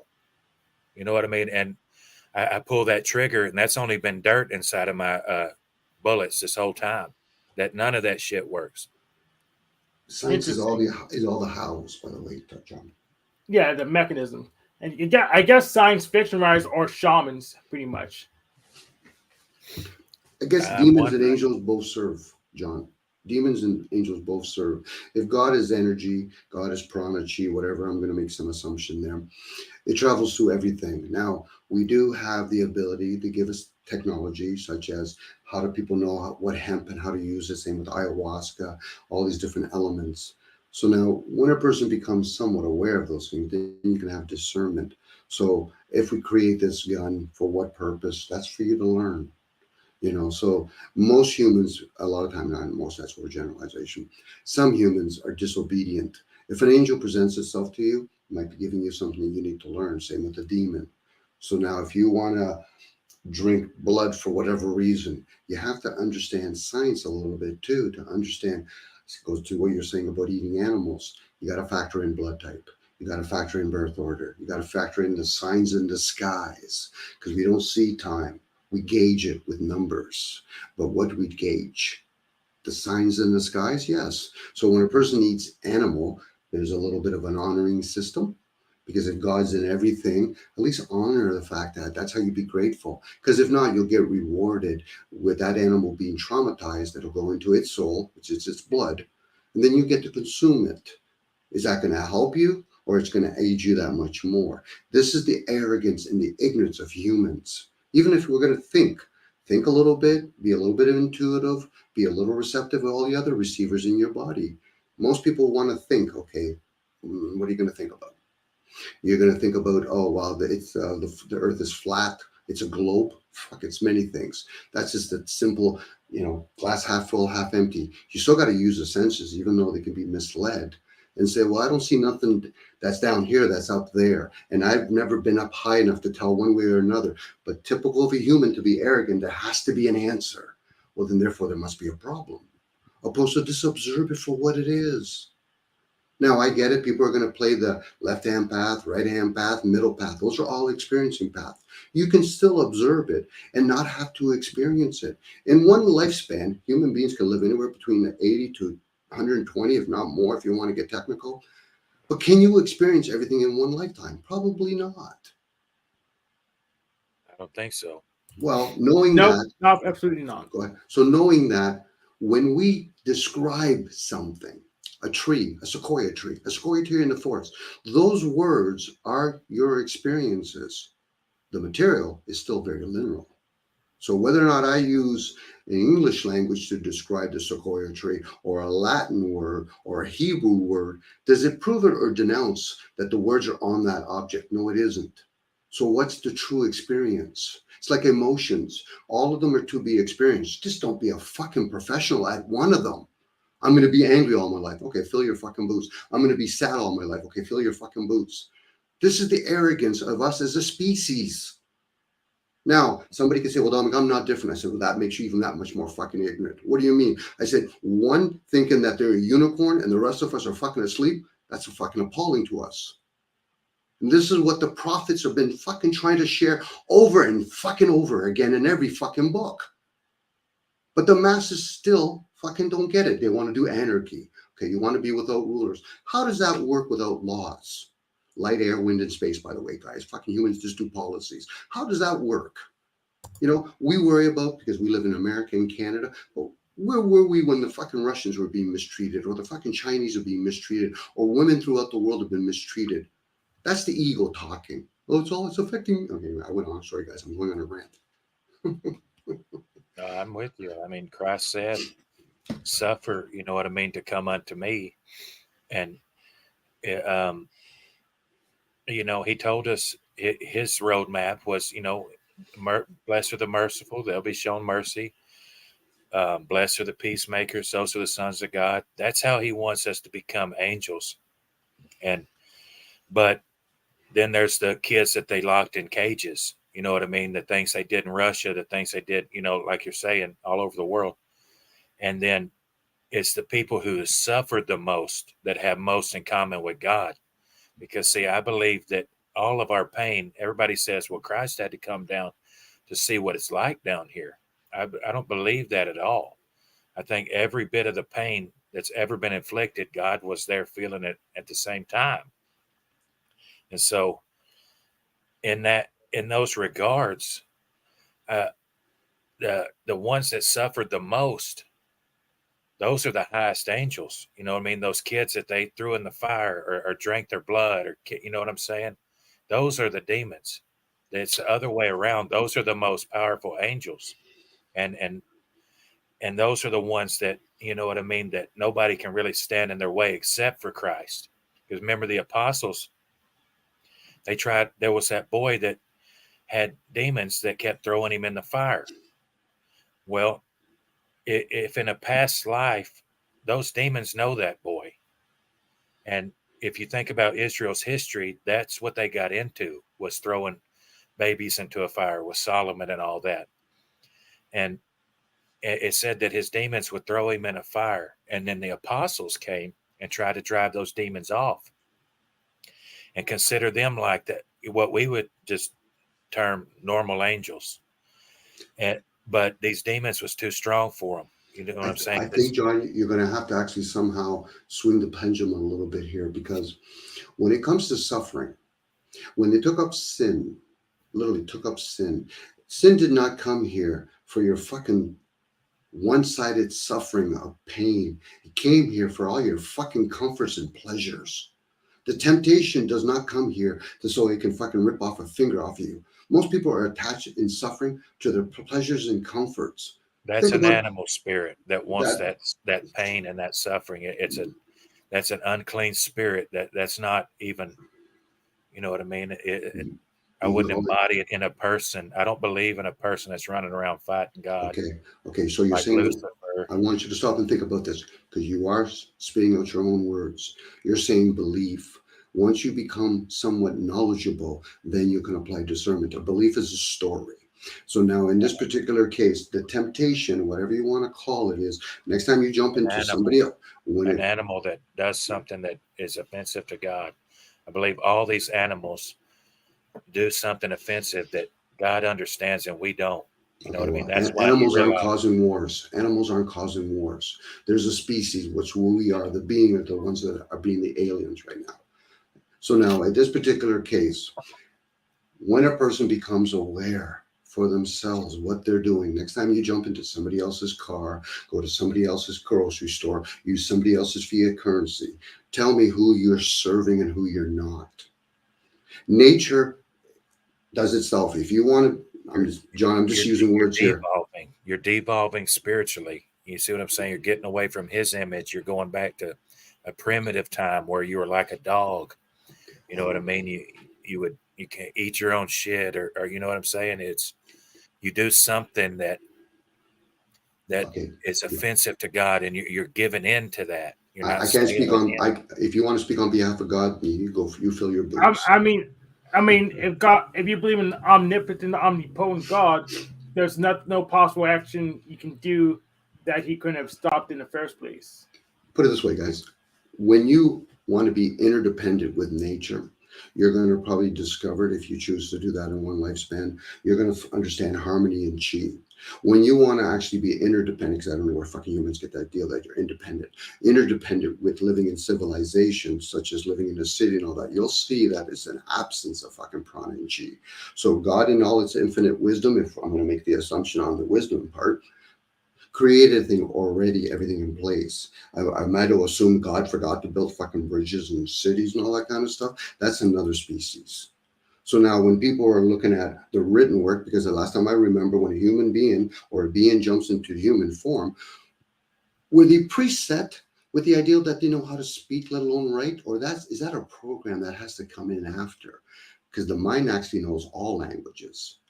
So now when you read a book, I don't give a shit if you read the fucking Quran, you read the fucking Buddhikata, the teaching, or the Buddhism and all that kind of stuff. You got to use discernment. How does it serve, especially when it's down, and when it's down, it's fucking photocopied down.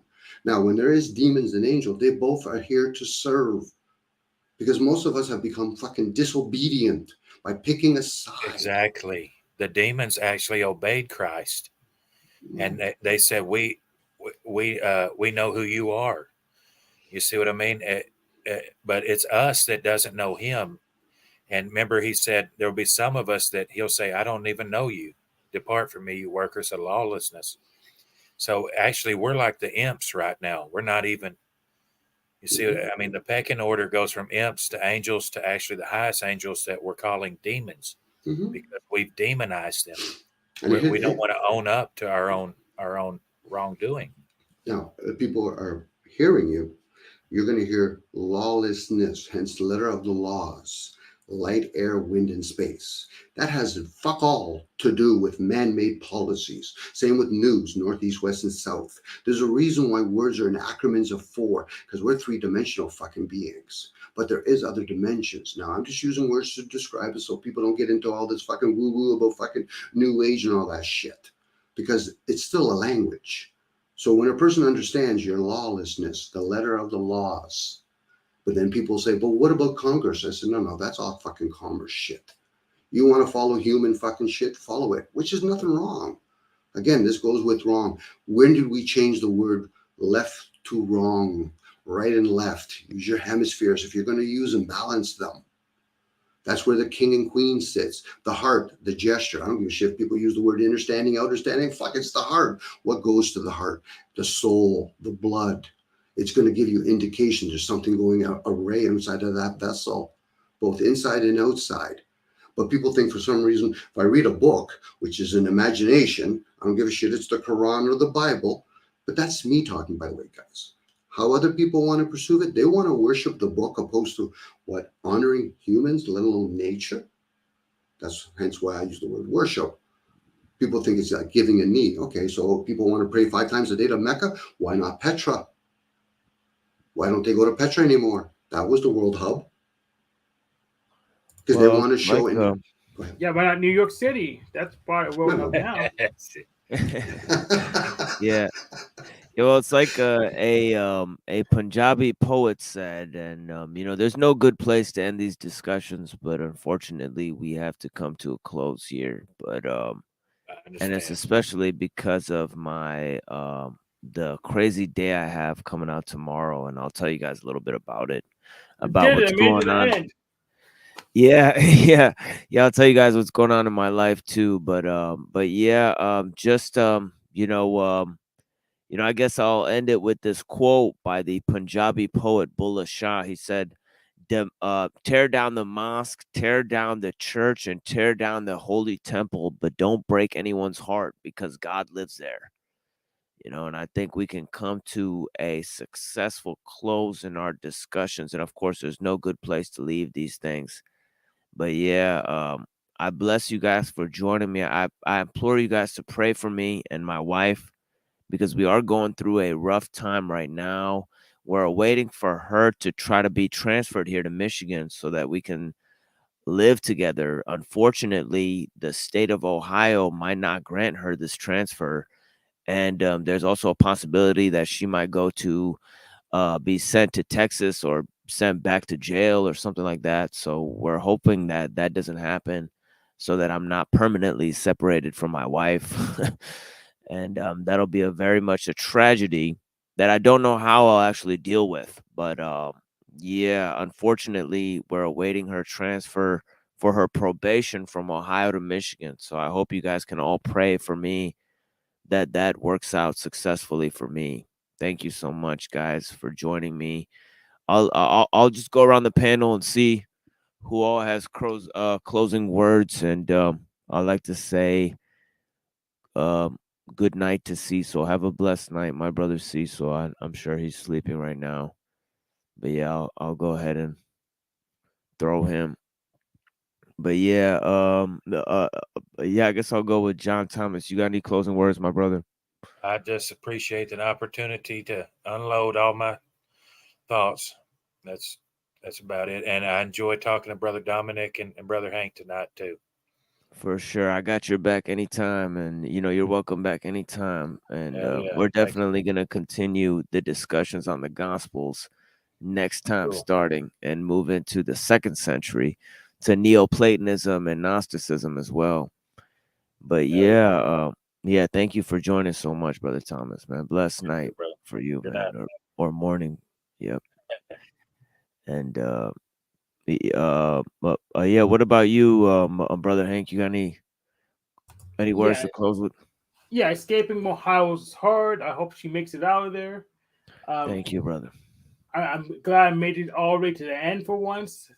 So bless me that I've actually had the endurance to make it to the end of the show. And I'll talk to you later. And I'll be reading your book. You got me a copy of your book. I'll be reading through it. It's pretty long, so it's gonna be. I don't know how fast I'll get through it, but I'll get through it eventually.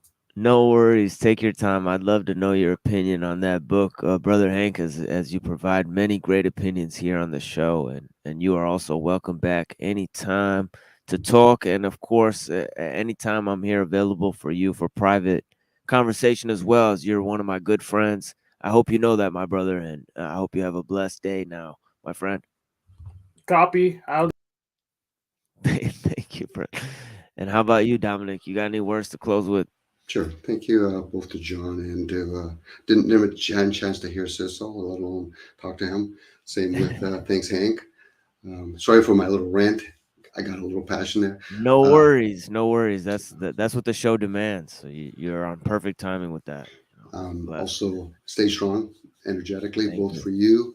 I'm going to say Machine, but I don't know what your name is. But if you do choose to share, that's up to you. And to Muhammad. Muhammad is my name. Yeah. Okay, so then I know how to direct the energy to Muhammad. Stay strong, and same with your wife. Thank you, brother. Thank you. I appreciate you. Thank you, my friend. And we're here, talking about the lies of the machine on the machine that lies. We're taking care of some of the history of the Middle East, in lieu of the modern issues on the political struggle on the map at the time. But yeah, we will continue moving on to the 2nd century, the spread of Christianity, the development of the early church, maybe some of the views of St. Augustine and the Manichaeans, and then we'll move into the development of Islam, in the 7th century, the Khazarians, what influence they have, on the spread of, the different doctrines at the time. They fought battles and wars against the Muslims, and how the spread of Islam was stopped in Europe. We'll talk about European society, the development of the church, the medieval world, Maimonides, and some of the medieval sects of Judaism as well. Where were the Jews at in the Middle Ages? We'll talk about the Sephardic Jews. We'll talk about the rise of Hasidic Judaism in the 15th century. So we have a lot of ground to cover, you can see. But yeah, thank you so much for joining us here. We'll try to move a little bit faster next time. But yeah, we had to deal with some of the history of the Jews in the 1st century. And of course, that was the, purpose of some of these shows, because I know a lot of these type of information you might not hear on other channels, you might not hear in the mainstream media, you might not hear modern scholarship discussed, and you may never hear it on the mainstream news, especially. So, we had to bring you some of these issues here today. But yeah, bless you guys for joining us. Please pray for me and my wife, guys. Super important that you guys pray for me and my wife in this very, very hard time. In our separation. And difficult time, difficult journey that we're facing. And we'll talk more about it as it comes on. But yeah. She's stuck over there in Ohio with her sister, thanks to the probation. And unfortunately, I can't reconnect with her until they successfully transfer. They say it could take about 45 days. So hopefully in that much time, I'll be reunited with my wife. You know, I can only hope. I mean, it's been a rough road being away from her for a few months here, especially lonely time. Thank you for joining me. You guys have been some of my only friends during this time. But yeah, bless you guys, man.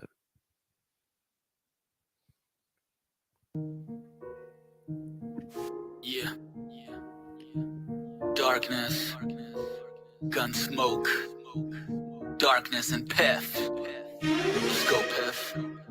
Hey, yo, check it on darkness. Hey, yo, check it on darkness.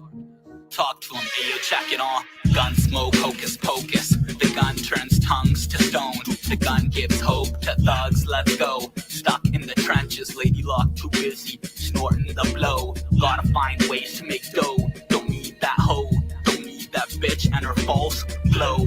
Gun smoke got my foes about to turn to toast. Hosts of ghosts in my gun smoke, dead souls that eternally smell every toke.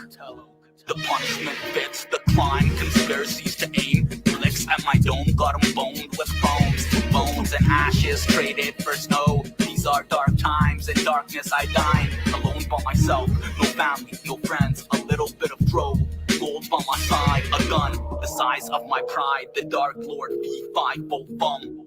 You about to get your head bumped. After I huff and puff and blow your house with the pump. Throw your body in the fucking trunk. Leave my frenemies riddled with slugs. Trust nobody, that's why I sleep mildly. Throw bullets wildly, gun smoke on my eyes red. I'm high from seeing blood fucking shed. You like that shit? Benny and Shay told me to talk that shit. Darkness, bitch. Big BSF, that's what's up. Let's go. Look, thought I rag had big tools, you don't want no smoke, these cartridge pit bulls, you don't want no smoke, my partner killed goons, you don't want no smoke, we're off your platoon. Look, a bomb went off, I've been spitting since 16, a black 4-5 disappeared in the smoke screen, NASA on site, my pistol made history, send your shooter, I'm selling his kidneys, I'm a Baltimore native blowing piff out of NC, that loud in the air, wish a nigga would tempt me, my barrel so hot, from the clips that I empty.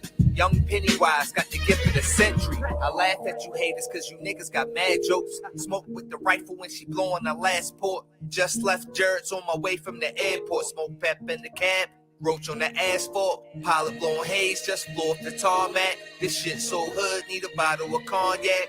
You can get smoked but you still catch a contact. Flow 98, I've been waiting on the combat. Look, thought I rag had big tools, you don't want no smoke, these cartridge pit bulls, you don't want no smoke, my partner killed goons, you don't want no smoke, we're off your platoon. Thought I rag had big tools, you don't want no smoke, these cartridge pit bulls, you don't want no smoke, my partner killed goons, you don't want no smoke, we're off your platoon.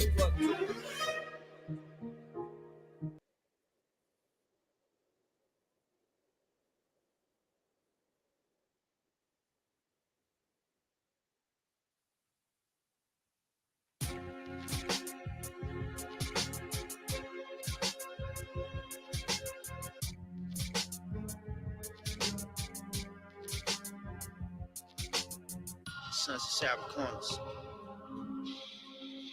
Birth. We birth from different mothers. Brothers from the same gutters. The songs for all the foster kids all over the world. Group homes. Juvenile jail niggas. They long.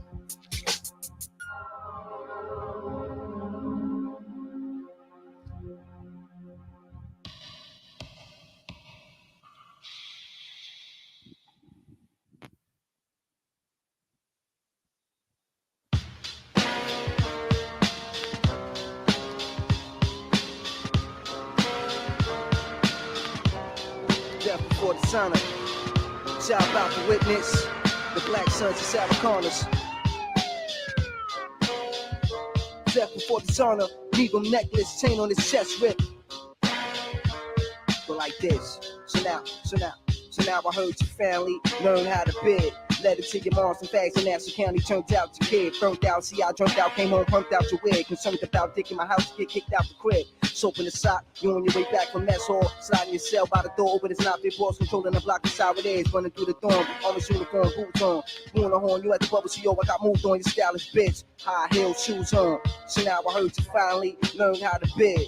Let it to your moms and fast in Nassau County. Turned out your kid, burnt out. See, I jumped out, came home, pumped out your wig. Concerned about dick in my house, get kicked out the crib. Knocking out who the wildest is. Death before the sun, I leave him necklace, chain on his chest, ripped. Rested up with armor, he ain't expected. Laying next to his man, gas still in his hand. Blew the cocksucker out the frame, now he a plant. Death before the sun. Spark the marijuana. Sharp as piranhas. My persona, the black sons of Sarah Connors. Get your whole body twisted and dislocated. So severe that the doctor be saying he won't make it. And the goal is to take it to the max. Till I die, the expiration life on the back. The 25 crackers that have to hit me with time. Cause I'ma fail to thrive until they give me mine. Fuck turning myself in. You guys to catch me melting. Hot to death, dead meat. Going out wet in the beach. Shot in the streets and swept the sweets. I keep it motivating. Blessed peace with deep shit. No donations. The hoes just digging they hoes like gophers. Use them as hostess to hold the heat. Bitch, fuck a chauffeur. Need a dick, you need a ride, bend over. I'm sealess, so you can push your own stroller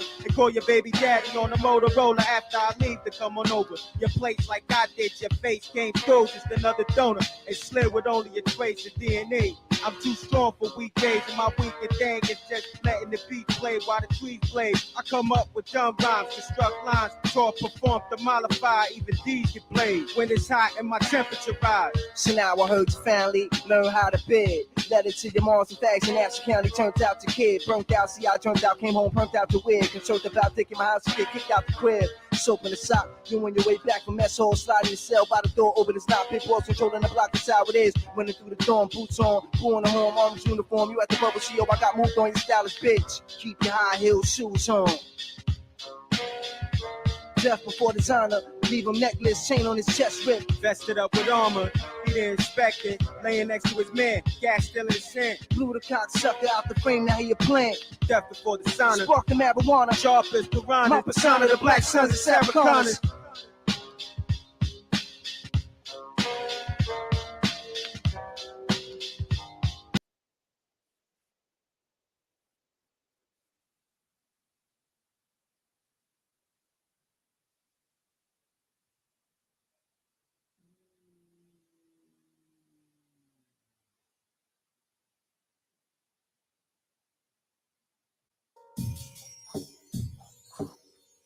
It fills my lungs every time it has a chance to invade my stance. I sit stiff like a candle. It fills my lungs every time it has a chance to invade my stance. I sit stiff like a candlestick in the thick of the bush as I push with machetes, cutting off vines between my feet. I ponder beats, people only get in the way of my creativity flow. So I get high, turn on machines and watch the lights glow. My mind grows in awkward dynamics. Use rainbows for hammocks when the traffic is too frantic for passing. Passageway congested, gridlocks at a standstill. Cause everything I want to do, so do you and that man. Thrill of victory, itching me to do my best for always. Get discouraged too much company, don't make it past my hallway till the evening. And that's all day, leaving out my meal times, no escape. I make tapes and pretend they help me feel fine. Ah, finally alone. Kicking it. Kicking. Pass me that beanie, you know? Yeah, fool. Cheers. Yeah. Yeah, I ain't been at home alone like this. Dude, I'm telling you. Dude, turn that. Is that? Let me go turn down the radio. Yeah, hold on. I need some Afrin to clear my sinus. I'm congested and all backed up like Frisco. I'm Linus without a blanket, real agitated and dismal. My problems seem minimal to an imbecile who can't read the cue card. It's too hard, in fact, to explain. You can't get too far acting like that. It's no wonder I'm sick on every occasion. Congestion takes over my shit, traps me in odd situations. Fucking up relations with my friends, killing patience. In the end, I can't pretend it's not a problem. It's no wonder I'm sick on every occasion. Congestion takes over my shit, traps me in odd situations. Fucking up relations with my friends, killing patience. In the end, I can't pretend it's not a problem. Sometimes I don't even know how I'm gonna sleep about 20 feet away from someone making a beat. Fleet of bitches in the front room, phone off the hook. Haven't been alone in 8 months, and I'm knowing the chance I took when I strolled to the bathroom to try and cleanse my body. water freezing cold, and someone smelling naughty, ungodly circumstances. Glances on my back as I engage in a fit of rage. I swear I'm about to crack. So who's really being threatened when I complain about my face? In a pace of 3 days, you were in my face in 5 ways. If I told you to hit the highway, you'd be offended and hurt, claiming I treat you like dirt, naming up all the first things I said. With an expanded memory, I'm blamed in the end. Can't you see I'm a hermit shell? Manifested a turtle, rather be all by myself than with you strangers. So back on. Everybody wants to get what's there for the taking. You can't move slow or you making a mistaken. I can speak experience, I've seen it firsthand. I despise the rat race, but I place cause I can. I man the shit, you mopping, but always leave it slippery. Then hang around and bullshit using space acting chippery. Fools be in the mix, couldn't rid them with the fader. That's a major space invader, more annoying than a pager. It's no wonder I'm sick on every occasion. Congestion takes over my shit, traps me in odd situations. Fucking up relations with my friends, killing patience in the end. I can't pretend it's not a problem. It's no wonder I'm sick on every occasion. Congestion takes over my shit, traps me in odd situations. Fucking up relations with my friends, killing patience in the end. I can't pretend it's not a problem.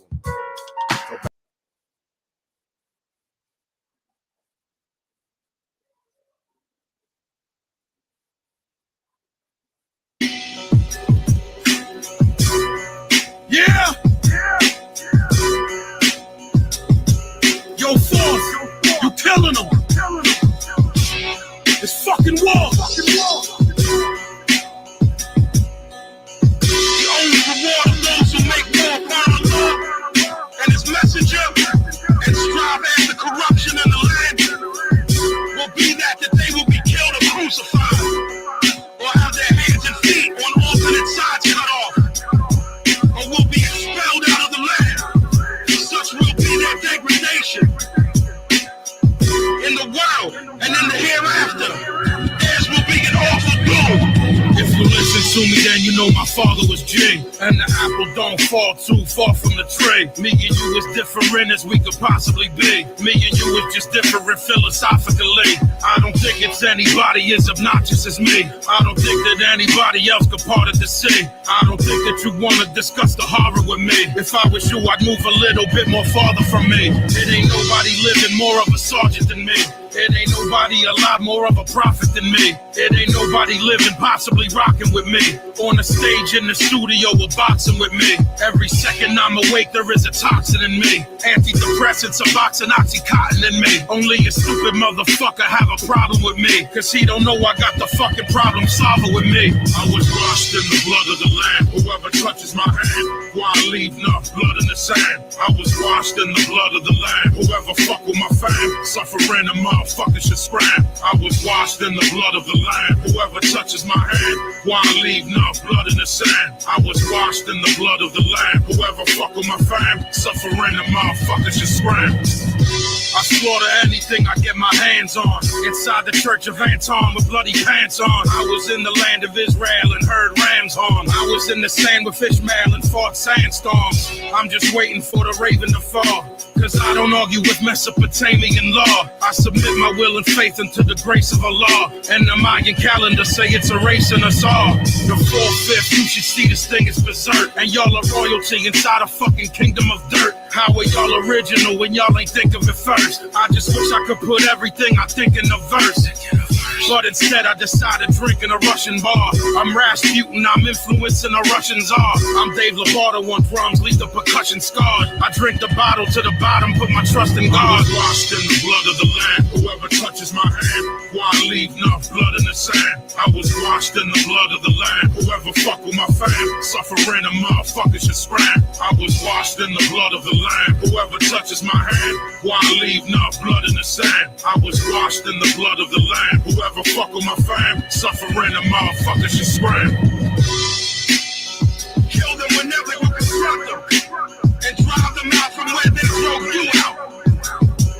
So though killing is sinful, wrongful persecution is even worse than killing. Do not fight against them near the holy mosque, unless they fight against you. But if they fight against you, kill them, kill them. For that is the reward of such unbelievers.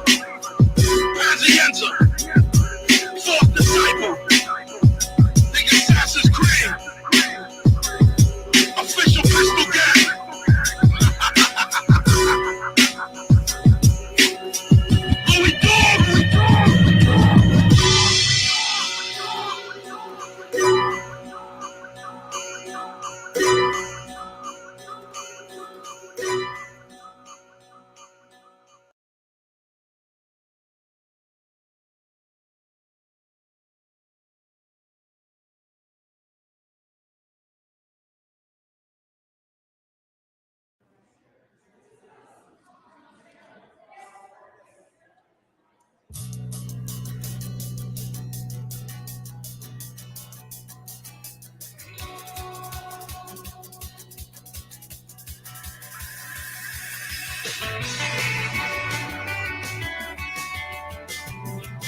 At the point where we kiss first on the rooftop,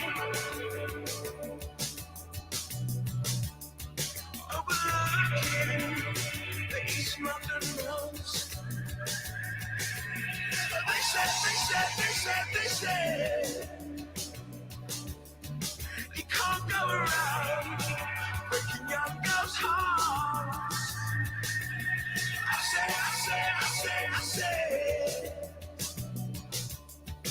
keep it casual, easy thing. And you look so right in that way.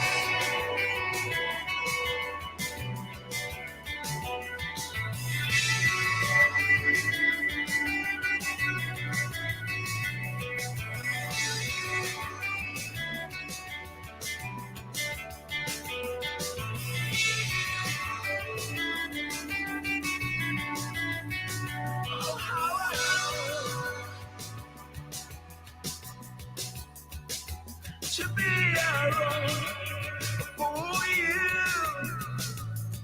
to be anything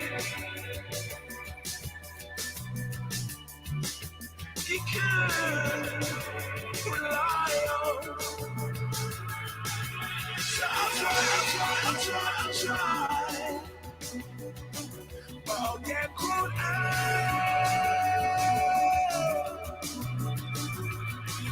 So we'll try, but we forget the lines,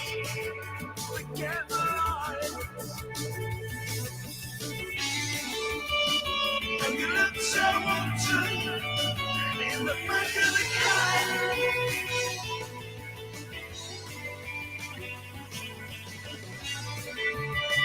Like you can start 100 wars.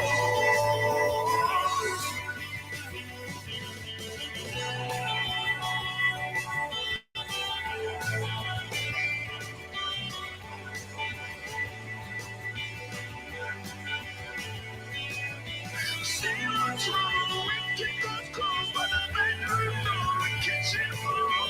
I try.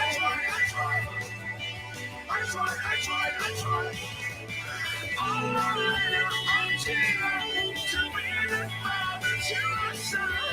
I try. Forgive me, I'm sorry.